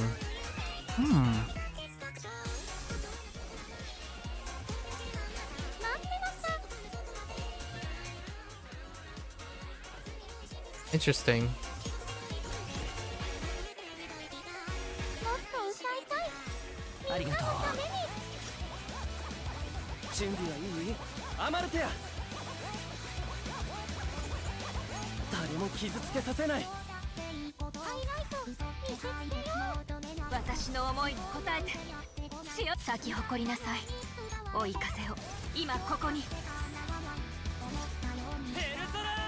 Having Rico is good because I can restore SP, so that I wouldn't have to compromise on sustain. Now the question is, I don't know what to do about the one shot, because the one shot can still take him out.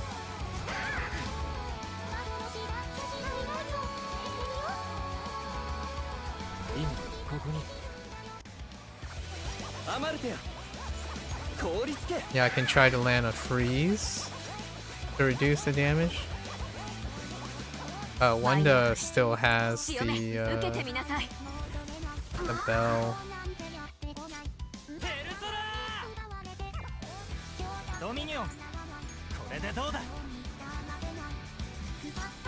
This rotation is pretty good.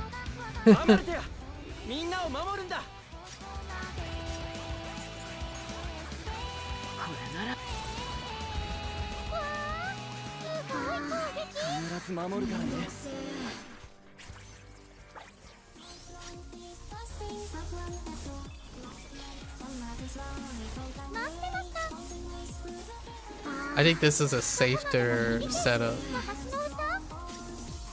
Okay, so now who has the bell? He has the bell. Cherish has the bell. Interesting.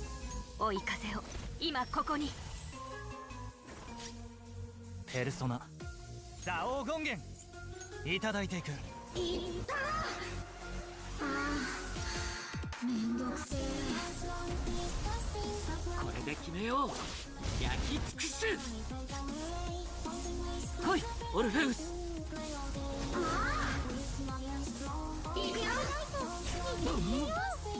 Okay. So now he must have the bell, right? It's whoever the boss hits, no? Okay, it's whoever the boss hits. Interesting.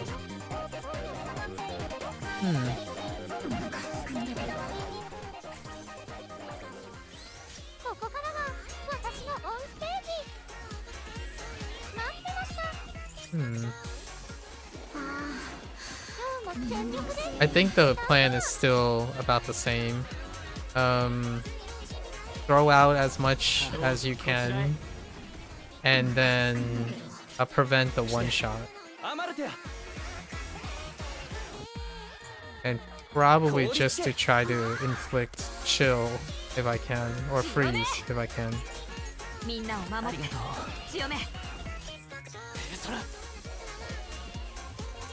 けさせいただいていく。ムカつくんだけど。これなら。 Okay. Now we enter the frenzy portion. Okay.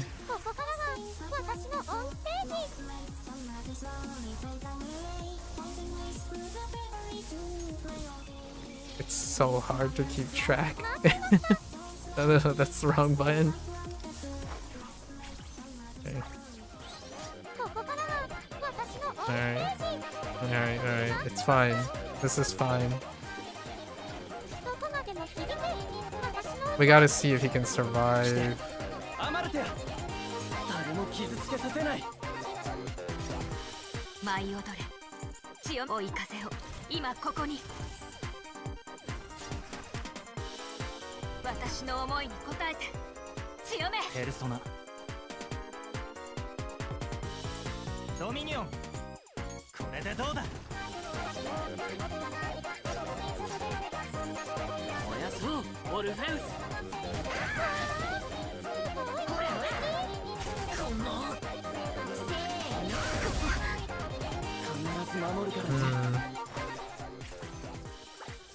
There's no reason not to shield, like right off the bat.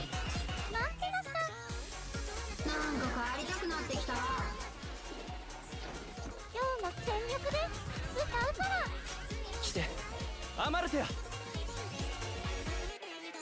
凍りつけ。 I think freezing is better than. Does that give the... No. So now she always has the bell, right? Which then it renders all the other mechanics moot. So I don't... Yeah, so just business as usual.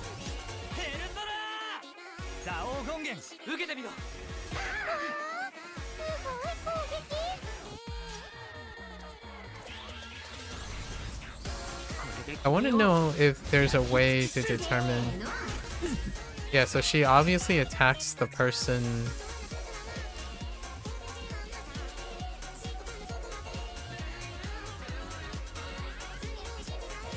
Increase final damage dealt to target without cognitive...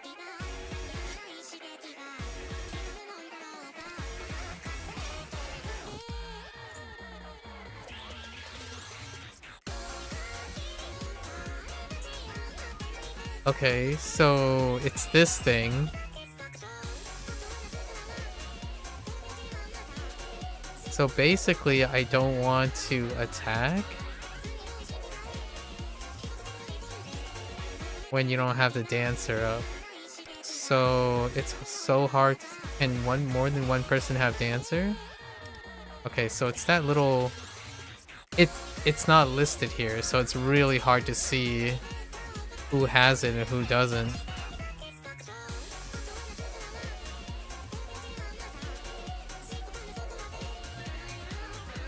So wait, are you saying he can never get it?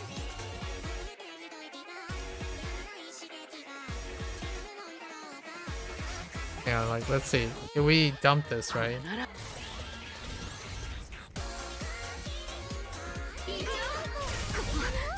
Alright. So now let's look at their things now.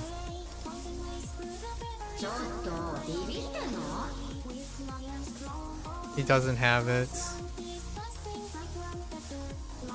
She does.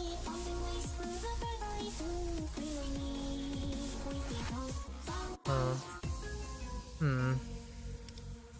アマルテア、みんなを守るんだ。ステージの準備、オッケー。待ってました。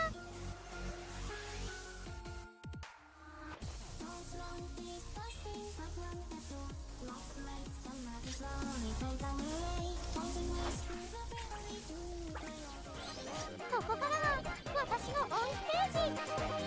待ってました。どこまでも響け。私の歌。来て、アマルテア。傷つけさせない。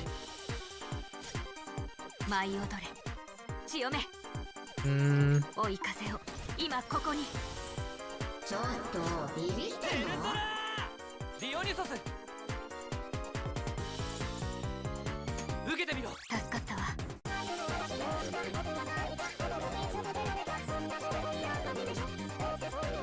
So do I just not attack? Because it would be unsafe.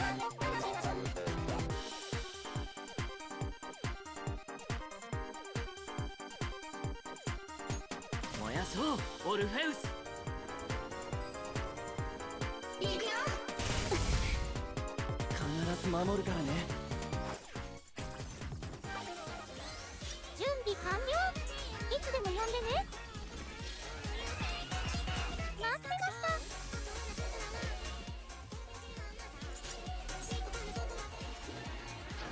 今日も全力で歌うから。準備はいい？アマルテア、僕が守ってみせる。舞い踊れ潮目みんなを守って。ありがとう。潮目ハイライト見せつけよう。今ここに。ペルソナ、この技じゃない。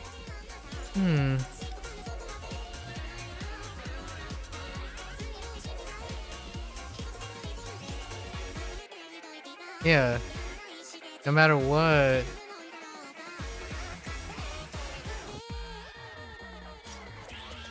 Everyone else. Does everyone else have it?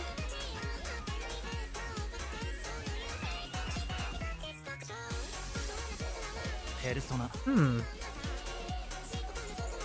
いただいていく。助かったわ。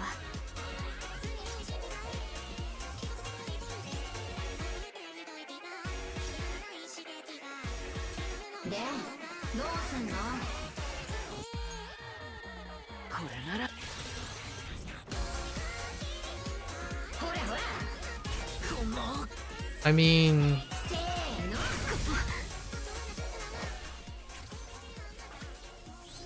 ここからは私のオンステージ。so this would line up with their showstopper, right? もっと歌いたい。助かったわ。準備はいい？アマルテア、誰も傷つけさせない。潮目追い風を今ここに。私の思いに応えて潮目。ペルソナ、いただいていく。こ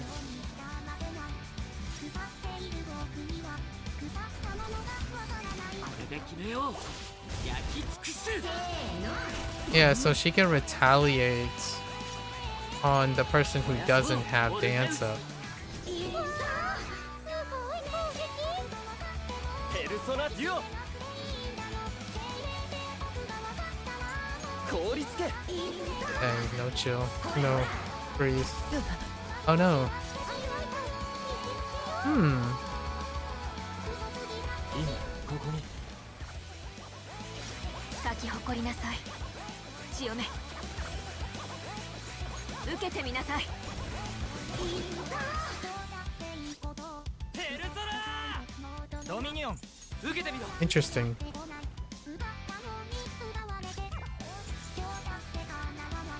れなら。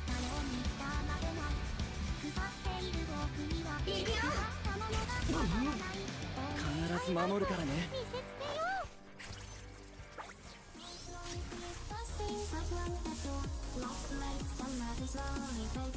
アマルテア、みんなを守るんだ。準備完了。いつでも呼んでね。 I'm kind of lost.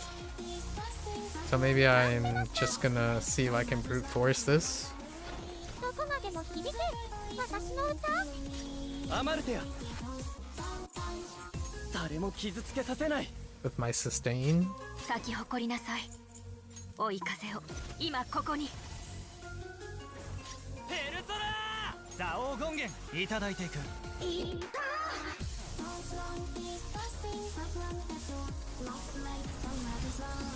れで決めよう。焼き尽くす。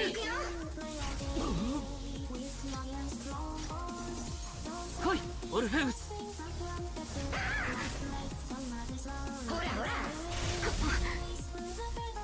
Yeah, I guess I'm just gonna nail it with my sustain. It would have been interesting if I knew how to manipulate it. Or if I need to manipulate it.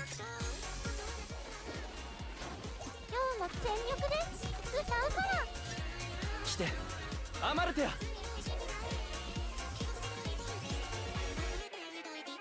ょっとビビったの僕が守ってみせる舞い踊れみんなを守って助かるよ強めそらディオニソスこの技じゃないペルソナドミニオン待て Oh my, oh yeah, I forgot. They share. 権限 That's right. さあどうぞこちらへせーの Hmm. Oh. Oh, I get it. So you want her to hit the people who are dancing to increase the critical damage taken by the boss. I see. ディオニソス Interesting.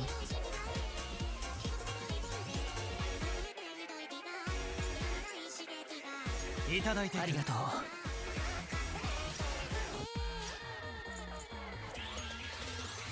これなら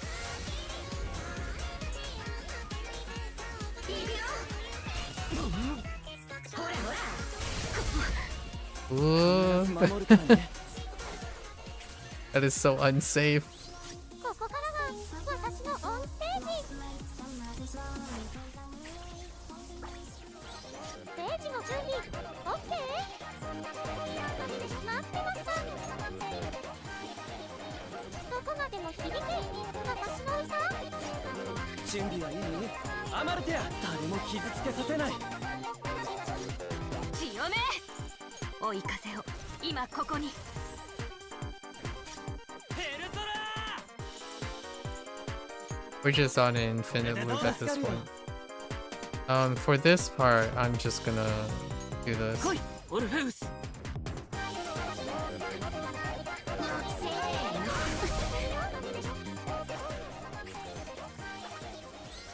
ここからは私のオンステージ私の思いに応えて強めステージの準備 OK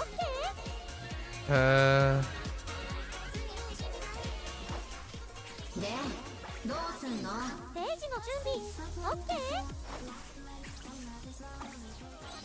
ここからは私のオンステージ待ってました今日も全力で歌うから来てアマルテア僕が守ってみせる舞い踊れ強めみんなを守ってありがとう強めペルソ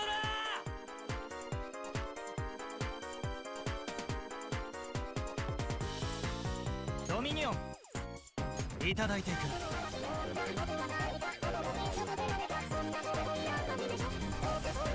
これで決めよう焼き尽くすせーの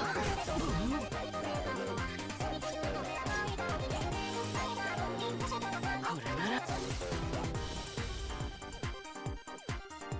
いくよ必ず守るからねここからは私のオンステージちょっと Oh, did I use the wrong thing? Oh goodness. I'm so confused. I've lost track of where I am. ステージの準備 OK Okay. 待ってましたどこまでも響け私の歌来てアマルテア誰も傷つけさせない舞い踊れ追い風を今ここにハイライトいけるよ今ここにペルソナザオー権限ディオニソスこれでどうだ。助かるよ。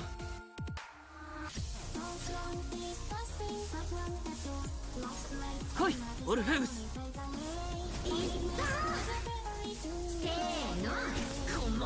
Yeah, so the counter isn't okay.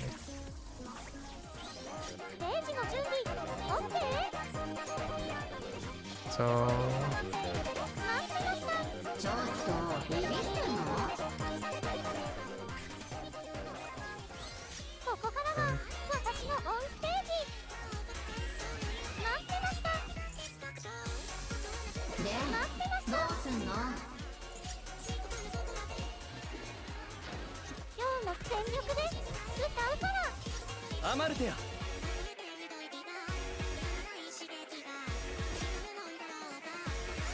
that's kind of a problem.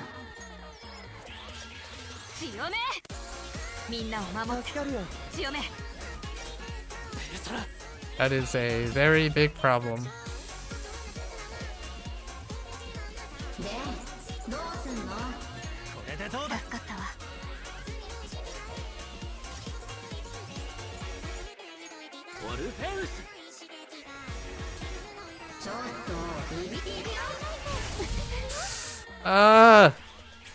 Okay. Okay.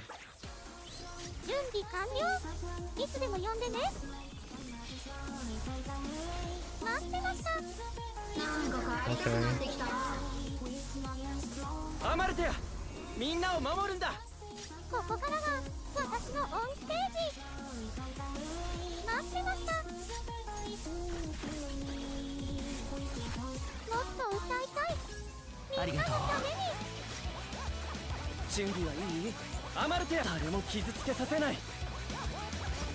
舞い踊れ、強め。受けてみなさい。 So I want to hit her, right? So then they'll shock back. And then she gets critical damage. Oh no! It doesn't work. I have no idea anymore. I have no idea how this works.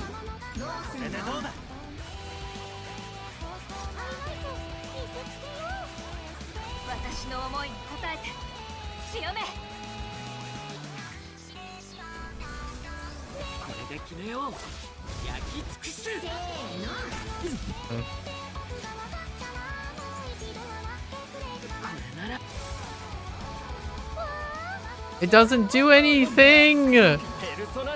Dude. Okay.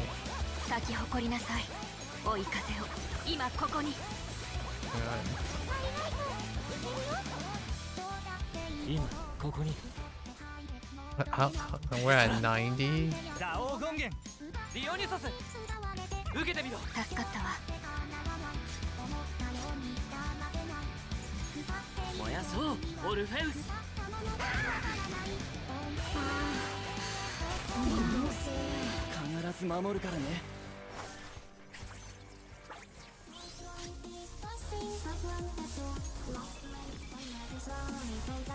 Does that help? Does that help? I think we're gonna run out of actions. I'm pretty sure it's 120 actions is the cap, right?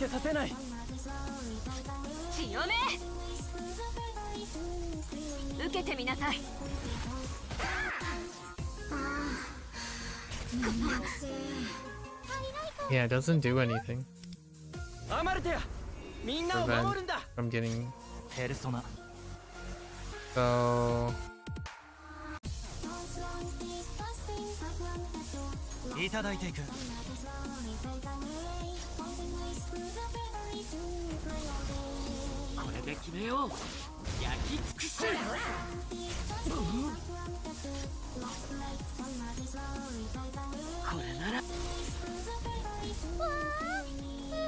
Okay. Yeah, we did a lot of damage reduction there. So.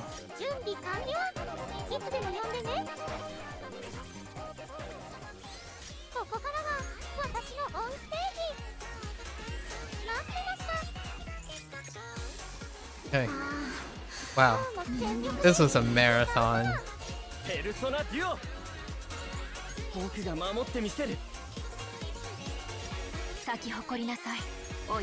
That was a marathon.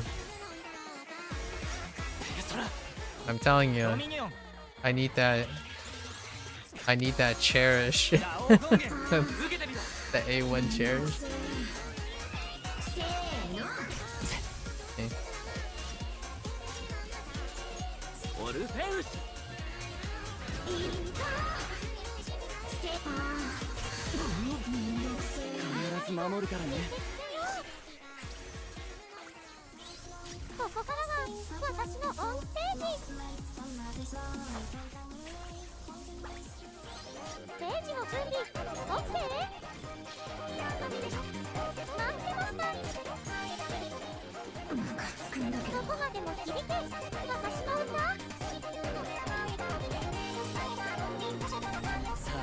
Okay.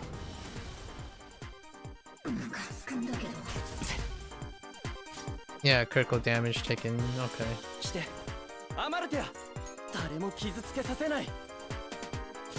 舞い踊れ受けてみなさい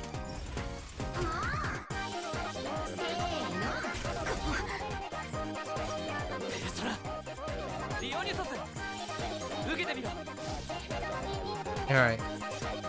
Good talk. It was largely a sustain problem. Alright. Dang. That is... Oof. You'll probably use your imagination. The highest difficulty thing is like not doable with free-to-play, so we already tested that out before, so you can use your imagination. I'll clear it like once for the badge, and that's about it. Which you can do with pretty much anyone, actually, right? Because you have a limited number of actions. It will be unlocked in 9 days, so you use your imagination in this case. Alright, so we viewed the story. Unfortunately, that's all. It was the intro. And then we did our boss battles. What's my stamina? It's 223. Okay, alright. And then play that future sound. Oh, is this the... Alright, so now we're gonna enter the rhythm game section, right? Hang on. Let me do a quick stamina clear of this butthead.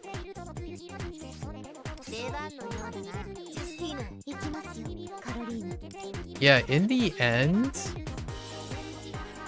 not really that great. Like Miku, I'm hoping, my hope is that I'm not understanding something, and then with a future DPS, because I actually think Anj is stronger in the short, like in the short rotations. Let me get rid of this person. Oh, it changes the whole stage. That's interesting. I'm just gonna quickly do this. This shouldn't take too long.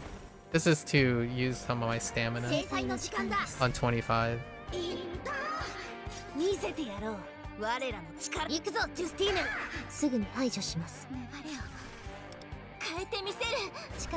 So I don't like overflow on stamina.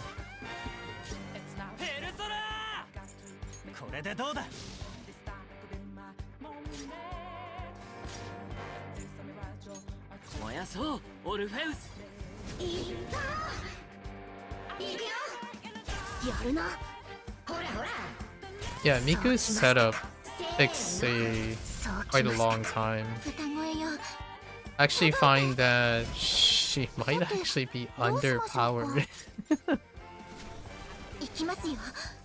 That's kind of a funny comment. For clearing purposes, obviously, for clearing purposes.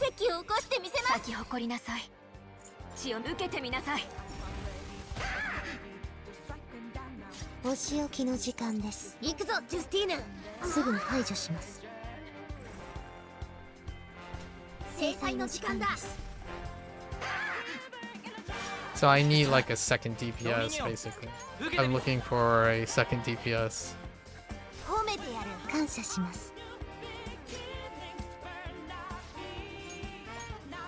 I don't think it does very well with Makoto.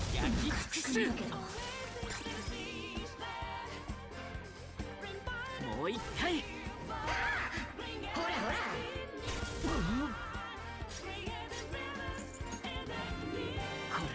Turns out that counter and the managing the dancing thing didn't really amount to anything. That's kind of disappointing.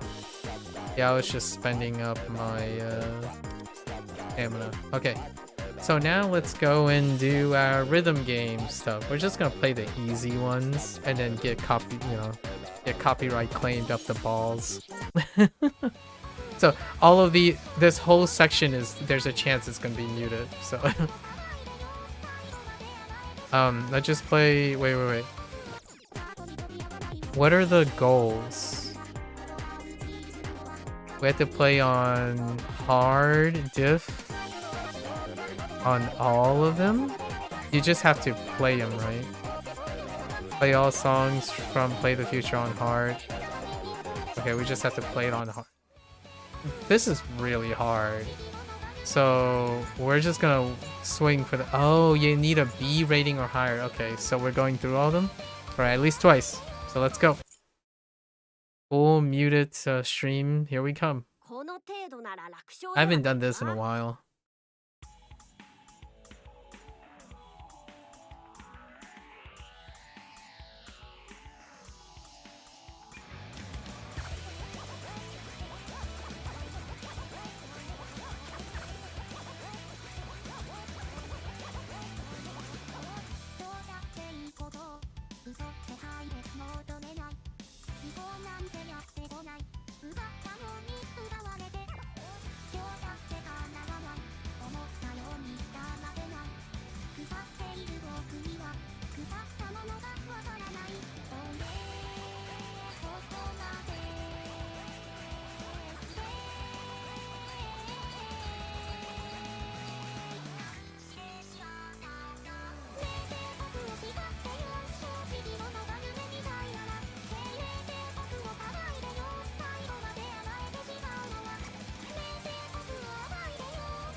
If that was easy, hard is way too hard. Like, way too hard for me. I don't think there's a fail, right? I'm not sure if there's a fail state. So, yikes. If that's easy, that is really hard. Alright, let's go through the easiest. At least go through the easies first. Do we have timing? This is probably for the timing, right? Okay.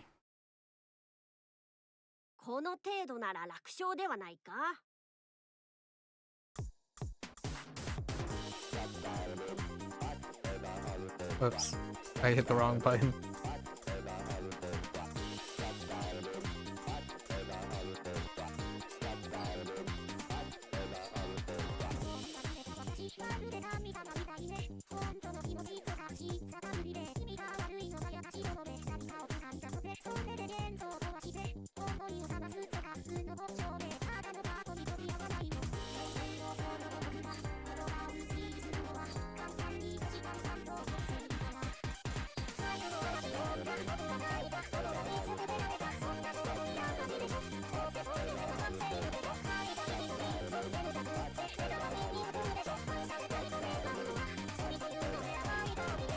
Oops.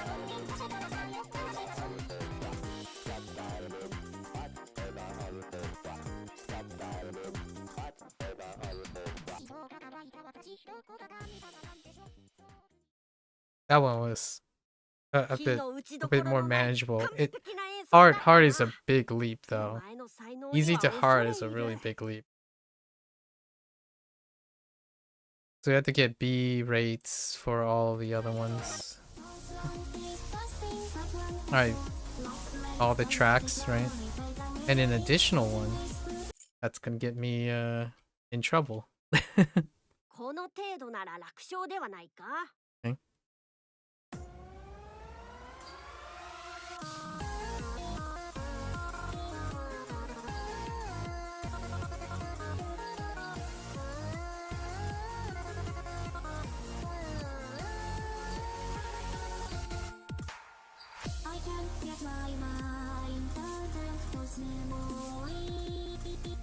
Oh.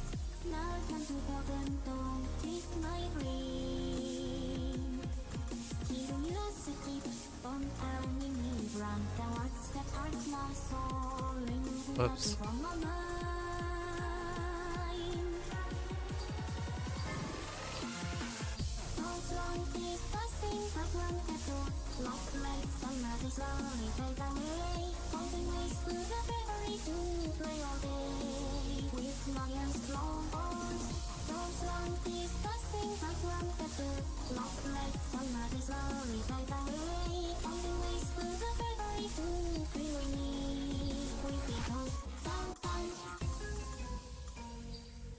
It's really hard going from the ring finger to the middle finger, like going in the opposite direction.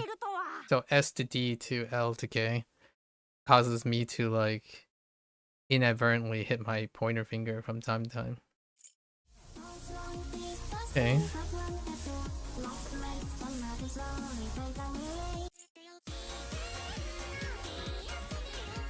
Okay. この程度なら楽勝ではないか?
I have a silver lining.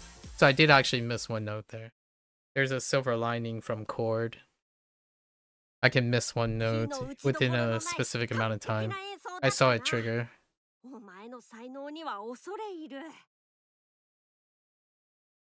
So near miss. Okay.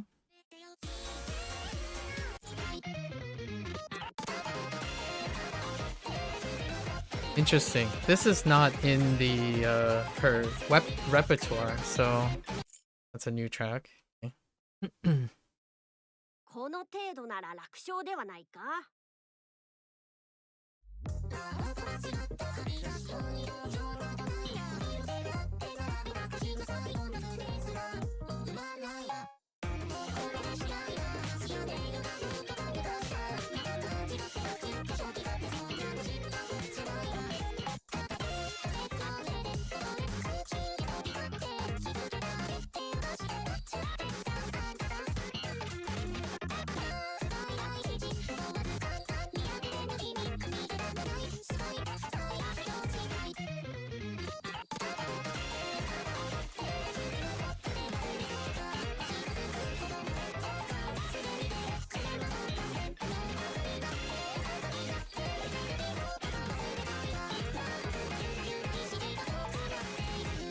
Oops.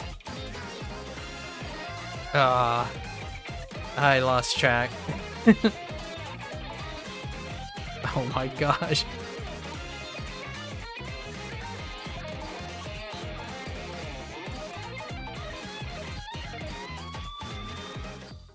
that there was moments in there that I had no idea what was going on. We were just filling it out. Those are really rough.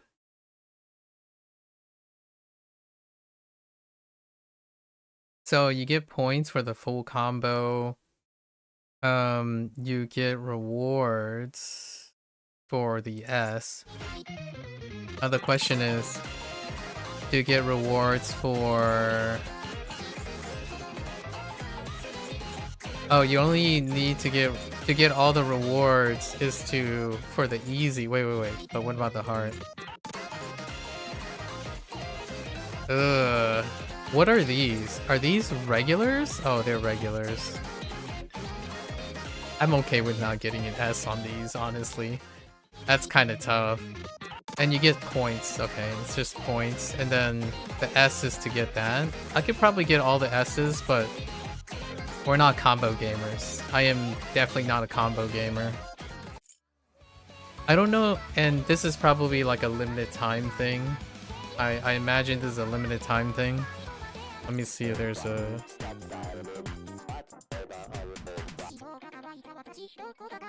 I'm guessing because the currency is limited time. I could try a couple more and then maybe you could fill in the gap if I am able to achieve it. I don't think... There's no way I'm going to be able to get S on this. I don't know if there's a no fail state though. I'm pretty sure there's a no fail state in this game. So we're just going to try our best. It's way too hard for me. Like, I haven't played a 6-button control rhythm game in a very long time. So we'll see. Even the mini game in this base game.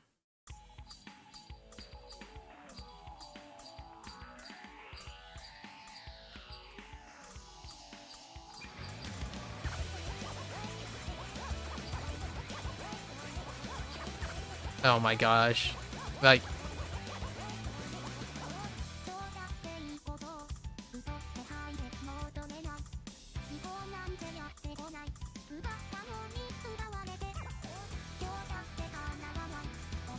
Oh.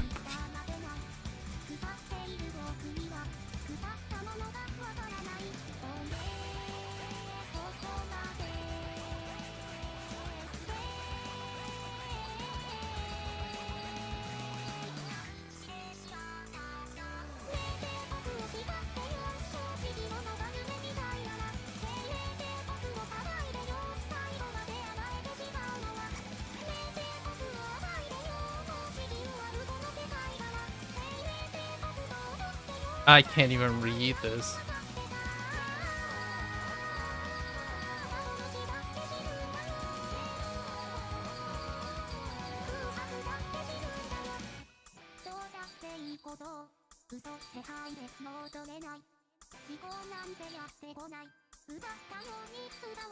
That's absurd. Not even like it's moving so like the triples and the triple rolls down and triple rolls up. That's not happening. That is not happening. Like full rows down and full rows across. Like full rows going in and full rows going out and then full rows going across. I don't have enough coordination for that. I can only imagine what all these are. We'll just go through them, right?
That one is pretty safe. So that one is the lowest of the 5.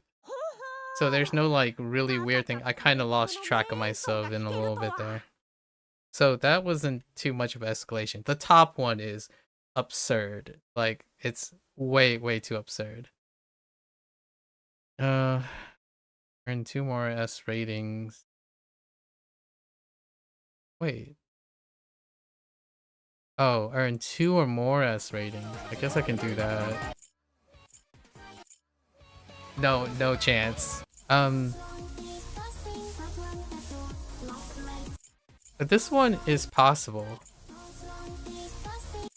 Because this is 210 BPM. Like, it's basically double time the way they're mapping it. 140, 180, and 140 below, like 180 and below, maybe around 140, 150. That is what I remember my fingers can react to, so. I think this one's double time. This is like on 2s, so it's actually 224. I think that's how it's written, so we'll see. But anyways, I'm having like flashbacks to OS and stuff. Alright.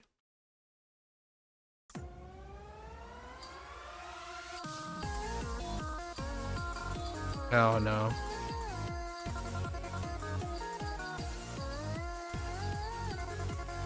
I can't do these things.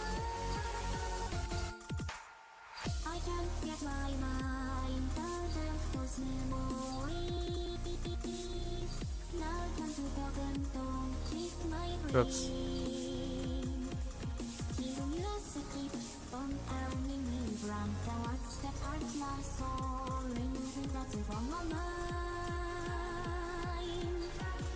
Oh, I'm hitting the wrong buttons, dang.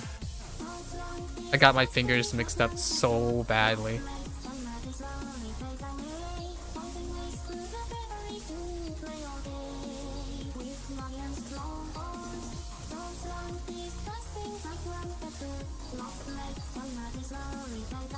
Whoops.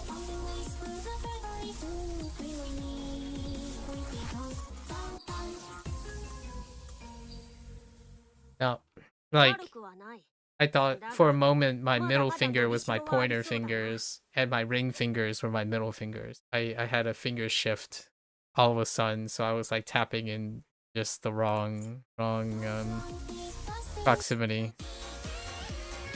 Alright, so let's go with this one. Next one.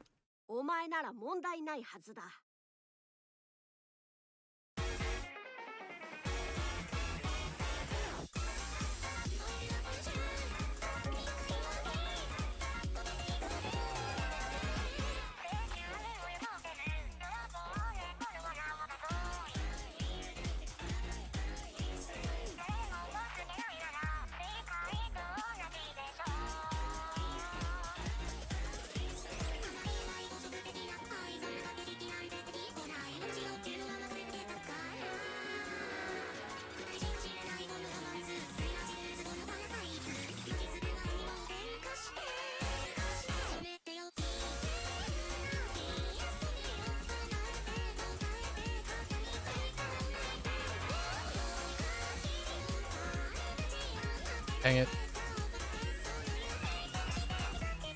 I lost track of my hands. Oh no, I did it again.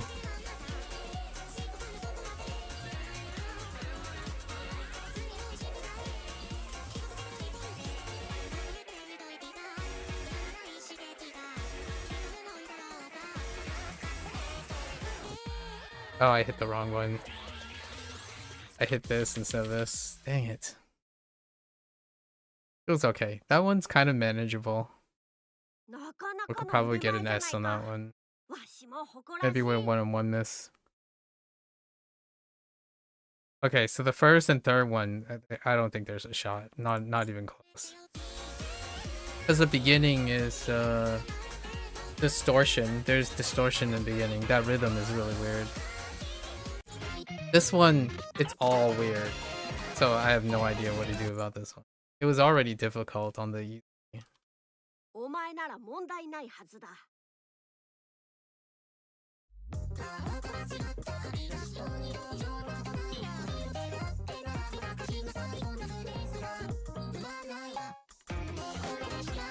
Yep.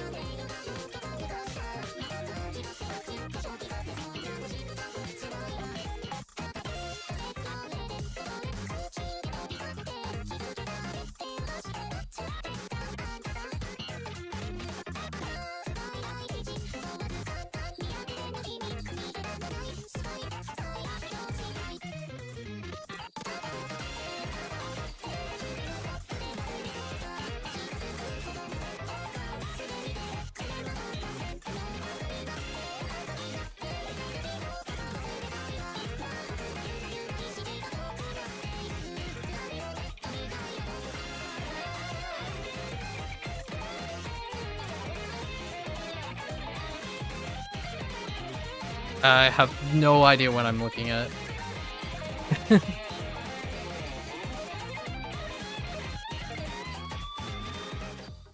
No chance.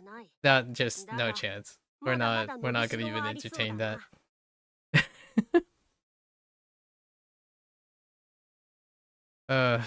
You get a B by default, so yeah. This is unbelievable.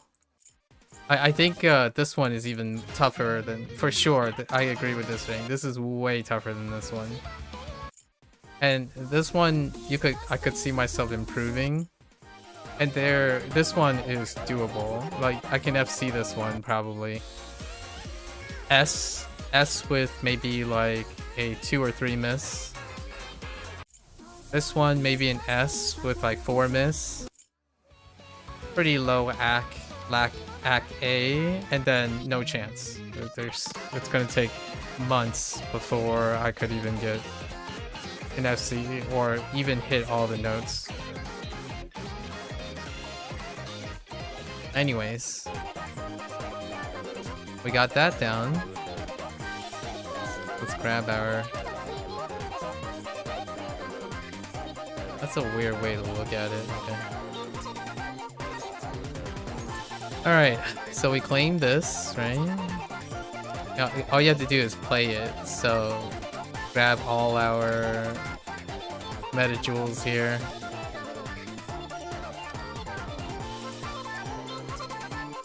Weird, there's no claim all.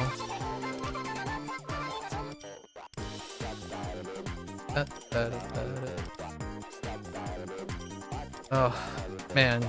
And then all the boss battle stuff.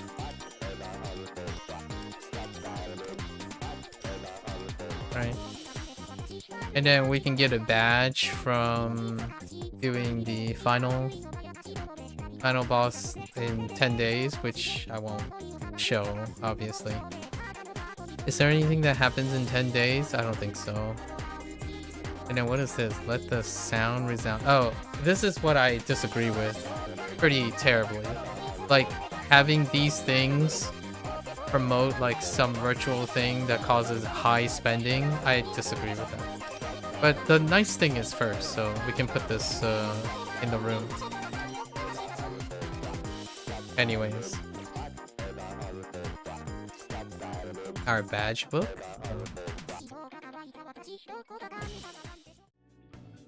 And that's it for the... Yeah, it's kind of lukewarm. The content is pretty lukewarm.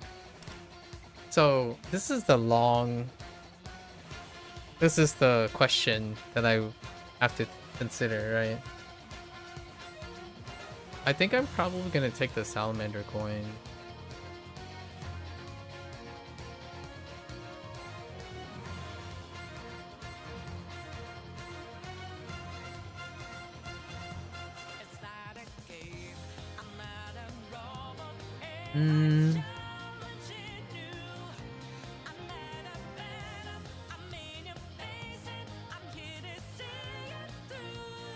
Because I'm talking about 50, right?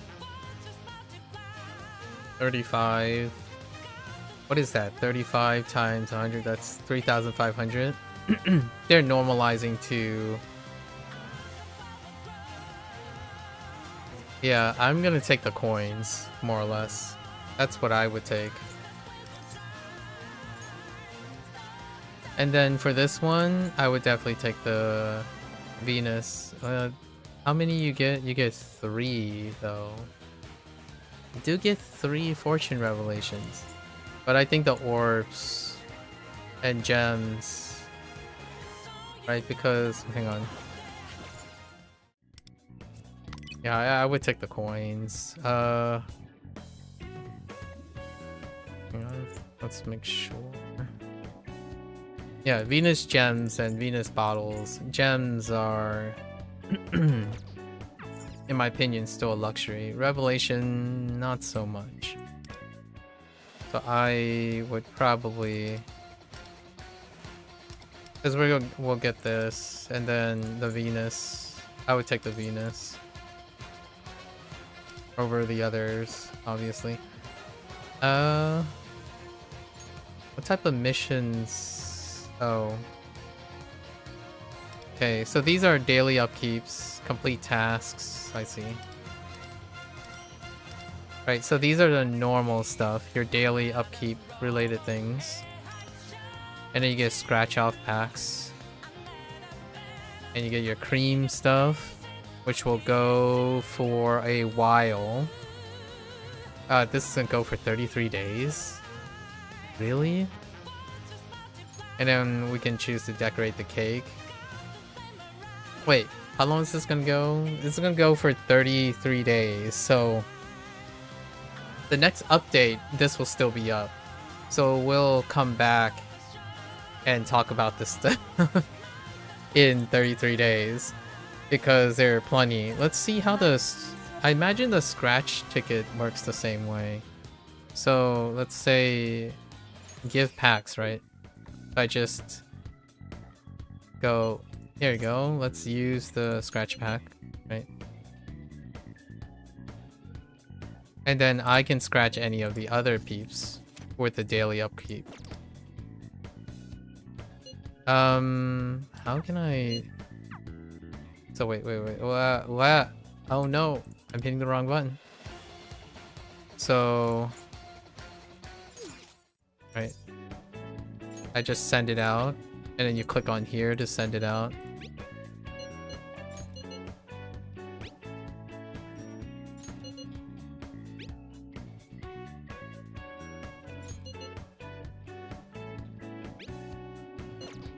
And I think you can open your own.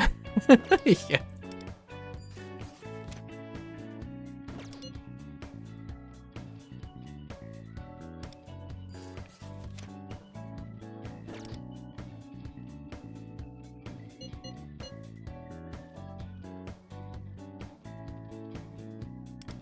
You can just open your own to claim all the things. Lots of conversations. Avoid conversation. Oh, dude. Let's just go to a different room here. Oh, no. Okay. Well, anyways. So that's what you do. You spam the tickets, and then you go to the scratch off, right? And there's probably claims for sending. Alright. And then you have to do send off 25 of them, right?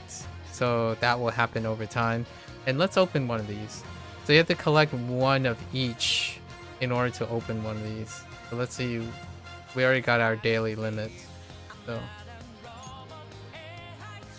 and then you exchange one of everything, right?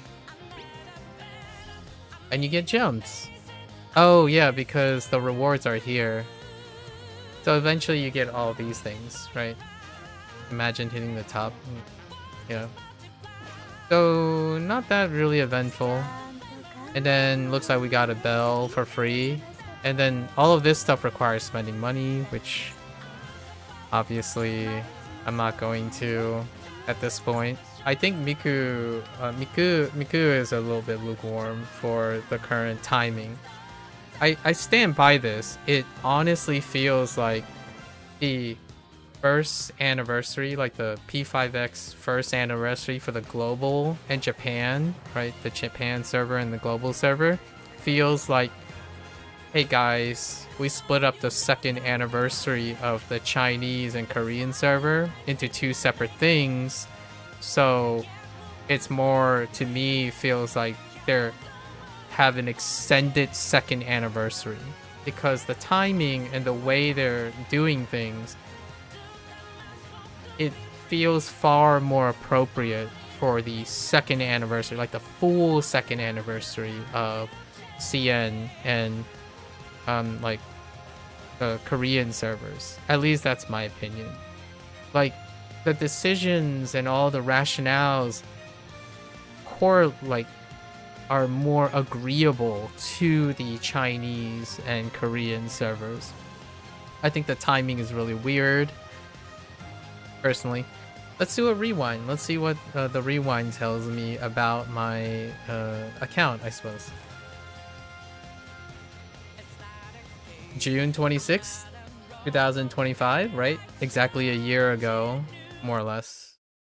Yeah, exactly a year ago from today. That's when I started playing the game, which is exactly... Technically, it says it's been 366 days. It's 366 days because the timing is based on 8 hours, you know, based on UTC, and the timing is like a different time zone. So 366 days. This is pretty much like the second half anniversary thing. And as of it, we're super level 55.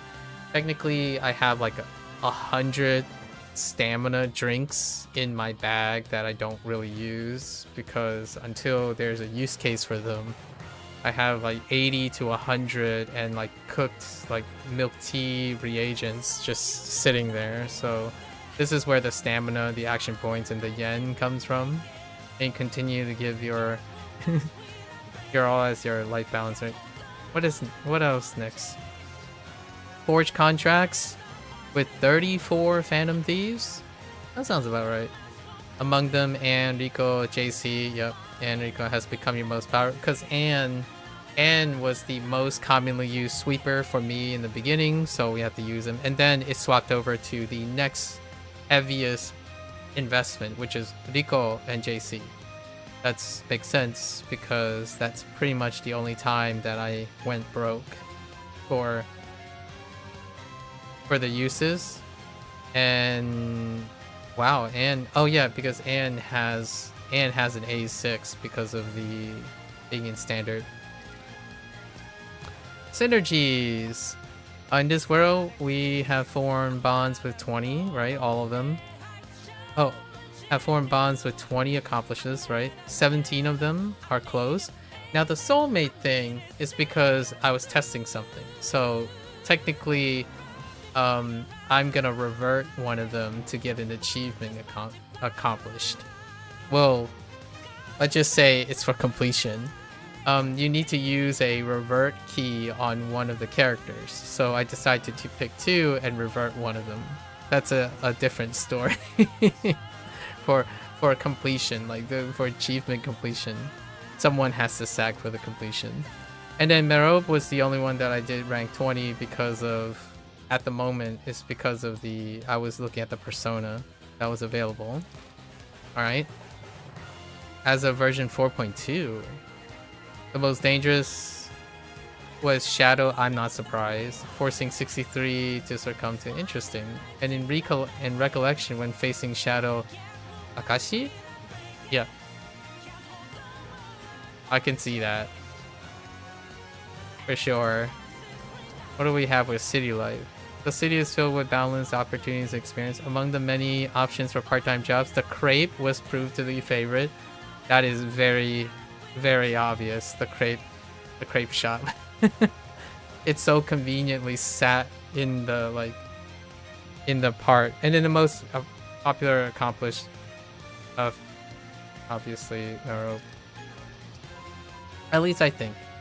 The crane game at the arcade, yeah, the super rare plushie that was won the most often was Jack Frost. I am not surprised. Yeah, Hee-Ho. What else we got? I played Tycoon. Okay, so Tycoon, I only played Tycoon to Legendary the first season. And in the rest of the season, I just autopilot for the points, because there is no incentive to complete them again. And then that's what the points are. I point farm by having it run in the background. And the most discovered award was Urban Art Appreciation, found by 80% of the players. Oh, the achievement. Chirp Chirp, found only by 46% of the players. Okay. We went through and found all of them. Like, I did it in the background. I didn't really do it online, so... for stream. The P5R event, numerous Phantom Thieves faced off against Front Shore. In the battle against Dancer of Dreams, 54% rose to victory, while in Monstrous Entity... Okay, that's fine. Those are pretty reasonable.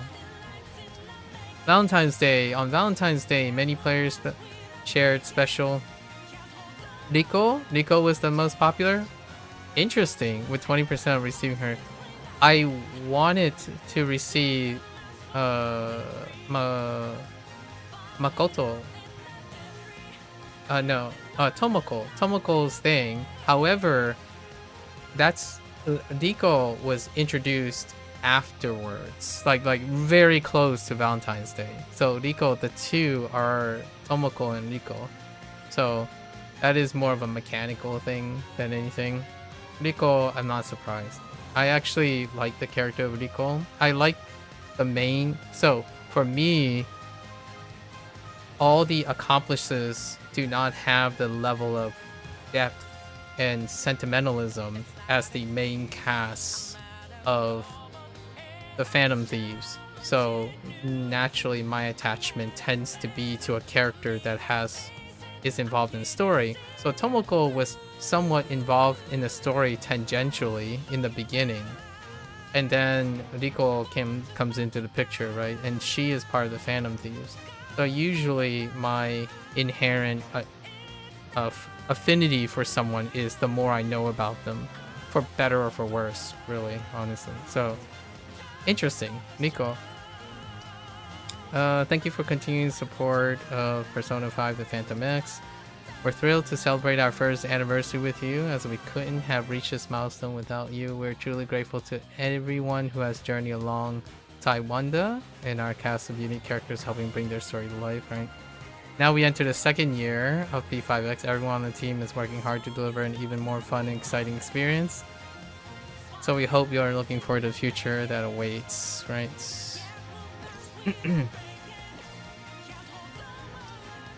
And then, of course, the background art. So... And then we get this stuff. What happens when you share? Oh. Right. You take a screenshot. Okay. Alright. Well, kind of like the half anniversary thing.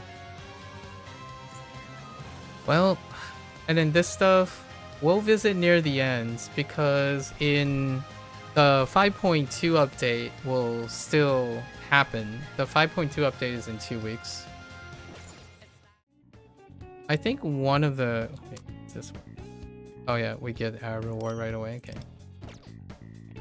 So the reason why I took the 5 salamander coins is because eventually this shop will carry the limited weapons, some of the limited weapons, the people who have reran. And salamander coins overall will reduce the RNG that you have to go through for the weapons, in my opinion. And then if you even calculate the 1-to-1 ratio, I would think that I would still take the salamander coins over the 10 poles, which is the other one. And the 16 poles on the weapon is even lower than the 10 poles, based on quick math, which it's not that big a deal for me to min-max some of those things. So we have 1 bell to use. So watch it land on the bottom row.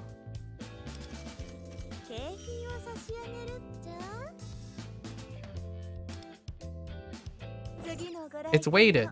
It's weighted. not really a choice, honestly. Not really a choice.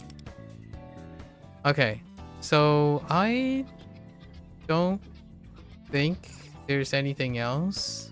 So the anniversary was...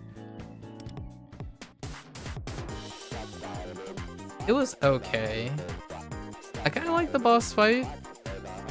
I think Miku overall is still in a weird spot because of how Yuki works.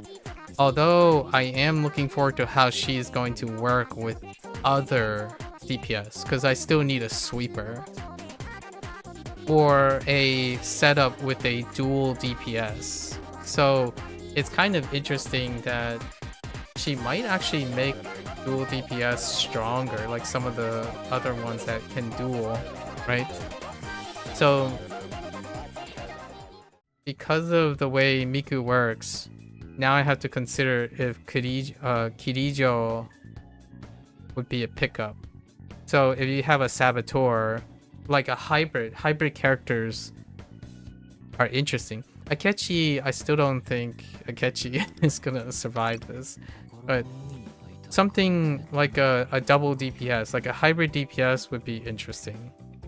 I don't think we have any per se outside of Akechi at the moment. You could make an argument for Mont, so Frostgale, which I will be using the anniversary selection ticket for her because of her multi things. So the reason why I'm gonna pick up her, because first, horizontal investment. Also, later, way later, there's gonna be affinity for running multiple Win characters and multiple ice characters, and Yusuke will come into play again, but by that time Yusuke will be in standard banner. So Miku might scale really well with a double synergistic DPS. So that's interesting to think about. Up to this point, it's usually a solo DPS with a strategist, a sustain, or double strategist, and you all in, right? Nearly all of the setups are all in on one DPS. But since Miku provides a double turn for your entire team, there is room to consider a hybrid DPS, an off DPS that gives maybe modest debuffs and stuff. So for Yuki or Makoto, Kirijo can be a pickup. Not a medic. I'm still gonna skip Yukari, but Kirijo might be a nice setup. And since I'm grabbing Frostgale Mont, and soon her weapon might be available, possibly when it's unlocked, using her with Lorette might be a momentary interest because of she benefits from affinity locking, right? Especially a Win affinity, and there really isn't any other Win affinity outside of this and that. Later, which currently I was looking at Morgana, like Starlight Morgana, locked into a Win configuration. Well, Miku, see, this is what I mean by Miku is it's a fan service bonus win for the Western, right? So let's go to Miku. So yes, I think to me it's an afterthought. Like they already had the Miku planned later down in release, and that upends and allows the current meta, the current synergy to work for the Chinese and the Korean server. Like right now, the major sweepers and major like assassins are like, it's kind of a middle of the road. However, when I think about the current thing, Starlight Morgana, Frostgale Mont, and Florette. So those three are all win. And then you have Vishnu, right? Vishnu, Narcissus, and Norm on Wanda. And then you have a full team of Windswept Multiplier on top of Mont and Morgana's 100% damage reduction, and 2 people who have multi-attacking. So Miku would synergize with that team. Or there's others examples like a Shun, and the way Shun works with the other one, the other Shoki works too. Here it's like sort of. And then you can argue, well, if you picked up Yukari, then it would work a bit better. And like, yeah, but look at how close it is. And what like Yukari is not part of the banner poll yet. You wouldn't know from Miku unless you believe and weighed in on the spoilers or the leak. So for me, Miku is a character that was already destined to come out, right? Because of the Chinese and Korean server. It wasn't necessarily released in the sense of, hey, at the global server, let's put the global and Japanese servers timing first and then celebrate that because of that. This is more like a character that was already planned and they're advancing it. JC, on the other hand, while you could argue that it's also a character that might have been planned for the CN and the Korean server, JC's kit was able to complement some of the early like gaps in the global server and the Japanese server's utility, so it became essential. Now Miku is in a weird place. Like, you did all that fun stuff, but the bedazzle and the tune and stuff, and all I can think about is, I guess I have to wait. I simply have to wait. So it's a lukewarm thing, very, very lukewarm. And for myself, it's a miss personally, because I don't like. I do like the idea that there are unique music that basically wrecked my entire stream today because of copyright, pretty much. Yes, yes or no. And then most of the time, it's gonna be off stage because Miku's music, like the music that's attached to Miku, is a hit or miss. I enjoy Persona music, hence the Persona interest. And then also we have to understand that despite Miku as a crossover character in P4D, and we're playing rhythm games, the idea is we're considering what else could have been released. A Persona character. Miku is destined to come out at some point. Is now the time? I think it was more like, oh, we're going to kill 2 birds with 1 stone. West Market likes Miku. Might as well throw in Miku in the case, because we already are going to release Miku in the proper approximate timing of the dance collaboration. That's where I think the divisiveness and the feeling feels like a miss, right? What is the alternative if they didn't release another unit? Release advertising, making it easier to acquire Ichigo for 5.2. I honestly think that there are a good enough amount of people that want to consume content on the anniversary. Last time, like if I travel back in time, I believe that Ange was the anniversary character, and that was released with the new Palace chapter. And to me, I don't know if they timed this or not, but they tried to circumvent Ange 1 year later, but it's Global's time, and that feels like a kind of a gnarly kick. And I don't think there is a lot to make up for that type of feeling for those. I'm not arguing for people who are like me, who basically only invest the time and enjoy the content, because I can just forgive this and forget this and then wait for content to happen. Like today when I was playing this is not anniversary material to me. Like it doesn't highlight, in my opinion, it doesn't highlight why this game is awesome. Like, it highlights why this game is questionable. Like, all the because of the way this works, right?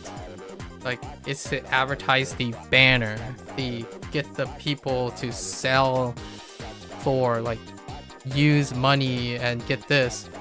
To me, it overshadows what I talk about when I talk about this game. Like, my favorite parts and the game, why I play this game, is not celebrated in the first anniversary. It's legitimately the opposite. It does everything possible, nearly everything possible, to advertise the thing that I can't talk about. Like that, what I mean is that I don't like talking about. I don't like talking about how Miku is a banner and everything is here to advertise Miku so you can buy Miku merchandise and stuff. If it was for me, alternatively, if it was the second chapter of the palace with the release of Ichigo, I would spend the next 14 hours. I would lose sleep going through the palace and talking about how great the game is, and I look forward to the next year of stuff. So to me, the anniversary for the global server and the Japanese server feels like we need to satisfy the Chinese server and the Korean server because maybe the activity in their second year anniversary wasn't enough. So they're doing this stuff too. And then global server, in my opinion, is sitting here like, man. So basically the anniversary is to spend money. It's a shame you don't celebrate the game for its content. You celebrate the game for how much money it generates. That's my personal opinion. It's probably a fairly hot take. And I try to embrace. Today I tried to embrace that spirit, right? You know what? We might dump a few more golden tickets to see if we can see what to wrap it up, to see what the bonus is. I kind of like the idea of getting Cherish, but no, we're fine. Like, I don't even need to bother with gacha, really. So that's kind of the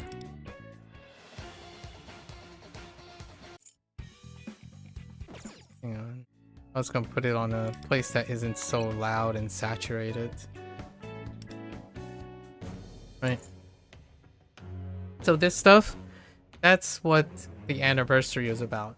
Like, all the hype, all the excitement, like, I'm looking forward to it, and it turns out like the vast majority of it is simply spend money or dump all your resources. And that's that can give a kick for someone else. It's not a kick for me. Like, I have really very little to say about that. Oh, we do have one more thing to do though. We get to go see Minami, right? Miriam. So let's go see Miriam. I totally forgot about this.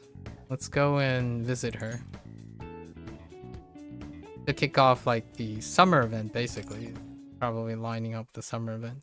Not that before this, Ichigo and the 5.2, like the second chapter of the palace is coming. Let's go see what she's up to start her synergy.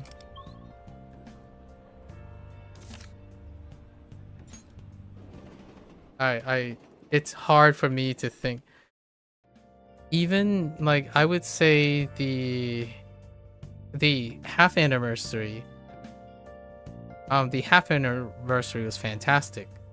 JC had a part in it, like there was a little like a cutscene and interaction and a storyline, and they were weaved into it. The JC character was weaved into the thing. Miku is an afterthought, in my opinion. It's like a lull period banner release turned into a glorified global anniversary unit. And to me, it's kind of void of sentimentalism for me personally. Like I don't have attachment to Miku, and I actually do enjoy the Persona music. If I had to pick the Persona music more than Miku's Vocaloid music. And if you're wondering, well, you just haven't listened to Vocaloid music as much. Like when you're playing a rhythm game, you actually end up, like for me, I actually ended up listening to more Vocaloid music than I did Persona music. Like Persona music don't map that great on rhythm games. So, despite having dance games, right, for Persona music, a lot of majority of those are either Vocaloid or very specific type of like DMB and whatnot, like things that work well with rhythm games. I think the tracks are great for Vocaloid fans, not so much for myself. So even then, the very special nature of Miku being on your banner, that actually creates a problem for me personally because of streaming, right? Like I like showing and sharing experiences with other people, and that presents an alternative problem. What were the tracks? We can see who the artists are. I did see that one track is by Camellia, and Camellia does have a like somewhat of a fair use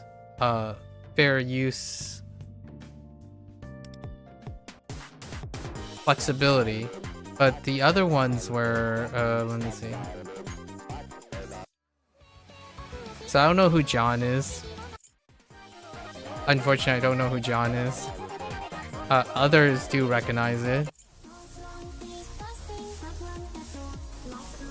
Pretty sure this is copywritten. Camellia has been pretty like friendly with like rhythm game usage and like making music that fans want in rhythm games, and very proliferative. So Camellia is kind of safe. This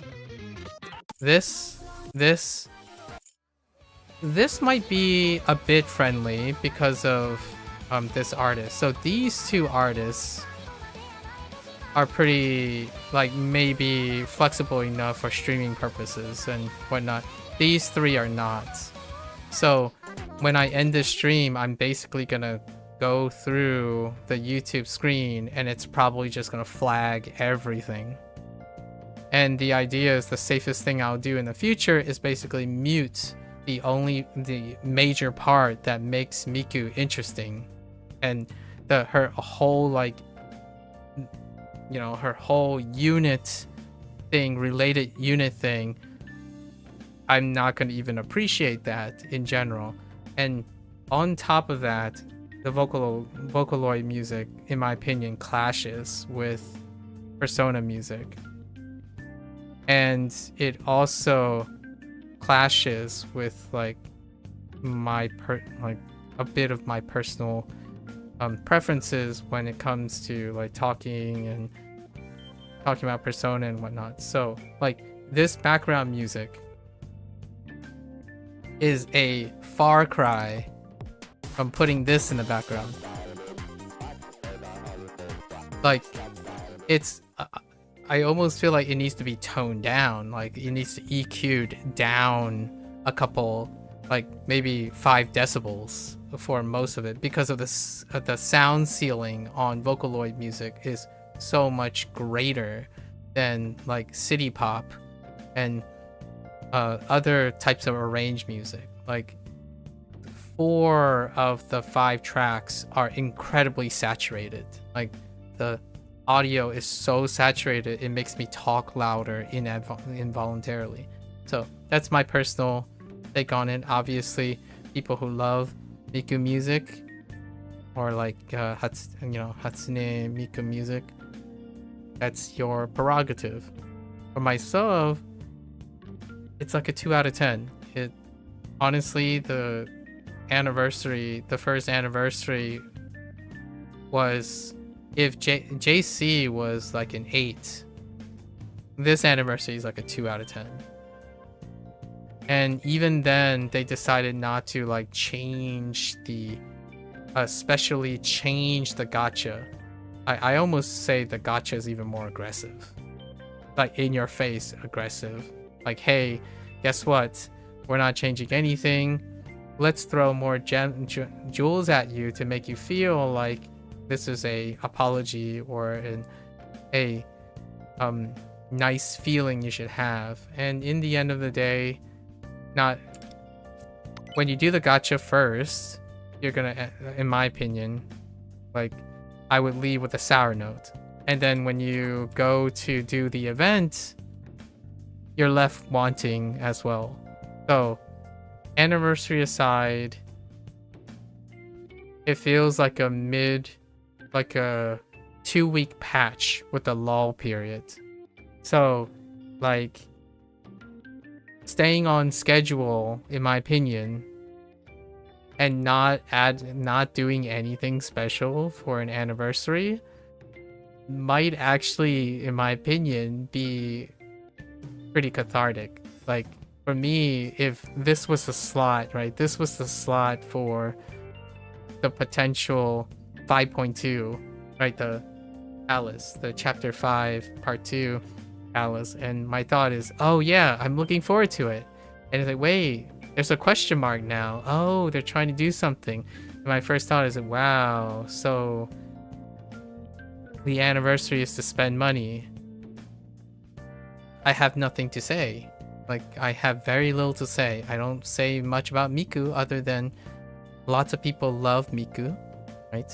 I can admit that. A lot of people love Miku in the West. Maybe even, I would even say it's even more so than Japan. So Japan is the other server that's probably experiencing this, and SEA, like Southeast Asia. I don't know how popular Miku is compared to the West. Like, for myself, there is this error, this is like a stereotype, maybe a potential stereotype that I'm thinking of, that Miku is not quite hold up to like listening to the singer for Persona 3 or listening to singer for Persona 5. It personally, like acoustics, string instruments, as opposed to like the digital revolution. Personal take, I might be like a millennial in an old hat.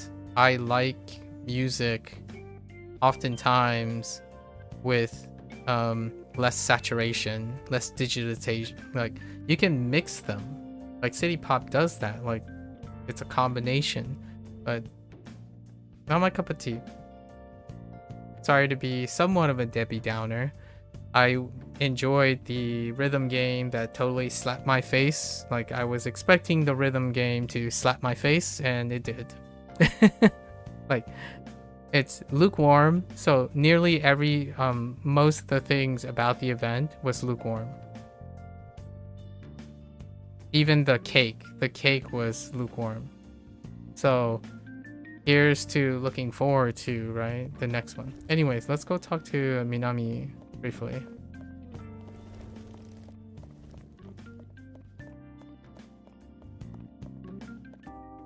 Okay. She looks like she's... Look over there. She's reading a textbook intently, okay? Let's see if she went to med school or not.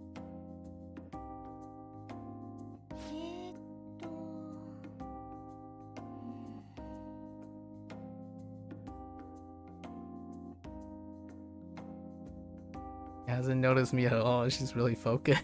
She's standing right there.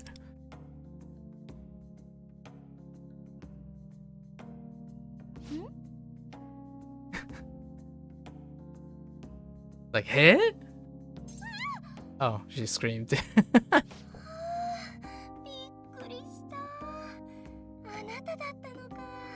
Oh, here's something to note. Minami did not always had voice lines. So I wonder how that worked originally.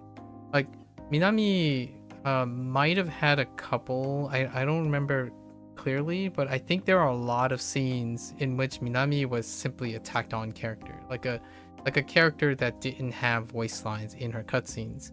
And then later down the road, I think, or something like that, if I'm recalling correctly. So the reason why I'm saying that is when she's speaking right now in this like synergy, I don't remember very well what she sounded like. So I'll have to look back. It's refreshing.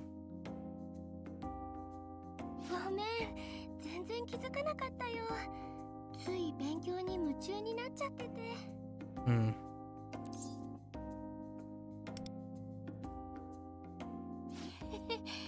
そうかな。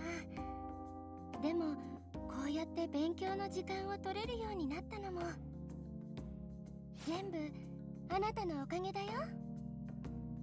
あの時お父さんとの間に入ってくれて私の背中を押してくれたから諦めかけてた看護師の夢もう一度追いかけようって思えたんだもん。Okay. 本当にありがとう。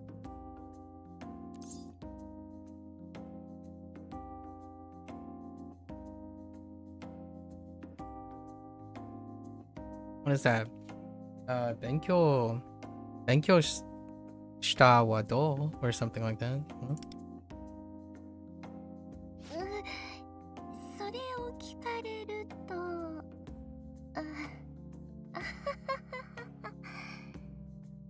Excuse me? 今までいろんな手伝いにかまけて勉強をないがしろにしてきたツケが、Okay. ついに回ってきたって感じかな。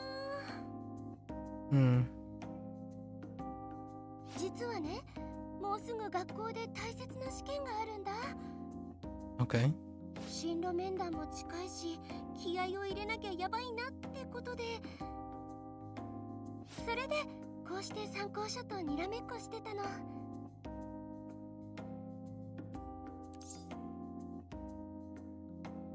Why study standing up? Yeah, why not study at home? ほら、うち家族がお父さんだけだし。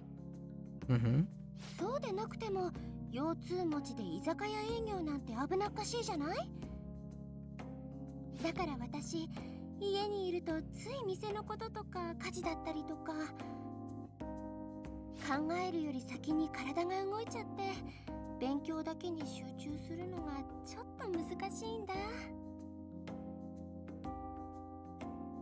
近所の子供たちのお世話もできるだけ続けたいって思ってるし、そんな感じでバタバタしてたら時間なんてあっという間に過ぎちゃうでしょ。だったらこういう隙間時間を見つけてしっかり集中しようと思って、で気づいたらこの姿勢で勉強するのが癖になってたみたい。難しいね。全然そんなことないよ。そうですか？時間を節約してる分みんなの役に立ててるってことでしょ。それって一番幸せなことだと思わない？本当？そりゃ周りはみんな塾とか行ってるし焦ることもあるけど、家のことを考えたら受験にはあんまりお金かけたくないから。学費なんてどれだけかかるか考えただけでゾッとしちゃう。だからせめて今はこうやってコツコツ頑張りたいんだよね。Let's study together. I wonder how that works out. 本当に？ Honto. 実は一番本当助かるの。です。私いえいえ。クラスにもあんまり勉強の相談できる友達っていなくて、正直一人だとたまに心が折れそうになってたから、 How is not そういう時 Kamishiro gonna help with this? はいはい。今日ここであなたに会えてすごくラッキーだったな。実は私こうやって家の事情とか学校のこととか自分のこと気軽に話せる人ってあなたが初めてなの。よかったら Find that hard to これ believe. からもちょこちょこ話聞いてくれたら嬉しい。あ、でもそれって私が一方的に助かってるだけだよね。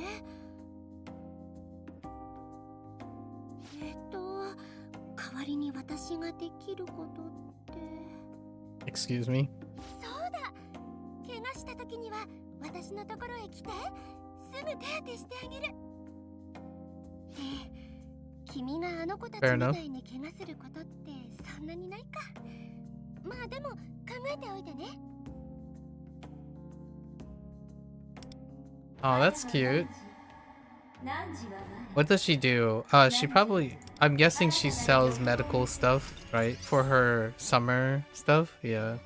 Unlock the ability to purchase enhancement items from the drugstore. Yeah. So it's for her summer Miriam thing. いけない。おしゃべりに夢中になっちゃった。そろそろお店の準備の時間だ。 Good luck.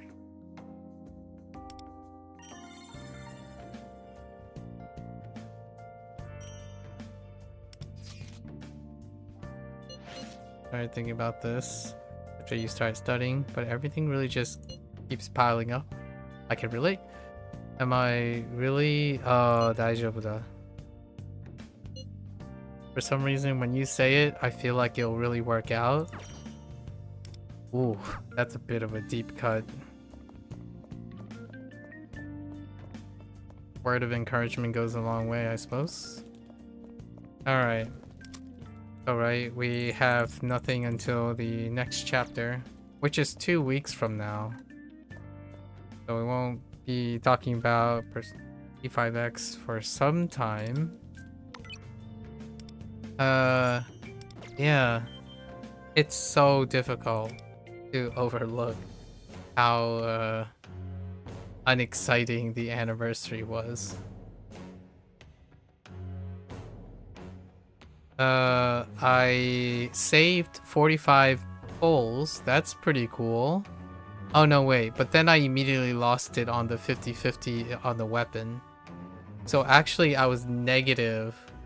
I went negative 25 polls. That's how that's how lukewarm gacha is. I went negative 25 polls.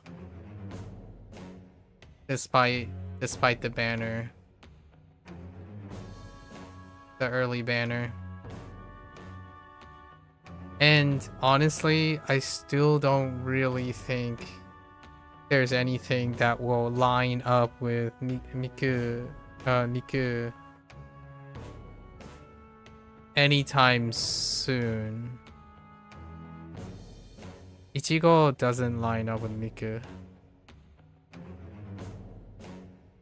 Probably it's gonna be like Summer Miriam and Summer Puppet.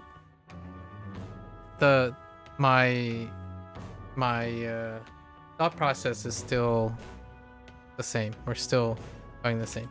Now, my gem count is pretty okay because we have to remember that there's still also all the violet cognigems because of being able to save the bad luck and give it right back. Alright, well,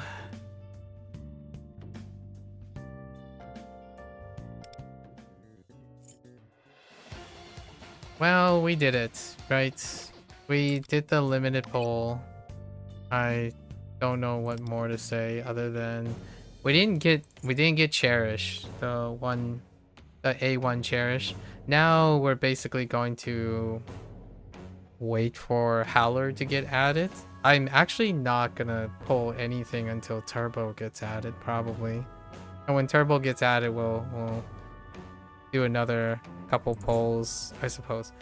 The only reason I would be using the gold tickets is because of trying to get the guarantee, like boosting the jewels to make a guarantee.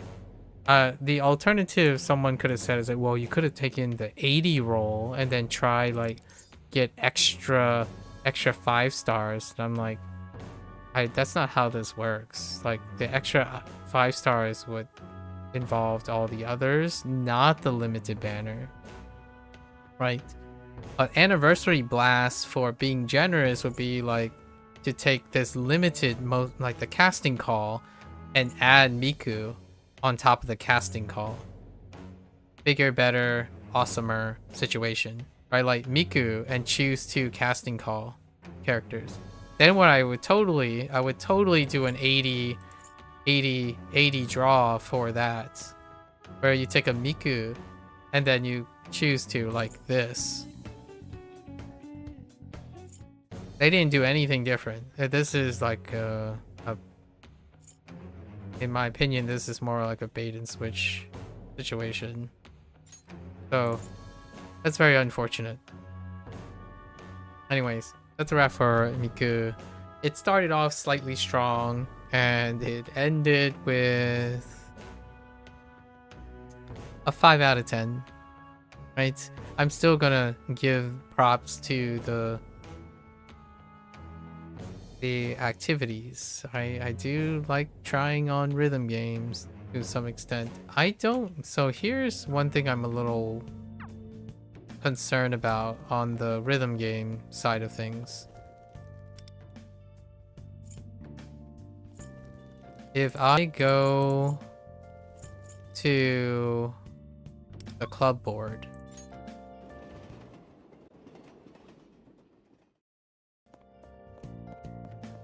or is it that she has a separate place?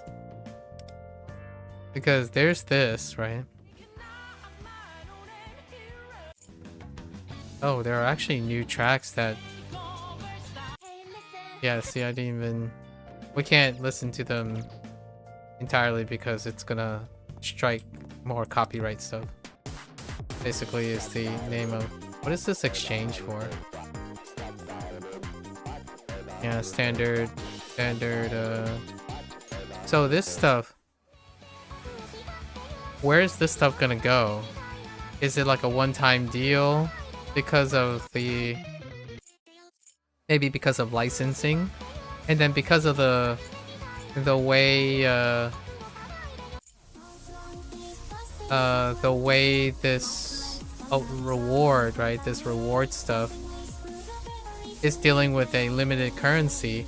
You don't know if it's gonna stay in the game, right? It's very temporary at the moment. So it'll be interesting to see what they do with the content. Right? Anyways, it's a wrap. Happy anniversary, right? The anniversary is officially over, or the day of the anniversary is over. And then now we celebrate the rest of the anniversary. That really has very little to do other than constantly remind yourself that you should spend money. That's kind of how I feel about it. Anyways, if you're gonna watch this later, arigatou gozaimasu. As always, feel free to follow along. Pick up Phantom X for yourself, right? Pick out the rewards, grab the jewels, and as some of the memers out there, or not really memers, like unironically saying, all the jewels for Ichigo, right? Move it along for the next banner situation. So good luck, enjoy, right? Gacha responsibly. You're more than welcome to come on by and tell or leave a comment or tell me how much you absolutely love Hatsune Miku and that it was the best thing since sliced bread, introduced to the Persona crossover to talk about P4D, right? Like you have a lot of, or share how much merchandise you have, that type of thing. Perfectly welcome to defend and say how much you love Miku. Myself, 2 out of 10. Yeah, 2 out of 10. Very, very casually. I said this a week ago. Like, if there were situations that it would become like a 6 or 7 out of 10. All of my thoughts came true. Like, all my non-moot point thoughts came true. So, really low point in P5X in this case. You can, you're more than welcome to offer your stance and how you feel about it. Maybe get really excited because you pulled Miku on the first 10 polls 6 times in a row and got that A6 reward or something like that, right? Be looking forward to hearing everyone else's thoughts. So until next time, 皆さんまたね。見てくれてありがとう. Thanks for watching. I'll catch you guys on the next one. Bye bye.